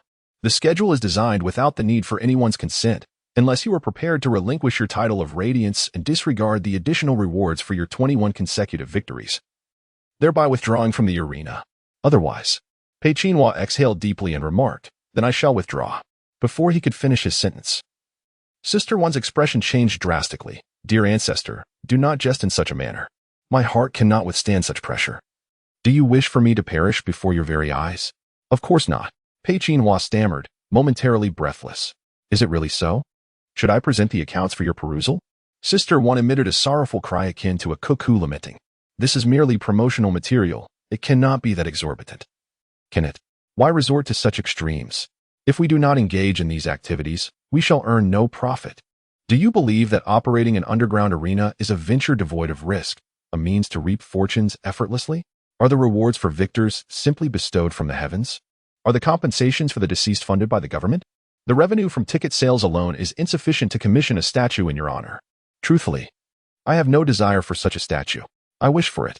Is that so wrong? I toil 30 days a month, year-round, with the sole pleasure being the adornment of my surroundings. Is it so immoral to erect a statue on my own turf? That is indeed not the case. You, who spend your time merely fighting, have little understanding of the arduous operations of the underground arena. Do you think we can afford to indulge in excess solely based on ticket sales without ever calculating whether that revenue suffices to pay our staff? The arena's sustainability relies not on the nearly free tickets but on the value-added services post-entry. It is dependent on cups of water sold at exorbitant prices, on the auctioning of prime seating, and on the sale of blind boxes featuring the fighters' merchandise. To profit from these value-added services, it is crucial to attract a multitude of visitors. To achieve that, advertising is essential. Otherwise, amidst the 5 great arenas of Huaiyuan Lane, excluding the transcendent realm of Miss Xing, why would anyone choose to patronize yours? Sister Wan's barrage of inquiries left Pei Qinhua with a throbbing headache. He comprehended little of the arena's operations, only realizing that he seemingly had no options left. Yet, amid the discomfort, a sense of relief washed over him, as if having no options was, in itself, a satisfactory outcome. After her impassioned lamentation, Sister Wan pivoted the conversation. "Of course, I understand your predicament and do not demand that you emerge victorious. Even a dismal defeat would not concern me. However, you must at least make an appearance, allowing those affluent patrons to have a means to spend their money, or else I shall truly be in dire straits." You wouldn't want to wake one morning to hear the authorities reporting the discovery of a diminutive female corpse in a dried-up well on Missouri RU Street, would you? At this juncture, Pei Qinhua could find no further justification to refuse. He simply nodded in agreement. "Ah, I knew you were considerate," Sister Wan exclaimed. "However, since you have decided to participate, it would be prudent to thoroughly review the information on that cloud wanderer, as they are a master of radiance and presenting a risk upon entering the arena." "I understand. Thank you, Sister Wan." Chapter 17. Unyielding as Pei Qinhua departed from the Missouri RU Street, dawn was approaching. The atmosphere buzzed with excitement as lucky audience members were drawn and gifted prizes, while affluent bidders signed memorabilia at the front row VIP seats and negotiated with the arena staff regarding merchandise for this victorious occasion. Despite the assistance of Sister Wan throughout, the task still consumed an ample amount of time. However, on this particular day, Chunyang unusually failed to serve him milk, for someone had already beaten her to it. A Dali Temple spy, distinguished by their notably large ears, lounged at the counter, wiping milk stains from their lips while offering Pei Qinhui a broad smile. "I never expected the milk from the Jin Fong Tavern to be of such exquisite quality," It's no wonder you've become so enamored with it. Pei Qinhui chose to disregard Li Yuanfang's playful banter and approached, inquiring, "What brings you to seek me out? Must I have a reason to seek you?" Li Yuanfang retorted. "Yet every time you call upon me, there is certainly a purpose." "Ah, you've seen through me," Pei Qinhui acknowledged, surveying the vacant circular counter and the crowd that had been forcibly distanced several meters away, silently concluding that even a blind man could discern the obvious. "Well, I've heard that you are about to face a formidable adversary, so I came to lend my support." Pei Qinhui was slightly taken aback. "You already know?" "Of course," Li Yuanfang replied. "This is a major operation for the underground arena, and the promotional plan landed on my desk just yesterday. The tagline, 'The unparalleled battle to defend the glory of Chang'an,' truly dazzled my eyes as a Dali Temple spy. In any case, it seems my previous warning to you was of little consequence." Pei Qinhui remarked, "Actually, I know you originally intended to avoid this," Li Yuanfang interjected. "This is all Wang Jie's doing. She has staked everything on this. Thus, I shall refrain from further persuading you. But I feel compelled to remind you once more, those Heavenly Calamity fighters are no ordinary trouble." "Heavenly Calamity? Fighters? More than one?" Li Yuanfang inquired. "Didn't T11 mention this to you? The proprietress must be quite overwhelmed. Come on, don't look at me like that. I cannot divulge more. My ears may be large, but my lips are sealed regarding confidential information. You best figure it out on your own." However, when Pei Qinhui glanced at the empty bowl in Li Yuanfang's hand, the Dali Temple spy's composure faltered. "Are you truly counting the cost of a mere bowl of milk? I came here out of good intentions, rushing over this early without even a sip of water to remind you. Fine, within the bounds of discretion. Allow me a small hint. Many outsiders do not adhere to the principles of martial ethics." With that politically incorrect remark, Li Yuanfang swiftly vanished into the crowd, their agile form leaving even the tiger-born Pei Qinhui in awe.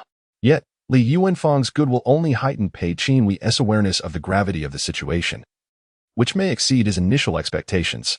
The fact that a Dali Temple spy had appeared twice to deliver warnings indicated that this group of outsiders posed not merely a nuisance, but rather a significant threat, likely aimed directly at him. Otherwise, given the vastness of Chang'an, why would Li Yuanfang choose to warn him specifically instead of others? Was it solely because Pei Qinhui's sensitive point lay within the clouds?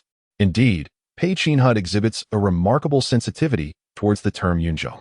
Upon his arrival in Chang'an, he made it a point to visit nearly every individual associated with Yunzhong, striving to uncover the truth and clues surrounding the betrayal of Su Lai from their lips. Throughout this endeavor, Pei Qinhui maintained a commendable restraint, avoiding any trouble, which garnered praise from Li Yuanfang. Thus, the two reminders he received were not so much out of fear of Pei Qinhui causing trouble, but rather a concern that trouble might find its way to him. Furthermore, the phrase regarding martial ethics appears rather nuanced. What constitutes martial ethics? Is Li Yuanfang subtly hinting that the other party might resort to underhanded tactics outside the arena? When correlating Li Yuanfang's warning with the words imparted by his master regarding Gongsun Li's mission, the implications grow increasingly profound. Since joining Yaotian, Ming Shirin has seldom issued direct commands, generally allowing matters to unfold naturally. Yet, he provided explicit counsel regarding the Yunzhong individuals. Regrettably, Pei Qinhui now finds it challenging to fully adhere to his master's advice, especially since he has already promised Wang Jie to engage in battle. The young pugilist remains oblivious to the extent of the underground arena's involvement in this affair, nor can he discern the sincerity behind Wang Jie's playful banter. He is resolute in his decision, having already given his word. There is no turning back. With determination, Pei Qinhui rapped his knuckles upon the counter. "Shenyang, bring me a bowl of strong liquor." Shenyang, taken aback, complied and presented the drink. Amidst the astonished gazes of fellow patrons, Pei Qinhui raised the bowl and consumed its contents in one swift motion. Moments later, a fierce expression manifested across the Tiger Clan pugilist's cheeks, and his fingernails elongated slightly. On his way home, feeling the resurgence of power within him, Pei Qinhui experienced a stirring in his heart. He recognized that he was merely a step away from being fully poised, or rather, just a fraction away. In the following days, Pei Qinhui refrained from frequenting the underground arena, instead choosing to cultivate himself and adjust his state of being. Then, on a sunlit morning, he opened his door, boarded a carriage, and arrived at Wuzhong Alley, located at the opposite end of Huai Yuanfang. This typically desolate alley was now thronged with people, and from a distance, Pei Qinhui could hear the animated discussions surrounding the imminent grand battle in the underground arena of Wuzhong Alley. The discourse revolved around the impending clash speculating on who would emerge victorious. One contender was the diamond-level fighter of Huai Yuanfang, the formidable little chef Shui, known as Baidu, who instilled fear in countless combatants. The other was the brash newcomer, Zhu Junxin, who boasted of unparalleled prowess in Chang'an. In essence, the upcoming bout would reveal whether Zhu Junxin truly possessed the strength of a star. The organizers of the arena had gone to great lengths to position Shui as the first line of defense. The proprietor of the Wuzheng Alley Arena, the ingenious scholar, seemed to have anticipated Pei Kinhut's arrival, preparing a front-row seat for him in advance. The elegant compartment was exclusively for his use, with a pot of fine wine, a cup of fragrant tea, and a ledger laid out upon the table. This ledger contained all known information regarding Zhu Junxin from the underground arena. In the prelude to the battle, Pei Qinhui found himself disinterested in savoring tea or watching the performances of the dancers and singers. Instead, he perused documents while patiently awaiting the commencement of the contest. Due to the sensitive nature of another starry master's privacy, the information provided by the underground arena was scant. However, it did specify keywords such as opponent and heavenly calamity, which aligned precisely with Li Yuanfang's discourse. According to the records, Zhu Junxin claimed to hail from a martial arena known as Heavenly Calamity, accompanied by 3 or 4 others, all adept in the art of boxing, boasting of their intent to achieve fame and fortune in Chang'an, with Zhu Junxin being the most formidable among them. Not long ago, the starry master of the Tian'an Tower Arena, known for his mastery of demonic arts, Lu Lang, faced Zhu Junxin in the dense woods outside Chang'an. After a fierce struggle lasting nearly an hour, he was ultimately defeated. During this encounter, Zhu Junxin not only displayed remarkable martial prowess but also an abundance of practical combat experience, managing to suppress Lu Lang, who had survived for 5 years in the underground arena, even in his own domain. It was this overwhelming composite strength that compelled the proprietors of the underground arena to grant him a starry rating. Now, Pei Qinhui was about to witness the true worth of that rating. Shui, renowned for her deadly skills, opened the match with a ferocious assault. Armed with a kitchen knife and a shield, she advanced toward her opponent with agile steps, the spice bottles at her waist clinking rhythmically. Releasing a kaleidoscope of powders that enveloped her in a misty aura. Opposing her was Zhu Junxin, the formidable boxer from the Heavenly Calamity martial arena. His physique was extraordinarily robust, with muscles as defined as rock, visible even beneath coarse fabric. Unlike ordinary martial artists, his chest was exceptionally developed. The rise and fall of his ribcage during respiration almost breathtaking. Pei Qinhui caught a glimpse of Zhu Junxin's labored breathing, the image of his chest expanding vividly materializing in his mind. In the next moment, this vision became reality. Zhu Junxin inhaled deeply, stirring a fierce wind within the arena, causing the dust at his feet to stir. His entire upper body swelled dramatically, resembling a balloon. Shui instinctively sensed an overwhelming threat, instinctively lowering her posture and quickening her pace. Yet, the instant she advanced, Zhu Junxin abruptly contracted his abdomen, inhaled sharply, and unleashed a tremendous force from his chest. The vast arena seemed to shatter like glass, as all visuals were violently fragmented by the howling wind. The sound waves rode the gusts, rampaging throughout the arena, and the aftershocks battered the energy shield at the arena's edge, generating a cascade of rippling waves. Shui, caught at the forefront of this tempest, emitted a silent scream as blood seeped from her ears, her footing faltering. With a single roar, Zhu Junxin shattered his opponent's eardrum, destabilizing her equilibrium, while an unmatched gale dispersed the protective miasma of poison, exposing the vulnerabilities of a seasoned diamond master. The formidable fist fighter of the Calamity would certainly not let the opportunity slip by. He stepped forward with his robust right leg, causing the entire venue to tremble. In an instant, he appeared before the petite chef, Shui, in an impeccably poised manner, delivering a textbook-perfect straight punch that circumvented her unsuspecting shield and struck her squarely in the chest. The diminutive girl was sent hurtling backward in silence, her body colliding with the energy shield, triggering a more intense ripple and activating a crimson countdown warning. If she could not escape the shield before the countdown reached 0, she would be automatically deemed defeated. However, witnessing Shui collapsed on the ground, motionless, it seemed improbable that even 100 counts would suffice to silence the alarm. Meanwhile, the audience outside remained engrossed in the shockwaves produced by Zhu Junxin's fervent roar, seemingly indifferent to the dramatic execution occurring within the arena, enveloped in a profound silence. Zhu Junxin himself did not hasten to declare his victory. He gasped for breath, his chest heaving violently, beads of sweat forming on his forehead. It was evident that his recent shout and punch were far from simplistic. Yet, when compared to his fallen opponent, this exertion seemed trivial. As time gradually slipped away, and the Crimson Countdown reached 3, the audience finally regained their composure, erupting into a clamor. Gasps of disbelief, screams of astonishment, sighs over Shui's defeat. In fury at the triumph of the challenger converged, turning the crowded stands into a boiling cauldron. In the front row, however, Pei Qitian leaned slightly forward, intently observing the unfolding drama within the arena. He perceived clearly that the battle was far from over. Shui's injuries were not as grave as they appeared. When Zhu Junshan's heavy punch struck her chest, a piece of marinated meat, cleverly concealed behind her apron, absorbed the brunt of the impact, leaving her with perhaps a few fractured ribs, hardly sufficient to incapacitate a seasoned diamond master.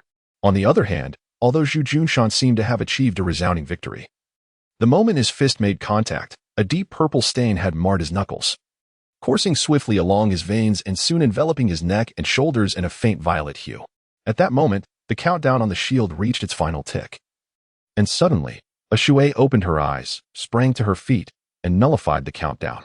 Subsequently, she positioned her knife shield before her, adopting a stance of vigilance far superior to her previous one, yet the smile gracing her lips betrayed her confidence in her impending victory. As an acknowledged gatekeeper among the starry diamonds, many had solidified their impression of Shui as someone who faltered when facing a star. However, in truth, she had bested numerous stars in her over 100 victories. Her role as a gatekeeper stemmed from her extensive battles in the underground arena, where her strategies had become all too familiar to her adversaries. Nevertheless, when confronted by the unfamiliar, her formidable reputation remained intact. How audacious of someone to engage her in close combat. How daring to physically confront her. Yet, just as Shui felt assured of her impending triumph, she heard Zhu Junshan's hoarse voice emerge from across the arena. "What are you so pleased about? Have you realized that your fate may have arrived?" The young chef, Shui, renowned for her lethal prowess forged through countless battles, was astonishingly compelled to unleash her venom by none other than Zhu Junshan, who confronted her with sheer physicality. Meanwhile, before Shui could even express her astonishment, she involuntarily swayed, and a network of purple veins surfaced across her flushed cheeks. Her eyes, once vibrant and captivating to the regulars of the clandestine arena, now appeared bloodshot, transforming her once charming visage into a ghastly and grimace. In the next moment, she expelled a jet-black stream of blood, her body collapsing in a feeble heap. This time, there was no need for a countdown. The referee, positioned above the arena, blew the whistle, signaling the conclusion of the match. The victor is Zhu Junshan. Chapter 18. Unyielding resolve. The hoarse voice of the referee was soon drowned out by a tidal wave of dissent from the audience, most of whom could not comprehend the intricacies of the battle, feeling utterly bewildered by the abrupt reversal of fortune. Meanwhile, the two seasoned fighters seated in the commentary booth exchanged glances, uncertain and reluctant to draw hasty conclusions. However, within the arena, there were those who grasped the situation clearly. Pei Qin furrowed his brow, mentally replaying the brief, intense encounter, and soon realized that the prowess of this calamity practitioner was indeed beyond expectation. The battle cry not only showcased his extraordinary physical strength but also signified his mastery in the manipulation of qi. His charging steps, akin to a specter, revealed a profound control over his body, as his robust physique did not hinder his agility or explosive power. Moreover, his ability to withstand potent toxins with mere flesh demonstrated the presence of an astonishingly resilient antibody within him, rendering him impervious to poison. Yet, these attributes, while impressive, were not particularly surprising. It was only natural for a formidable fighter of the Starry Glory title to possess such strengths. What genuinely astonished Pei Qin was the mysterious force encapsulated within Zhu Junshan's straight punch, a power so enigmatic that it eluded even his comprehension. This force penetrated Shui's protective layer, inflicting direct harm upon her vital points, culminating in a cataclysmic eruption moments later. The so-called calamity had arrived. As if heralding the activation of an implosive mechanism, Pei Qin found himself pondering how he might contend with such an opponent, should he ever face one. The warnings from Li Yuanfang and Ming Shirin resurfaced in his mind.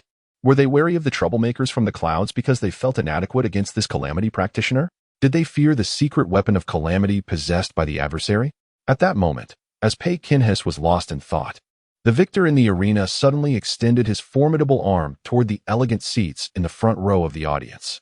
His thumb, resembling a stone pillar, pointed decisively downward.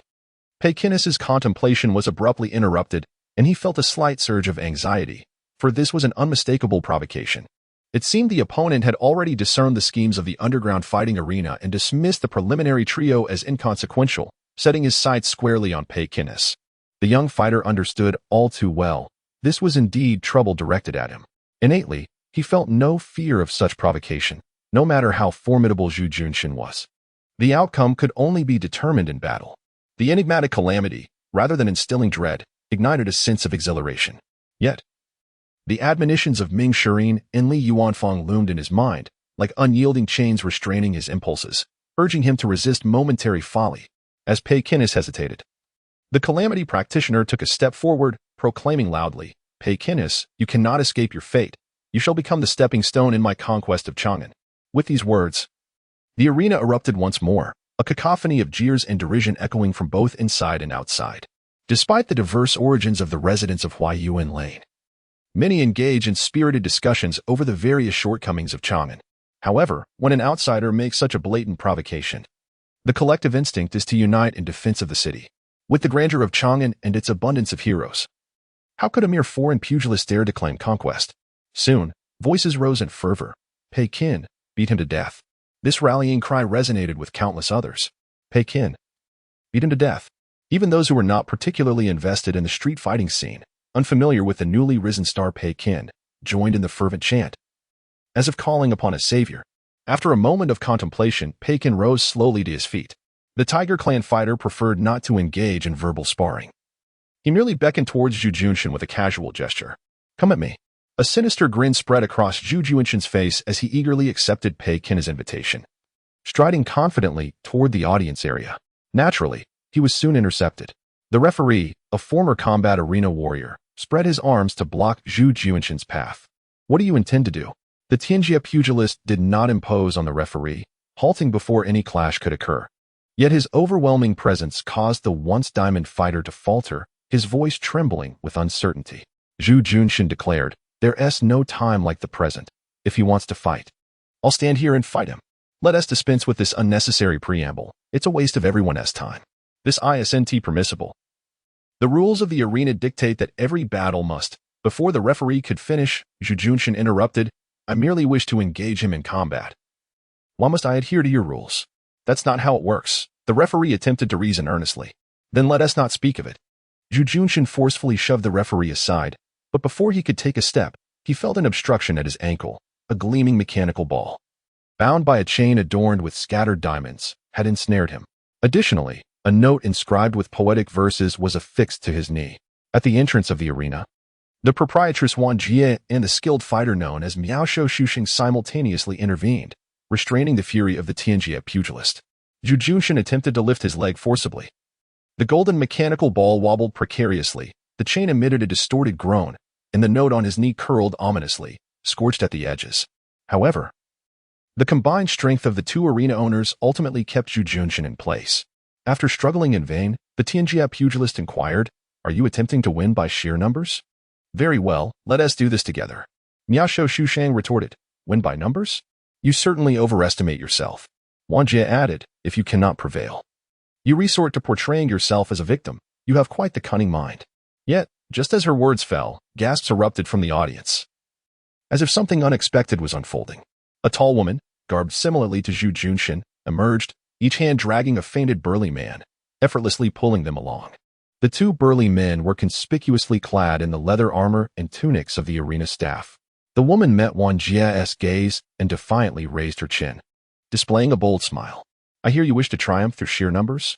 Very well, we have 3 more on our side. How many do you have? Call them out. As she spoke, 3 more warriors, similarly attired, emerged from different directions, each dragging an unconscious arena employee. Though the number of these formidable challengers was scant, they exuded an aura potent enough to intimidate the entire assembly. Wang Jie shot an exasperated glance at the scholar, only to find him equally helpless. Moreover, each of these warriors possessed extraordinary skills. It was implausible that the usual mercenaries could withstand them. Upon hearing these words, the tall woman's expression shifted, her striking eyebrows knitting together in a frown. Meanwhile, Zhu Junshin ceased his struggles and gestured to his companion. Shi Yao, let him go. She speaks the truth. If we aim to make a name for ourselves in Chang'an, we ought to adhere to their rules, at least for now. Brother, Zhu Shiyao protested, her reluctance evident. Yet she complied and released the burly man, followed suit by the others. Very well, I shall grant you a few more days. Strive to elevate the atmosphere. It is best if the entire city knows that your foremost master in Chang'an is utterly ineffectual in the face of calamity. Once the challengers departed, the arena in Wuzong Alley finally returned to tranquility. The typically graceful scholar collapsed onto the ground, drenched in cold sweat. That was a close call. We nearly lost our lives. Are the warriors from the heavens tribulation truly mad? Did they genuinely intend to engage in combat here? What had they been raised on? Wang Jie kicked him lightly. Who knows? Before their provocation of Chang'an, who had ever heard of heaven's tribulation? It is no wonder they seek to establish their names. Such a formidable group remaining obscure is indeed frustrating for anyone. Regrettably, they have chosen the wrong place, Pei Kinhux remarked with a chuckle. Are you kidding me? We had an agreement. I only promised to fight in the next round, not to shoulder the burden of defending Chang'an's honor. That is a weight I cannot bear. Wang Jia sighed. I understand this deviates from our original agreement, but you witnessed today's predicament. Plans cannot keep pace with changes. Now everyone regards you as the sole hope for safeguarding Chang'an's dignity. In this scenario, if you truly flee without a fight, I need not elaborate on the consequences. Pei Kinhux fixed his gaze upon Wang Jia, inquiring, is this a threat, Wang Jia? Are you suggesting I let the situation spiral out of control? Fully prepared to abandon my side? This aligns perfectly with your intentions, does it not? Wang Jia averted her gaze and fell silent for a moment before responding, Xiao Pei. I am indeed assisting you, at least by confining this battle within the arena, which is advantageous for you. Otherwise, considering the reckless nature of these heavens tribulation fighters, you may not secure an opportunity for a fair one-on-one combat. To speak candidly, they come seeking fame. Yet it remains uncertain what kind of reputation they truly desire to establish. Subsequently, without waiting for Pei Kinhux to retort, Sister Wan straightened her posture, meeting his gaze head-on, and declared, Little Pei, I am uncertain about the anxieties that plague your mind.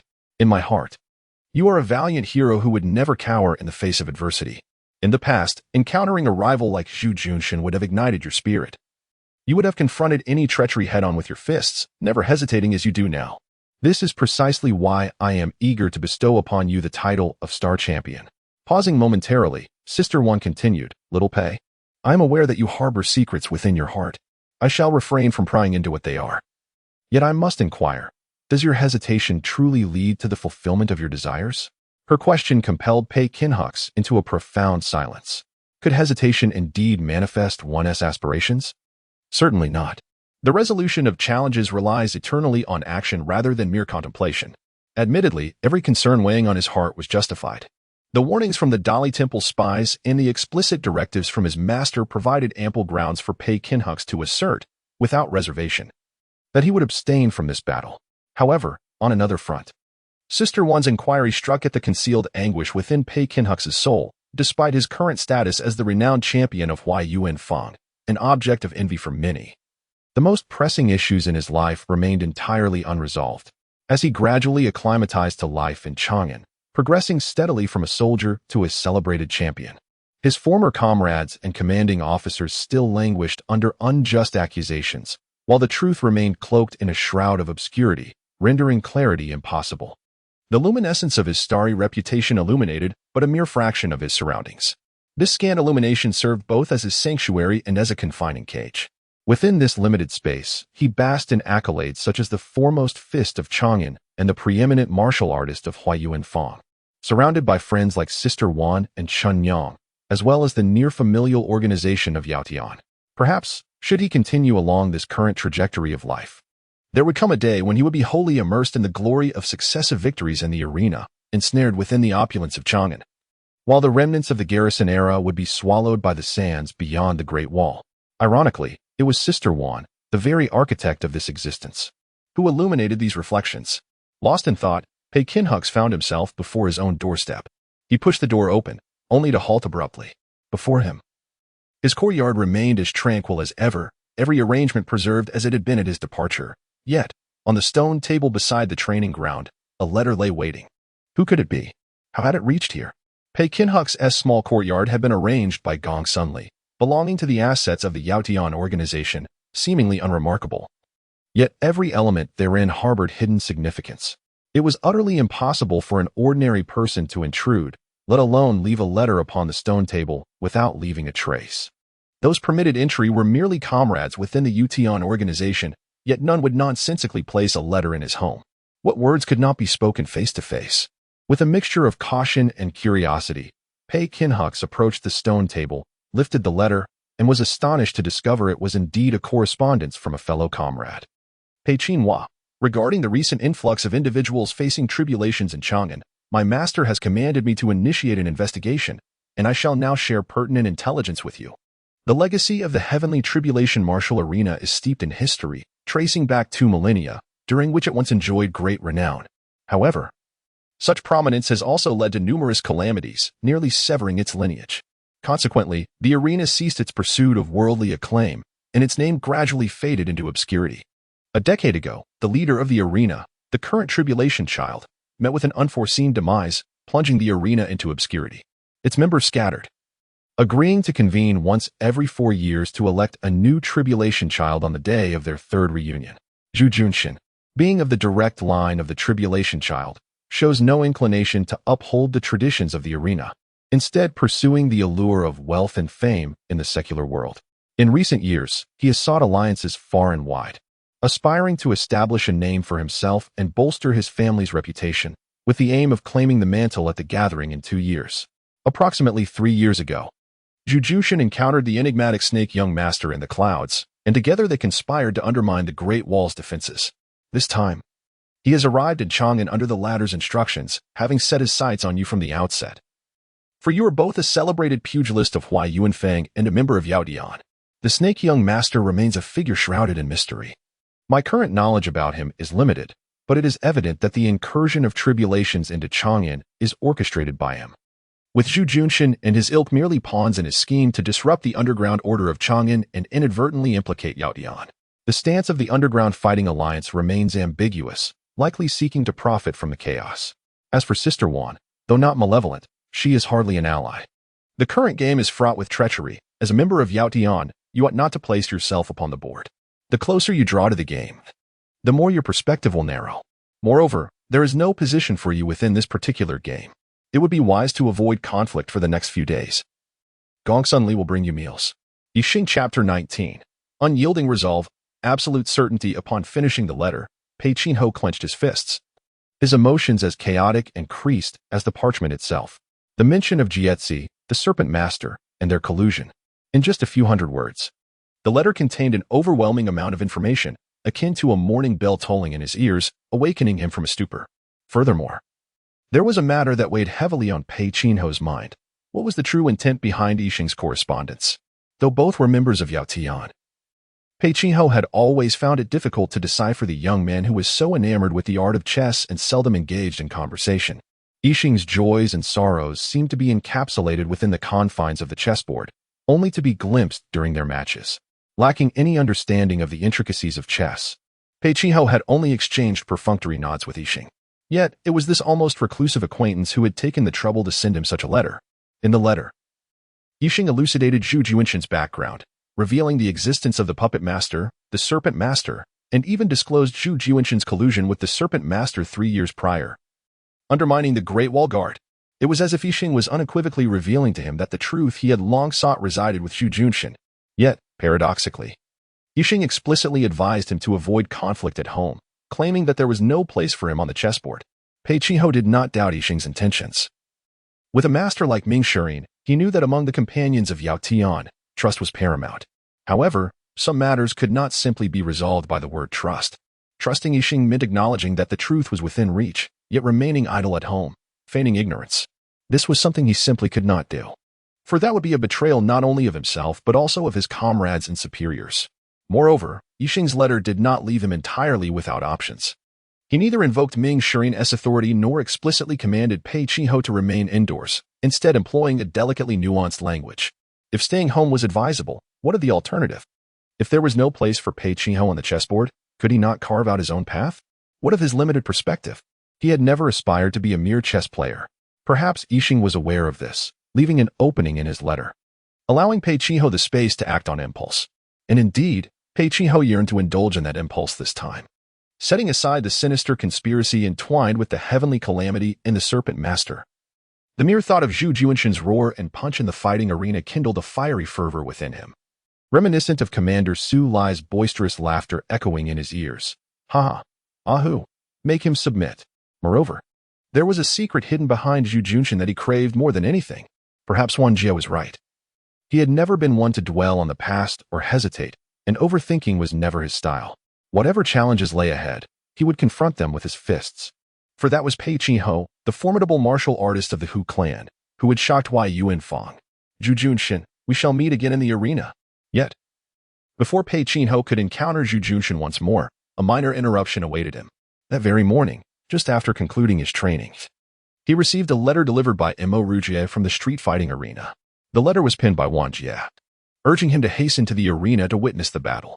Zhu Shiyao, sister of the formidable Tianjia boxer Zhu Junshin, has challenged the diamond-level master, Zhang Liming. In the arena, the reasons behind Zhu Shiyao's decision to enter the fray at this moment remain a mystery, yet for the citizens of Chang'an, it is undoubtedly a boon, as this confrontation offers them a glimpse into the profound intricacies of Tianjia, enhancing their chances in the impending battle for the dignity of Chang'an. When Pei Qi-ho arrived at the arena, a throng of eager onlookers had already gathered, clogging the entirety of Missouri RU Street. The fervor of the crowd surpassed that witnessed days prior when Pei Qi-ho triumphed over the Jixia swordsman, achieving an impressive 21 consecutive victories. However, as is customary, the stellar warriors possessed a designated pathway, allowing them to bypass the waiting masses and reach the inner sanctum of the arena directly.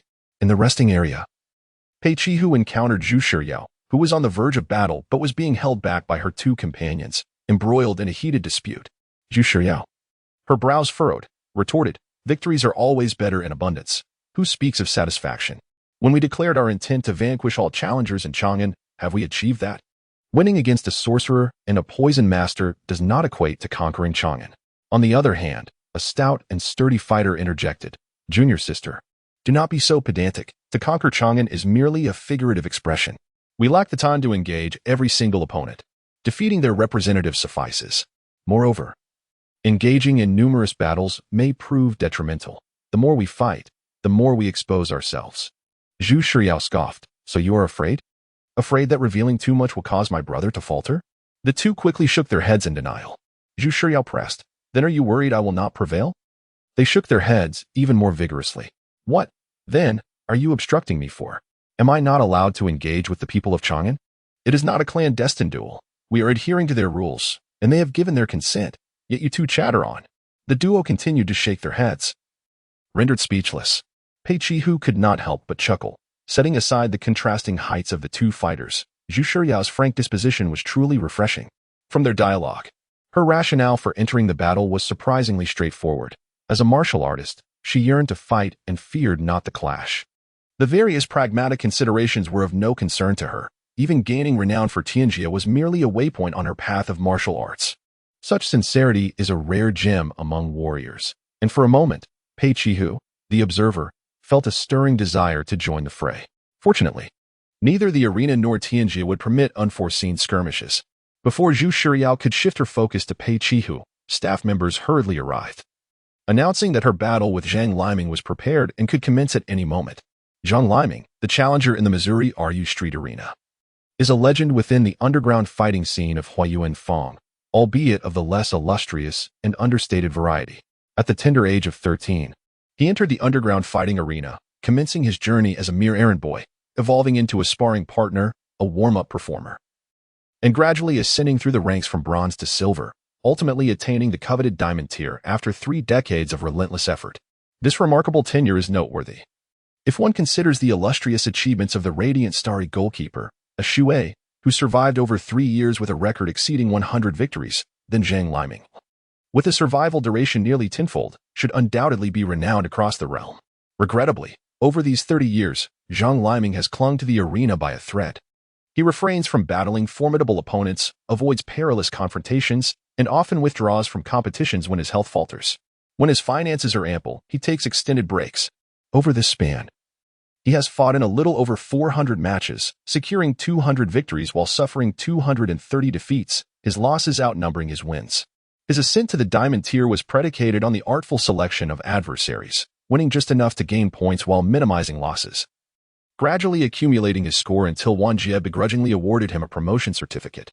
Yet, this somewhat disreputable diamond contender is perfectly suited to confront the illustrious Tianjia boxing master. A loss would elicit no shame for the arena, while a victory would be immensely rewarding. Furthermore, a seasoned veteran, who has survived for 30 years through cunning tactics, often proves to be more challenging than those celebrated starry masters. Zheng Liming's agreement to fight indicates he possesses sufficient confidence in his chances. Even if he were to lose, revealing Tianjia's hidden strategies would still be worthwhile. However, the unfolding reality often eclipses expectations. After engaging in combat with Zhu Shiyao, Zheng Liming lasted merely 2 breaths before being struck squarely on the nose by a powerful punch that left him unconscious. Zhu Shiyao's method of victory was even more straightforward than that of her brother, Zhu Junshin, an overwhelming display of raw strength. Faced with such an absolute advantage, Zheng Liming's tricks were rendered futile, leaving him without even a chance to execute them, let alone compel his opponent to reveal her secrets. After delivering the decisive blow, Zhu Shiyao offered no further glance at her fallen opponent, dismissing the astonished spectators with a casual wave of her hand. Such a display of disdainful provocation prompted Zhu Shiyao to disregard the furious shouts from the audience as she turned to leave. Meanwhile, Pei Qinhun, seated in the front row, could not help but applaud softly, for it was an exquisite punch, an impeccable amalgamation of power, technique, and intent. More enthralling from a martial artist's perspective than Zhu Junshin's prior displays. Ah, little Pei, you are rather unsporting. Zheng Liming suffered such a devastating defeat, and yet you expressed no sympathy, applauding instead? Yet he felt no guilt. That was indeed a spectacular punch. If he could not even muster the grace to celebrate such brilliance. So what if I am petty? Your open-mindedness has yet to yield your desires. Wang Jie interjected, probing further. Did you discern anything noteworthy? This matter is precisely what Sister Wan is concerned about. She summoned Pei Qinhui to witness the battle. Certainly not for the mere enjoyment of observing the old trickster's plight. Pei Qinhui pondered for a moment before calmly stating, I fear the outcome may disappoint you. Indeed. Sister Wan displayed a look of disappointment. Did you discern nothing? Perhaps it ended too swiftly. I too could not grasp any insights. TSK. It appears Zheng Liming is utterly ineffectual. Despite his diamond rating, he is less resilient than some newcomers. Regrettably, apart from him, no one else is willing to undertake this task. Before she could finish her thought, Pei Qinhui interrupted. From the single punch just witnessed, it was evident that although Zhu Junshin and Zhu Shiyao are siblings from the same school, their choices and strength diverged significantly. Zhu Shiyao's approach was more upright than her brother's. Her pursuit of martial arts is sincere and dedicated. Her straight punch, much like her earnest desire for mastery, was candid, devoid of any intent to conceal secrets. Thus I indeed perceived her trump card. Sister Wan paused momentarily, then exclaimed with joy, Did you discern the way? Truly impressive. Young Pei. However, this is not the place for conversation. Follow me. Without heeding Pei Qinhui's objections, she grasped his wrist and departed the private booth, navigating through a concealed passageway to the innermost depths of the underground arena. This was a spacious yet enclosed small arena, cluttered with an array of weapons and mechanisms. Sister Wan casually kicked aside 2 stone locks that obstructed their path, then signaled for the mechanisms behind them to thunderously close. All right, it is quiet here. We may speak freely. Pei Qinhui smiled and remarked, in truth, discussing it on stage would pose no issue. They displayed their skills openly, unafraid of being discovered. However, the extent of our knowledge need not be shared with them. Now, what weaknesses does the Celestial Calamity Fist Master possess? Pei Qinhui responded, on a technical level. It is nearly flawless. This Celestial Calamity martial arena must possess an extraordinary legacy, as it has cultivated such solid foundational skills and exquisite techniques in its practitioners. Her stepping punch is even more perfect than her brother's. Upon finishing, Pei Qinhui suddenly stepped forward, and in the next moment, his figure appeared several feet away, delivering a robust and forceful straight punch that struck the chest of a mechanical warrior, causing the thick steel plating to cave in as if it were mere gossamer. Sister One was taken aback. You can do that too?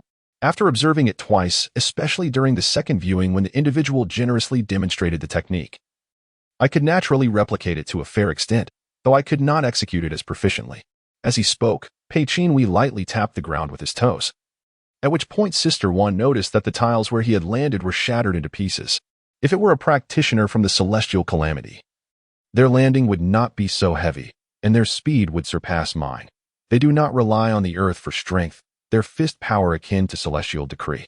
A technique I simply cannot master, truly awe-inspiring. Sister Wan, irate, retorted, I asked you to observe their weaknesses, not to boast. Are you implying the Celestial Calamity is invincible? That you cannot defeat them, hence you plan to concede defeat in a few days? Not to the extent of conceding defeat, he replied. As he spoke, Pei Qinho suddenly swung his fist backward. Almost simultaneously, a dull thud erupted from a nearby golden mechanical figure, several paces away. Its robust body swayed back and forth, while the steel plate on its chest was marred by intricate cracks resembling a spider's web, inflicted by an unseen force. The residual shockwaves seeped through the fissures, wreaking havoc on its internal structure, ultimately causing the internal supports to fracture with a resigned groan, leading to its collapse. Is this the punching style? Wang Jie couldn't help but gasp, then took 2 steps closer to the mechanical figure, reaching out to touch the cracks, her eyes widening in disbelief. Is its power truly this immense? Were you holding back before? Pei Qinho clenched his fist, choosing silence. Holding back? Perhaps to some extent. Throughout his 21 consecutive victories, he had never encountered an opponent that compelled him to exert his full strength, hence he had never unleashed the full potential of his tiger fist. On the other hand, it was also inconvenient for him to employ the punching style to its fullest. Ever since the upheaval at the Great Wall, he had remained unsettled, and this turmoil of spirit had impacted his tiger fist. In moments of instability, reaching perfection was a luxury he could scarcely afford. The ability to deliver that recent punch was merely a consequence of a newfound resolve, as the shackles on his mind began to loosen. Regardless, the message Pei Qinho wished to convey was abundantly clear. No matter how refined the technique, it could not rival the overwhelming force of raw power. Just as Zhu Shiryao could overpower Zhang Liming with her straight punches, Pei Qinho could easily dominate Zhu Shiryao. The latter required a close-range sprint to deliver her heavy strikes, while Pei Qinho could unleash devastating force from several paces away with a mere reverse punch. He admired Zhu Shiryao's martial arts skills and acknowledged that the techniques from the Heavenly Tribulation martial arena were beyond his imitation. Yet this did not imply that his strength paled in comparison. Wang Jie inquired, "What about against Zhu Junshin? What are your odds?" Pei Qinho replied, "If he possesses only the strength he demonstrated against the little chef Xue, my chances of victory are absolute." Wang Jie was elated by his words. "Really? You are truly a hidden gem. No wonder Ms. Xing holds you in such high regard. As long as you can triumph in the arena with overwhelming force, you will instantly become a star in Chang'an. At that point, you will only need to sign autographs and pose for portraits, amassing wealth beyond measure, no longer needing to work as a bodyguard for pocket money." Pei Qinho was wholly disinterested in the bright future Wang Jie promised. He merely shook his head gently, dousing her enthusiasm with cold water. However, Zhu Junshin's strength could not possibly be limited to the level he exhibited in their last encounter. Speaking of victory odds now was mere self-deception. Only through actual combat would the outcome be revealed. Never mind, never mind. Haven't you already seen through the strengths and weaknesses of the Heavenly Tribulation martial arena? That foolish girl generously revealed her techniques to you, while Zhu Junshin remains oblivious to your true capabilities. When the time comes, with the enemy in the light and you in the shadows, victory will surely be yours." Pei Qinho couldn't help but chuckle. "Wang Jie, you are far too optimistic." Wang Jie sighed and replied, "At this point, optimism is my only path forward. This decisive battle to safeguard Chang'an's honor has put all my life's investments on the line. If I cannot maintain an optimistic mindset, I fear I might suffer a gastric perforation and vomit blood before you." Gazing at the visibly fatigued proprietress before him, Pei Qinho found himself unable to utter any words of reproach. Although this woman was undoubtedly scheming against him, objectively, she had not inflicted any tangible losses upon him. With the arrival of Yixing's letter, regardless of whether Sister One had orchestrated this scheme, his confrontation with Zhu Junshin was inevitable. To participate in the upcoming battle was merely to facilitate the interests of others. Moreover, Sister One had shown him considerable kindness in the past. For instance, when he first arrived in Chang'an and faced economic hardships, she promptly arranged several lucrative fights for him. Subsequently, she assisted him in achieving an impressive 21 consecutive victories, elevating him to stardom with the title of Star Glory, which significantly increased his worth when accepting other commissions. Chapter 20. Unyielding, the longest night he had declined all work assignments, even politely refusing invitations from familiar patrons. He purchased provisions sufficient for 3 days from the Jinfeng restaurant and then retreated into solitude, dedicating all his energy to preparation. As he faced the impending duel with Zhu Junshin, Pei Qi Tiger was not entirely confident, although his raw strength appeared superior to that of his opponent. No one could guarantee that the adversary did not possess hidden cards up his sleeve. The troubles stemming from the Heavenly Tribulation martial arena had targeted him from the outset. The advantage of clarity and obscurity, as mentioned by Sister Wan, was non-existent. Thus, even if Zhu Junshin was but a pawn in someone else's game, he could not be foolish enough to enter the fray knowing he was outmatched. Nevertheless, Peiqi Tiger did not dwell excessively on the opponent's potential hidden strengths. He had never excelled at conjectures without evidence and did not feel the need to engage in excessive speculation. He only needed to wield his tiger fist and ruthlessly shatter all schemes and enemies. 3 days later, bang, accompanied by a surge of warmth within his chest, Peiqi Tiger struck a hefty, pitch-black sandbag with tremendous force, producing an astonishing thud. An invisible shockwave radiated outward, stirring up the dust that had settled in the courtyard. While startled birds took flight from the treetops in the distance, the might of the tiger fist was breathtaking. However, the sandbag remained silently suspended from the branch, utterly unmoved. Observing the nearly unmarked surface of the demon rhinoceros hide, Peiqi Tiger nodded slightly. In the next moment, the muscles in his forearm swelled abruptly, and his fingernails protruded like daggers, piercing into the sandbag. The demon rhinoceros hide, adept at absorbing impact but vulnerable to piercing, was instantly breached, and a cascade of starry sand flowed forth. Unlike the typical starry sand, the grains that spilled from the bag were of vivid crimson. This was a manifestation of the sand reaching the pinnacle of its capacity to absorb shock, on the verge of transformation. Generally, a high-quality sandbag could withstand the relentless training of a seasoned boxer for a decade without yielding. Yet, a dedicated Tiger Clan boxer required only a single punch to push this bag to its limits. In terms of raw power, he was far stronger than when he had been stationed at the Great Wall. Although the turmoil in Chang'an had unsettled his mind, it had also tempered his spirit. As he gradually unraveled the shackles of his psyche, his strength underwent a comprehensive elevation. Now, his condition was approaching its zenith, regardless of the adversary that stood before him. He felt confident in his ability to confront them. At this moment, a demon magpie alighted outside the courtyard, tapping its long beak against the wooden door. Peiqi Tiger exhaled softly, realizing that the time to battle had arrived. He opened the door, and the magpie immediately flapped its wings, perching on his shoulder while emitting sharp chirps. I don't need a guide, do I? Peiqi Tiger pondered with mild curiosity. The magpie gently pecked his ear, then raised its claw to reveal a note tied to it. The handwriting was unmistakably Sister Wan's, and the invisible mark on the back of the paper confirmed its authenticity. Yet, Peiqi Tiger felt an inexplicable sense of unease. However, he soon brushed aside the fleeting clouds of concern. Even in the face of any conspiracy or scheme, he would feel no fear at this moment. Very well, lead the way. The Shicha of Chang'an City resembles the veins of this metropolis, intricately connecting various markets and districts. These mechanically propelled vehicles seamlessly transition between horizontal travel and climbing modes, navigating effortlessly through the complex geographical layout of Chang'an, swiftly and accurately delivering passengers to their varying destinations.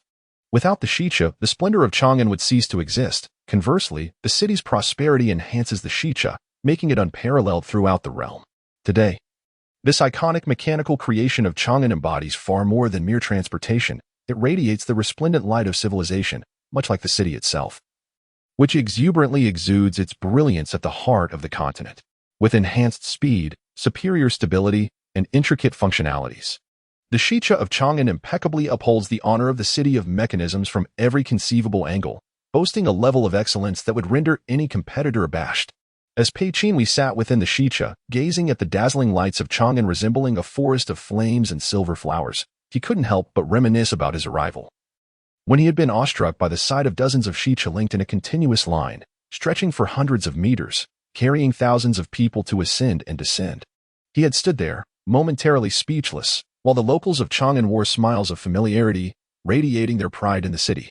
Now, Pei Qinhui himself had become a resident of Chang'an, no longer astonished by the bustling Shicha.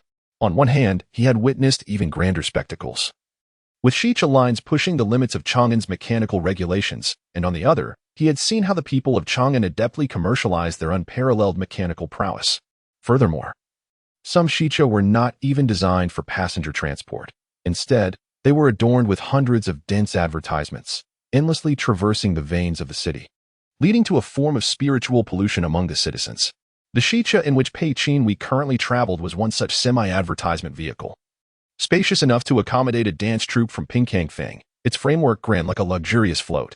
This design, of course, was not intended for practicing martial arts within, but to allow for larger advertising displays on either side. As the Shicha glided through the nocturnal landscape of Chang'an, the crimson lanterns illuminated with a soft yet assertive glow. making the painted advertisements as striking as the moon among the stars. And then, formidable foes approached relentlessly. Ha ha ha, Chang'an is but this. Today I shall conquer all of Chang'an. Pei Qinhui chuckled within the vehicle, amused at how Zhu Junshan had become a caricature of a monstrous figure. Moreover, this depiction of the three-headed, six-armed demon had been used for the third time in recent months. It seemed Wan Jie had truly exhausted her resources, lacking even the funds to commission a new artwork from the artist in Kujiangfang, resorting instead to repurposing old material. Yet the passers-by surrounding the Shicha lacked his nonchalance, gasping in terror upon witnessing the grandeur of Zhu Junshan's likeness. Under the cloak of night, a pitch-black specter lunged forth, a sight that no ordinary soul could endure. As the vehicle advanced, the cacophony of curses echoed incessantly, with some individuals directly pinning complaints to the Honglu Temple and the Yuheng Division. However, the uproar of the underground combat arena paled in comparison to the genteel vitriol of the streets. The moment the formidable Zhu Junshan appeared at the edge of the arena, he was engulfed by a chorus of terrified shouts. What in the world is that? My heart is about to stop. Someone save me. My grandfather seems to have dropped dead. Mother, mother. Darling, do not fear. Mother is here. Wait, whose unfortunate child are you? Where is my treasure? Damn it, who just splashed water on my pants? The tumultuous uproar erupted with Zhu Junshan's entrance, overwhelming even this confident master, who believed himself unbeatable in Chang'an. Momentarily thrown into doubt, was he truly this unappealing? It was not until he beheld the promotional poster that had been ignited alongside his appearance. The ghastly images of the specters depicted on the vehicle became vividly animated on the arena's floor, walls, and ceiling. They bared their fangs, clawed, and lunged, their forms obscured in a deceptive dance. Accompanying their movement, a palpable stench of blood and an eerie chill pervaded the air. The oppressive sensation that surged forth surpassed that of the promotional artwork by tenfold. After all, this was the magical dye procured directly by Sister One from the Jixia Academy, the imagery transcending mere realism to achieve a soul-stirring effect. Initially, this was conceived by a group of single magical students as a means to create wise for themselves. And upon its debut, it sparked a frenzy for paper figures. Soon, the dyes and artists were in short supply, and the prices for these paper figures soared, with a premium piece fetching as much as 648 Jixia coins, rendering it nearly impossible for the average bachelor to afford a complete set. Sister Wan, amid such a fervent market, allocated her limited budget entirely towards scene creation, yielding unexpectedly splendid results, transforming the underground arena into a veritable procession of demons, igniting the audience's fervor. In contrast, the principal figure remained shrouded in shadow, overlooked by all. Even Zhu Junshan's reflective bald had appeared insignificant. Whether it was those unaware of the impending calamity, spectators relishing the chaos, hoping that these newcomers would wreak havoc in Chang'an to their advantage, or those intrigued by Zhu Shiria's gallant display, all were now engulfed in panic, yearning for a heroic savior to descend from the heavens, to cleave through the darkness and bring light. Astutely aware of the human psyche, Sister One understood precisely when to satiate the audience's appetite. Thus, as the menace of the specters reached its zenith, the light of salvation arrived. I, Pei Qinhui, shall not allow you to run rampant in Chang'an. With a resounding roar reminiscent of a tiger, a brilliant and searing punch descended from the heavens, shattering the myriad ghostly figures in the arena. To conquer Chang'an, one must first pass through me. The figure that dispelled the demonized apparition of Zhu Junshan was none other than the agile silhouette of Pei Qinhui. The portrait of the stellar warrior presented itself to the onlookers, ablaze with fervent flames. In that moment, even those who typically harbored no interest in combat found themselves enveloped in a profound sense of dependence on this champion of Chang'an. Is that really Pei Qinhui? Whispered a young lady to her friend, who had come to the venue for a date. Indeed. I heard he had a remarkable winning streak of 21 consecutive victories in the arena, and now he stands to confront that malevolent spirit. I initially thought it was mere hyperbole from the combat arena, but judging by his portrait, he appears rather dashing. Perhaps I shall purchase some merchandise to support him later. Yet, where is he? The malevolent spirit seems to have already made an appearance, but what of Pei Qinhui? Amidst the clamor of the crowd, Pei Qinhui's portrait continued to shine resplendently, yet it ultimately felt somewhat monotonous. Compared to the extravagant cardboard effigy, the spectators yearned for a flesh-and-blood hero to manifest before them. However, as expected, Sister One would not readily acquiesce to the audience's desires. If every hero could arrive at the perfect moment, would not their value diminish? It is only the hero who arrives fashionably late that embodies true heroism. Yet, Pei Qinhui's tardiness was exceedingly pronounced. As the atmosphere within the arena began to settle and the audience's initial shock transformed into restless anticipation, the figure of the young warrior from the Tiger clan had yet to materialize. I say, isn't it nearly time for the match? Why has T arrived? Surely he can't be late? What happens if he is? Does he forfeit automatically? Do not fret so much. There is no way he would be tardy. If he is, it's surely a deliberate ploy by the arena's proprietor, a strategy of scarcity, so to speak. I've heard that it's a hallmark of the underground fighting circuit. Is this yet another instance of Sister One's marketing strategy? It seems a tad excessive. Doesn't he it? Meanwhile, within the carriage, Pei Qinhui chuckled as he noted that the clock's hands had already reached the designated time for the contestants to take the stage. At this moment, he was still some distance from the venue, while the carriage sped in the opposite direction, seemingly indifferent to the impending tardiness of its passenger. Had he not experienced such orchestrated delays numerous times before, he might have leapt from the vehicle in frustration. Since his remarkable 10 consecutive victories had drawn Sister One's focused attention, he had rarely appeared on time. The notifications of his scheduled appearances were always a quarter of an hour later than the actual time. Thus, the current scene was nothing out of the ordinary. Nonetheless, despite his accustomed acceptance, Pei Qinhui was but a step away from making a hasty exit from the carriage. As a prominent contender in the underground fighting arena, he held no objections to the proprietor's marketing strategies, whether it be the release of merchandise or the occasional delay designed to manipulate the audience's mindset. Pei Qinhui could easily turn a blind eye to such antics. Yet this match is markedly different. The current instance of hunger marketing has become somewhat nauseating due to its palpable scent of avarice.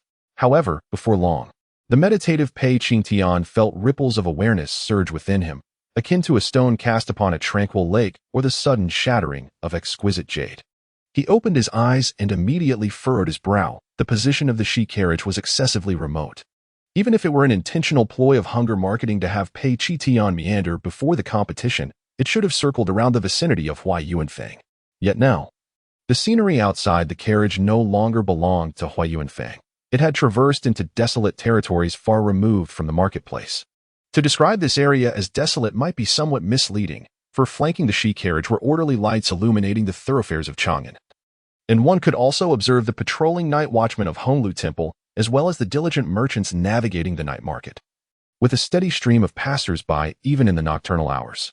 Nevertheless, this location was undeniably too distant from Huai Yuanfang, so much so that Pei Qingtian could no longer discern its outline, while the she carriage, rather than turning back, was accelerating further away in the opposite direction.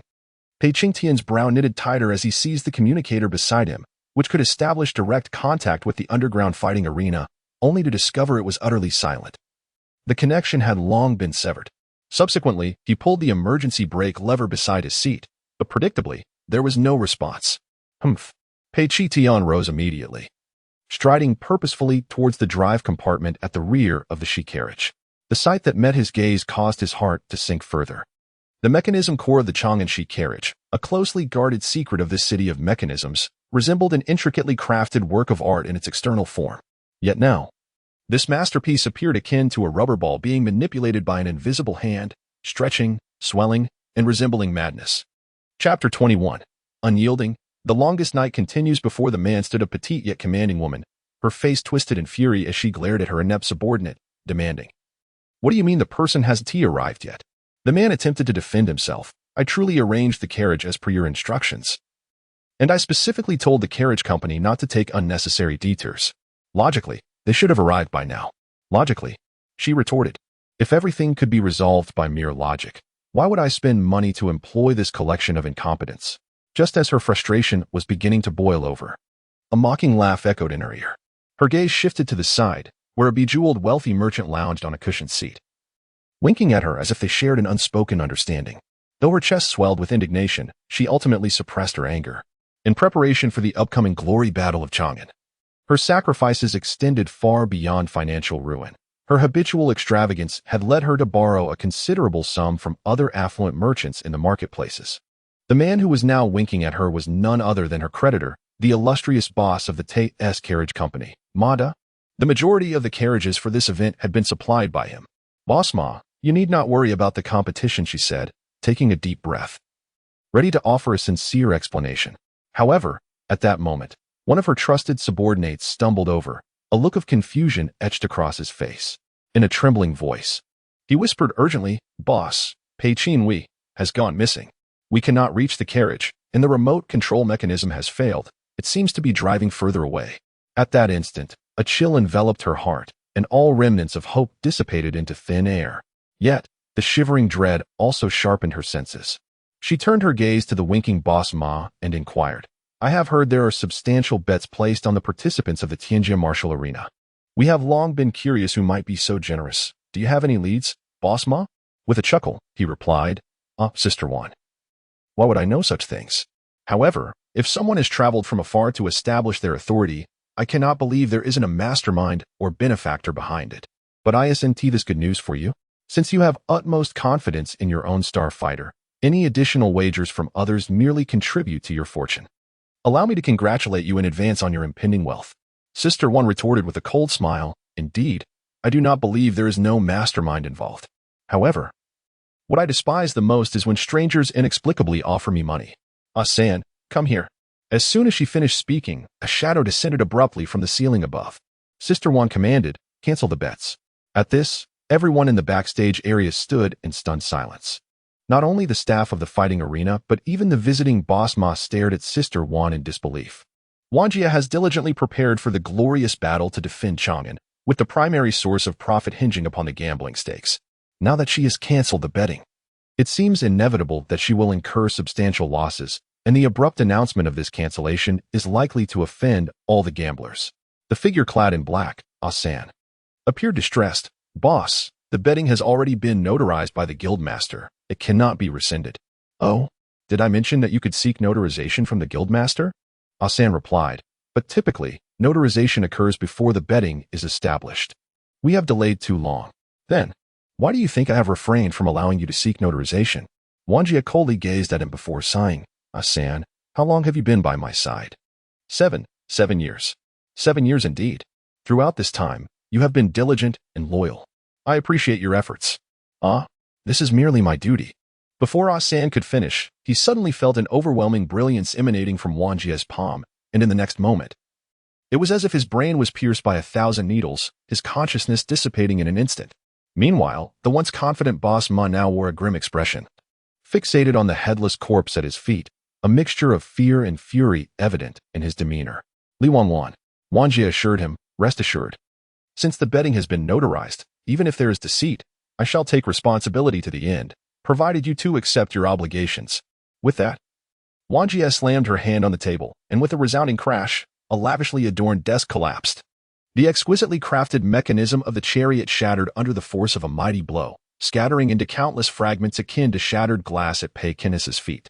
As the mechanism disintegrated, the chariot, driven forward relentlessly, let out a lingering moan before toppling down onto the streets of Chang'an beneath the night sky. The violent impact reduced most of the chariot's exquisite interior to dust, while Pei Kinhis, amidst the chaos, clenched his fists, his anger boiling within him. It was evident that this was not merely Wanjia's tactic of hunger marketing, but rather a despicable trap. Someone had maliciously tampered with the chariot, steering it away from the arena and causing him to miss the decisive battle with Zhu Junshin. Pei Kinhis had always loathed treachery. How passionate were the frontier soldiers of the Great Wall in their prime.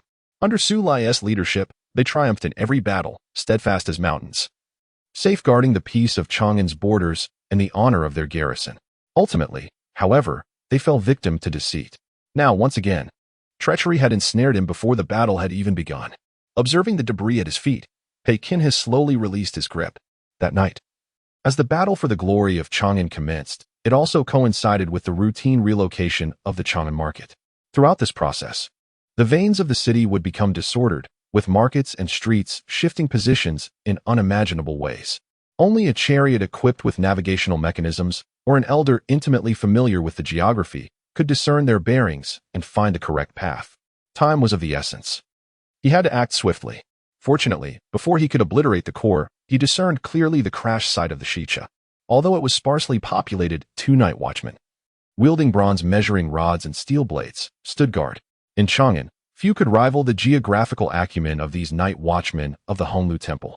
Even amidst the chaotic streets at night, they could navigate to any destination with their eyes closed. However, as Pei Qinhui emerged from the wreckage of the Shicha, seeking assistance from the night watchman, he was confronted by 2 middle-aged men, their veins bulging with anger blocking his path. You, young man, have quite the audacity. One of them, with veins forming an 8-character shape, hissed through gritted teeth. In broad daylight. No. Under the endless night. No. In full view of the public, you dare to cause a traffic accident before our eyes, intentionally harming innocent civilians? You utterly disregard the Honglu Temple. The other, with veins resembling a well pattern, grew more agitated, drawing his blade with intent. Now, raise your hands and place them behind your head, then squat down. The one with the 8-character veins barked. Dare to resist, and you shall be dealt with mercilessly. The one with the well-shaped veins brandished his weapon, its glint dazzling and disorienting. Facing the blade's brilliance, Pei Qinhui felt a tightness in his chest, as if he were suffocating. As the guardians of order within the city, the night watchmen truly embodied the essence of valor and tenacity. Each one was a rare elite, their martial prowess secondary to their unwavering courage against any formidable foe. A quality essential for maintaining public trust and order. Nonetheless, this portrayal was merely the facade presented by the Honglu Temple. If one were to interpret it through Li Yuanfang's lens, the night watchmen could be seen as a group that would draw their blades indiscriminately, regardless of one's status. Next time you encounter them, remember to give them a good thrashing on my behalf. In truth, Pei Qinhui had resided in Chang'an long enough to have had dealings with the Honglu Temple. Most interactions had been amicable. For instance, when he had previously escorted a merchant convoy, he received considerable assistance from the temple's agents, who enthusiastically directed him to a fine establishment known for its superb cakes, making it his primary source of sustenance for a long time. Regrettably, the night watchmen were fundamentally different from the average agents. Their prowess and defiance were unparalleled within the Honglu Temple, allowing them to traverse the night-shrouded streets of Chang'an with unmatched authority. Pei Qinhui had no desire to engage in a violent confrontation with such individuals, especially since he sought their help.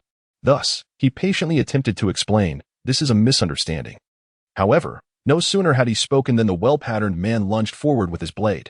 Pei Qinhui sighed inwardly, remaining motionless, even refraining from blinking. As the blade's tip halted mere millimeters from his chest, the cold glint of the blade did not so much as graze a hair on his fur-lined shoulder. The precision of the well-patterned man's technique was nothing short of extraordinary. Yet, rather than calming him, this only incited further fury. "You seem quite adept. You can actually discern my blade's trajectory." Humph. Though Chang'an is vast, few possess such keen insight. Such individuals, venturing forth in the dead of night upon a carriage, brazenly orchestrating accidents on the thoroughfare, are, in my view, delivering a flagrant affront to the public order of Chang'an. The one known as Ba Zijin lightly tapped his palm with a copper ruler, nodding in agreement, proclaiming, Indeed, we have encountered a significant undertaking." Pei Qinhui, bewildered by the exchange, attempted to clarify, "I am Pei Qinhui, the pugilist from Huayuanfang." Ba Zijin's expression shifted dramatically. "So you are Pei Qinhui? Is your surname Pei truly so remarkable?" Meanwhile, Jing Zijin sheathed his blade. Hesitating, "Is that character really pronounced Pei? I had assumed it was Fei." Ba Zijin turned an angry gaze upon his colleague. "Read more books and spare us the embarrassment. Even listening to storytellers would suffice." Subsequently, Ba Zijin directed his ire toward Pei Qinhui once more. "In recent days, your name has become utterly ubiquitous. Every marketplace is plastered with your flyers. And the storytellers and tea houses regale your tale, while even carriages bear your advertisements safeguarding the honor of Chang'an. Is it? What a grandiose stature you possess. It surpasses that of our Honglu Temple by tenfold." Jing Zijin concurred. "So, we, the salaried agents, are but drunken layabouts, while you, in the underground fighting arenas, are the virtuous ones? Had we not also navigated the arena's treacherous waters ourselves, we might have been deceived by you." Pei Qinhui, upon hearing their words, remained silent for a considerable time before responding, "Since you too have traversed the fighting arenas, you ought to comprehend that this is merely the sensationalist rhetoric concocted by the underground arenas to draw attention. Can one take advertisements seriously? Uncle Ming's marinated meat advertisements are ubiquitous throughout the city, claiming to be the finest in Chang'an. Do you intend to apprehend Uncle Ming for his deceptive advertising as well?" To his surprise, Ba Zijin's brows furrowed even more. "Uncle Ming's marinated meat is undoubtedly the finest in Chang'an. If you can find something more delectable, do present it to me." Jing Zijin nodded vigorously in agreement. "If you can indeed find one, we shall grant you clemency today." Upon hearing this, Pei Qinhui resolved not to squander further breath. Even with his straightforward nature, lacking in social finesse and understanding of ulterior motives, he could discern that these two night patrolmen were deliberately seeking confrontation. The motive? Perhaps they resented the recent prominence of a pugilist of demon origin. Or perhaps these two patrolling officers coincidentally aligned with those orchestrating the carriage's machinations? Contemplating this, Pei Qin, who abandoned any hope of seeking assistance from the night patrolman and merely wished to extricate himself from the situation as swiftly as possible. Thus, he mustered his patience for one final entreaty. Gentlemen, I truly have pressing matters this evening. The climactic duel with the heavenly calamity pugilist is set for midnight. Even if I were to rush there now, time is of the essence. Ba Zijin nodded. We are aware, midnight duel, safeguarding Chang'an only moments ago. An advertising carriage was violating regulations in Changlufang. We are certainly cognizant that the duel is imminent. However, Jing Zijin interjected with a scoff, but what concern is that of ours? Whether you endeavor to safeguard Chang'an or seek wealth, you brazenly disrupt public order before us, creating chaos, and expect to simply depart as if the laws of Chang'an do not exist. Pei Qinhui declared, the accident was not caused by me. Do you think we are blind? It was clearly your punch that shattered the mechanism core, leading to this hefty object crashing down. The splintering debris nearly harmed innocent bystanders. To which Pei Qinhui retorted, are there any bystanders around? If no one is hurt, then it does not matter if the flowers and grass suffer. Once again, Pei Qinhui fell silent. He had never been one for eloquence. The feudal banner with the patrolling guards had grown tiresome, and it was evident that these two were intent on detaining him. Thus, he resolved to employ his own methods to resolve the predicament.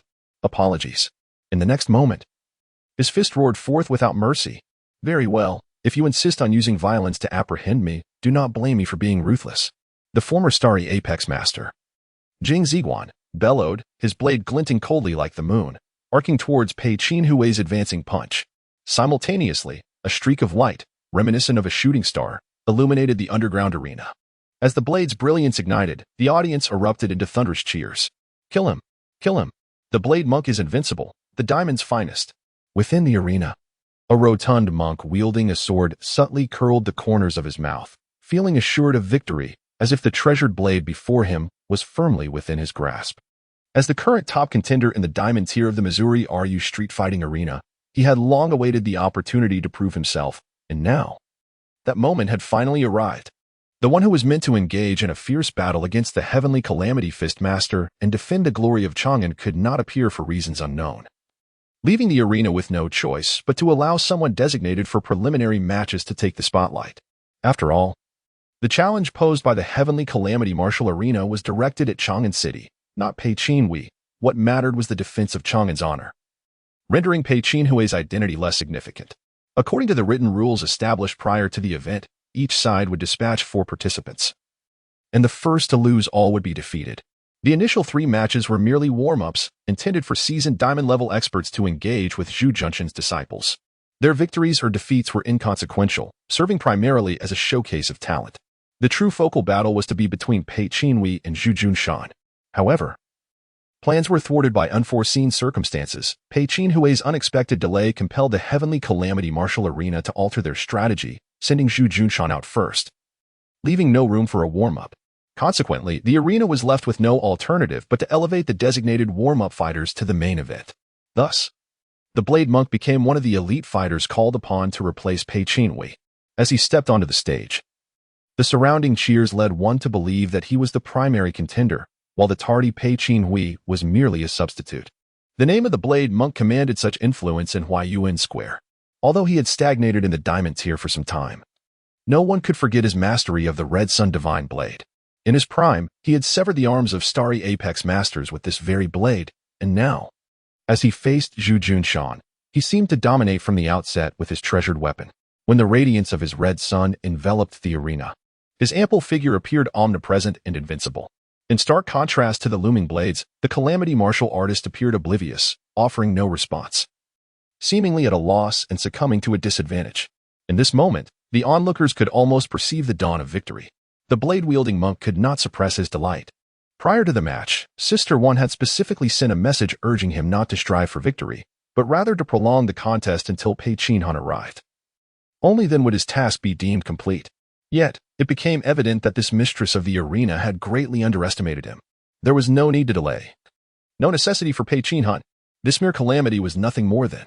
However, in the following instant, the glimmer of triumph, alongside the gleam of blades, was shattered by a simple yet formidable punch. The roaring tiger fist descended like a cataclysmic meteor shower, overwhelming the patrolling night watchmen along with their copper measuring rods and steel knives. Upon awakening, they beheld the mocking faces of a dozen colleagues.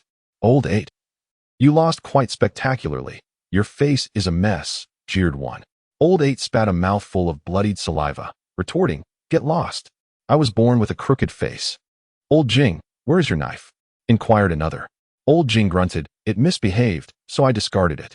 TSK, 2 against 1, and you were still defeated like this. You've truly embarrassed our Honglu temple. From now on, when we dine on hot pot, we'll have to pretend not to know you two. Old 8 cursed again. When have you lot ever remembered us while enjoying hot pot? Honestly, you two are not blind, knowing full well the disparity in strength. Why did you insist on confronting him? Old 8 replied with righteous indignation. Nonsense. That brat smashed a carriage right in front of us, posing a severe public threat. If we didn't apprehend him on the spot, how could we justify wielding our copper rods and wearing our official garb? In truth, Old Jing sighed. Someone reported Pei Qinhan as a danger to public safety, and if we apprehended him lawfully, we could claim a substantial reward, and he even paid a deposit. So you were bribed? Old 8 scoffed. What a disgrace. Old Jing sighed again. Then why are you two here? I recall tonight was not your scheduled duty. Oh. Someone reported that a serious public safety incident would occur here, and if we arrived promptly to prevent it, we could reap a hefty reward. He even paid a deposit. Old 8 exclaimed in disbelief. What the hell? This is clearly a conspiracy. You really came? Of course. If the rewards for conspiracies are more generous than those from Honglu Temple, what reason do we have not to come? Just as the last words were spoken, a resounding explosion reverberated from the distant marketplace, causing all the patrolling night watchmen to simultaneously change their expressions. Chapter 22. Unyielding. The longest night came to an end with a resounding rumble. Amidst the oppressive sounds, the entire underground arena began to tremble slightly, and the transparent energy barrier that separated the inside from the outside rippled with countless layers of waves, stirring the hearts of the audience. Just moments ago, the crowd had fervently cheered for the Diamond Masters preparing to face formidable opponents, but now they fell into stunned silence. For before their very eyes, the legendary Diamond Master, Furnace Uncle, whose hidden trump card surpassed even that of the Blade Monk, had been shattered along with his enigmatic artifact, the Red Clay Furnace, by Zhu Jushin's earth-shattering punch. Following the Blade Monk's crushing defeat, it had become apparent that the three Diamond Masters hastily brought in to replace Pei Qihu had no chance of victory if Pei Qihu did not arrive in time. This battle for the honor of Chang'an would likely end in disgrace. With the lessons learned from the Blade Monk's failure, the newcomers approached the fight with much greater caution. Once the battle commenced, Furnace Uncle ignited his own blood and spirit with the flames of the red clay, constructing a tenacious defensive line, seeking not victory but merely to endure for as long as possible. Remarkably, he succeeded in prolonging the battle to nearly an hour. Despite the rapid conclusions of the previous two warm-up matches, the spectacle even reached a point where the outcome seemed evenly matched. Furnace Uncle's unexpected performance earned him a roar of admiration from the audience, and whispers of Pei Qihu's imminent arrival began to circulate among the crowd. However, just as the glimmer of victory seemed to appear once more, Zhu Junshin seized upon the exhaustion that Furnace Uncle had inadvertently revealed, delivering a punch that shook the very earth. In an instant, the tide turned from triumph to utter annihilation, so brutally that many in the audience fainted on the spot. In the center of the carnage-strewn arena, a glimmer of a smile finally graced Zhu Junshin's face, which had remained as cold and unmoving as ice. Well, now there are 3 dead. With no one left to fight, by the rules, tonight's decisive battle belongs to us, the heavenly catastrophe. The calamity of Chang'an has arrived. With that, the robust warrior disdainfully ignored the referee's ruling and turned to leave the arena. The audience surrounding the arena fell into a stunned silence, unable to utter a sound as they watched him stride away, treading upon the blood of Furnace Uncle with each step. The silence lingered for an eternity before erupting into chaos. Pei Qihu, what a farce of a competition. The organizers should come forth and face the consequences. Indeed, where are those so-called stellar masters who vowed to defend the honor of Chang'an, sending incompetent lackeys to their doom, then handing over victory in the finals? Are you deliberately shaming Chang'an? The crowd's fury surged like a torrential storm, a raging river fueled by the anguish of witnessing 3 esteemed warriors perish before their eyes. The despair and indignation had reached a boiling point. As the orchestrator of this disastrous finale, the arena's master bore the brunt of the blame. Yet, the one who should have emerged to face the wrath of the crowd remained absent, as if encouraging the flames of anger to spread. Thus, the fury ignited and began its relentless ascent. Before him, a fierce inferno raged, and Pekin Tiger clenched his fists once more. Suddenly, an ancient and square market tower was engulfed by a celestial blaze, a flame that descended like divine retribution, bringing with it an unimaginable heat and shockwave. In an instant, the tower was reduced to ashes, and the residual heat melted the sturdy ground into flowing lava. The scorching shockwave and molten rock surged forth from the tower, obstructing all paths and compelling Pekin Tiger to halt his advance, retreating step by step. After an arduous escape from the Night Watchers, he had fortuitously discovered a route leading to Huayuanfang, only for that path to inexplicably vanish before him. Faintly, he sensed a familiar power emanating from the descending flames, a force that appeared unassuming yet could draw stars and moon alike. But he had no time to ponder its nature. Witnessing the flames intensifying before him, Pekin Tiger hesitated not, turning to flee, his figure swiftly swallowed by the boundless night of Chang'an. That night, the explosions that shook the market occurred more than once, and the scale of the commotion far exceeded the imagination of ordinary folk. In comparison to those illustrious figures long known, Pekin Tiger, the guardian of Chang'an's glory, paled in significance. He resembled a mere pawn caught in a torrent, manipulated by the unseen hand of a player. Despite his resolute forward momentum, myriad distractions incessantly forced him away from his goal. The city of Chang'an boiled with turmoil that night. The clamor from the underground fighting arena on Missouri RU Street was particularly fervent. The roars and jeers of the audience broke through layers of thick walls, reaching the backstage of the arena. The owner of the carriage, Ma, chuckled. "So, Sister Wan, aren't you curious enough to take a look? I fear those angry spectators might upend the arena." Sister One replied, "Regardless, after tonight, this arena will no longer belong to me. Congratulations, Ma, for effortlessly turning the tides and extending your reach into the underground arena with the aid of outsiders." Ma shook his head, dismissing her words. "Sister One, you needn't play coy with me. I've always stated that this matter has nothing to do with me. I'm merely a spectator. It's just unfortunate to witness a tragedy involving an old friend. However, in business, we agreed clearly when signing the loan contract. You pledged your ownership of the arena as collateral. Thus, congratulations, after tonight, the arena on Missouri RU Street will be yours.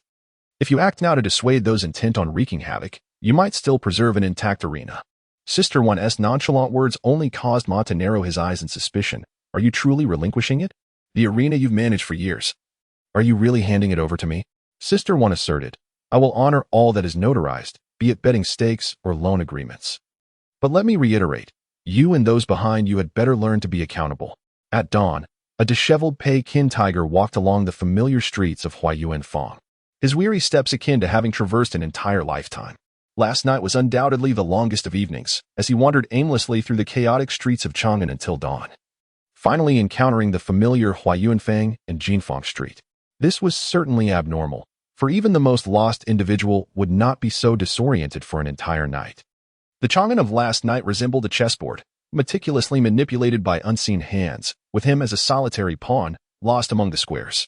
Most astonishing of all was that throughout his ordeal, he could not find a single person to inquire about his plight. The meticulously attentive Yao Tian organization, which had always looked after him, curiously failed to appear last night, rendering him a stranger in the very heart of Chang'an.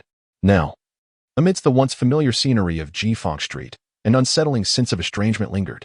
The streets were still bustling with life. The vibrant ecosystem of Huayuanfang remained as lively as ever, with humans, demonkin, and automatons populating every corner, many of whom were familiar faces. Sister Sun, the bun vendor, Zheng Shower, the butcher, and Kaigu, the singer, all were old acquaintances. Yet, as he moved among these once familiar figures, the warm greetings of yesteryears had vanished into thin air, though people still cast their curious glances upon the starry pugilist. The gazes lacked the warmth and admiration they once held, replaced instead by detachment and even animosity. In that moment, Pei Chiho felt as though he were not traversing the all-encompassing Chang'an, but rather wandering through a desolate village that rejected demon kin. Suddenly, a sorrowful-looking rotund man pushed through the crowd to confront him. Pei Chiho recognized him as one of his most devoted fans from the underground fighting arena. Yet before he could even greet him, the man seized his collar with fervor. Pei Chiho neither protested nor shrugged off the man's grip. He merely discerned a profound sorrow in the tone of his voice. The man's question seemed to unlock an invisible floodgate. unleashing a torrent of vitriol that had once surged within the arena. Pei Qinho, it's acceptable to fear for your life, but don't drag others down with you. Go kneel before Uncle Hua. With those thick brows and big eyes, who would have thought you were such a despicable fraud? Perhaps you're even a traitor working for those brutes. I remember you came to Chang'an not long ago, and you were a demonkin. In an instant, doubt and invective filled the street, transforming the once familiar place into a scene of alienation.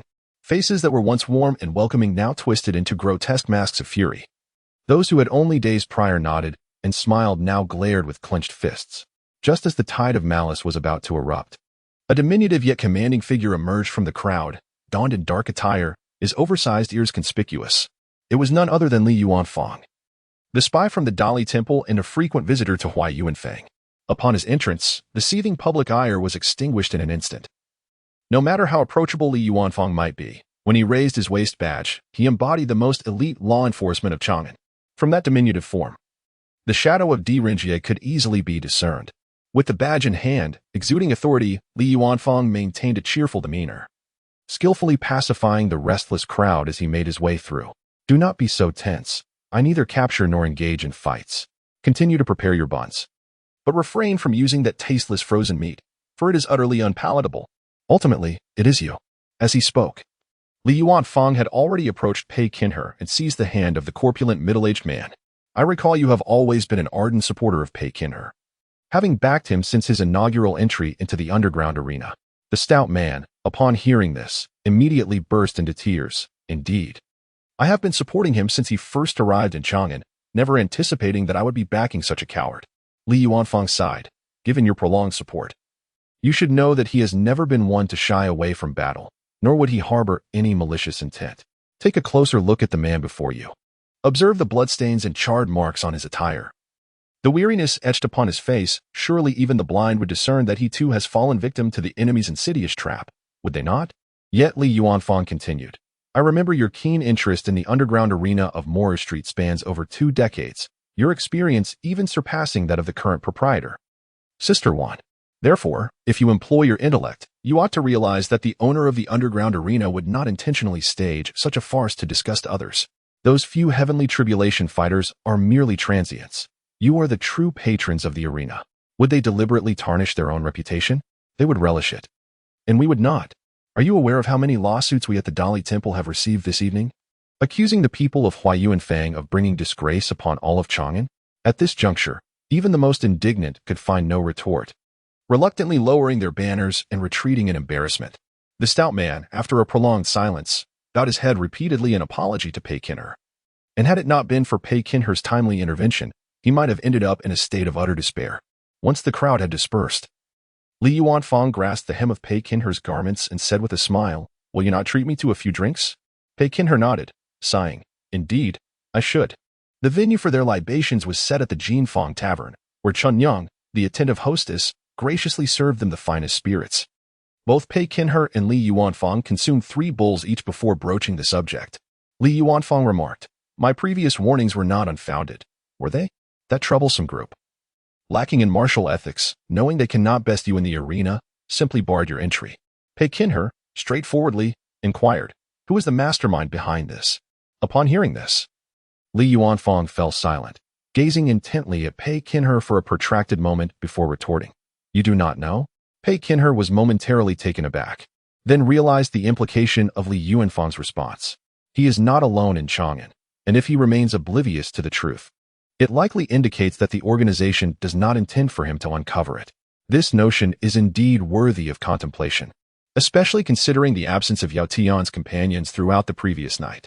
He downed a 4th bowl of spirits, silently shaking his head, signaling his ignorance. Li Yuanfang, with a sympathetic pat on Pei Qinhe's shoulder, said, "Do not overthink it.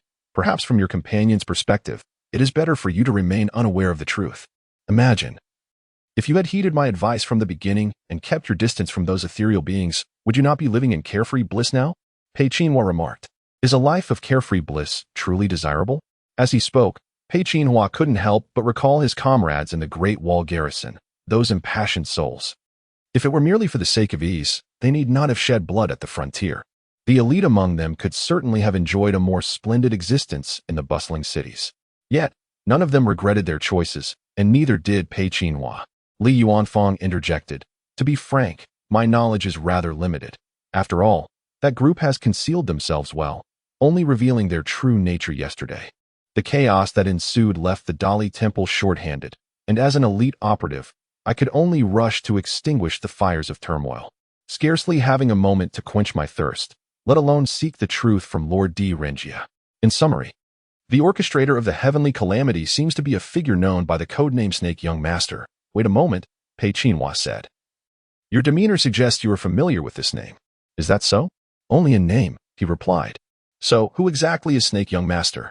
I wish to know as well. Li Yuanfang lamented.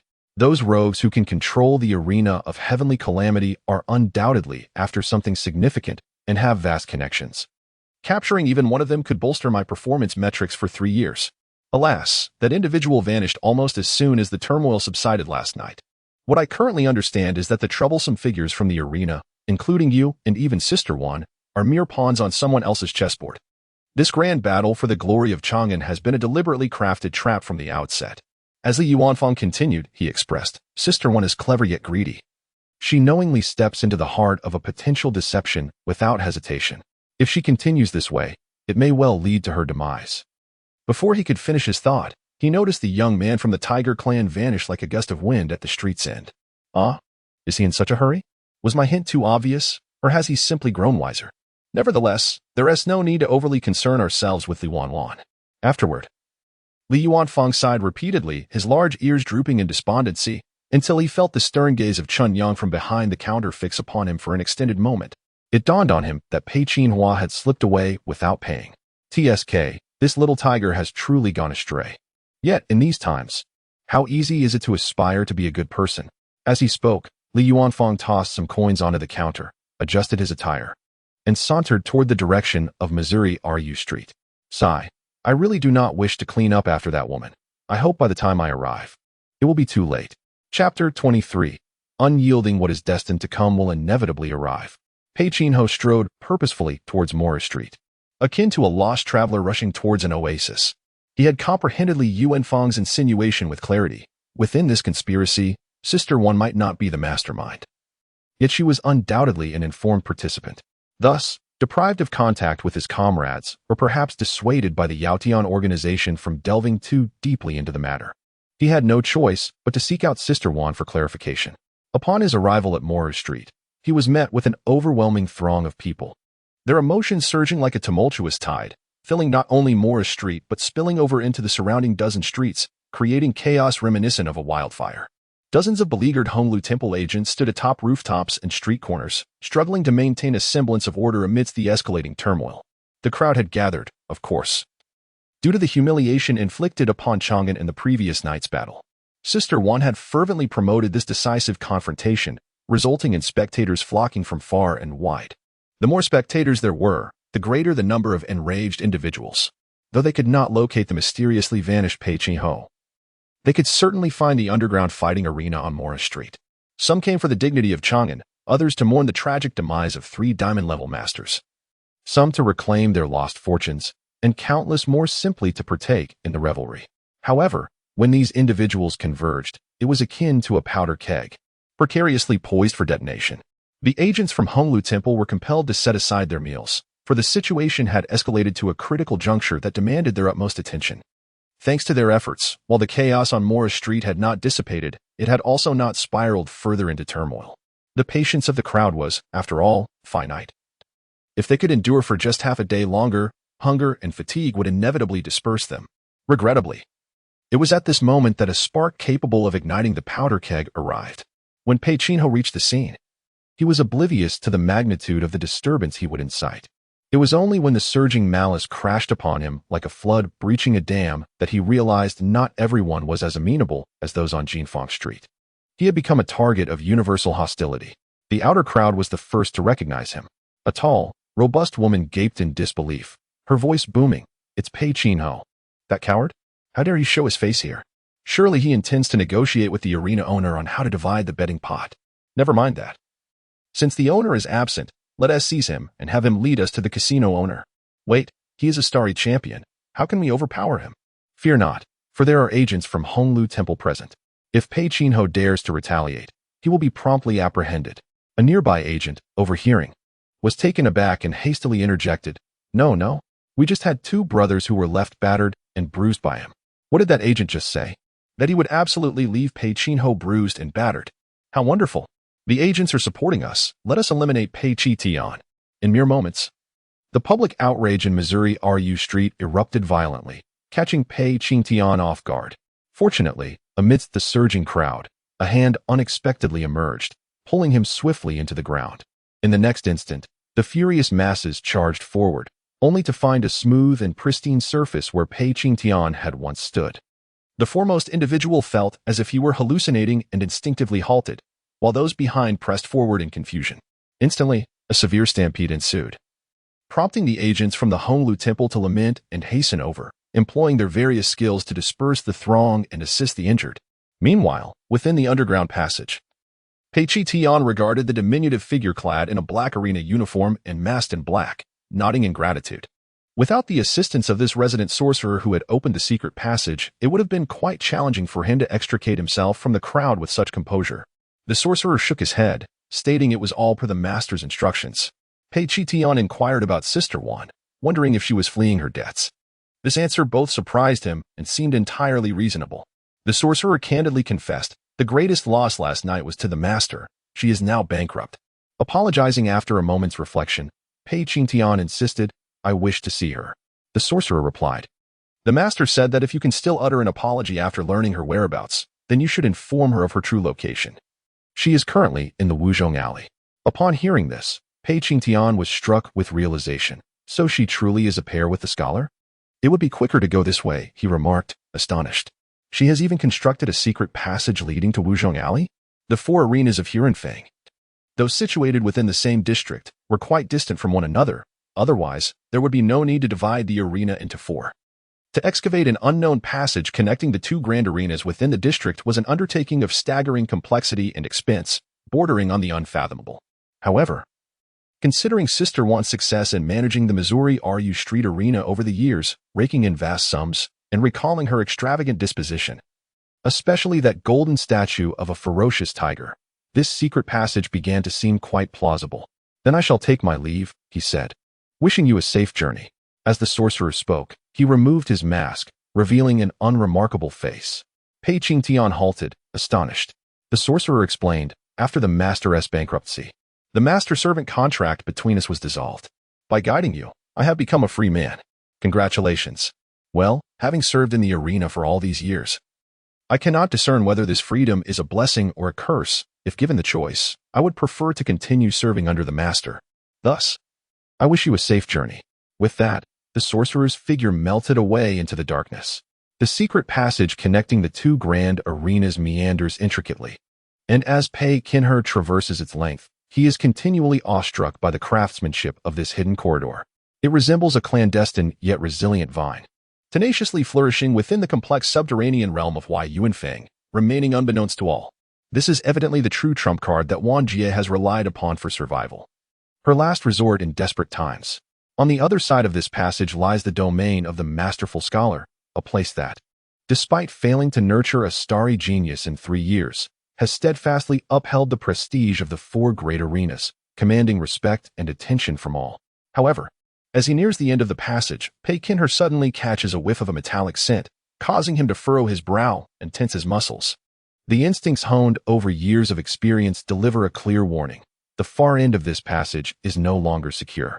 Without indulging in the reasons for this impending danger, he silently heightens his vigilance, ensuring he is prepared for any change, and quickens his pace until he reaches the terminus of the passage. Pushing open a gently descending curtain door, Pei Kinher is greeted by a warm glow of light emanating from a spacious hall, the source of the bloody aroma. Leaping forth from behind the door, he discerns that this is the study of the masterful scholar, a place he had once been graciously welcomed to during his visit to Wuzhong Alley. The curtain door that concealed the passage is, in fact, a grand calligraphy display, with the words Zhengde Guangming elegantly inscribed on fine rice paper, juxtaposing the hidden passage behind it. Yet, the scene within the room is anything but pleasant. Countless erratic bloodstains mar the study, while the artworks adorning the walls lie in tatters, ruthlessly shredded into confetti. The scholar's most cherished writing implements are strewn across the floor, trampled and shattered. The room bears the scars of a brutal battle. And the outcome is painfully evident. The scholar has failed to protect his treasures even within his own sanctuary. At that moment, a sharp sound of shattering glass and a woman's cry pierce the air. Pei Qinhe inhales deeply, his expression darkening. For he recognizes that it is Wang Jie's voice. He steps out of the study, but as he does, a powerful punch strikes towards his temple from the side. Concealed just outside the door is a formidable ambusher, a burly man towering over him, who, upon Pei Qinhe's exit, unleashes a lethal blow with a sinister grin. Yet, Pei Qinhe remains unfazed by the imminent threat, seemingly indifferent as he casually shifts his shoulder and trembles his elbow. The burly man is sent flying silently. His malevolent expression marred by the distinct imprint of Pei Qinhe's fist, his face collapsing beneath its force. With another step, Pei Qinhe strides past the incapacitated assailant and into the adjacent treasure vault, finally confronting the orchestrator of all this chaos. In the center of the room stood the formidable figure of the Calamity Fist Master, Zhu Junshan, whose towering presence rendered the entire treasure vault somewhat cramped. With an impassive expression, he fixated on a couple in the corner, resembling a hunter surveying his prey ensnared in a trap. The bloodied and unconscious skilled scholar lay prostrate, while Wang Jie, desperately clutching an exquisite crystal earring, the last vestige of her life-saving mechanism, struggled to maintain her composure. Upon seeing Pei Qinhe, Wang Jie's eyes widened in astonishment. Yet, at that very moment, the protective mechanism in her grasp began to fracture, causing the invisible shield projected by the earring to dissipate. Zhu Junshan advanced a half-step. This seemingly minor movement sent tremors through the earth, as if he had not shifted at all but rather had the entire world around him in motion. The vast vault appeared as though a colossal beast was exerting its brute force upon it, with the walls and ceiling cracking like a spider's web. Constructed from an extraordinary amalgamation of metal and stone, the residual force of his step was immense, and the ensuing punch he delivered carried an overwhelming momentum akin to a cataclysm. As Wang Jie's shield disintegrated and the walls of the vault splintered, it felt as though nothing could impede the impending blow. However, at the moment Zhu Junshan unleashed his powerful strike, a live figure materialized before him. Pei Qinhe, moving with ghostly swiftness, mirrored Zhu's stance and executed an identical punch. The two fists collided, unleashing invisible ripples that seemed to divide the vault into realms of yin and yang.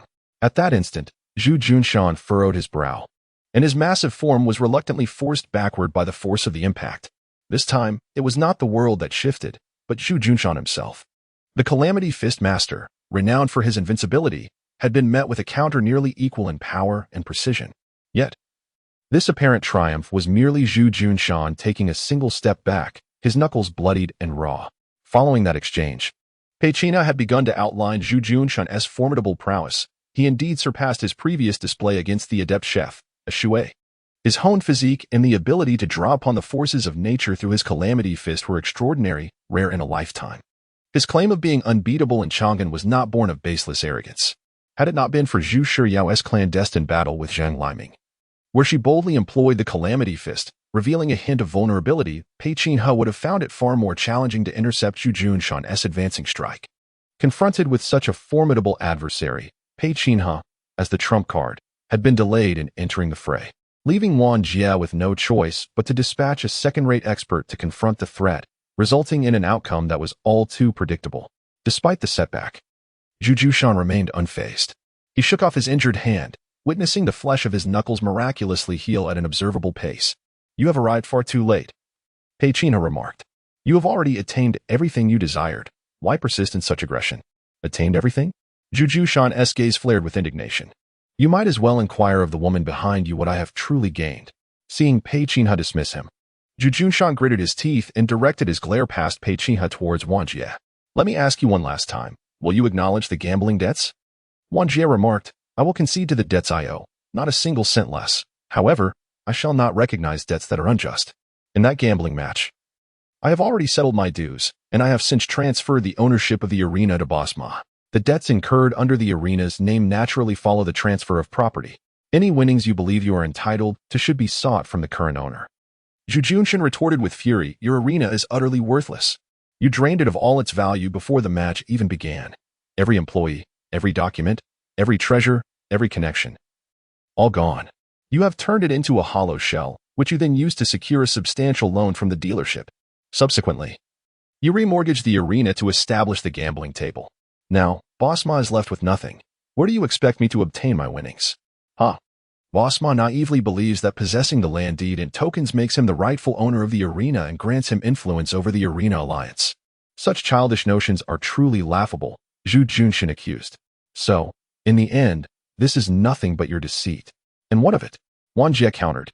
Willing to gamble means accepting the outcomes, and it was never stated that deceit was impermissible. You deliberately obstructed Pei Qinhe from appearing for the challenge and bribed my confidant to procure the notarization of the gambling table without permission. Is that not deceit? Yet, I accepted all these underhanded tactics. When Pei Qinhe could not arrive, I had 3 diamond-level experts stand in for him, watching them fall to your fists. I was fully aware that this gambling match should not have existed, yet I proceeded with it. That is what it means to accept the consequences of a wager. Wang Jie's arguments only served to exacerbate Zhu Junshin's frustration, his anger simmering yet lacking an outlet. Wang Jie continued, I confess. I played my cards close to my chest with Boss Ma from the very beginning. However, had he cooperated earnestly, after the decisive battle, I and Pei Qinhe would have earned the glory of defending Chang'an, while he would have reaped half of the spoils. It could have been a win-win scenario. Alas, he failed to recognize the value of his position and sought to grasp that which was beyond his reach. Ultimately, he found himself with nothing to show for it.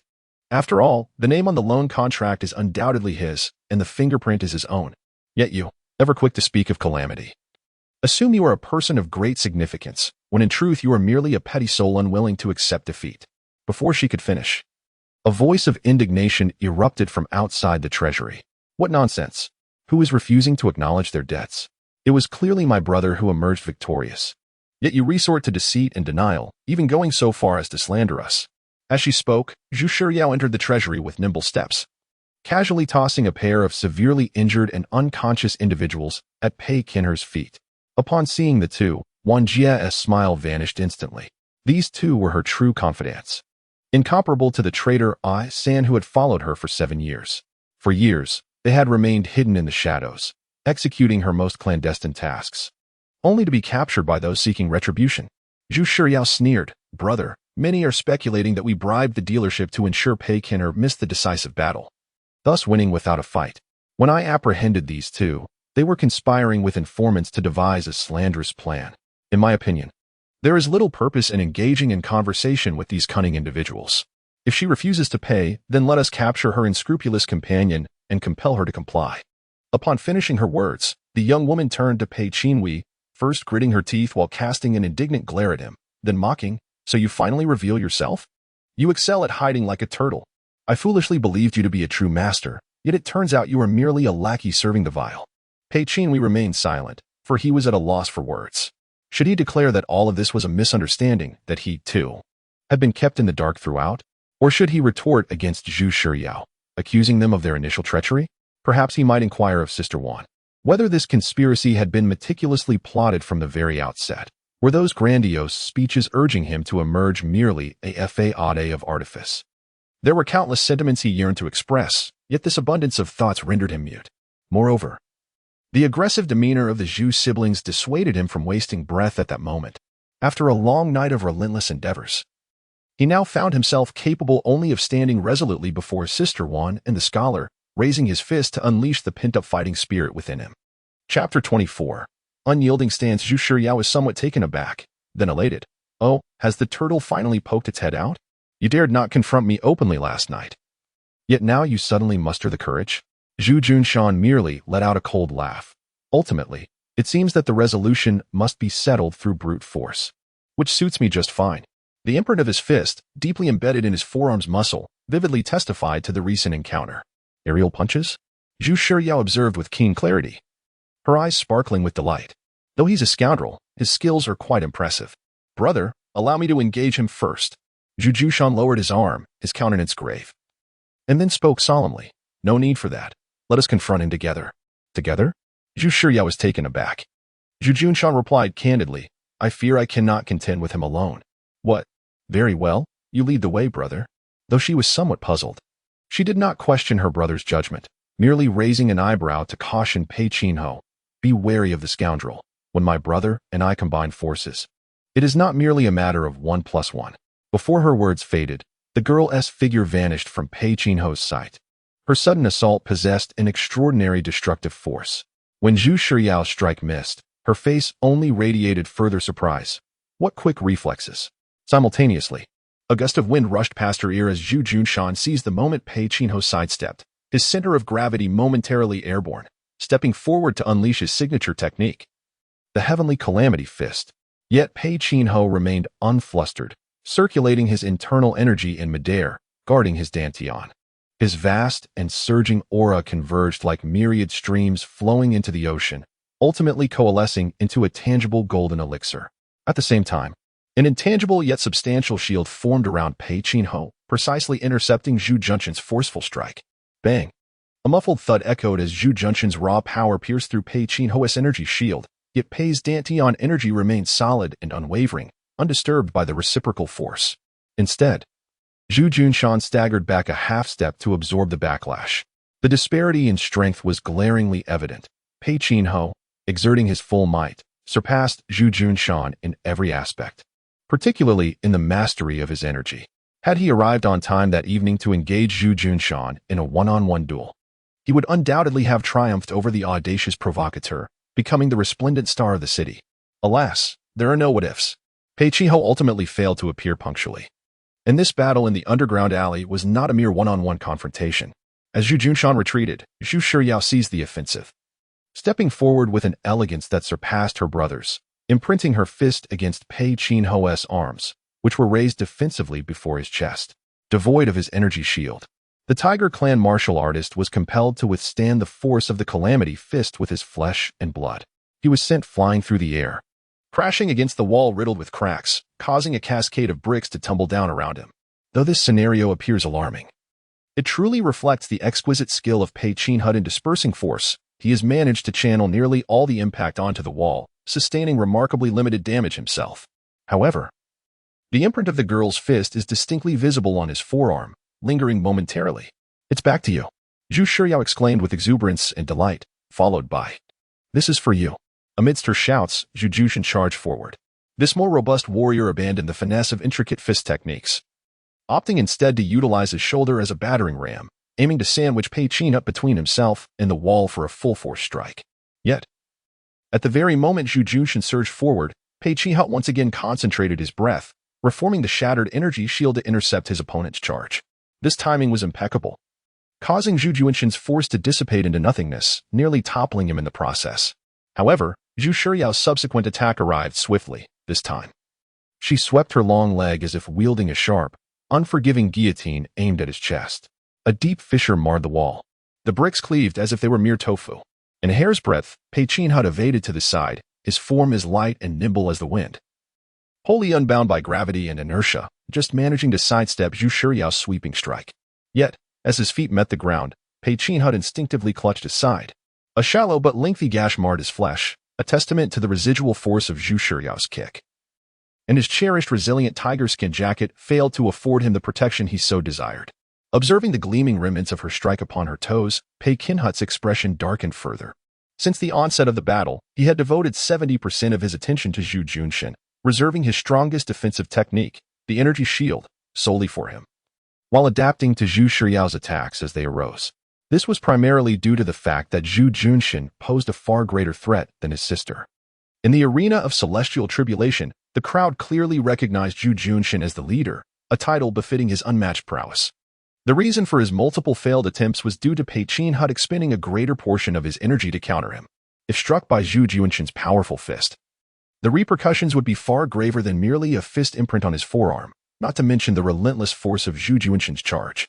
Pei Qinho endured the repeated assaults from Zhu Shiyao, having rationally weighed the consequences and chosen the path that would result in lesser injury. However, this predicament was evidently unsustainable. The opponents merely needed to alternate their attacks. Even if Zhu Junshan's every strike was flawlessly countered, the cumulative damage inflicted by Zhu Shiyao would suffice to wear him down. Amidst this unyielding offensive from the sibling duo, Pei Qinho found himself unable to identify any vulnerabilities to exploit, forced to watch as the situation deteriorated. Perhaps the toil of the previous night had drained his stamina, or perhaps the intricate web of schemes had eroded his fighting spirit. The Tiger Clan boxer indeed felt the weight of his fists heavier than ever, his once masterful martial skills becoming increasingly difficult to wield with finesse. All he could do was strive to hold on. The term striving is inevitably steeped in blood amidst the life and death struggle. When Pei Qinhua resolved to exert himself, he essentially placed his life on the line. This does not stem from a disregard for his existence, rather. It is a habit cultivated since his days at the Great Wall Garrison, or even earlier. To survive, one must embrace the specter of death. In the battle against the celestial calamity siblings, there is no room for even the slightest hint of fear. With a swift motion, Zhu Shiryao brandished a blowpipe resembling a vertical flute, forcefully exhaling, producing a piercing whistle that sliced through the air, reverberating in Pei Qinhua's ears. The sudden pain in his eardrum compelled him to instinctively turn his head, just as Zhu Junshin's advancing fist met him head-on. This time, due to the injury to his eardrum, Pei Qinhua found his equilibrium disrupted, leaving him unable to summon his energy shield in time to thwart his opponent's charge. As Zhu Junshin's figure abruptly vanished and reappeared before him, the force of the punch bore down upon him like a tangible weight. At this critical juncture, facing a direct confrontation was no longer feasible. In a split second, Pei Qinhua pivoted sharply, narrowly avoiding a direct hit from Zhu Junshin's fist. Simultaneously, he extended his elbow to trap Zhu Junshin's arm, leveraging his momentum to fling his adversary aside. However, Pei Qinhua's chest bore a conspicuous bloodstain. Even a mere brush with the forceful punch left residual energy that seeped into his body, incurring internal injuries. Nonetheless, with the formidable physique of the Tiger clan, this degree of abrasion was inconsequential. Although he did not possess the instant healing secrets that Zhu Junshin enjoyed, such minor wounds would not diminish his combat effectiveness. Rather, they would ignite his ferocity, empowering him further in battle. Regrettably, in this confrontation, Pei Qinhua could not summon the passionate zeal he once felt. He executed the commands ingrained within him through countless training sessions and real combat experiences, akin to an emotionless automaton. Devoid of fervor, the injuries he sustained only rendered him increasingly weakened, inching ever closer to defeat.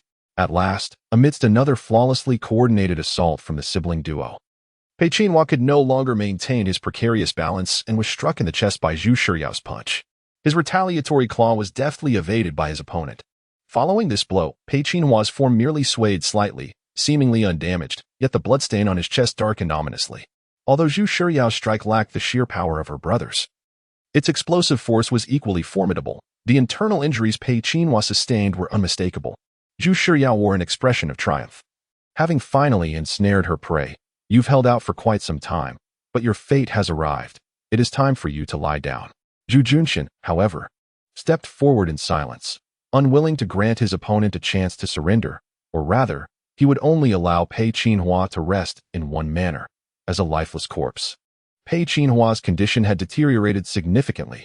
Even in a one-on-one confrontation with Zhu Junshin, he found it increasingly difficult to maintain an advantage. Moreover, while Zhu Shiryao may have smiled, she immediately followed her brother's lead when he chose to show no mercy. In a moment of dire crisis, a delicate sound akin to jade striking against stone echoed, as an emerald-hued shield illuminated before Pei Qinhua.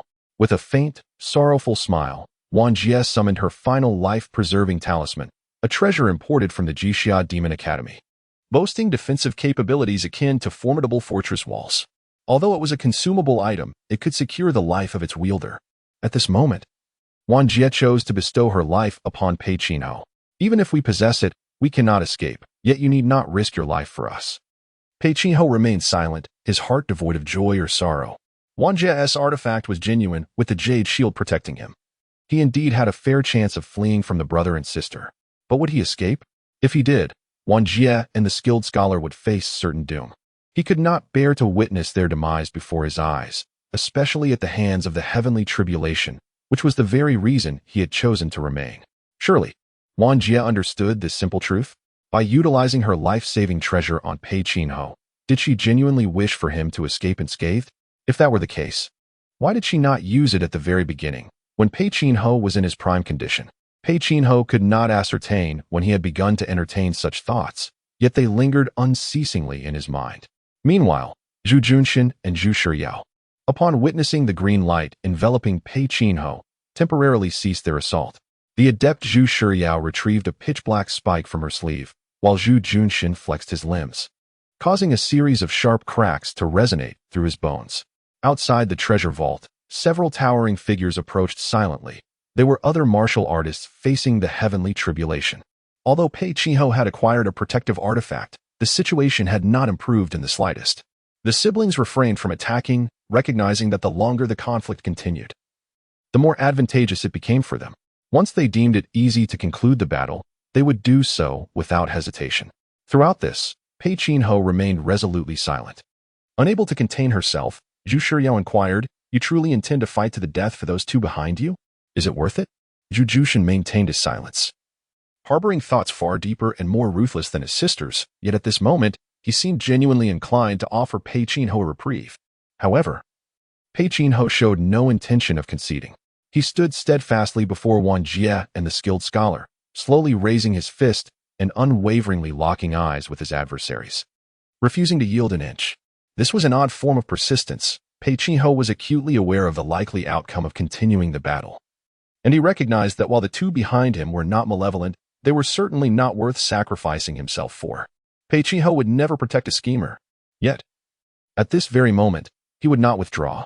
In a fleeting moment, a spark of clarity ignited in Pei Chiho's mind, illuminating a once fuzzy memory. It was on the Great Wall, where he stood shoulder to shoulder with newly acquainted comrades facing an onslaught of foes. At that time, the young Pei Chiho understood well that the prosperous world beyond the Great Wall was not solely a realm of beauty and virtue.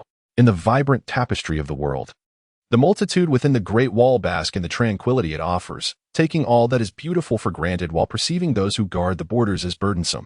The supplies received at the garrison are perpetually inconsistent, with soldiers often discovering sand amidst their rice and flour, and their meager pay frequently subject to severe deductions. Yet, the valiant youths within the garrison are compelled to risk their lives for those who are oblivious, cantankerous, and duplicitous. Despite this, not a single soul has faltered. The reason? It is the duty and destiny of those who defend the frontier. While the mediocre and the malevolent may consider dereliction of duty as commonplace, and treat responsibility and fate as mere jest, there exist individuals imbued with unwavering conviction and even faith. Pei Kinhis emerged and flourished in such an environment. Once believing his destiny lay amidst the yellow sands beyond the Great Wall, under the influence of his superiors and comrades, he yearned for a life wrapped in battle banners. However, that fervor for sacrifice was ultimately tainted by treachery.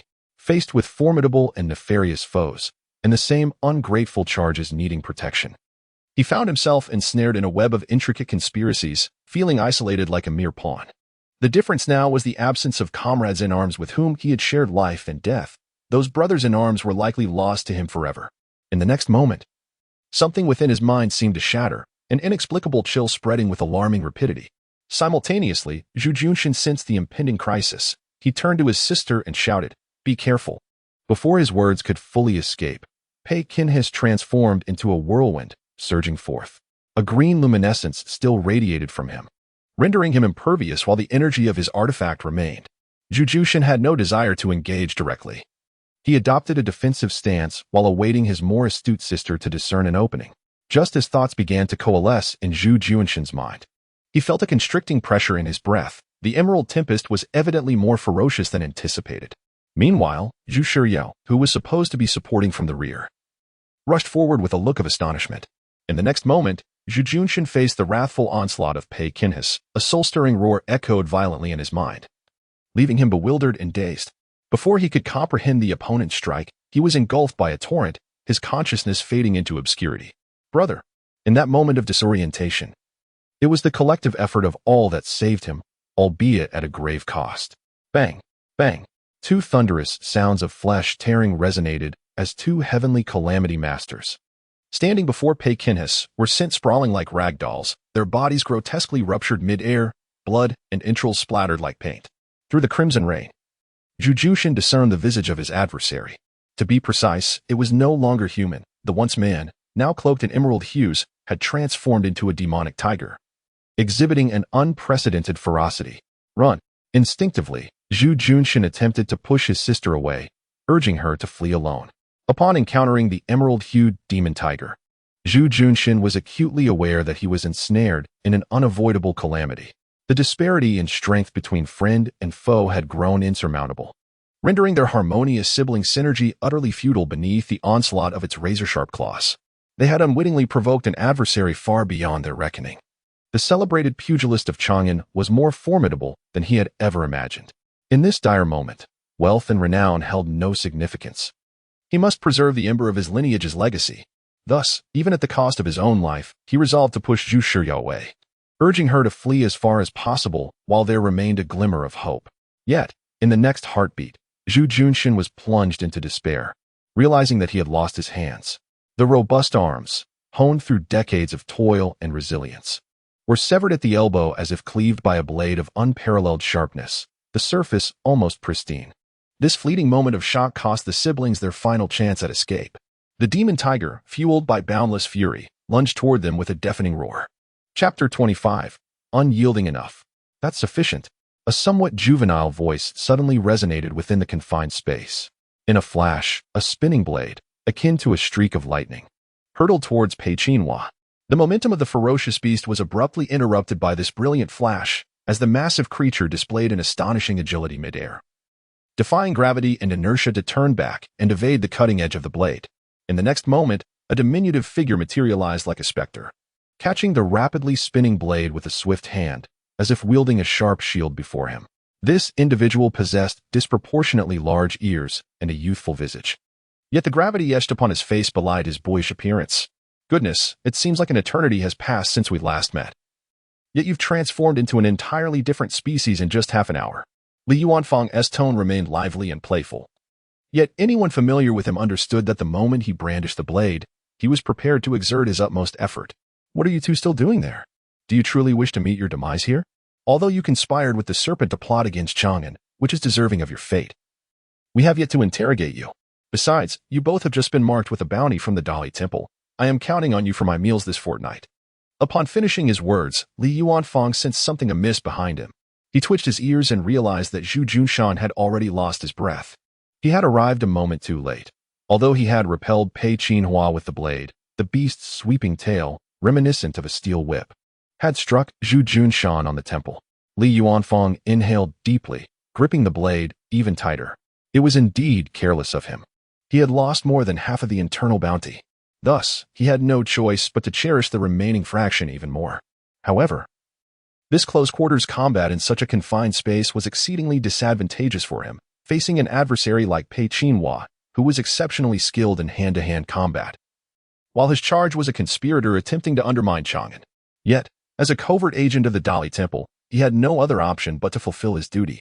On the other side, Pei Qinhua, transformed into the formidable beast, landed and redirected all his attention to the suddenly appearing foe. Though the enemy was diminutive in stature, their extraordinary strength far surpassed that of the Zhu siblings. Even though he sensed an advantage in this confined arena, he was reluctant to strike hastily. Roar. The magical tiger emitted a low, intimidating growl, hoping the opponent would retreat in recognition of their superiority. His target remained the warrior of the heavenly calamity, not the large-eared Dali Temple agent. Li Yuanfang chuckled lightly, decisively embedding the tip of the blade into the floor, signaling his unyielding stance. Zhu Shiya had already escaped, but not far enough. Moreover, allowing such a ferocious beast to roam free from the underground arena posed a significant threat to the entire Huayuan Square and Chang'an City. Therefore, he could not afford to retreat. Li Yuanfang had steeled himself for a fight, understanding that in an unfavorable battleground against an unexpectedly formidable foe, failing to summon the resolve to risk everything would only lead to his demise. Yet, the more resolute he felt within, the more relaxed his demeanor appeared. As the imminent battle approached, he found himself inclined to converse with Pei Qinhui. You must have guarded the borders in a similar manner back in the day. I've heard that during your time at the garrison, you often went hungry, and your wages were never fully paid. Yet, when faced with enemy invasion, each of you fought valiantly to the end, with not a single coward among you. We, who dwell in the civilized world, cannot allow you to take all the glory. We too must occasionally fight with all our might. I only hope that Lord D. Ringier provides a more generous subsidy this time. He tasked me with assisting the Underground Fighting Arena Alliance, but he never mentioned how daunting this situation would be. However, in the next moment, a deep voice emerged from the Emerald Tempest. You can still eat your fill. It was as though the ravages of the magic tiger had never transpired. Pei Qinhui lowered his gaze slightly and continued, though the supplies from the rear are always inadequate, we can make do with what we have at hand to fill our bellies. People believe that beyond the Great Wall lies a desolate wasteland of yellow sand. But in truth, it is brimming with treasures. Li Yuanfang paused for a considerable time before pressing further. What about your wages? There are matters of greater significance than money. Pei Qinhui replied, then lifted his gaze and waved his hand in gratitude. I am fine now. Li Yuanfang furrowed his brow, studying him intently. Are you truly all right? Yes. Oh, then I can rest easy. As he spoke, Li Yuanfang's shoulders slumped, and his aura deflated. The meager salary from the Dali Temple was hardly worth a life-and-death struggle. Apologies, he said, retracting his flying blade and turning to leave. Yet, before departing, he couldn't resist adding, remember to treat me to a drink when you wake up. And don't overthink things. Don't create your own troubles. Don't overthink, don't create troubles. Indeed, it was a sound notion. He could easily pretend that nothing had transpired, take a rest, and once Wanjie regained control of the situation, allow everything to begin anew. He would still be the shining legend of the underground fighting arena, still roaming the markets of Chang'an during his leisure, seeking out the ever-elusive secrets of the borders, and still living passionately beneath the sun. At that moment, Wanjie's voice reached him from behind. Ahu, we owe you a great debt for this matter. You need not worry about what comes next. We will surely. Pei Qinhui shook his head. No need. I shall not fight anymore. Wanjie was taken aback. Why? Are you concerned about your reputation? I have already contacted various influential circles to clear your name. With their support, the current unfavorable situation can be reversed at any moment. You have just ascended to stardom. Don't give up now. With that, the Tiger Clan fighter turned to leave. Wanjie wished to retain him, but was restrained by the scholar's grip. Enough. He has saved our lives and should not be forced further. Wanjie murmured in discontent, but ultimately ceased her insistence. Yet, her heart felt heavy. It seemed that for the foreseeable future, the underground fighting arena would struggle to find another star as brilliant as Pei Qinhui. In the grand expanse of Chang'an, where masters abound, the most elite among them seldom deign to grace the arena with their presence, let alone reside there permanently. Were it otherwise, a few practitioners of the heavenly calamity fist would not be allowed to flaunt their prowess unchecked. Pei Qinhui undoubtedly possesses extraordinary strength, and with proper mentorship, he could potentially usurp Lady Star as the sovereign of the arena. Alas, he has not halted his progression there. Gongsun Li sat beside a small table, her gaze fixed upon Pei Qinhui, who bore the marks of battle. She rose in astonishment, exclaiming, What has happened to you? Yixing mentioned you should be safe within the Duwu formation. Just as Pei Qinhui opened his mouth to respond, Gongsun Li, with a flourish, produced a medicine box from her umbrella and began to prepare for his treatment, applying ointments to his wounds. As he observed this fellow demonkind, any lingering resentment in Pei Qinhui's heart dissipated, leaving only a profound curiosity. What transpired last night? There were those intent on undermining Chang'an, threatening the organization. His master had tasked Yixing with leading the charge against them. After a prolonged game of wits with the enemy, the battle commenced in earnest over the chessboard of Chang'an, culminating in a resounding victory. However, during the contest, they had little energy to spare. Yixing had placed Pei Qinhui in a blind spot of the Duwu formation for his protection, though it may have led him to run all night. At least he would remain unscathed. As Gongsun Li tended to his wounds, she matter-of-factly recounted astonishing revelations. Pei Qinhui took a moment to digest her words before inquiring. And what are the matters in the clouds? I'm not entirely certain, she replied, after being cornered by Yixing. That serpent youth suddenly ignited with demonic fire and vanished in an instant. Yixing remarked that he too was merely a pawn. And once the true strategist lost this round, he was promptly discarded. Thus, any leads he held were severed as well. I see, Pei Qinhui responded, a hint of disappointment lacing his tone. However, Yixing indicated that they would return, and our master has instructed us to prepare for even graver challenges ahead. Perhaps by then, the clues you seek will emerge. Let us hope for that, she replied. Now, the wounds are treated. Rest well for a few days. Once the dust settles in the underground arena, you can continue crafting your undefeated legend. I have withdrawn from the arena, he stated. What? Why? Pei Qinhui cast his gaze down at his hands, replying, I did not come to Chang'an for the sake of hollow fame and superficial accolades. Gongsun Li countered. You could view it as a form of cultivation, continually confronting formidable foes to hone your abilities. That cannot be deemed true cultivation. Nor is it what I seek, Pei Qinhui interjected softly. Such practice is merely superficial. Even if I were to reach the pinnacle of skill and conquer the arena, defeating Lady Star to forge my personal legend, what would it amount to? Should another like the serpent youth arise, I would still find myself entirely in the dark. Gongsun Li hastily defended, Are you blaming Yixing for excluding you? It is not as such. I do not blame him, Pei Qinhe sighed. Though my interactions with him are few, I understand he acts with my best interests in mind.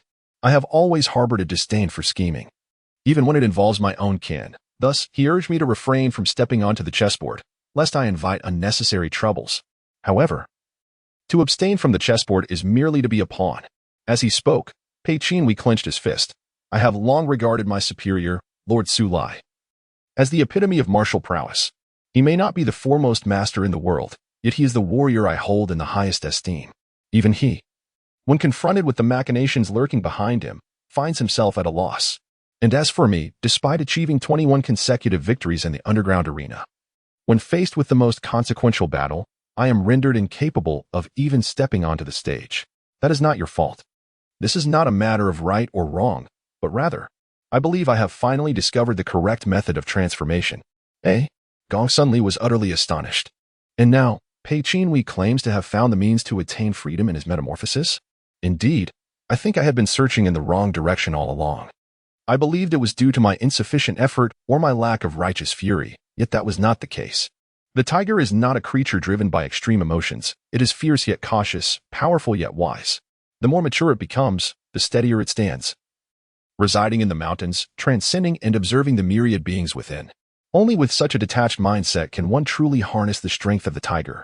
Thus, my master's initial instruction for me to master my transformation before engaging in action was, in essence, a hint that only by stepping off the chessboard can I truly command the power within my bloodline. Regrettably, I failed to grasp my master's meaning all along. Gong Sunli remarked, "It is never too late to comprehend, though once you leap from the chessboard, life will become quite arduous." What of it? Pei Qinhe smiled, his gaze becoming distant and sharp, akin to a lurking tiger. The layout of the Huayuan Tavern is unlike any other. It features a circular counter right on the street, stocked with an array of fine wines, allowing passers-by to lean against the counter and drink at their leisure. As the most bustling living quarter and gathering place for magical beings in Chang'an, Huayuan boasts a diverse array of residents and visitors, ever welcoming a multitude of surprises. On this particular day, the surprise at the Jinfeng Tavern was none other than Pei Qinhe himself. Many were curious about what he had been up to. For while it was known that he still resided in his original small courtyard, he was seldom seen in the arena or even engaging in escort missions. As if overnight he had transformed into an idler. However, as time passed, the curiosity of the populace began to wane. In the vastness of Chang'an, fresh legendary tales emerge at every moment. There will always be no shortage of focal points for attention. Yet the server behind the counter, Chun Yang, had not forgotten him. As Pei Qinhe approached the counter, a bowl of warm fresh milk was promptly served. This spectacle drew intrigued glances from the patrons nearby. The fresh milk at Jinfeng Tavern is exclusively reserved for one individual, yet that person had not visited for quite some time. How could Chun Yang have anticipated his arrival with the milk prepared in advance? Fortunately, a commotion at the streets end soon captured everyone's attention. The flower cart has arrived. The flower cart from Pinkangfang. In comparison to the renowned flower carts of Chang'an, the fated pugilist and a bowl of fresh milk are indeed trivial. People swiftly abandoned Pei Qinhe to rush towards the flower carts, engaging in fervent debate over whether the graceful silhouette in the distance was Gong Sunli or Yang Yuhuan. Amidst the clamor, Pei Qinhe finished his milk in 2 gulps, lightly flicked his fingers, and offered a subtle smile to Chun Yang. This simple gesture encapsulated a vital exchange of information. The task assigned by his master had been successfully concluded, and the clues he sought had been meticulously organized by the agency and entrusted to Chun Yang of the Jinfeng Tavern, who cleverly concealed a note at the bottom of the bowl for Pei Qinhe. Few are aware that the Jinfeng Tavern serves as an informant for the Yao Tian organization. Even Pei Qinhe had been oblivious at one point, for he had no need for excessive knowledge at that time. However, circumstances have since transformed. As he gazed at the resplendent flower cart receding into the distance, Pei Qinhe understood that the organization would soon commence its next undertakings, and as a member, he could not remain an observer. In the vast expanse of Chang'an, adorned with vibrant blossoms, the beauty is sustained by the silent guardianship of countless individuals, Dali Si, Honglu Si, Yuhing Si, and the chivalrous heroes roaming the streets. Not to mention Yao Tian. Yet, the efforts and sacrifices of these individuals often go unnoticed. After losing the frontier, Pei Qinhe once wandered in confusion. But he has now gained clarity regarding the cause for which he fights and the manner in which he shall fight. Setting down the bowl, He turned and navigated through the crowd towards the flower cart, stepping into the next arena. The silhouette of the young man remained robust and vigorous, his stride steady and powerful, yet the weight he bore upon his shoulders seemed markedly heavier than before. Chapter 26. The Dream of Chang'an. Disappearance. Hero. Gong Sunli. Author. Yu Bao Xianggu. In the southeastern gate of Chang'an, the vibrant clamor of the previous night had not yet completely faded, and a new day unfolded within the city. Just past the hour of the hare, the morning light began to emerge, and the streets of Chang'an were already bustling with crowds and the sound of carriages. Vendors shouted their wares as they pushed carts through the alleys, while intricately designed automatons carried heavy loads, darting gracefully through the throngs of people. Early risers hurriedly purchased flatbreads to tuck into their sleeves as they rushed to work, while others leisurely sat at street-side stalls, savoring their breakfast at a relaxed pace. "One serving of cherry pilaf, please." A young maiden, clad in a voluminous and simple black robe, with a closed paper umbrella slung over her shoulder, had much of her face obscured by the shadow of her hood. This attire, though mysterious and peculiar, was hardly remarkable in Chang'an, a city that drew merchants and heroes from far-off lands such as Haidu, Yuchong, Xuanrong, and Fusang, where even those with high noses and deep-set eyes, along with golden hair and blue eyes, were commonplace. "Here you go, take care." The Western merchant, speaking fluent and elegant words, skillfully wrapped a serving of cherry pilaf. Freshly baked, the sweet aroma of cherries wafted through the air, enticing the maiden to taste a small bite despite the heat. The tender and sweet cherry filling spread across her palate, soothing the fatigue accumulated from days of travel and offering her a sense of comfort. The sound of bells from a nearby carriage grew increasingly near. Once aboard the carriage, she chose a corner seat. As the flapping of wings approached, she caught a glimpse of a small automaton bird that flew in and alighted gracefully on her fingertip. The maiden, who had been resting her eyes, opened them upon feeling movement at her fingertip. She noticed the automaton bird bore a maple leaf insignia beneath its wings, and the weariness on her face melted away instantly. With deft fingers, she extracted a letter from the bird's belly and slowly unfolded it, reading each word carefully. "Yuan is overly concerned. I am quite capable of taking care of myself," she murmured, yet a smile involuntarily graced her lips.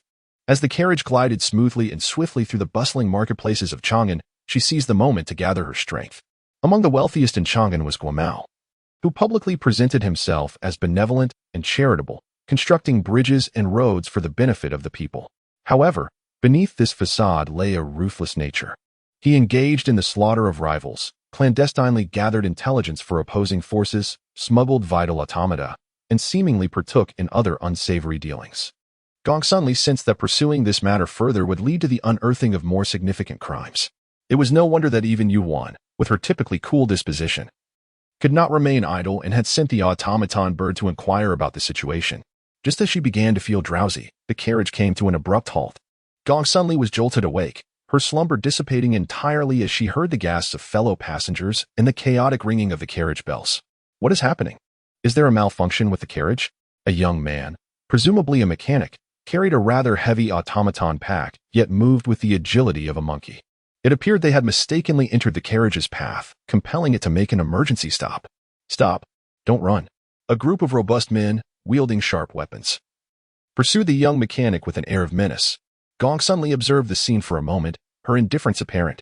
One must understand that the city of Chang'an was rife with heroes, many of whom were reckless and unrestrained, often embroiled in conflicts over trivial matters. Just as she was about to doze off again, a sudden, piercing scream erupted from the crowd. Following the sound, she noticed a solitary child standing in the path of the approaching men. The child, paralyzed by fear, remained frozen in place, his face betraying his anxiety and terror. As the burly figures barreled towards him, the distant onlookers shut their eyes in fright. Gong Sunli, without a moment's hesitation, braced herself against the carriage window and leapt out, drawing a paper umbrella from behind her back. With a commanding voice, she exclaimed, "Halt." The umbrella twirled gracefully, enveloped in a crimson aura, sending the nearest man tumbling back several feet. Accompanying her strike were several chilling projectiles, which rang out with metallic clinks as they pinned the man, along with his garments, to the ground. He has escaped. Gong Sunli mused, that little rascal can certainly run. Since her attack was not overly forceful, the men merely stumbled, grimacing in pain. Yet they quickly regained their composure and resumed their pursuit of the young mechanic. However, they found themselves chasing shadows down a dead-end alley. With their quarry lost, the men turned their ire towards Gong Sunli, bombarding her with accusations. Are you in league with him? Unwilling to become embroiled in conflict, Gong Sunli replied. I do not know him. She promptly returned the shaken child to his mother. The men, however, remained unconvinced. Seize her. What a coincidence that she appears just as we're about to catch him. Faced with their unreasonable intent, Gong Sunli's expression darkened. Seizing the initiative, she unleashed a surge of energy to momentarily hinder them. Then, with agility, she sprang onto the rooftop, her movements light and graceful, eluding the men with ease. The bustling streets of Baokong during the day were scarcely less lively than at night. The shopkeeper, busy with his tasks, looked up upon seeing Gong Sunli, his smile broadening. Everything is prepared, just waiting for you to collect it, he remarked, retrieving several bolts of fabric from within. Though not extravagant, the materials were soft to the touch. And the shopkeeper, recognizing her as a regular, offered a discount, making it quite a bargain. Gong Sunli inspected the goods, found them satisfactory, and settled the final payment. Asking the shopkeeper to tailor a few spring garments for boys and girls aged 8 or 9. Once completed, the garments would accompany the fabric to Bai Shenfeng. The shopkeeper readily agreed, fully aware of her intentions without needing further instruction. This benevolent young lady had become a frequent patron of the fabric shop, returning every few months to purchase clothing for the orphans in Bai Shenfeng. As she thought of the orphans, a sudden recollection struck her. She inquired, has the young lady been absent from Chang'an these past few days? If no one sought her out, old lady Li would not have mentioned it. The shopkeeper replied, someone has indeed been looking for you, a child from Bai Shenfeng. He has come by for 4 or 5 consecutive days. Gong Sunli pressed on. What is the child's name? A Fong? Gong Sunli murmured to herself, pondering the purpose of his visit.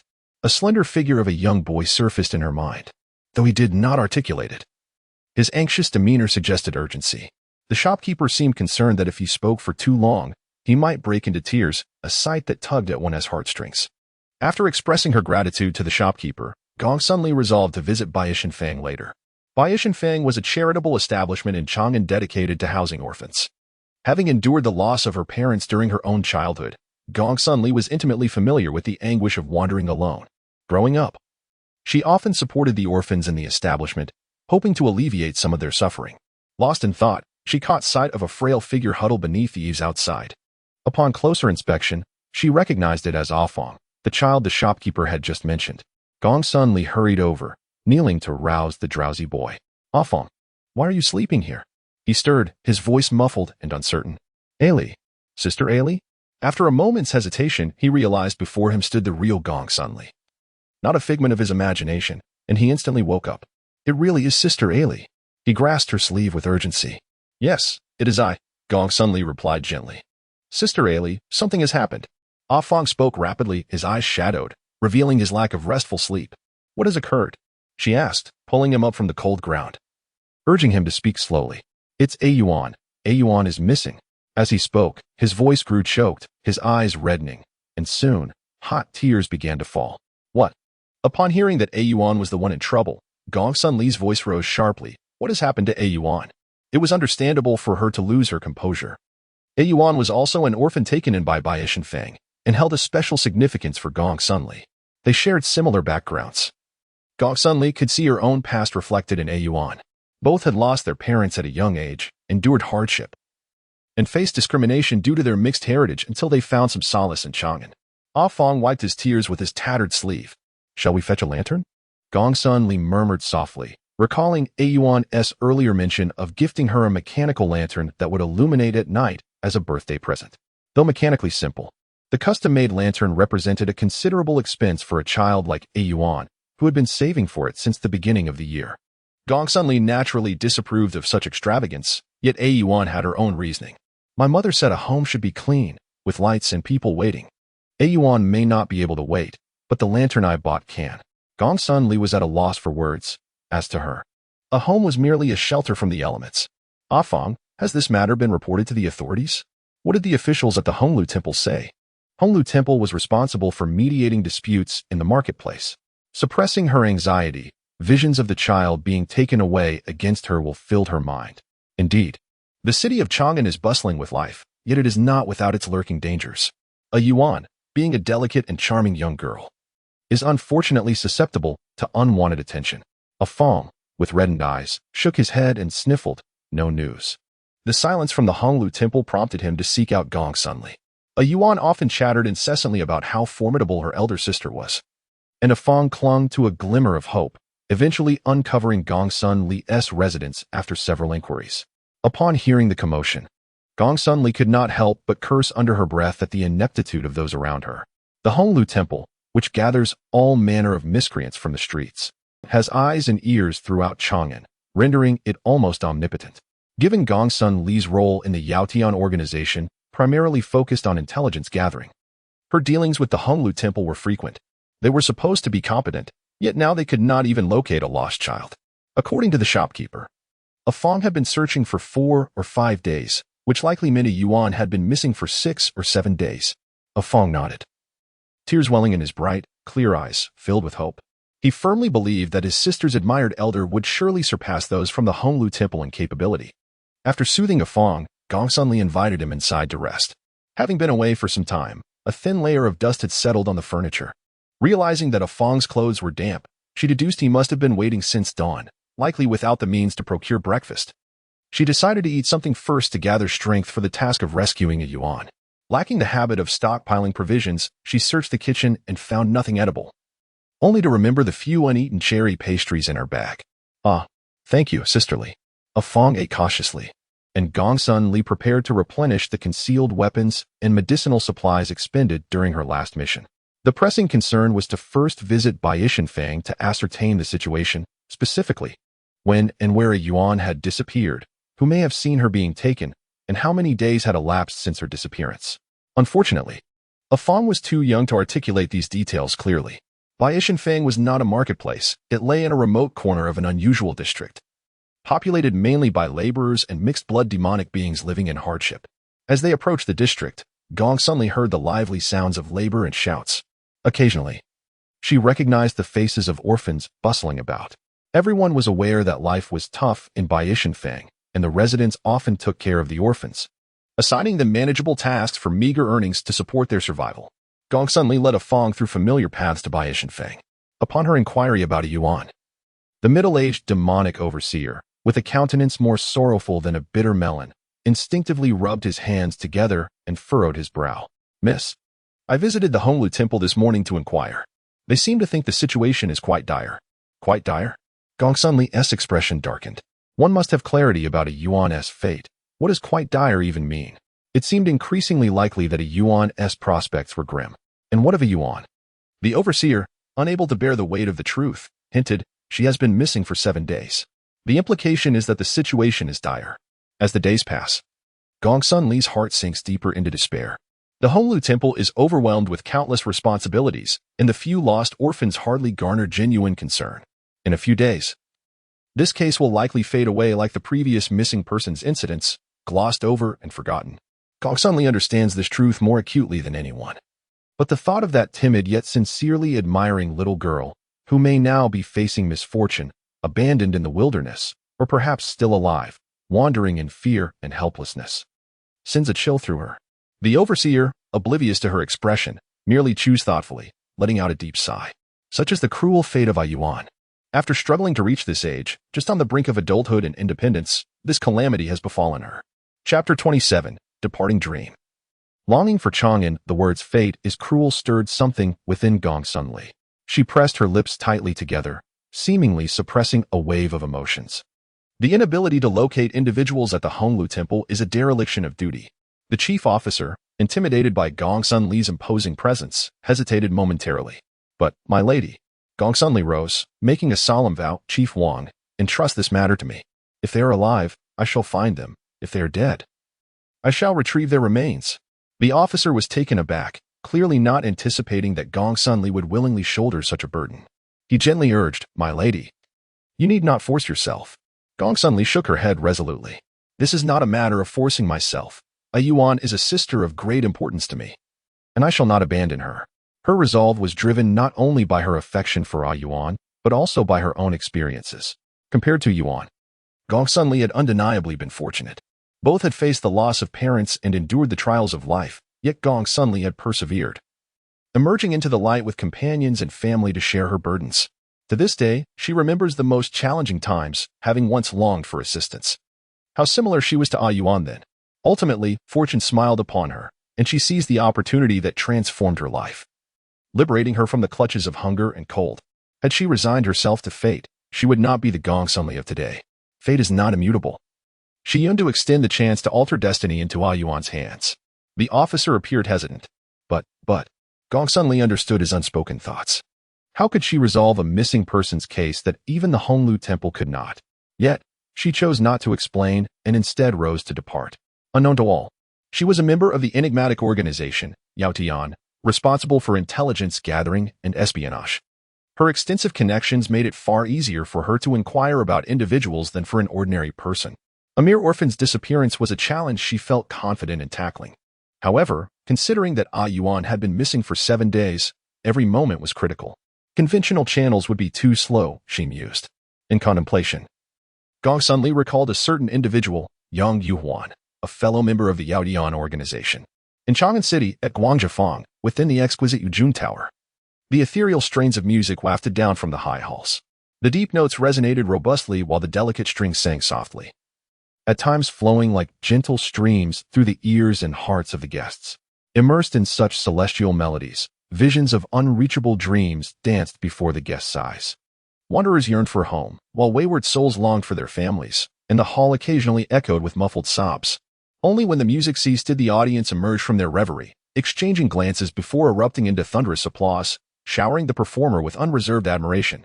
Even after hearing her play hundreds, if not thousands, of times, Sister Yuan's pipa melodies remained enchanting, filling hearts with joy.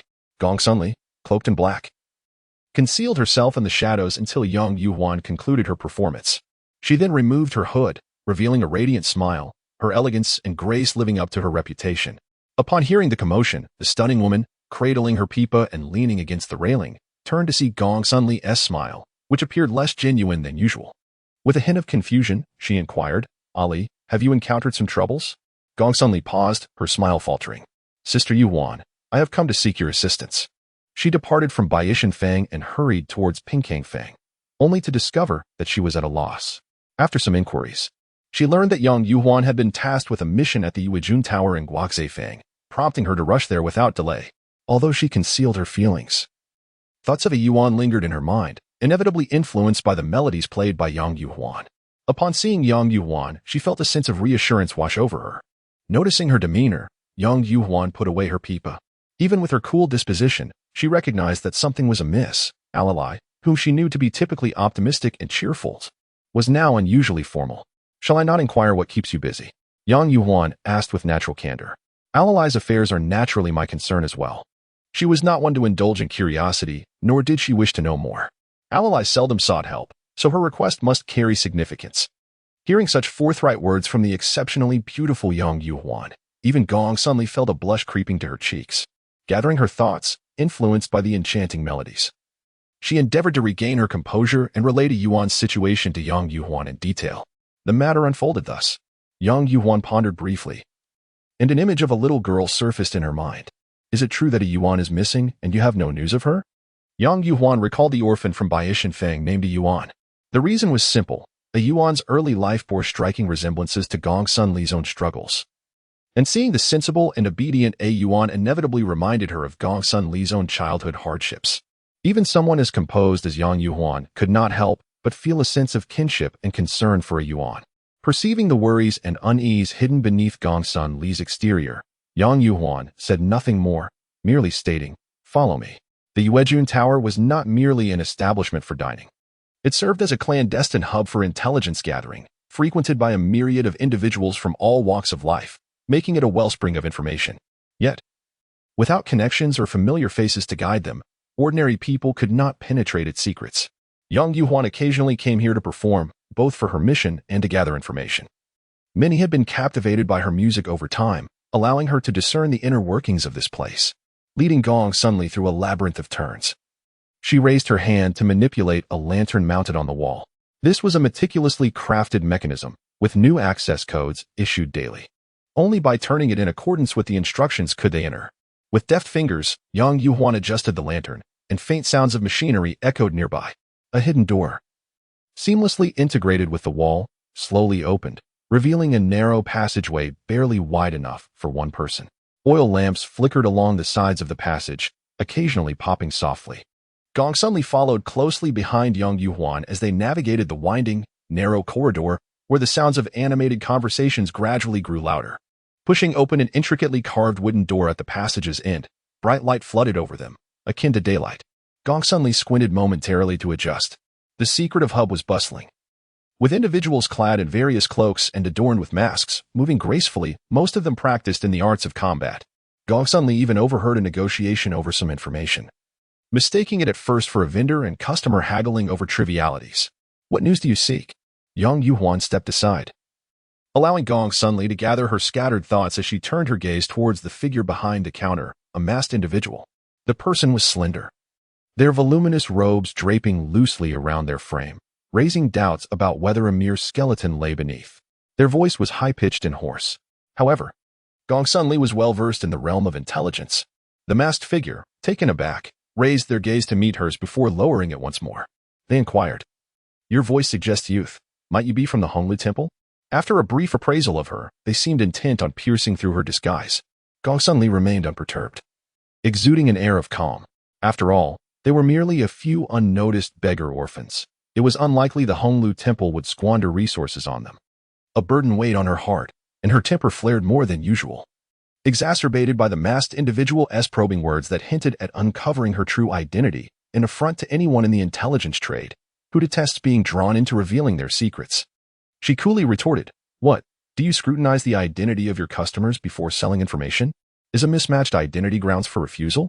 The masked figure quickly waved their hands to dispel any misunderstanding. No, we only regard monetary exchange, goods for gold," they replied. Turning to retrieve a scroll from the shelf behind the counter, they placed it on the counter, sliding it towards Gong Sunli, revealing a wax seal upon it. Inscribed on the opposite side were fine letters indicating the scroll's price.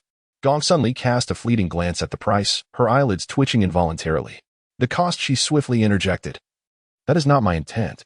As a member of the Yaotian organization responsible for intelligence gathering, she was familiar with the chaotic world of information merchants. According to industry standards, the price of intelligence correlates with the power or individuals involved. The greater the involvement, the higher the price, and vice versa. The valuation of this scroll hinted at foreboding implications. Yang Yuhuan interjected coldly, "Perhaps the situation is not as dire as you perceive. In certain respects." She understood more than Gong Sunli. The intelligence market navigated a murky, illicit landscape, rife with deceit, where discerning truth from falsehood proved challenging. Without the guidance of seasoned veterans, one could easily fall prey to scams, wasting money on frivolous information, tales of tombs or treasure maps designed to ensnare the naive and inexperienced. The inflated price set by the masked figure could very well be a deliberate attempt to fleece the unwary. The masked figure pressed, "Do you wish to purchase this information or not?" "I will take this news," Gong Sunli declared. She had never been one to fret over trifling sums. The price set by the masked figure was not exorbitant, yet given that the core of the intelligence revolved around several missing beggar orphans, it indeed surpassed her expectations, implying that Ayuan faced greater peril than she had anticipated. The masked figure smiled as they accepted the payment, releasing the scroll. "You are quite agreeable." Gong Sunli inhaled deeply, a tinge of apprehension coloring her actions as she peeled away the wax seal. The intelligence is exceedingly straightforward, encapsulated in merely 2 sentences. On the 22nd day, at the 3rd watch of the tiger, a beggar was abducted outside the city to the residence of the Tian family, and on the 25th day, at the 2nd watch of the pig, 2 more children were taken to the Tian residence. These reports are so succinct that they resemble the casual observations of an informant who, during a midnight excursion, inadvertently stumbles upon such occurrences. Can this be deemed reliable? In Chang'an, there are at least 800 families bearing the surname Tian. How can one possibly identify the correct one? Gong Sunli felt as though she were being toyed with. She rolled up the scroll of intelligence and inquired of the masked figure, "Which Tian family does this report refer to?" To her surprise, the information dealer, with a sly chuckle, brazenly gestured, "My esteemed guest, this is merely the 2nd piece of intelligence. However, the records do not reside with us. If you are eager, you may pay extra, within 2 hours. We shall certainly procure the information for you." Gong Sunli remained silent, envisioning the avaricious countenance of the merchant concealed behind the mask. Dismissing him, she turned to leave. Indeed, there are many families named Tian in Chang'an, yet few meet the criteria to justify the exorbitant price quoted by the informant. Gongsun Li's thoughts whirled as she honed in on her target. Allowing this merchant 2 hours to retrieve the records? It would be swifter for her to investigate personally. The masked man, taken aback by her abrupt departure, was about to call her back when another naive youth arrived. Indeed, he was quite the greenhorn, clad in ordinary attire. He appeared young and refined, carrying a rather substantial mechanical satchel on his back. Yet, those who come to this place to spy or trade in intelligence are typically armed to the teeth, wrapped from head to toe, often obscuring even the slightest strand of hair. This young man, however, was quite the opposite, boldly approaching without any pretense, seemingly unafraid of the potential repercussions of disclosing sensitive information. Gongsun Li paused at the sight of him, drawing a curious glance from young Yuhuan beside her. She lowered her voice. Sister Yuhuan, I encountered this person this morning. What a coincidence. Was this not the very young mechanic who had been chased earlier? Forcing Shiche to halt? What was his purpose here? Yang Yuan's eyes sparkled as her gaze fell upon the youth. The two then heard him tap his fingers on the counter, addressing the information dealer. I wish to purchase intelligence.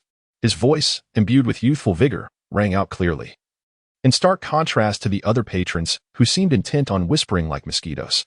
Gongsun Li, Yang Yuhuan. The information dealer appeared speechless as well. In all his years of work, he had indeed never encountered such an audacious young man. Nevertheless, there was no reason to turn down a business opportunity presented before him. What intelligence would you like to acquire, sir? The youth replied. I seek information regarding the Tian family located at the southwest corner of Danfang's market. The dealer hesitated. The information for that family may take some time. I shall need to fetch it from another branch. The southwest corner of Danfang's market? Gongsun Li's heart stirred. What connection did the Tian family she sought have with the one this young man was looking for? Ali? Gongsun Li shook her head. Sister Yuhuan, I am fine. Let us proceed. Was it mere coincidence or something more? The individual referred to as the Tian clan by the youthful mechanist is indeed one of the prime suspects in Gongsun Li's investigations. If it is truly this Tian clan, the situation may prove rather complex. Yang Yuhuan, likely cognizant of this nuance, posed a gentle inquiry. Ali, do you possess any knowledge regarding the Tian clan of Danfang? Gongsun Li replied, I know a little. The Tian clan, once a prestigious family of mechanists during the reign of the Yang clan, enjoyed considerable renown. However, as the Li dynasty began its decline, the Tian clan faced utter ruin under the current Wu regime. Although the Tian clan is merely a fallen house, it remains formidable, far beyond the reach of ordinary folk. Why would such an esteemed family resort to trafficking unnoticed beggar orphans? Yang Yuhuan shook her head. If it is indeed the Tian clan, Ali, it would be best to avoid this murky water. Gongsun Li, ever astute, sensed the underlying meaning in Yang Yuhuan's words. Sister Yuhuan, could it be that the Tian clan is embroiled in something nefarious? Yang Yuhuan, while primarily engaged in supportive roles within the Yaotian organization, was not solely focused on intelligence gathering. Her talents in song and dance, coupled with her exceptional skill on the pipa, earned her the title of a celestial beauty with unmatched musical prowess in Chang'an. This artistic identity afforded her certain advantages, allowing her to uncover many little-known tidbits. Thus, her sudden mention of the Tian clan surely had its reasons. Gongsun Li surmised correctly. Yang Yuhuan indeed possessed some insider knowledge. I have heard whispers regarding this matter as well, Gongsun Li remarked, unperturbed. In these times, are there not countless families that merely consume resources without contributing? Consumed by their own avarice and depravity? Yang Yuhuan inquired further. Are you familiar with the yellow millet dream? Gongsun Li paused, taken aback by the abrupt mention of this term. Of course, I am aware of it, she responded, her mind conjuring related information, her delicate features momentarily clouded with displeasure. The yellow millet dream, though it sounds dignified and refined, is anything but. According to her findings, it was a forbidden game that once circulated among the royal family and wealthy merchants of Chang'an. She was unclear on the specifics of its play but understood it offered participants an experience akin to an out-of-body sensation, likely intertwined with mechanisms and drugs. The affluent sought the thrill and tension of teetering on the brink of life and death, a sensation that ensnared those jaded by opulence. Due to the dangers inherent in the game and its detrimental impact, it had been outlawed by the court. However, this did not deter the reckless affluent, who clandestinely indulged in the yellow millet dream. It was truly unjust. Orphans like a Yuan and a Fang toiled daily for their survival, striving merely to exist, their energy depleted by the effort of living. These indolent nobles, born with silver spoons yet oblivious to gratitude and appreciation, squandered their fortunes. As far as I am aware, The head of the Tian clan is a remarkably talented mechanist, proud and unwilling to be subordinate. In his quest to restore his family's former glory, he has sought to align himself with other noble families. There are even rumors that he has invested considerable effort into the yellow millet dream to curry favor and gain accolades. If a Yuan's disappearance is indeed connected to him, the complexity of the situation transcends the mere abduction of an orphan. Once the involvement of prominent families comes into play, the troubles will escalate exponentially, and the risks become exceedingly grave. Yang Yuhuan stated this with an unremarkable tone, devoid of any fluctuations or emotions. Chapter 28. The long dream of Chang'an. Gong suddenly lowered her gaze, lost in contemplation for a moment, as the image of a Yuan's pure, adoring eyes surfaced in her mind. The thought that those eyes might dim with the passage of time or be tormented into losing hope and courage for life caused a dull ache in her chest. Her hands, hanging by her sides, clenched into fists as she struggled to suppress the pain, taking a deep breath to steady her resolve. But Sister Yuan, I will exercise discretion, she assured. Noticing Gong Sunli's unwavering determination, Yuhuan ceased her persuasion. However, she pondered that if this matter indeed involved the noble Tian family, it might be beyond Ali's capacity to handle alone. After Gong Sunli departed, Yuhuan stood by the window, deep in thought, her fingers lightly tapping the windowsill. Suddenly, a mechanical sparrow fluttered down from the rafters, landing obediently on her fingertip.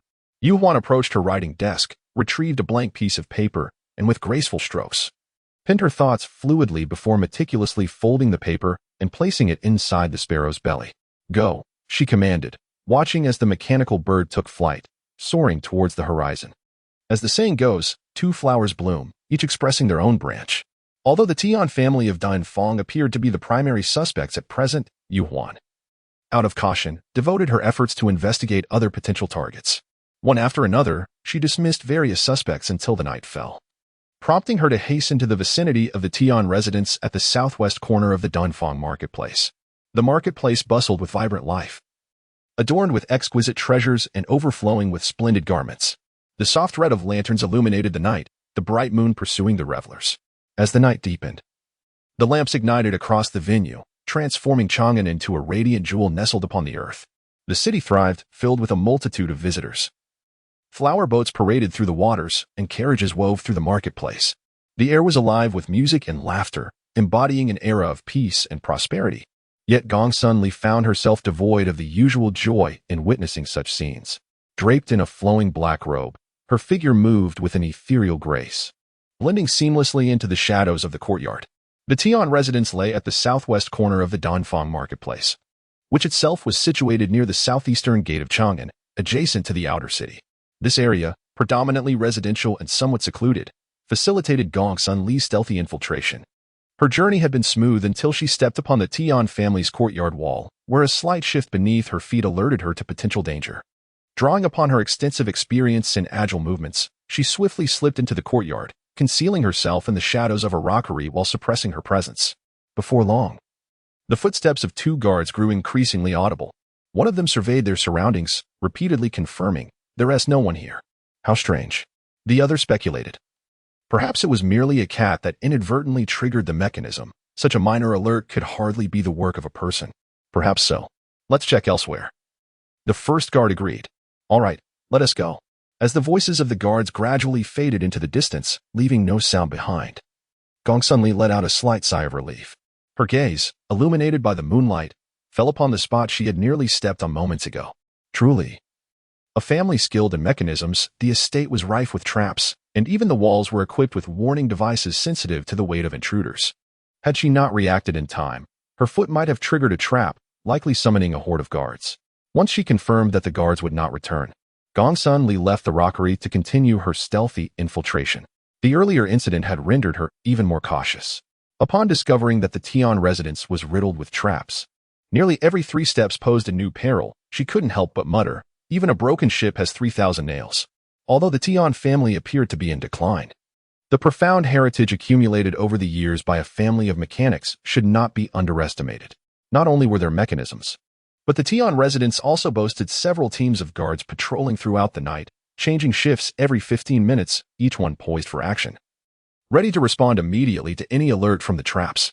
Such a level of defense left Gong Sunli astonished. Even noble houses could hardly rival this, let alone the Tian family, which had merely fallen on hard times.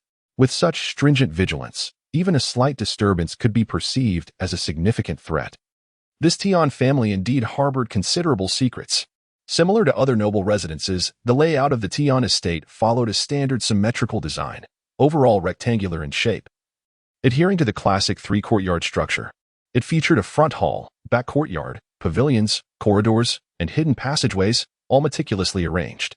As a skilled intelligence gatherer with a modicum of understanding of mechanisms, Gongsun Li carefully avoided both the guards and the ubiquitous traps, inadvertently infiltrating a study used by the Tian family to house their collection of books, though she was eager to find someone. A cursory glance revealed that 9/10 of the contents were records of mechanical techniques. Even someone as well-versed as Gongsun Li could not help but feel a sense of awe. The family of mechanics truly lived up to their reputation. It was known that such theoretical knowledge was a treasure beyond reach in the outside world. Yet here in this seemingly destitute Tian family, it was commonplace. One could only imagine the depth of resources other families of mechanics possessed. Bolstered by this foundation, it was no wonder the Tian family had confidence in revitalizing their lineage. What is this? As she fumbled about, she inadvertently triggered a concealed mechanism. A faint clicking sound reaching her ears, causing her heart to skip a beat, just as she feared an ambush from hidden traps. She saw a painting on the wall roll up automatically, revealing a small hidden compartment. Inside lay a frayed notebook, its edges worn, and beneath it, a yellowed ledger. She pulled out the notebook and flipped through it, her sharp eyes catching the phrase Yellow Liang Dream, instinctively pausing on that page. What is it with Yellow Liang Dream? What is the Tian family secretly plotting? A quick skin made her feel a prickling unease. Cold sweat erupted instantly.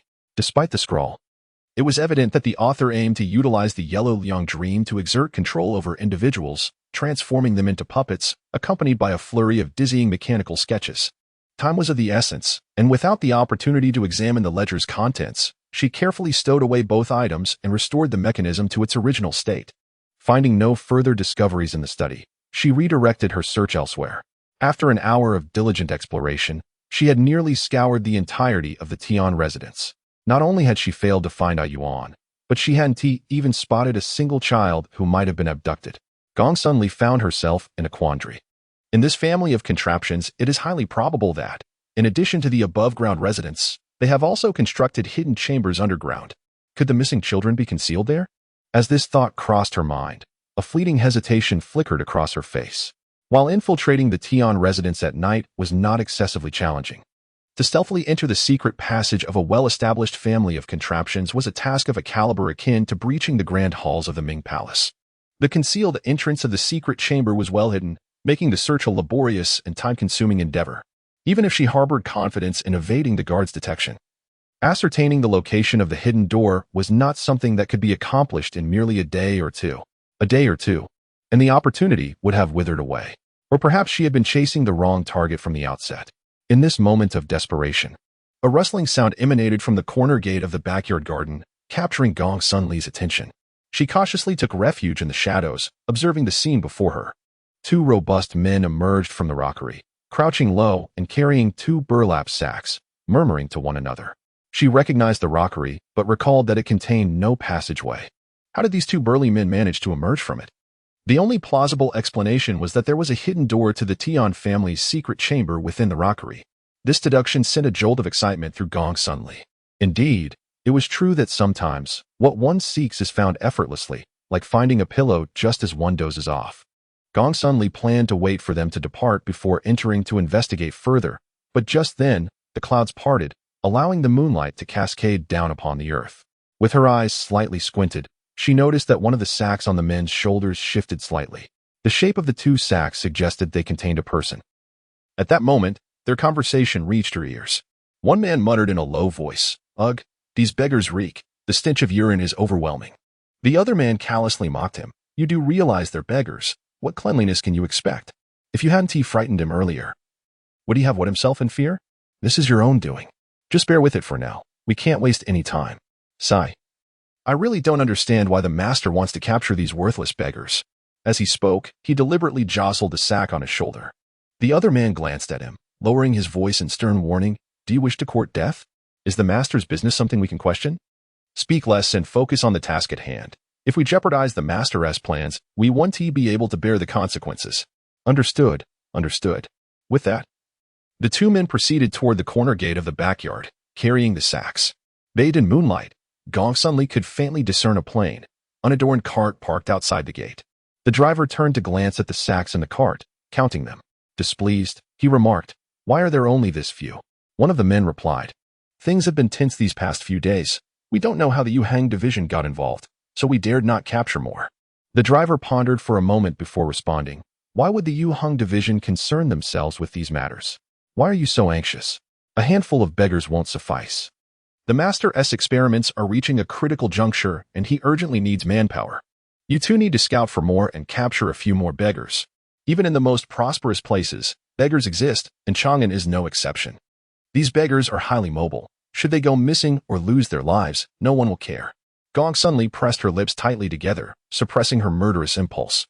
She pondered, an experiment? Could it be that the Tian family has set off some mechanical contraption, drawing the attention of the Yuhang division? Another person, filled with trepidation, spoke up. "Master, I've heard that several charity houses have reported to the Honglu Temple about this matter." The Honglu Temple?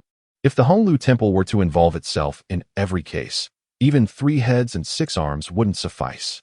The coachman, indifferent, revealed a cold smirk, asserting that even if they were indeed traced back to them, there was no cause for fear. Would the Honglu Temple offend noble families over a few orphans? As long as there was no strong and irrefutable evidence to implicate them, the Honglu Temple would be powerless. No matter how tumultuous the situation became, it would likely end in silence.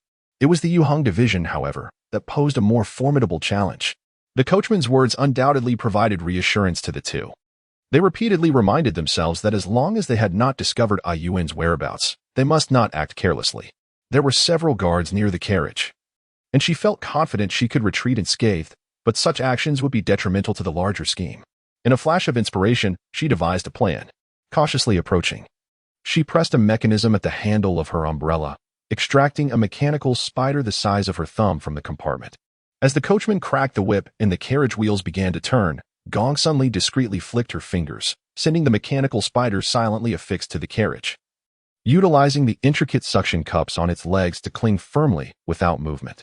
Sensing that everything was proceeding smoothly, she let out a quiet sigh of relief. This mechanical spider was a tracking device and an invaluable aid in Gong Sun Li's missions to gather intelligence. It contained a specially designed incense that was undetectable to the average nose, with only a compatible scent compass capable of accurately locating its movement. Having completed her task, she prepared to flee over the wall. At that moment, a sudden and unfamiliar wave of crisis coursed through her. Had her movements been exposed? This thought instantaneously consumed her mind. Gong Sun Li's gaze sharpened as she halted her stealthy actions, holding her breath as she gripped the umbrella handle. The night was silent, and the moonlight flowed like water. In the narrow alley, separated from the Tian residence by a mere wall, a tense and perilous atmosphere spread with the night breeze.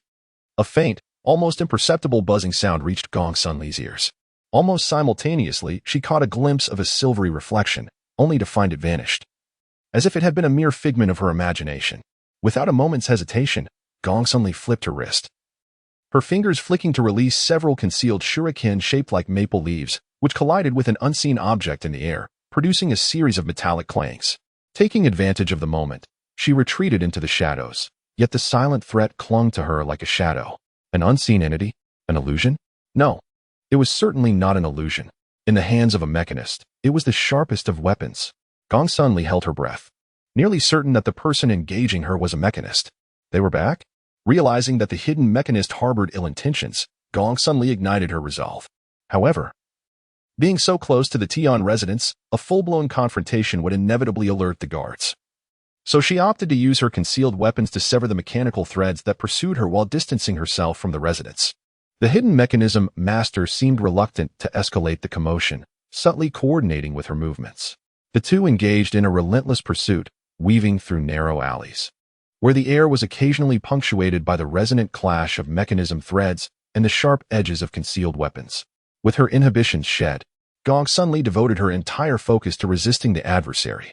The mechanism master harbored the same intent. The threads under his command moved like a sinister, tenacious serpent, clinging obstinately, shadowing her every move. His strikes were as thunderous as they were swift, akin to a flash of lightning. Should the venomous fangs of this serpent find their mark, the lethal poison would swiftly course through her veins, sealing her fate. The more formidable the enemy, the calmer Gong Sunli became, biding her time for the opportune moment to retaliate. At last, a glimmer of determination flickered in her eyes. Her maple leaf projectile clashed once more with the translucent mechanism thread. This time, instead of being repelled, it was deftly maneuvered by Gong Sunli, changing its trajectory mid-flight and spiraling into an intricate entanglement. A faint sound of threads rubbing against each other filled the air as the maple leaf weapon, exhausted, hung suspended in midair, defying gravity. It clung to the mechanism thread. "Ah, my hidden friend, it appears I have caught you. Perhaps you might emerge for a chat?" Gong Sunli's tone turned icy, her fingers curling slightly as she exerted pressure.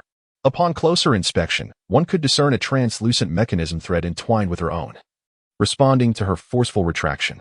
In that split second of realization, she decisively drew forth the paper umbrella concealed behind her back. Celestial moon in the mist. Utilizing her agile physique, she advanced swiftly towards her target. Yet, to her surprise, the location held only a mechanical scorpion, its tail under the control of its master, readily launching several concealed weapons towards Gong Sunli's face. The sharp tips glimmered with a sinister violet hue, unmistakably laced with deadly poison.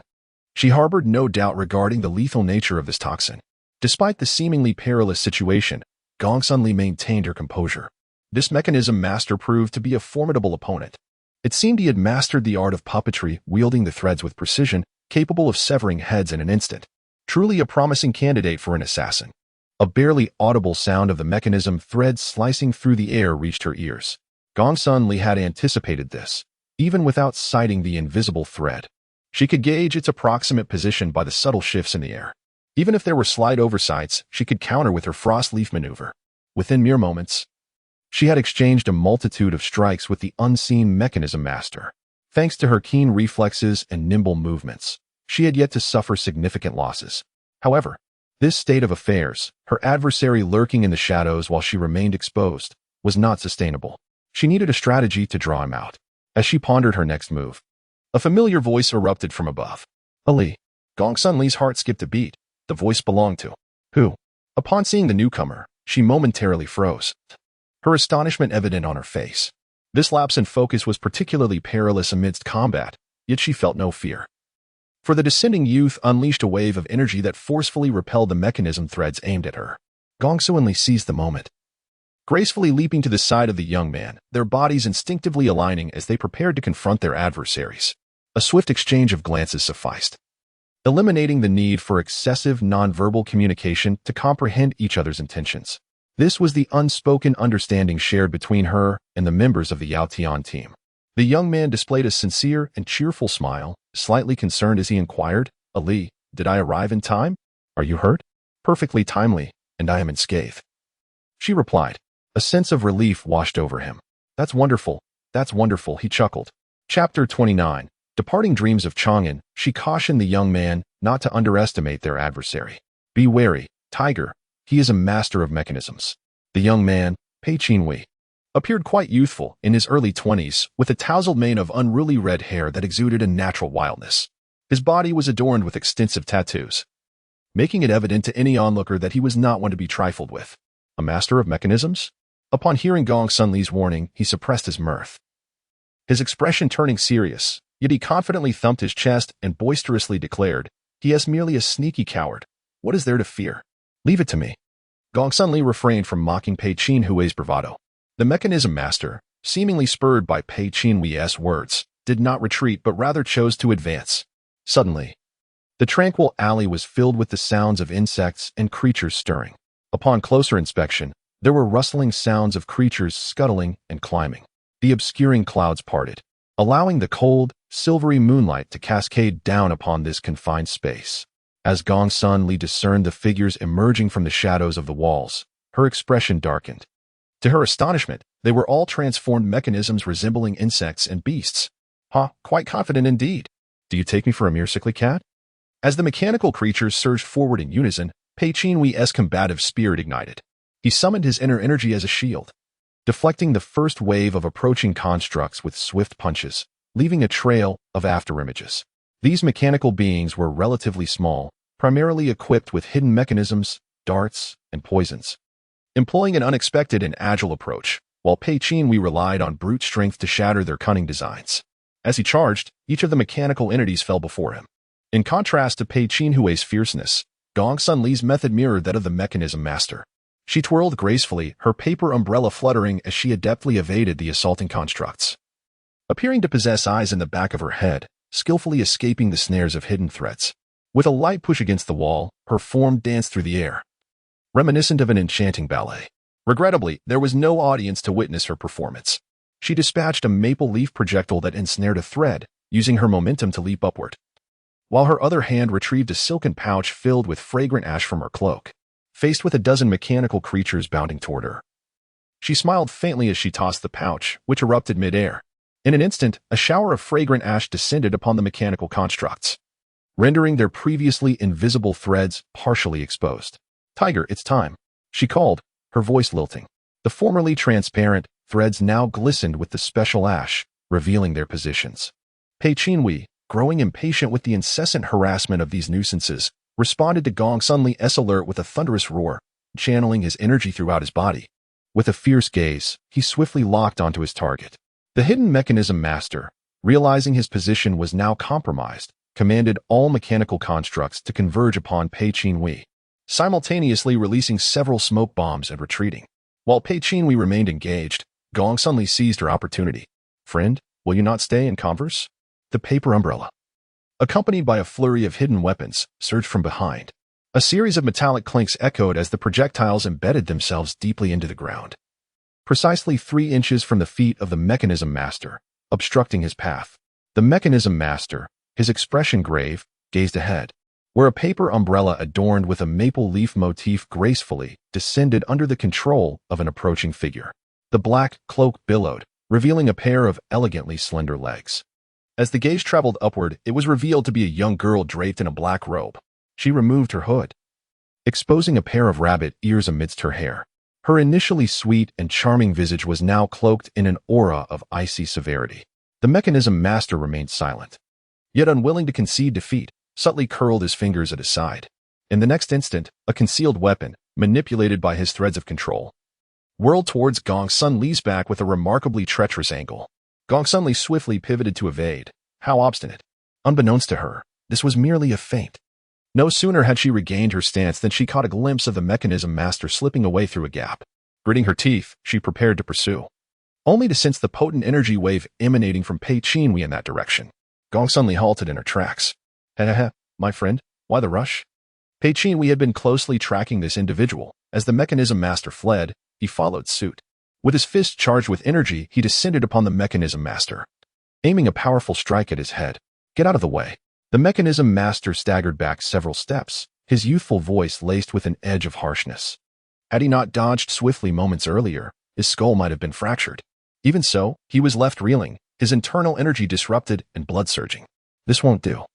Pei Qinhui's expression turned serious as he suppressed his mirth.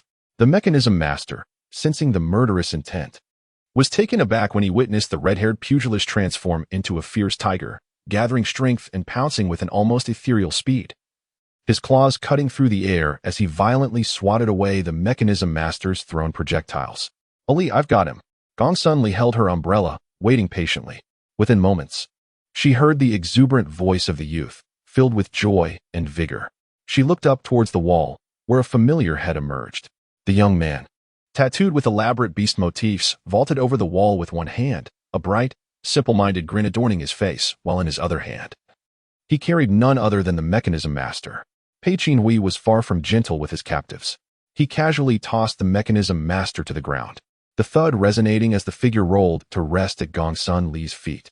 To prevent any further trickery from the mechanism master, Pei Qinhui fixed him with a fierce glare, conveying the clear message that any movement would result in a broken leg. "You were once a beautiful maiden, yet now you consort with scoundrels." In anger, Gong Sunli approached, half-crouching, and reached out to remove the mask from the mechanism master's face. She was keen to discern the appearance of one of Tian's minions, a figure capable of such heinous acts against innocent beggar orphans. However, as the moonlight illuminated the mechanism master's features, she realized with astonishment that he was a familiar face. Stunned, she exclaimed, "How can it be you?" This revelation left both Pei Qinhui and the mechanism master in utter disbelief. "Mechanism master, do we know each other?" The young mechanist bore a striking resemblance in age to Pei Qinhui, possessing a handsome visage, fair complexion, and an air of refinement. He appeared far removed from the sinister manipulations of the deadly contraptions he had just wielded, resembling more a scholarly aspirant engrossed in the pursuit of knowledge. Furrowing his brow, he inquired of Gong Sunli, "Do you know me?" Pei Qinhui scoffed, leaning closer to scrutinize the mechanist, his voice low and resonant. "Ollie, do you recognize him?" Gong Sunli, bemused, replied, "This acquaintance marks our third encounter. Do you recall how, earlier this morning, you were pursued by a group, and it was I who shielded you from peril?" She continued, "Later, at Yujun Tower, you approached an informant without even donning a disguise." The mechanist blinked, his eyes clouded with confusion. He had no recollection of her presence during that incident. Upon hearing her reveal his unmasked attempt to procure information, his face flushed with embarrassment, akin to a novice navigating the treacherous tides of the world. "What is your connection to the Tian family, that you would assist in their nefarious deeds?" He retorted without a moment's thought. "What do you mean by assisting? You are the minion of the Tian family." Gong Sunli, Pei Qinhui. Observing their incredulous expressions, the mechanist's heart sank, a sense of foreboding creeping in. The three exchanged glances, each contemplating the unfolding situation. The mechanist, his lips dry and trembling with anxiety, stammered, "Wait, you are not affiliated with the Tian family?" Gong Sunli nearly laughed in exasperation, her tone sharp. "No. So, you are not one of them either? Why then would you obstruct me?" The mechanist bristled, as if someone had trodden on his tail, his voice tinged with defensiveness. "How can that be? If you are not one of them, why would you attack me?" His eyes widened in disbelief. Taken aback by her audacity to accuse him of malign intentions, his face reddening with indignation. "Was it not you who first initiated hostilities? I saw you lurking in the shadows, guarding the Tian family's thugs." Confronted with such allegations, Gong Sunli maintained a calm and resolute demeanor. While the mechanist's confidence waned, his voice growing softer. Realizing the futility of the argument, Gong Sunli sighed, "This is not the place for discussions. Come with us, friend." She cast a glance at Pei Qinhui, who understood her unspoken intent. With a swift motion, he hoisted the young mechanist onto his shoulder. They were too close to the Tian residence. Though the earlier scuffle had not been particularly loud, there was no guarantee it had not attracted attention. The young mechanist. Under the eaves, one must bow their head. As a mechanist, his powers of observation and attention to detail surpassed those of ordinary folk. He could discern that the two before him had not exerted their full strength during their earlier confrontation, managing effortlessly. Realizing the potential consequences of non-compliance, he conceded, "Very well." Gong Sunli and Pei Qinhui led the mechanist to a secluded room in a nearby tavern. Ensuring that no prying eyes or ears lurked nearby before securely closing the doors and windows. Once seated, they began their inquiry. "Now, speak your name and intentions for lurking about the Tian residence under the cloak of night." The young mechanic retorted with a hint of sarcasm, questioning the lady's intentions for stealthily infiltrating the estate under the cover of night. On one side, Pei Qinhui clenched his massive fist and gestured towards the young mechanic. Under pressure, the mechanic sighed and acquiesced, realizing that his submission was not an act of cowardice but rather a recognition of the times. He rose, clasped his hands in salute, and stated stiffly, "My surname is Lian, my given name is Jing, as in the roar of the tiger and the winds of the valley. The dragon rises and the clouds gather. I am but an ordinary mechanic of little renown." His tone conveyed a lack of sincerity. Pei Qinhui remained unperturbed. Yet Gong Sunli was not easily deceived. The world is replete with prodigious talents who learn without a master, yet Lian Jing was not among them. He possessed talent, but not to a remarkable degree. Lian Jing found himself at a loss for words. "You are not of the Tian family. What purpose do you have in probing their estate? Surely, you are not merely passing by." This misunderstanding led Gong Sunli to mistakenly perceive her as an agent of the Tian family, resulting in a fierce confrontation. "You suspect that the head of the Tian family, Tian Chun, has harmed your mentor?" "Indeed," Lian Jing affirmed with a nod, his demeanor earnest and devoid of deceit. Gong Sunli lowered her gaze in contemplation. She had not previously scrutinized Lian Jing's attire, but upon closer inspection, she noted his mourning garb, indicative of deep mourning, albeit modified for public appearance, a detail easily overlooked. Suddenly, her eyes caught sight of the mechanism box slung across Lian Jing's back, its side adorned with a diminutive peony pattern. Like every creator, a mechanic leaves a unique mark on their creations, a habitual practice distinguishing them by the placement and design of their engravings. Recognizing the familiar peony motif caused Gong Sun Li's eyelids to flutter. There was a matter she needed to verify with Lian Jing. Is your mentor the one who taught you mechanics? Does he also bear the surname Lian? Lian Jing looked at her in surprise. Yes, how do you know? Gong Sun Li refrained from answering directly, instead posing another question. Is the mechanism box you carry a relic from your mentor? How did you know that as well? Lian Jing inquired, astonished. Gong Sun Li explained, the surname Lian is not particularly common. A Lian mechanic of some renown, of a certain age, who employs the peony pattern, is even rarer. I can almost ascertain the identity of the mentor you speak of. Is it Master Lian Sheng? At this, Lian Jing stood up in shock. With her suspicion confirmed, Gong Sun Li exhaled a breath of relief, her voice quivering slightly. So it is Master Lian Sheng. When did he pass away? You knew my master? Who are you? Lian Jing stepped forward, scrutinizing the rabbit-eared maiden before him for the first time with uncertainty. I don't recall ever having seen you at my master's side. Gong Sun Li's gaze, too, was tinged with complexity, as she had not anticipated such a coincidence, that Lian Jing was indeed the disciple of Master Lian Sheng. Master Lian Sheng hailed from humble beginnings, possessing astonishing talent in mechanics, and his mind was rich with innovative ideas. In pursuit of acquiring more knowledge related to intricate mechanisms, Lian Sheng willingly immersed himself in the ranks of a certain esteemed family, earning the admiration of his hosts through his innate talent and capabilities. Over the years, he cultivated a notable reputation. However, not long after, the family to which he pledged his loyalty became embroiled in a power struggle, ultimately succumbing to political strife and falling from grace. As the tree fell, the monkeys scattered, and from that moment, he faded into obscurity. For decades, he journeyed across various locales, utilizing his expertise in mechanism arts to assist ordinary folk. I am Gong Sun Li. Having had the privilege of a few encounters with Master Lian Sheng, from whom I gleaned numerous techniques in the art of mechanisms. Little did I expect that upon hearing news of Master Lian Sheng once more, he would no longer be among the living. Lian Jing gazed at Gong Sun Li's umbrella, murmuring, Gong Sun Li, could it be that you are? I recall my mentor previously mentioning a sincere and intriguing young lady he encountered, who wielded her umbrella as a blade, exhibiting a spirit and prowess that rivaled men. It appears that this young lady is indeed you, Gong Sun Li.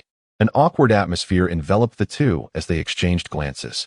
Pei Qinhui looked around, scratching his head. Ali, when did you come to know this Master Lian Sheng? How come I was unaware? Ali, known for her optimistic demeanor and penchant for conversation, always shared amusing tales after missions, regardless of whether others inquired. Pei Qinhui prided himself on his memory, yet he had never heard Gong Sun Li mention Master Lian Sheng. The once inseparable companions now held secrets unknown to him, stirring an inexplicable jealousy within. Thus, Pei Qinhui shot a furtive glare at Lian Jing, his eyes reflecting a hint of hostility. After a mission, Gong Sun Li gently elucidated. Master Lian Sheng has lived in seclusion for many years and prefers not to be discussed behind his back, hence I did not inform you. My acquaintance with him was entirely serendipitous. At that time, due to the demands of an intelligence mission, I masqueraded as a dancer at a banquet held by a certain noble. Master Lian Sheng, having some personal ties to that noble, was also in attendance. He inadvertently discerned that I had ulterior motives, initially intending to intervene. He later learned that my actions were aimed at safeguarding the loyal and gathering evidence against corrupt officials. Rather than exposing me, he discreetly provided assistance on several occasions. With this succinct explanation, Pei Qinhui, a man of simple nature, nodded in agreement. Ah, that makes sense. Even if he were to be spoken of behind his back, Master Lian Sheng would remain oblivious. However, Gong Sun Li's actions stemmed from respect for the master, and there is nothing to critique. Gong Sun Li's expression turned slightly melancholic. Yet, in the last correspondence with her master, he had assured her of his well-being. She recalled Master Lian Sheng once stating that when his body could no longer bear the weight of movement, he would settle down peacefully. Compiling his insights and experiences in mechanism arts into a comprehensive tome, allowing any aspiring mechanist to study and learn. Coming from humble beginnings, he understood the struggles faced by those of lower birth in pursuing knowledge of mechanisms. Such a person, why had he vanished? Chapter 30, The Scheme of Departure from Dreams in Chang'an. Gong Sun Li, with a grave expression, inquired, Strange? Is it related to the Tian family? Indeed. This matter is rather intricate, he replied. My esteemed mentor traveled for decades, exploring countless secret realms and ancient sites, amassing a wealth of clandestine techniques.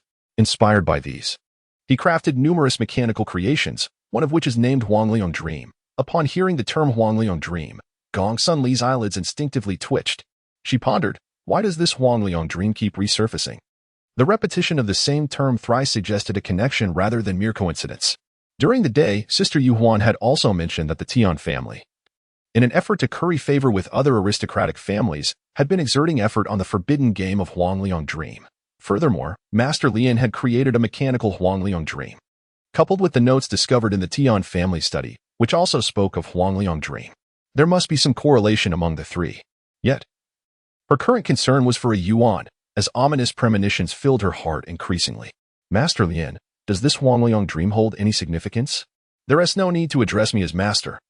I am unworthy of such a title. You may call me Lian Jing or simply A Jing, he said, blushing slightly and waving his hand until he regained his composure when discussing serious matters.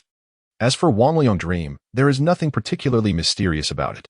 My mentor's manuscripts mention that the inspiration for Huangliang Dream came from a game favored by the nobility. Yet they are not the same. The original intention behind creating this artifact was to alleviate sleep disorders, reduce nightmares, and mend the regrets of the human heart, in essence, to allow people to indulge in pleasant dreams. As you know, my mentor is aging and has suffered various ailments from his extensive travels, which has caused him restless nights. Little did he know it would bring about calamity. Pei Qinhui was perplexed. Calamity? According to what Lian Jing just stated, the mechanical Huangliang Dream is merely a tool to aid the elderly in sleeping soundly. Certain specially crafted incense also possesses calming properties that promote slumber. Therefore, it seems that the mechanical Huangliang Dream is rather innocuous. How could it bring misfortune to Master Lian? The manuscript? Gong Sun Li recalled the notes she had found in the secret compartment. Could that be it? Indeed. Lian Jing sighed. Although the mechanism is a fine creation, its application varies with the hands that wield it. For instance, certain remedies that can cure ailments in the hands of a benevolent healer can save countless lives, while in the hands of a villain, they can cause untold harm. Is this villain referring to the patriarch of the Tian family, Tian Chun? Lian Jing nodded. Precisely. What you may not know is that my mentor and Tian Chun were once close friends despite their age difference. Perhaps due to the misfortunes faced by Tian Chun's family in earlier years, my mentor had always been considerate towards him. When Tian Chun learned that my mentor possessed manuscripts that encapsulated his years of effort on mechanisms, he requested to borrow them for a few days. My mentor agreed. But little did he know that Tian Chun had set his sights on the Huangliang Dream and harbored ulterior motives regarding it. Pei Qinhui grew increasingly bewildered, scratching his face in confusion and muttering to himself. This matter harbors twisted intentions that are cumbersome to unravel. With that, Lian Jing retrieved a wooden box from the mechanism chamber, opened it, and revealed a neatly arranged stack of papers, which he handed to the two. These are the essays penned by our esteemed mentor. You shall comprehend everything upon reading them. Gong Sun Li extended her hand to accept the papers, while Pei Qinhui leaned in with curiosity to catch a glimpse. After swiftly perusing the contents, Gong Sun Li asserted with conviction, given Master Lian Xing's temperament, he would never acquiesce to Tian Chun's proposal. What did the essays reveal? Tian Chun had suggested to Master Lian Xing that he should make targeted improvements to the mechanism known as the Huangliang Dream, aiming to retain its original characteristics while incorporating additional functions, such as subtly inducing addiction in its users, creating a dependency on the Huangliang Dream. Should this idea succeed, Tian Chun would use it as a stepping stone to gradually dominate other prominent noble families for personal gain, thus revitalizing his own household with ease. As the chief architect of this endeavor, Master Lian Xing would be exalted as a revered guest, basking in wealth and honor. Fame and fortune would be within arm's reach. How could Master Lian Xing possibly agree? Hearing Gong Sun Li's unwavering certainty, Lian Jing felt both moved and comforted. While the mentor had misjudged Tian Chun, he had seen correctly in this young lady. Naturally, the mentor had not consented to Tian Chun's mad and unscrupulous scheme. Consequently, the two had quarreled and parted on unpleasant terms. Initially, Lian Jing had harbored no suspicions regarding Tian Chun and was even unaware of his visit until he stumbled upon the essay while sorting through his mentor's belongings. A nagging intuition told him something was amiss. True, his mentor was advanced in age, yet his spirit remained robust. How could he have passed away so suddenly? Gong Sun Li sighed, producing a handwritten note, which she handed to Lian Jing. I found this at the Tian residence. Lian Jing hastily accepted it, and upon recognizing the familiar handwriting, his eyes flooded with tears. This is the teacher's manuscript. So it truly was Tian Chun's doing. Anger and hatred coursed through him as he trembled. Gong Sun Li inquired, have you uncovered anything? Lian Jing struggled to steady his nerves and calm his emotions. I suspect Tian Shun is conducting illegal experiments on mechanisms, so I anonymously reported him to the Yu Hung Division on charges of mechanism abuse. However, without crucial evidence. Even the Yu Hung Division cannot take action against the aristocracy, especially considering there may be other powerful families backing the Tian clan. He could not place all his bets on the dark connections within the Yu Heng Division. Hence, he personally embarked on a nocturnal investigation of the Tian residence. Upon hearing the first half of his statement, Gongsun Li's hair stood on end. Her voice sharpened by 3 degrees. She exclaimed, "Illegal mechanism experimentation? The distinction between legitimate and illegal experiments is vast." Lian Jing assumed Gongsun Li disapproved of such callous disregard for life, and he responded, "The improvements Tian Shun proposed for the Huangliang dream cannot be perfected in a day. It necessitates extensive experimentation, often employing living beings as subjects." Before he could finish, he noticed Gongsun Li's hand, hanging at her side, had clenched into a fist, her eyes radiating a chilling, murderous intent. She gritted her teeth and uttered, "Lian Jing, are you aware that numerous beggars and orphans have gone missing in Chang'an recently?" Without further ado, upon hearing Gongsun Li's words and recalling her clandestine visit to the Tian residence that night, one could surmise the purpose of her arrival. At that moment, he recalled the burlap sacks on the cart. Could they possibly contain the living beings that the Tian family employed for their mechanical experiments? The missing beggar orphans? Gongsun Li closed her eyes to steady her emotions and inquired once more, "Tell me, do illegal mechanical experiments result in fatalities?" Lian Jing hesitated, unable to meet Gongsun Li's gaze. After a long pause, he stammered, "Other mechanical experiments might not, but the mechanism known as Huangliang dream is uncertain.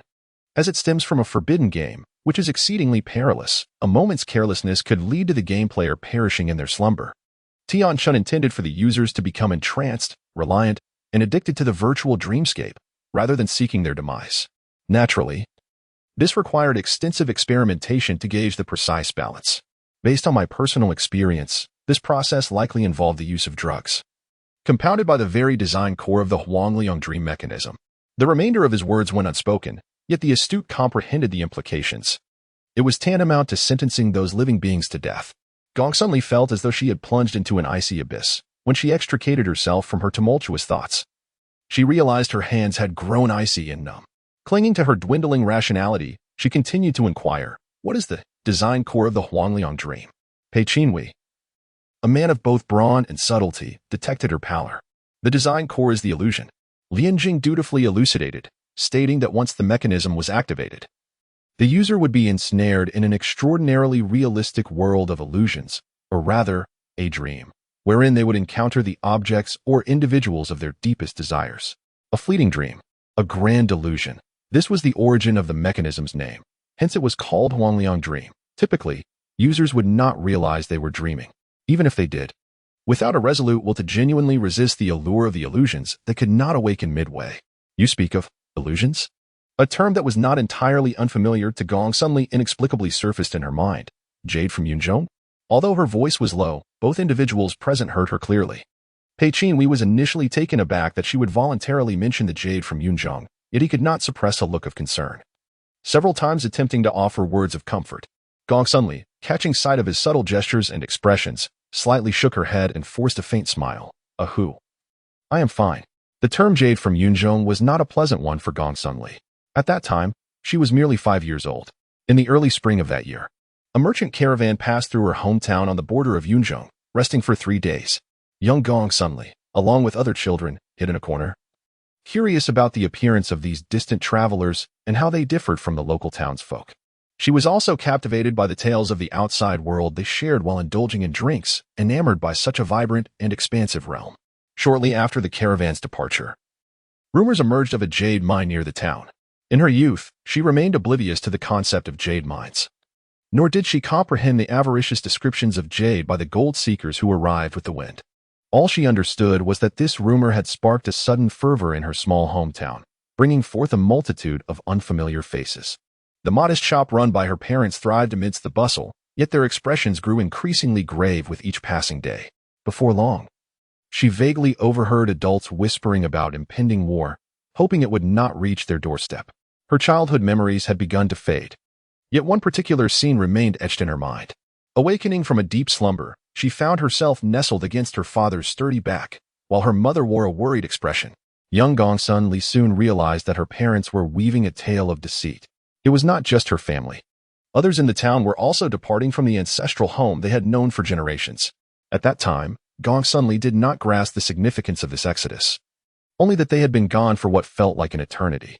The adults murmured about battles erupting in distant places, with refugees daily falling behind and disappearing. Yet their numbers continued to swell, as more and more displaced souls joined the throng. Every day was fraught with anxiety. They were not only evading the ravages of war, but also the treachery of sand bandits and marauders. Then, one fateful day, her mother repeatedly implored the oblivious child. Ali, heed your mother's words. Hide here. Remain silent. Do not emerge. You must listen. Yes, I will always obey, mother. Gongsun Li nodded earnestly. As they journeyed through the trials of flight, the once plump and rosy girl had become gaunt and hollow, yet her eyes retained their bright clarity. With a heavy heart, her mother embraced her tightly before turning away. Gongsun Li dutifully concealed herself, suppressing her inner turmoil and fear, silently reciting the tune her mother had taught her. Time lost its meaning as she drifted into a weary slumber, only to awaken aching and cold, consumed by hunger and thirst. Yet she never forgot her mother's admonitions. Why hasn't mother come yet? Where's father? Eventually, her hunger became unbearable, compelling her to crawl out of her hiding spot, only to be met with a desolate expanse of yellow sand swirling in the air, rendering her utterly helpless. In a dizzying haze, she faintly heard someone mention that there were still survivors. When she awoke again, she found herself rescued by nearby guards, who brought her to a designated shelter. Gongsun Li longed for her parents, suppressing her sorrow as she inquired of many if they had seen them. Each response was a shake of the head, accompanied by pitying glances. It was from that year onward that she embarked on a protracted journey of wandering. As the years passed and her understanding of the world deepened, she came to realize that the jade stones from the merchants were not the root of all calamities. Yet, she instinctively associated the emergence of that term with the disruption of her once blissful childhood, leading her to misdirect her resentment. The other members of Yao Dian were well aware of this matter and endeavored to refrain from mentioning it in her presence. Even Jing, unaware of the underlying reasons, felt compelled to answer any inquiries. Indeed, the ingenious mechanism known as the Yellow Millet Dream, crafted by her esteemed mentor, utilized a small piece of jade. This mechanism was capable of conjuring illusions and dreams based on the properties of that jade. The jade from the clouds was a rare artifact. When embedded in weaponry, it could dispel or create illusions. Who would have predicted that it would become a harbinger of doom? Gongsun Li then inquired, given the current circumstances, what are your plans? Will you continue the investigation? Your solitary effort may well be akin to striking a stone with an egg. The Tian family, after all, is a lineage steeped in the art of mechanisms. Lian Jing, on the other hand, is merely a solitary craftsman devoid of connections, power, or fame, or rather, a common artisan. Investigate.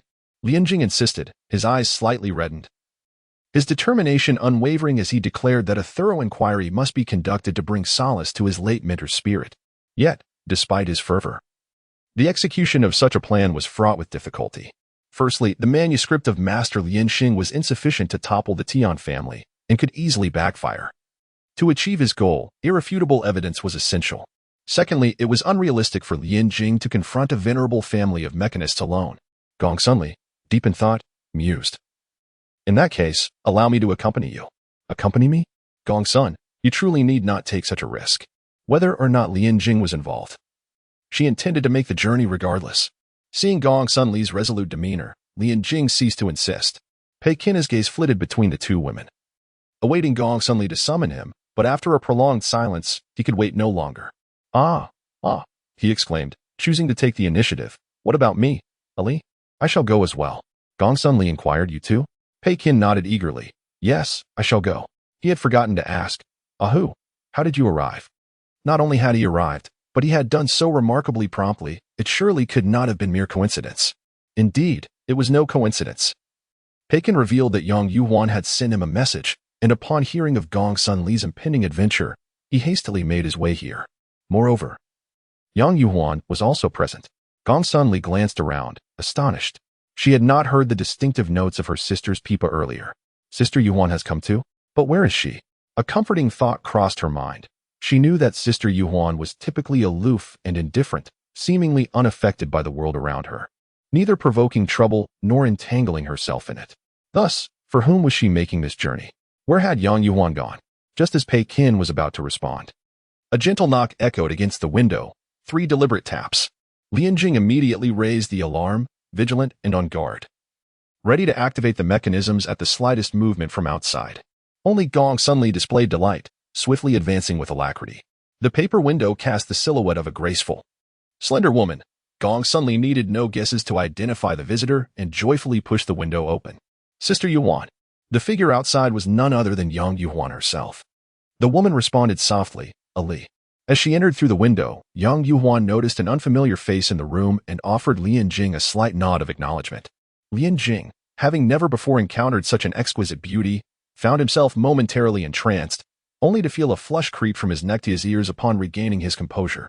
Yang Yuan did not elaborate, instead producing a simple map and handing it to Gong Sunli. Puzzled, Gong Sunli accepted the map and inquired, Sister Yuan, did you pursue the Tian family's carriage? Yang Yuan replied matter-of-factly, I lost track of them.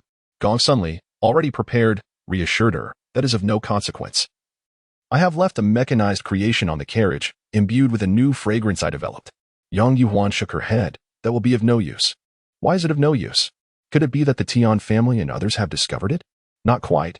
It is because that carriage entered the ghost market, which is why it was lost in pursuit. The ghost market? Gong Sunli and Lian Jing spoke in unison.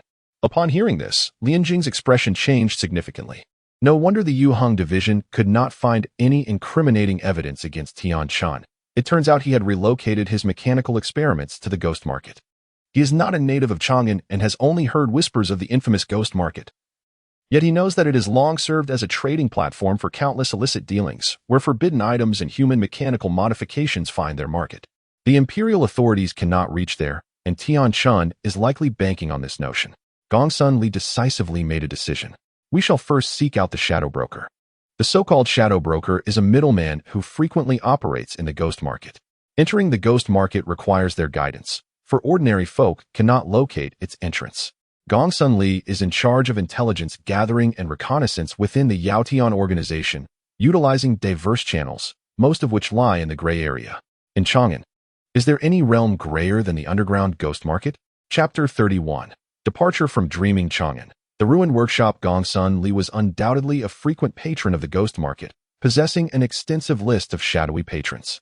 The only inconvenience was that these elusive figures also required their rest and were already nestled in their beds, succumbing to slumber.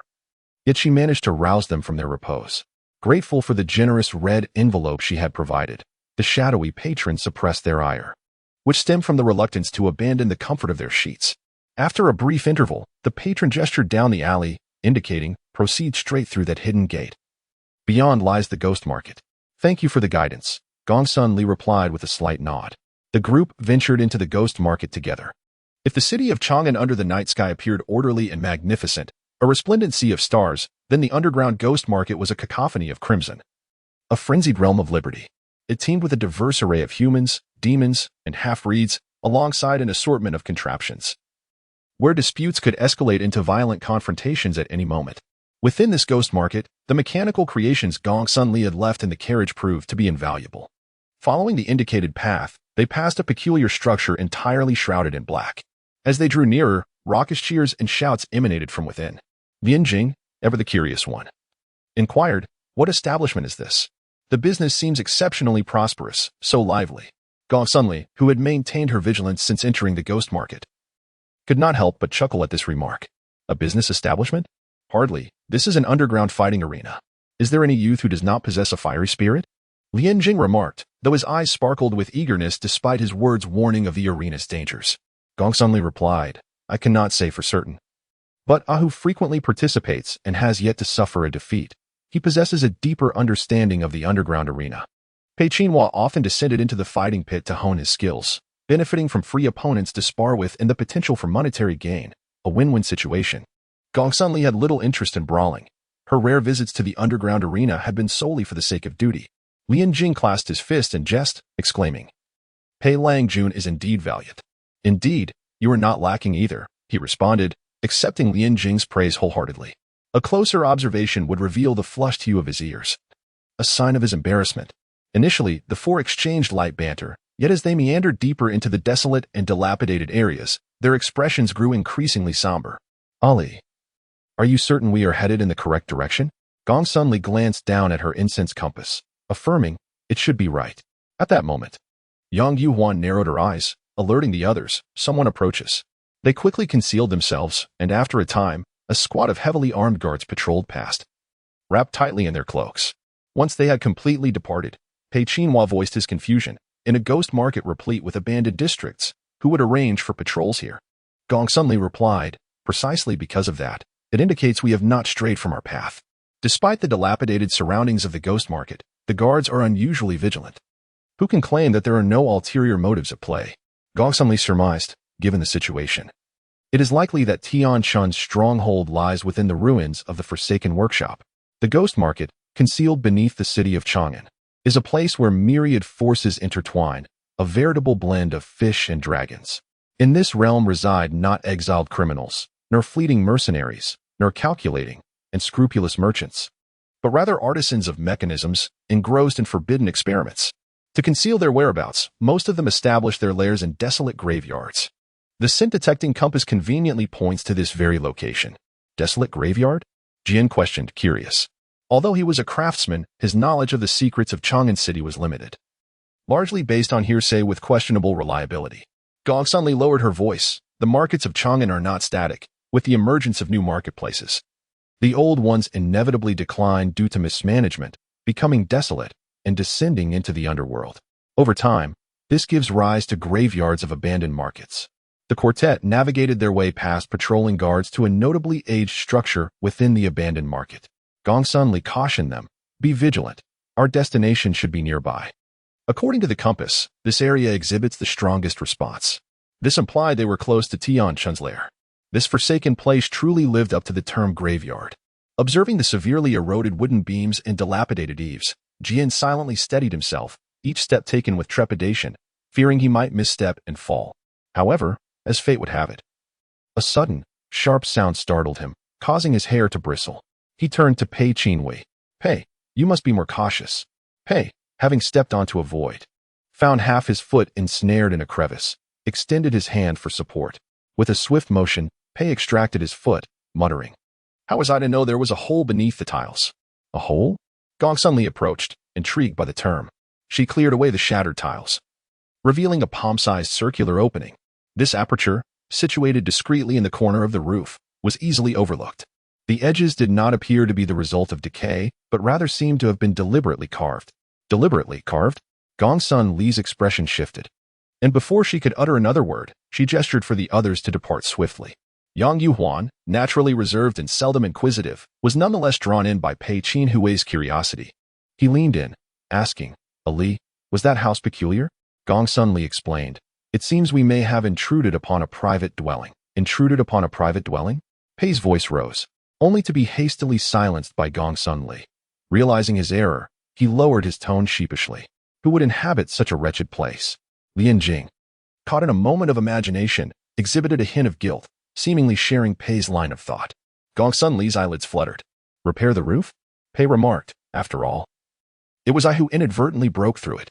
Gong Sun Li was nearly at a loss for words. Who? I have no objections if you wish to mend it, but when the homeowner comes chasing after you, do not drag me into it. Lian Jing, quick to react, discerned the underlying issue immediately. That hole cannot be repaired.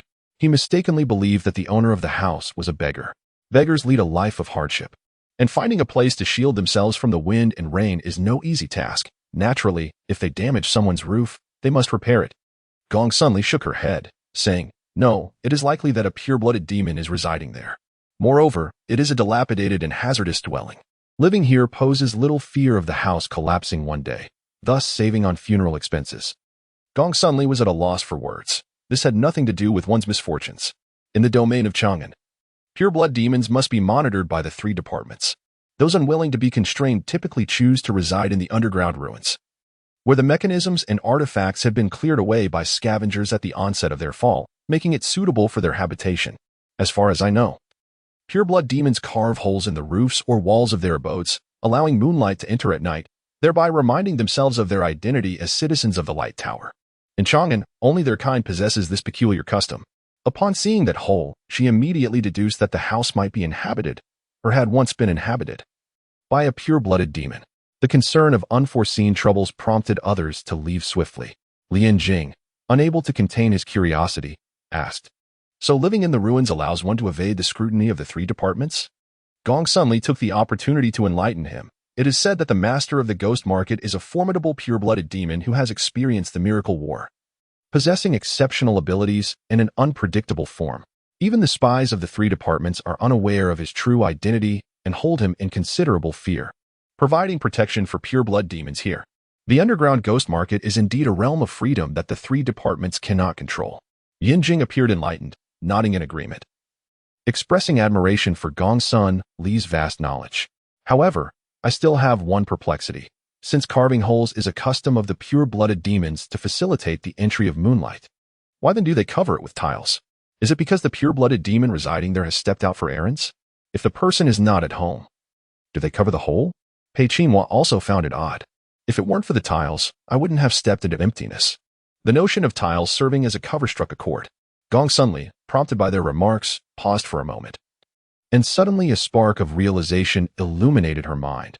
Recognizing where the discrepancy lay, Lian Jing and Pei Qinhua looked at her in astonishment. Time was of the essence. And Gong Sunli hurriedly explained, those familiar with the ghost market naturally know that pure-blood demons enjoy carving holes in their residences, thus creating an illusion that such a dwelling belongs to them, prompting others to avoid it. Pei Qinhua, perplexed, countered, "Isn't that incorrect?" Suddenly, the previously silent Yang Yuhuan spoke up. "What about the tiles? If the holes are indeed intended to scare others away, then why cover them with tiles? Would that not be redundant?"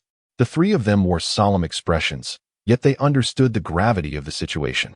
She exhaled a long, deep breath, her once gentle and bright eyes now steely and composed. "Yes, I understand." Not long after, a patrol of guards passed nearby where the four were concealed, the voice of the leading figure growing ever closer. "You should take a look over there. You too, head that way. Spare no suspicious individuals. You, and you, follow me." It is evident that they have discovered something, as everyone stands on high alert, brimming with vigilance. Observing the head of the guards issuing commands with precision, Jing tightly covers his mouth and nose, fearing that even a slight breath might betray their position. After an exhaustive search yielded no results, they wandered about, convinced there was nothing to gain before moving on to another location. Once they had departed, Yang Yuhuan discreetly nodded to Gong Sun Li, silently signaling, "Ollie, it's all right." The hesitance of the guards had left him scarcely daring to breathe, truly a torment. Jing too exhaled a sigh of relief, stretching his limbs. After all, this was Tian Chun's stronghold. It would be foolish to underestimate the number of guards he could muster to protect it. Pei Qinhui remarked, "Didn't they say the Tian family had fallen into decline for many years? How can they still muster such grandeur?" Gong Sun Li replied, "Even a battered ship still possesses 3,000 nails. This venerable family of mechanisms, despite their misfortunes, retains a depth beyond ordinary comprehension. Moreover, Tian Chun actively forges alliances with other noble families, engaging in mutual benefits, and one cannot fathom the extent of clandestine support they have received. This matter directly pertains to his life and future. Even in poverty, they would invest heavily to encase this place in an impenetrable fortress." Impenetrable fortress? An impenetrable fortress? Pei Qinhui chuckled, revealing a row of pristine white teeth. "Yet here we are, having infiltrated it." Observing his jubilant demeanor, Gong Sun Li cast him a resigned glance. "Who? Do not be complacent." Although Pei Qinhui is a core combatant of the Yaotian team, even the mightiest fists can falter against a multitude. Being besieged by guards poses a risk of unforeseen calamity. Our intelligence on Tian Chun is woefully scant, and merely knowing he is a craftsman of mechanisms allows one to surmise the multitude of lethal traps that may lie in wait within his stronghold. We remain unaware of the myriad specters and fiends that may be lurking ahead, thus caution is imperative. Pei Qinhui remained undeterred, declaring, "I'll wager that when I encounter that old scoundrel Tian Chun, I'll have him searching for his teeth." Jing disagreed. "He is my adversary. If anyone is to make him lose his teeth, it shall be me." "It matters not who strikes," Gong suddenly interjected, interrupting their juvenile banter. Navigating past the formidable guards, the quartet approached the vicinity of the dilapidated mansion with care. Gong suddenly first deployed a diminutive mechanical creation to scout ahead, ensuring the absence of any presence within before signaling the others. No one is here. We may enter. Lady Gongsun, are you not a mechanism master? Why then do you possess so many mechanical creations? Jing could no longer contain his curiosity, recalling his earlier encounter with Gongsun Li, which had revealed her exceptional capabilities. Gongsun Li remained silent, her use of mechanical devices primarily aimed at gathering intelligence, a reason she could not openly state. She patted his shoulder. Who? Do not speak ill of fate. Yang Yuhuan inquired. Speak ill of fate? Gongsun Li replied. It means that good words often fail, while bad ones invariably come to pass. Yang Yuhuan remarked coolly. Then we cannot be certain. Pei Qingtian was so infuriated that he nearly leaped up. Hey, am I not your most reliable and trustworthy partner anymore? Yang Yuhuan replied. Yixing. Gongsun Li nodded in agreement. Indeed, Yixing is evidently more dependable than you. Pei Qingtian's hair bristled with indignation. The four of them leaped into the abandoned house. It was unclear how long this place had been deserted. The floor and the dilapidated low tables were covered in a thick layer of dust. Gongsun Li cautiously pinched a bit of dust, pondering its texture, and softly called out to Lian Jing. Ah Jing, what is it? Lian Jing, who had a touch of obsessive cleanliness, frowned as he entered, covering his nose with his fingers and carefully avoiding the low tables. Could you check for any mechanisms or secret passages nearby? Ahu, you are on lookout duty. Pei Qitian, peering around in anticipation of action, pointed to himself with a dubious expression, his demeanor tinged with a hint of grievance. Ali, why me? Isn't that a bit of an overestimation of my role? Gongsun Li retorted without hesitation, to prevent you from causing chaos. Her foresight was evident. When it came to meticulous tasks, Ahu was clearly more adept at creating disorder. Pei Qingtian fell silent. Yang Yuhuan cast a questioning glance, seemingly inquiring about her role. Gongsun Li instructed, Sister Yuhuan, check over there. Ah Jing and I will handle this side. Look for areas with less dust, and let us wrap this up swiftly. Why search for places with less dust? They all seem the same to me, Pei Qingtian said, using his hand as a shield while dutifully keeping watch. His mouth still running. Lian Jing, however, could deduce the reason. Gongsun Li's thoughts were astute. If there were indeed hidden mechanisms or signs of human activity within the house, those areas would certainly have less dust than the others. Time was of the essence, and this method would ensure greater efficiency. The three had no objections to Gongsun Li's plan. Even though the floor tiles had been expertly disguised, they were not difficult to discern for a skilled trap designer. Gongsun Li touched the surface with her fingertip but found nothing, so she tapped lightly to perceive the differences. Indeed, one area produced a clearer sound while another was duller. The difference was minimal, almost imperceptible. This discovery relieved Gongsun Li slightly. Progress was a comfort, affirming that their investigative direction was sound. On Yang Yuan's side, there was also a new development. Ali, come over here. There is something amiss with the dust. Chapter 32, The Dream of Chang'an. The trap Gongsun Li leaned down, scrutinizing the surroundings but found no clues.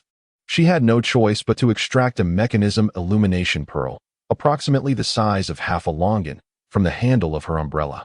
The gentle, luminous glow of this pearl illuminated a radius of 3 inches. It was then that she noticed a fine layer of white ash atop the dust. Due to the dim light within the room, it was nearly impossible to discern with the naked eye. Gongsun Li pinched a bit of it and brought it to her nose for a closer examination. Before she could ascertain its nature, Pei Qinghu, striving to lower his voice, alerted the group. Trouble, Ali, someone is coming. Gongsun Li's expression turned grave. How could they arrive so swiftly? She had previously calculated the shift changes and intervals of the patrolling guards. Though not entirely precise, her estimates were close enough. There were no alarm mechanisms or traps in the room, thus it was illogical for enemies to arrive so quickly. What had she overlooked? In a flash, countless possibilities raced through her mind. Yang Yuhuan calmly pointed out the crucial detail. There is a faint, unusual fragrance here. Upon hearing this, Gongsun Li's heart sank. Of course, she utilized specially crafted incense to track enemies. How could Tian Chun, being a mechanism master, not have made thorough preparations? Lian Jing hastily inquired about their course of action. What should we do now? How many of them are there? Pei Qinghu replied, just a squad, 10 in total. A glint of cold determination flickered in Gongsun Li's eyes. A squad? Then let us confront them. If there had been a larger number, engaging them directly would have been an unwise choice. To find the missing child, the best strategy would have been to avoid confrontation. However, with just one squad, it would be more prudent to detain them all. Perhaps they could extract some information from the guards. Perfectly aligned with my intentions. Pei Qinghu's fists collided with a fervent energy, his eyes gleaming with anticipation. He was eager to charge out and engage in battle. Yang Yuhuan, though silent, clearly supported Gong Sunli. Lian Jing's concealed mechanism threads trembled, preparing to spring into action, ready to ensnare the approaching foes. Unexpectedly, Pei Qinghu, filled with fervor, strode forward, only to have his right foot land on a slightly raised brick seam. The moment he felt the brick give way beneath him, a sense of dread washed over him. Unfortunate. At that moment, the attention of the group was solely on the approaching enemies, and no one anticipated the sudden turn of events. Even Gong Sunli, ever vigilant, barely registered the faint sound of a mechanism before a section of the tiled floor cracked open without warning. "Watch out!" cried Yang Yuhuan. "Who?" Gong Sunli, closest to Pei Qinghu, instinctively pulled him aside. He, in turn, leveraged her strength to leap into the air, adjusting his balance to land in a safe area that had yet to collapse. Just as Gong Sunli was about to breathe a sigh of relief, Lian Jing's warning reached her ears. "Be careful." Careful of what? She thought fleetingly, only to hear an ominous sound emanating from the dark crevice. Clang. A heavy object struck. Gong Sunli immediately tossed a mechanism illumination pearl to illuminate the source of the sound, revealing a specially treated mechanism chain, its color seamlessly blending with the surrounding environment, making it almost indistinguishable to the naked eye. Initially, the intention was to aid Pei Qin, yet due to Gong Sunli's intervention, she inadvertently placed herself in peril. Her ankles and wrists were stealthily ensnared by two rigid, frigid chains, and a sudden force dragged her downward. Pei Qin extended his hand towards her, calling, "Ali." Yang Yuhuan, at a distance, could only throw her veil, but before it could reach Gong Sunli, the swiftly closing floor tiles obstructed her. The entire sequence from Pei Qin stepping onto the trap to Gong Sunli falling into it transpired in mere moments. Outside, the cacophony of hurried footsteps grew increasingly closer, accompanied by faint shouts. "Hurry, the person is inside." Yang Yuhuan decisively declared, "We must retreat." Yet, Ali remained below. She added, "Lian Jing has also gone down." Gong Sunli had been ambushed by the trap while attempting to save Pei Qin, while Lian Jing had merely been too close to Pei Qin, only managing to issue a warning before being caught off guard by the chains. Both suffered misfortune. Yet on a brighter note, at least they had one another for support. Yang Yuhuan, graceful and ethereal, moved like a wisp of smoke, while Pei Qin's movements were forceful and pronounced, stirring up clouds of dust that became the most evident flaw in their escape. The patrolling guards pursued relentlessly, shouting. They fled in that direction, quick. How could their agility compare to that of Yang Yuhuan and her companion? In no time, they had completely evaded their pursuers. Pei Qin, frustrated, struck his palm and tugged at his hair, his eyes glistening with emotion, lamenting, "It's all my fault, Ali." Yang Yuhuan interrupted. "You must have faith in Ali." Pei Qin was momentarily taken aback by her words, replying, "Of course I believe in Ali, but she is all alone." Yang Yuhuan reminded him, "Lian Jing." Pei Qin could only suppress his anxiety, conceding, all right, add Lian Jing to the equation. But facing tenfold, 100-fold, or even more enemies, what difference does it make? The danger they face in the enemy's lair is immense. Perhaps right now they are. Are you not worried? Merely envisioning Gong Sunli being pursued by a horde of enemies was enough to unravel his composure. Yet Yang Yuhuan questioned, "What is worry? What does it feel like?" Pei Qin found himself momentarily disoriented by her unexpected inquiry, struggling to articulate, to illustrate. "Would you wish to see Ali injured, on the brink of death, or worse, perish?" Pei Qin affirmed, "Exactly, that is worry." Yang Yuhuan replied, "But Ali is very clever. What you fear will not come to pass." Pei Qin, too, would never wish for such a fate. Yang Yuhuan pondered for a moment before stating, "If we are to save them, we must seek out Yixing. Seek Yixing? Where shall we find him at this hour?" Yang Yuhuan countered, "He is in Chang'an." The entrance to the ghost market was near Kamingfang, and Yixing often engaged in games there during his leisure time. Pei Qin also considered this, yet his concern lingered. What if he is not there? Though still youthful, Yixing possesses exceptional chess skills, and few players in the Mingfang have managed to defeat him. Despite his passion for the game, he cannot spend all his time in the Mingfang. Unexpectedly, Yang Yuhuan retrieved an object from her waist pouch and said, "Then let us use this to summon him." Pei Qinhui immediately fell silent. The item Yang Yuhuan produced was an inconspicuous firework tube, etched with a maple leaf insignia. This was not a signal firework, but a distress signal. If ignited, Yixing would undoubtedly come. Meanwhile, the situation for Gong Sunli and Lian Jing was equally dire. "Are you all right, Jing?" In the darkness, Gong Sunli shifted her shoulders, a sharp pain causing her to grimace. She quietly regulated her breathing, suppressing the agony. and stood up, using her right hand to support herself with a paper umbrella while she tore off the intricate chains that had ensnared her wrists and ankles. One might wonder whether to deem it fortunate or unfortunate. Those very chains had ultimately saved their lives at the last moment, as they fell from a height. The entanglement of her wrists and ankles made it difficult to regain balance. Gong Sunli daringly employed her paper umbrella and the chains as a buffer against the fall, trading minor injuries for a safe landing for both herself and Lian Jing. Fortunately, the secret passage they had traversed was not very deep. Had it been deeper by another 3 to 5 meters, their lives might have been at stake. She extracted another illuminating pearl from the umbrella's handle, using its light to barely discern her surroundings. The walls around them were uneven and pockmarked up to a height of one person at the pit's bottom, while above that rose specially crafted smooth stone walls. No matter how agile one might be, there was no leverage to exploit.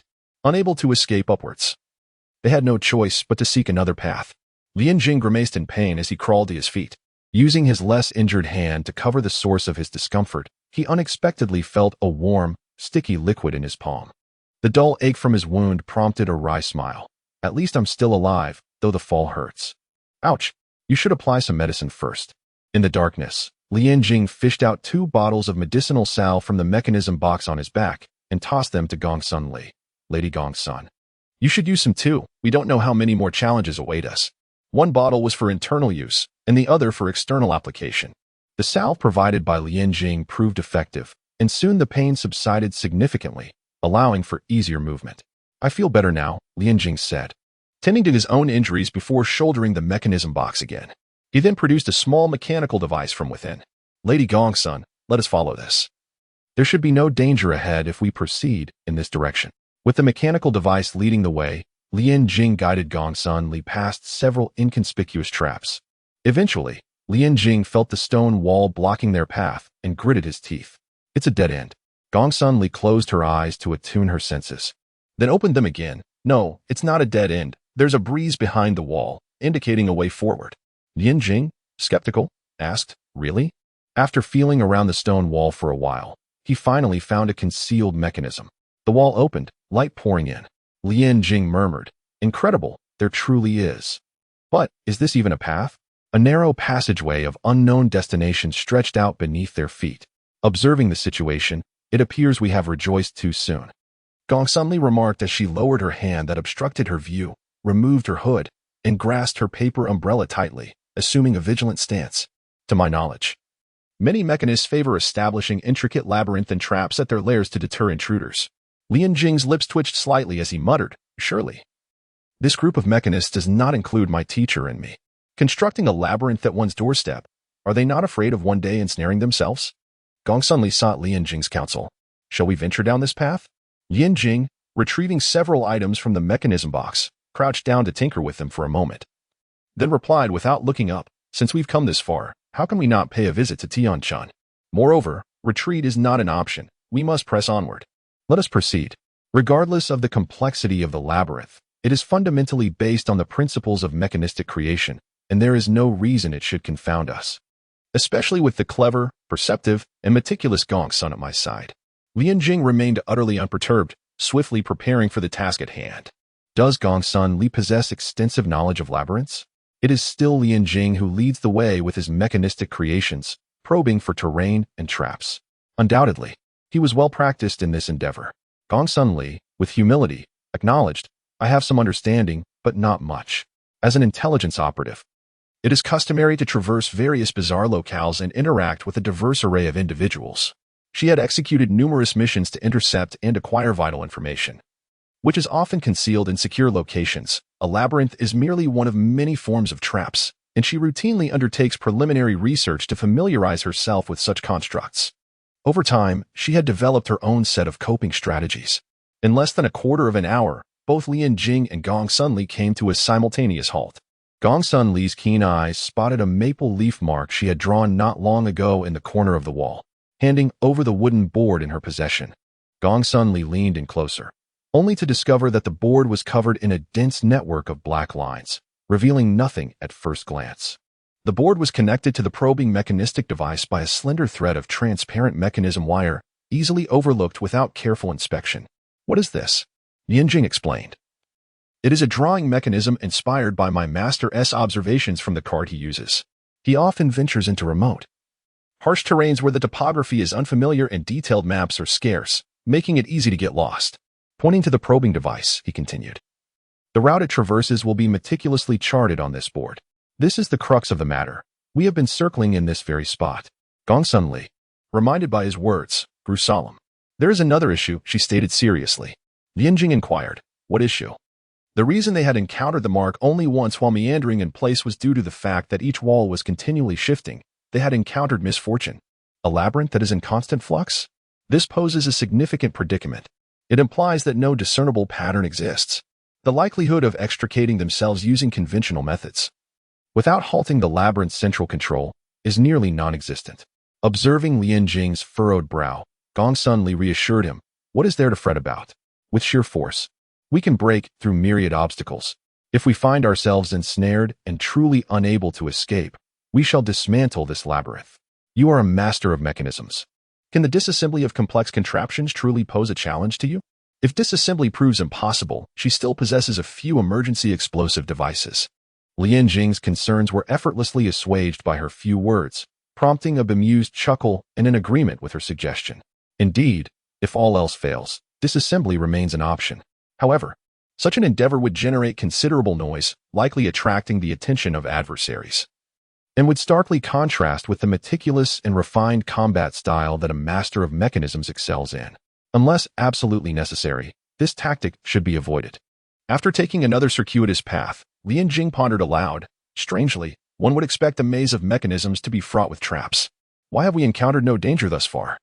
Just as Gongsun Li was about to respond, her keen ears detected two unfamiliar sets of footsteps, one shallow and the other deep. Her expression shifted to one of caution as she whispered, silence, someone approaches. Moments later, they discerned a man and a woman rounding the corner, momentarily taken aback. How could it be Hu and Sister Yuhuan? Yet the earlier footsteps had sounded distinctly different.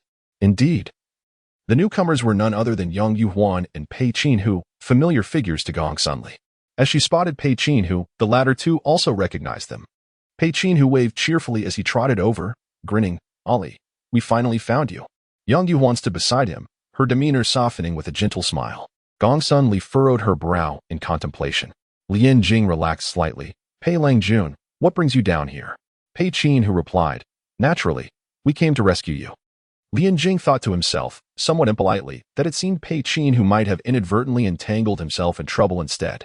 Yet, upon reflection, for individuals were certainly better than two, allowing for mutual support in adversity. Just as he was about to step forward, he observed Gongsun Li, 3 paces ahead, signaling him with a gesture of her left hand behind her back. Lian Jing's heart raced. This was a universally recognized signal among wandering heroes, indicating a change in circumstances. A change? He felt a prickling unease. Gongsun Li and Pei Langjun shared a close bond, and she must have sensed something amiss, prompting her warning. Could it be that these two were imposters? Just as this thought crossed his mind, he heard Gongsun Li, with a hint of impatience, admonish Pei Qinhu. Keep your voice down. Are you not afraid of drawing the enemies? Lian Jing bit his lip, conceding the stage to Gongsun Li. Having known her for only a short time, she typically addressed him with the more affectionate Jing rather than his full name, making it peculiar for her to call out his name so formally in front of her companions. It seemed highly likely that this Pei Langjun and young Yuhuan were indeed imposters. Pei Qinhu, seemingly unperturbed, waved dismissively. What is there to fear? We've been wandering here for quite some time without encountering any foes, he remarked, oblivious to the discontent with his address. Yang Yuhuan interjected. This place is not suitable for lingering. We should find an exit promptly. Gongsun Li nodded in agreement. Sister Yang is correct.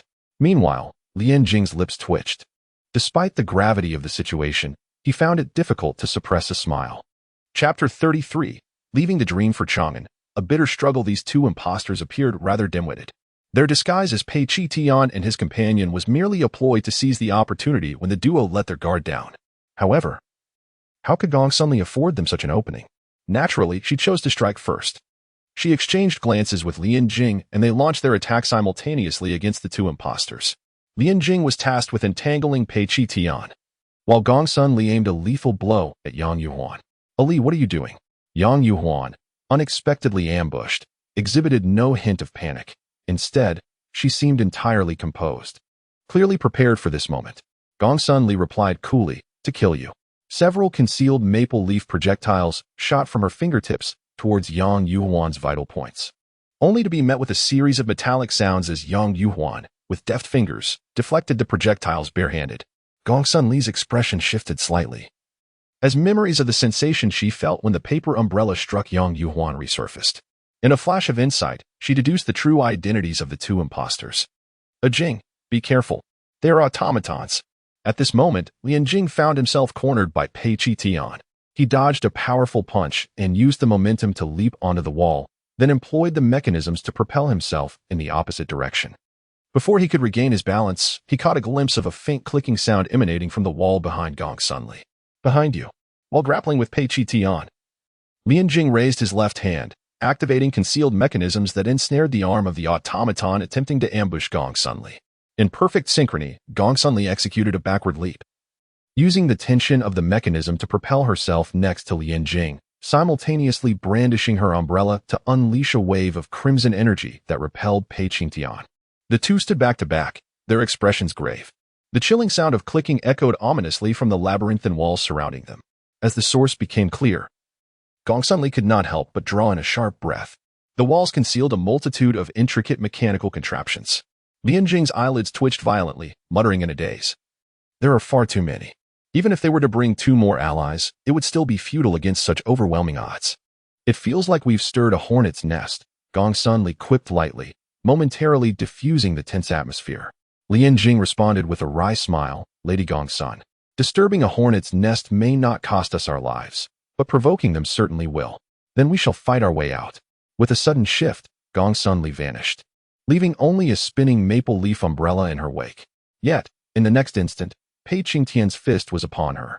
Gong Sun Li was not adept at close combat, and thus she wisely retreated, darting to the side of her umbrella. Just as her toes touched the ground, Pei Qingtian charged again, while Yang Yuan's wrist flicked, sending a dagger nearly grazing her neck, leaving a narrow line of blood. Gong Sun Li dodged repeatedly, yet the coordination of the two automatons surpassed her expectations, their attacks falling like a relentless downpour. Before she could steady herself, she was struck squarely by Pei Qingtian's kick, her left arm protesting under the strain. Had it not been for Lian Jing's distraction, using mechanisms and concealed weapons to help her withstand a wave of attacks, her arm would have undoubtedly suffered a fracture. "Thank you," Gong Sun Li exclaimed. "What is there to thank at a time like this?" They were like 2 grasshoppers on the same string. If something happened to Gong Sun Li, how could he fare any better? These mechanical creations offered no respite. If they were merely imposters, not only would the 2 of them remain unafraid, even a single individual would pose no threat. Alas, in addition to the imposters, there were hundreds of mechanical entities. The paper umbrella once again sent an enemy flying, granting Gong Sun Li a brief moment to catch her breath and contemplate a strategy. "Lian Jing, we cannot continue like this." The enemy was numerous, relentless, and devoid of pain or fatigue, while she and Lian Jing were mere flesh and blood. Should this stalemate persist, both their reaction speed and strength would inevitably wane. The outcome would either be a slow death by attrition or a fatal misstep leading to their demise at the hands of the mechanisms. Gazing at the scattered remnants of mechanical parts on the ground, only to see the enemy forces multiply rather than diminish, an idea suddenly dawned upon Gong Sun Li. What typically fuels the operation of such mechanisms? She pondered. Is there a way to sever the supply to the energy core? Without the source of power that animates these constructs, they would merely be a heap of scrap metal. Addressing the issue at its source would undoubtedly be more efficient and less laborious than dismantling each mechanical entity. Lian Jing indeed had a solution. "You speak. I will cooperate." Gong Sun Li replied without hesitation. Lian Jing cautioned her. "However, executing this plan entails risks." "Risks?" she countered. "What risks could possibly outweigh our lives?" The sheer number of mechanisms, coupled with their agility and speed, posed a daunting challenge. If their movements were not curtailed, alleviating their predicament would be futile. Yet there were only the 2 of them. While Gong Sun Li possessed some knowledge of machinery, she was not an expert, making Lian Jing the sole individual capable of executing the plan. This implication meant that the task of serving as bait to attract and distract the enemies fell squarely upon Gong Sun Li's shoulders, underscoring the peril involved. Gong Sun Li deflected a direct strike from Pei Qing, who with her umbrella, absorbing the impact and staggering back several paces before barely regaining her footing. Her arm, hanging limply at her side, trembled subtly, having nearly slipped from her grasp. She took a deep breath, forcing down the metallic taste rising in her throat. As long as there's a plan, leave the rest to me. Lian Jing wasted no time, understanding that the longer they delayed, the more disadvantageous the situation would become. He swiftly withdrew an object resembling a mechanical wrench from the device box. Upon closer inspection, one would realize it was a combination of numerous mechanical tools amalgamated into one. Carrying such an item would save space equivalent to several individual tools. Gong suddenly cast a hurried glance, her expression momentarily fracturing. Are you planning to disassemble it on the spot? It must be done, Lian Jing asserted. Trust in my mechanical expertise. Though his inventive capabilities paled in comparison to his mentor, Lian Sheng, his foundational knowledge of mechanics was solid, and his proficiency in disassembling mechanisms was formidable. Even with miniature constructs no larger than a walnut, comprising countless intricate parts, he could dismantle them with remarkable speed and precision.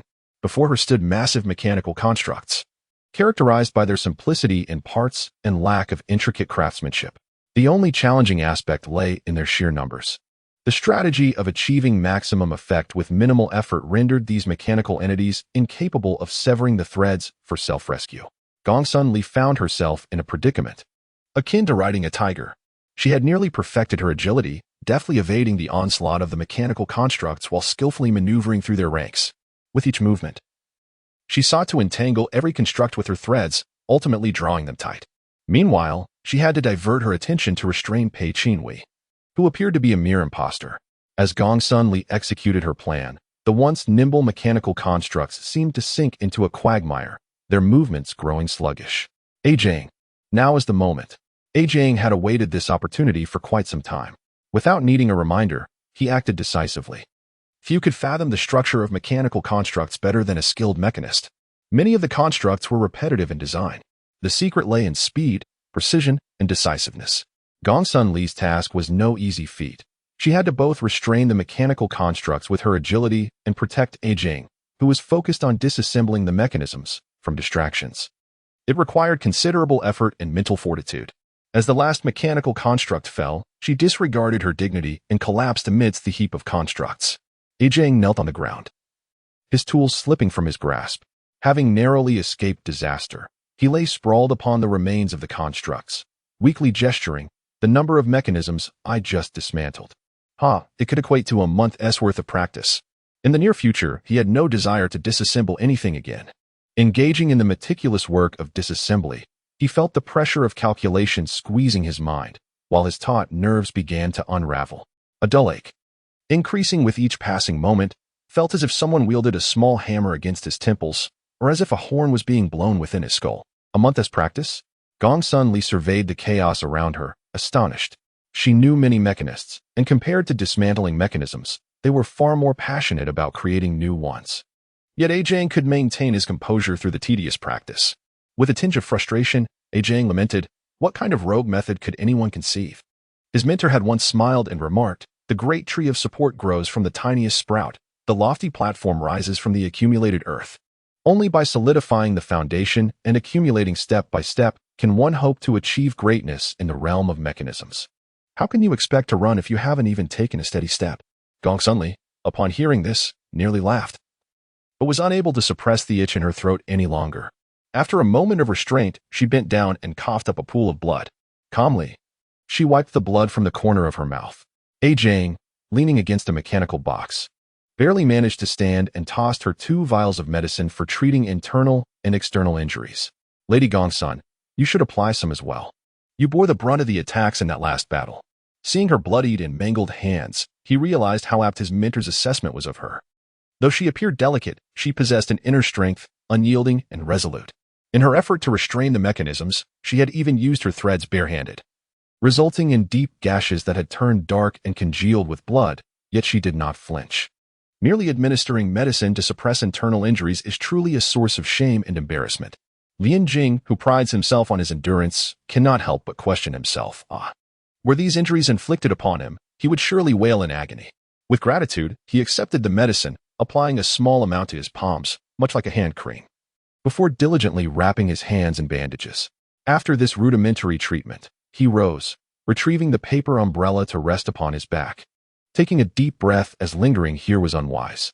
The recent commotion might have attracted unwanted attention. Lian Jing readied himself, hoisting the mechanism box once more. The physical toll from the previous confrontation weighed heavily upon both, yet they must summon their spirits to face the impending unknown perils. The most pressing concern remained the labyrinth of mechanisms. There was both good news and bad news. After a thorough inspection, Lian Jing's demeanor fell, hands on his hips as he lamented. The good news is that our earlier skirmish inadvertently disrupted the operational structure of the labyrinth, bringing it to a halt. However, the bad news is that our escape route has also been sealed. Gong Sun Li's expression remained unchanged. There is no path without a way out. Let us search further. Inspired by the hidden mechanisms within the walls, she began to tap around with the paper umbrella, keenly discerning the variations in sound. Her composure and calm greatly alleviated Lian Jing's inner turmoil. Noticing her focus, he inquired, "Do you suspect the exit lies hidden within the walls?" I pondered. What sort of labyrinth could truly ensnare a person?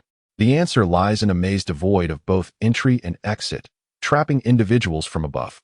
We entered through the walls. Could it be that the exit is concealed within the very walls? These mechanisms are also embedded within the wall's layers. Gong Sun Li had meticulously observed the thickness of the layers, just sufficient for a person to pass through. Given the circumstances, we might as well treat this dying horse as a living one.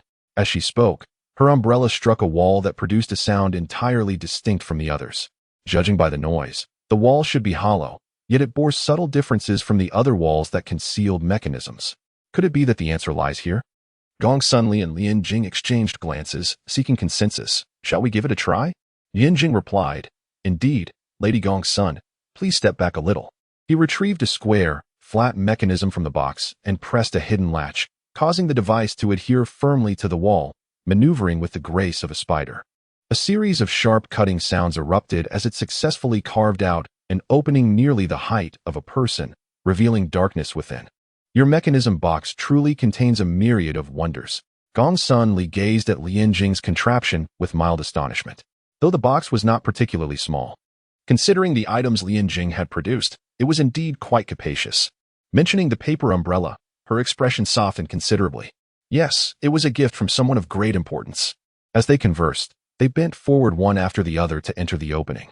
Inside the wall, a narrow, concealed passage of mechanisms awaited them. Little did they know. As they ventured in, two impostors were emerging, accompanied by several small mechanical creatures the size of spiders, which swiftly scuttled into the crevices of another wall, disappearing in a flash. Within the cavern, the air pulsated with life, confirming that they had not erred in their quest. Gong Sun Li produced a mechanism illumination pearl, meticulously inspecting the wax and wick on a lamp bracket affixed to one side of the wall. She rubbed her fingers against the wick, detecting the freshness of the oil devoid of any foul odor, while the wick appeared to have been replenished recently. This significant revelation slightly eased the tension between the two. Prior to entering the secret passage, Gong Sun Li had discreetly left a maple leaf symbol as a means of communication. Lian Jing had long been inclined to inquire, is this message intended for Lord Pei and his companions? The mention of her companions softened the icy demeanor that had settled on Gong Sun Li due to their arduous battles, replacing it with warmth. Indeed, this is our unique mark of connection. Lian Jing felt a tinge of pessimism. They had already squandered considerable time here. And if Pei Qinhui and the others were to arrive, they should have done so by now. In a fleeting moment, Lian Jing posed a seemingly nonsensical question. How did you recognize that? The two counterfeit automatons had been remarkably convincing, at least initially, as a mechanism master. Lian Jing had failed to discern any flaws. Footsteps echoed. Footsteps? Gong Sun Li nodded affirmatively. Yes, the footsteps are amiss. You can discern that? Naturally. Sister Yuan and Ahu possess footsteps that are utterly distinct. After frequent interactions and careful observation, one can easily differentiate. Besides this inconsistency, there was also the fact that, as I mentioned, my companions are astute, impulsive yet not foolish. To charge in without knowledge of the enemy's true nature is to risk not only failing to rescue one's friends, but also endangering oneself. Lian Jing remarked with a hint of wistfulness. Such camaraderie is truly enviable. Lord Pei is fortunate to have a friend like you. Recognizing a master by their footsteps requires not only prolonged companionship, but also attentive observation and meticulous memorization. Remembering is not difficult. The challenge lies in sincerity. Gong Sun Li, however, spoke earnestly and gently. No, it is my fortune. A home should at least harbor a warm light and warm-hearted individuals. Wherever they are, the place may be deemed home. She had once felt the vastness of the world as a solitary entity, but after meeting Sister Yuan and the others, that sensation had dissipated. It was as if a floating reed had finally taken root. The secret passage continued its winding descent. In the midst of their conversation, the pair arrived at the terminus of the passage, which was marked by a tightly shut stone door. Exercise caution for ambushes. Lian Jing cautioned as he reached to push the door open, while Gongsun Li quietly signaled from the side, tightening her grip on the fan's handle in preparation for confrontation. Upon pushing the stone door ajar, the scene that unfolded before them struck them both with profound shock. They found themselves in an expansive mechanism chamber, at the center of which lay over 30 wooden beds, each occupied by an unconscious individual. The occupants varied in age and gender, and Gongsun Li quickly recognized 2 of them as missing beggars. Without a moment's hesitation, she hurried forward to discern their identities. Lian Jing knew whom Gongsun Li sought, but as he was unfamiliar with Ah Yuan's appearance, he could offer no assistance. While Gongsun Li searched for her acquaintances, he meandered aimlessly, exploring the chamber. A table to one side was cluttered with numerous tomes, and upon flipping through them, he discovered they contained observations and dosages related to experimental subjects. Upon witnessing the scene before him, his spirit jolted. These were likely irrefutable pieces of evidence regarding Tian Chun's illicit experiments. Truly, one might traverse 1,000 miles in vain only to discover that fortune had favored him without effort. He had just uncovered a volume containing significant information. Yet before he could delve into its contents, he was startled by the urgent calls of Gongsun Li. A Yuan, please awaken. How could this happen? Chapter 34. The Long Dream of Chang'an. Danger. Gongsun Li searched high and low, finally discovering the familiar visage of a young girl nestled in the far corner upon a wooden bed. A Yuan's complexion was pallid, lying alone on the bed that seemed somewhat oversized for her. Her hands were neatly placed upon her chest, her expression weary. Yet the corners of her lips curled into an enigmatic, delicate smile, her eyes crescent-shaped as if she were lost in an extraordinarily beautiful dream. No matter how fervently Gongsun Li called or gently nudged her, a Yuan showed no signs of awakening. Hey, a Yuan. Gongsun Li's voice trembled with unease as she hesitated, finally placing her quivering fingers against a Yuan's neck. The skin beneath her fingertips felt cool and icy, fortunately. The carotid artery pulsed with a steady rhythm, and warmth emanated from her nose. She is still alive. The thought surged in Gongsun Li's mind, and she exhaled a long breath of relief. As long as she is alive. A Yuan had been drugged, rendering her unresponsive at this moment. Just then, Jian Jing approached with an experimental notebook in hand. This tome meticulously chronicled each experimental subject, detailing the dosage administered, the duration of stupor, and the periods of unconsciousness. Initially, the dosages were indiscriminate, resulting in numerous fatalities, prompting the search for new subjects for ongoing experimentation. Each wooden bed bore a numbered designation, with the Yuan's being 36. Prior to her, there had been 2 others marked 36. From the records, it was evident that the higher the dosage, the longer the duration of stupor, ultimately leading to a permanent slumber. Even if one did not succumb to eternal sleep, prolonged unconsciousness without adequate nourishment could weaken the body to the point of death. Gongsun Li, is there any way to awaken her? Jian Jing sifted through the records. It states here that sufficient external stimulation is required. External stimulation? An idea sparked in her mind, and she hastily opened the mechanism hidden within the umbrella's handle, retrieving a small vial the size of a thumb. Despite its unassuming appearance, the contents within were anything but trivial. This item, known as Dream Awakening Incense, was typically employed to forcibly rouse or revive those in a stupor. Carefully, she unsealed the vial, placing it beneath a Yuan's nose, her heart racing as she awaited a Yuan's reaction. The Dream Awakening Incense she held contained potent, pungent stimulants, having been refined multiple times to surpass the efficacy of ordinary variants. After a few moments, a Yuan's waxen face began to respond. Her brow furrowed, lips parted, eyelids fluttered, and her nostrils quivered. Gongsun Li held her breath, anxiously observing. She was unaware when her own fist clenched so tightly that the wound on her palm reopened, blood seeping through the bandage. A Yuan, can you hear your sister's voice? At that moment, a Yuan's breath was frail, her gaze unfocused. Gongsun Li shielded her eyes from the harsh light above, ensuring her comfort. A Yuan blinked, taking a considerable time to regain her focus. Adjusting to the dim light of the chamber, tilting her head to discern who stood before her. She remained in a daze for a prolonged moment, her dark, lustrous eyes gradually clouding with a thin mist, brimming with crystalline tears that shimmered as they rolled in her eyes. She parted her pale lips, her voice faint and uncertain as she softly called out, "Ali." "Sister." Perhaps due to her prolonged silence, her voice was hoarse. And after speaking a few more words, her throat ached. "Sister is here. A Yuan is no longer afraid." Gong Sun Li raised her hand to gently pat a Yuan's forehead, smiling reassuringly as she always did.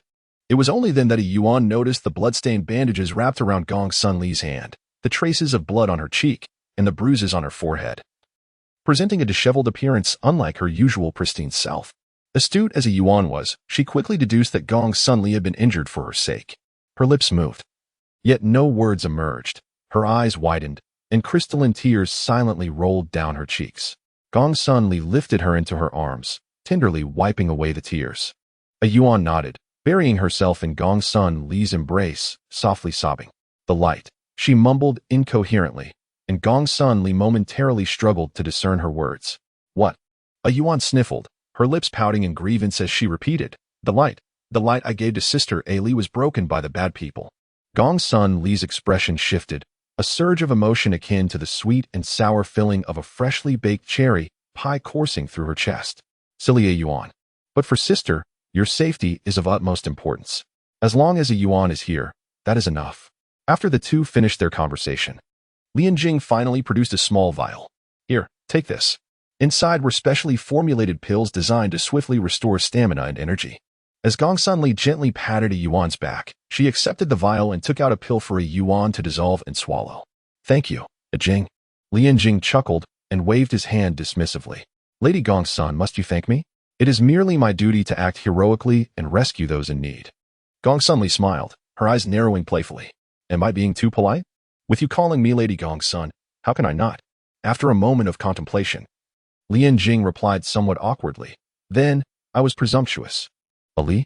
Gong Sun Li nodded with a smile. "Yes. What shall we do with these individuals?" Lian Jing inquired.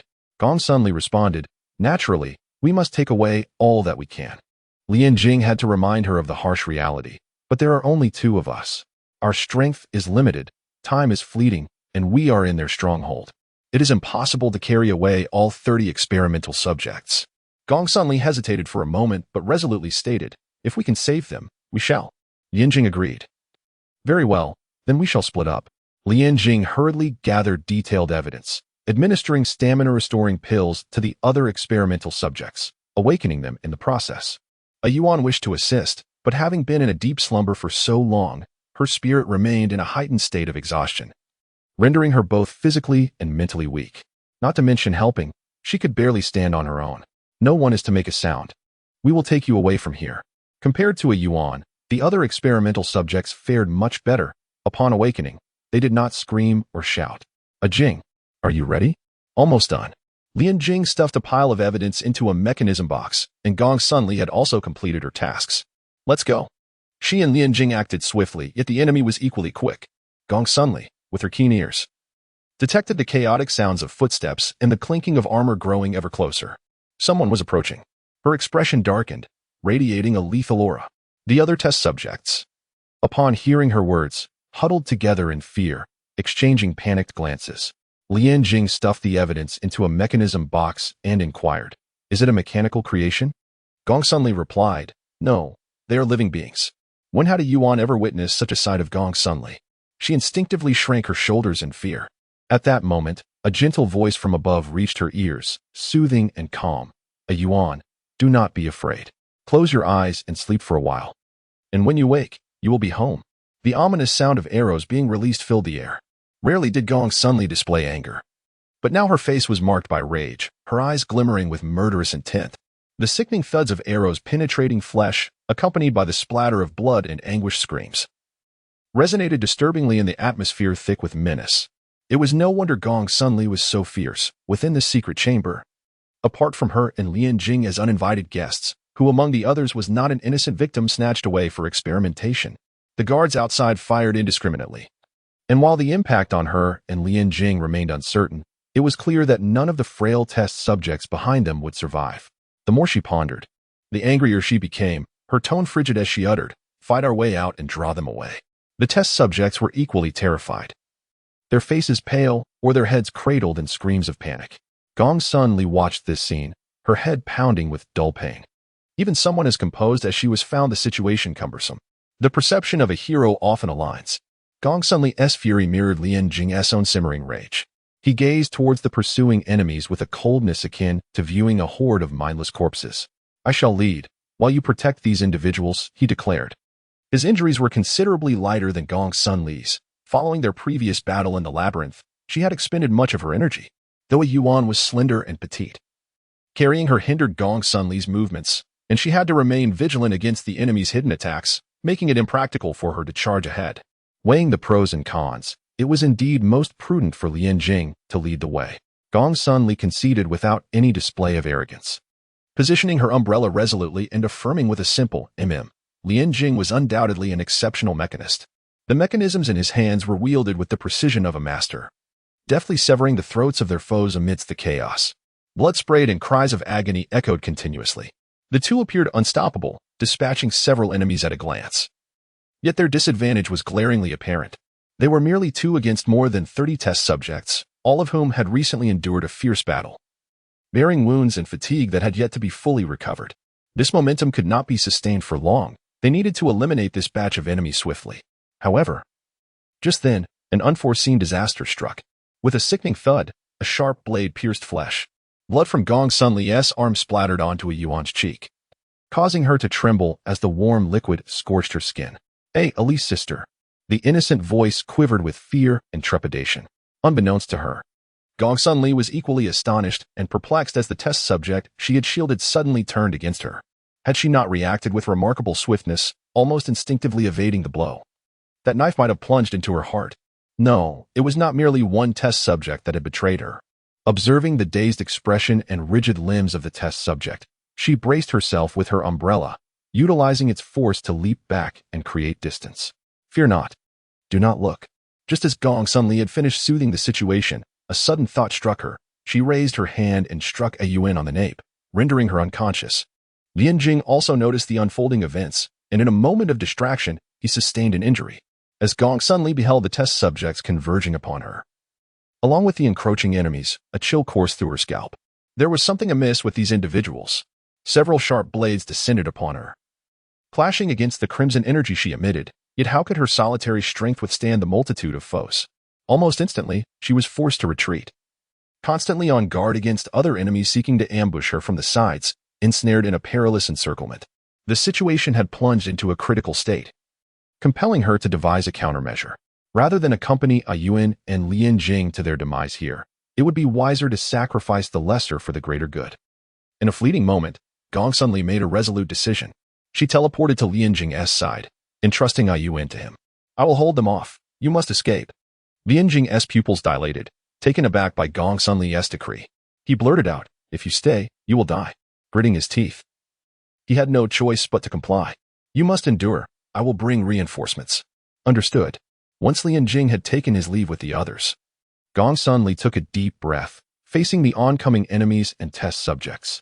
She was the illusory dancer of Yao Dian. If they sought her life, then let them come. Like thunder, she descended. Like the vast rivers and seas, she surged forth. The crimson maple danced alongside her paper umbrella, each movement a deadly strike. Although the constricted terrain limited her agility, it equally hindered her adversaries, significantly alleviating the pressure she faced. Though deprived of Lian Jing's support, she was also free from the concern for A Yuan, allowing her to unleash her true combat prowess.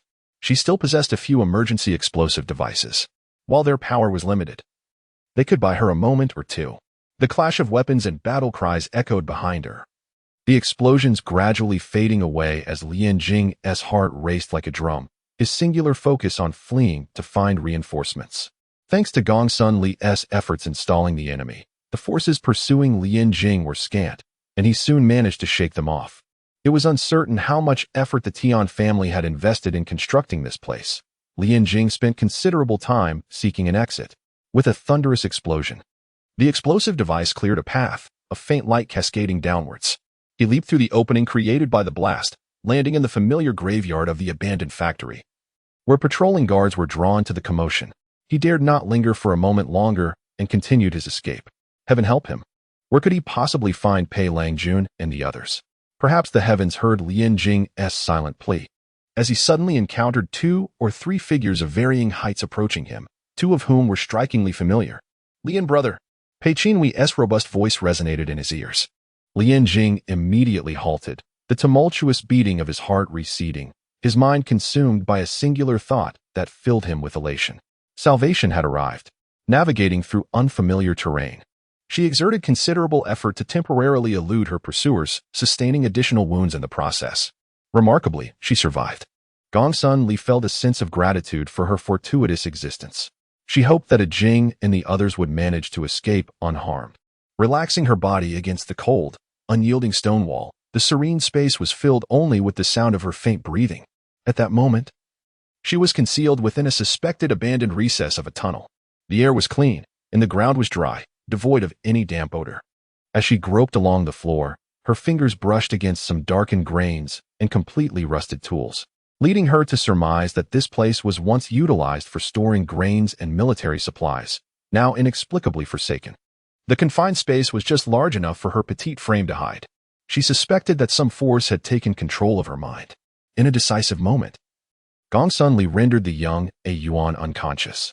Fortunately, Yuan was still young and frail. Even if controlled, she would not pose a significant threat.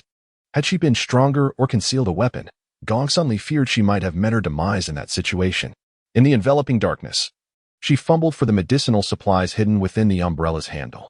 Concerned that even a flicker of light might attract enemies, she refrained from using the illuminating mechanism, tending to her more serious wounds in the shadows. After hastily bandaging her injuries, she applied a special ointment to mask the scent of blood. What was that? Gongsun Li squinted wearily. Perhaps it was her severe injuries, excessive blood loss, or immense fatigue, but she felt an unprecedented weariness, as if her body were laden with lead, heavy and devoid of strength.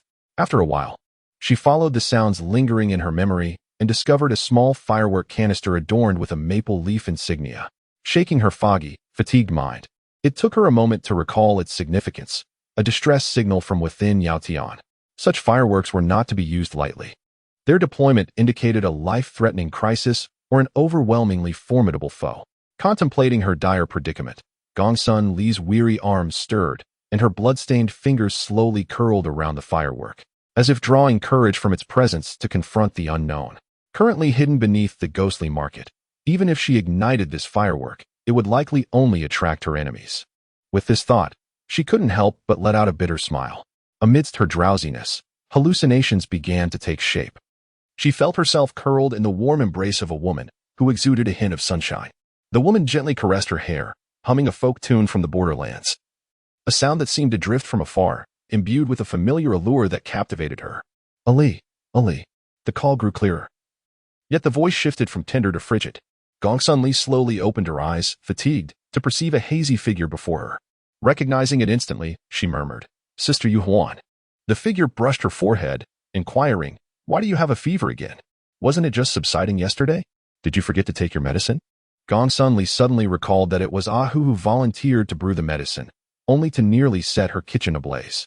Alas, this fellow who constantly clamors about the indifference of the Yaotian organization, lacking even a cook, is himself rather clumsy and careless.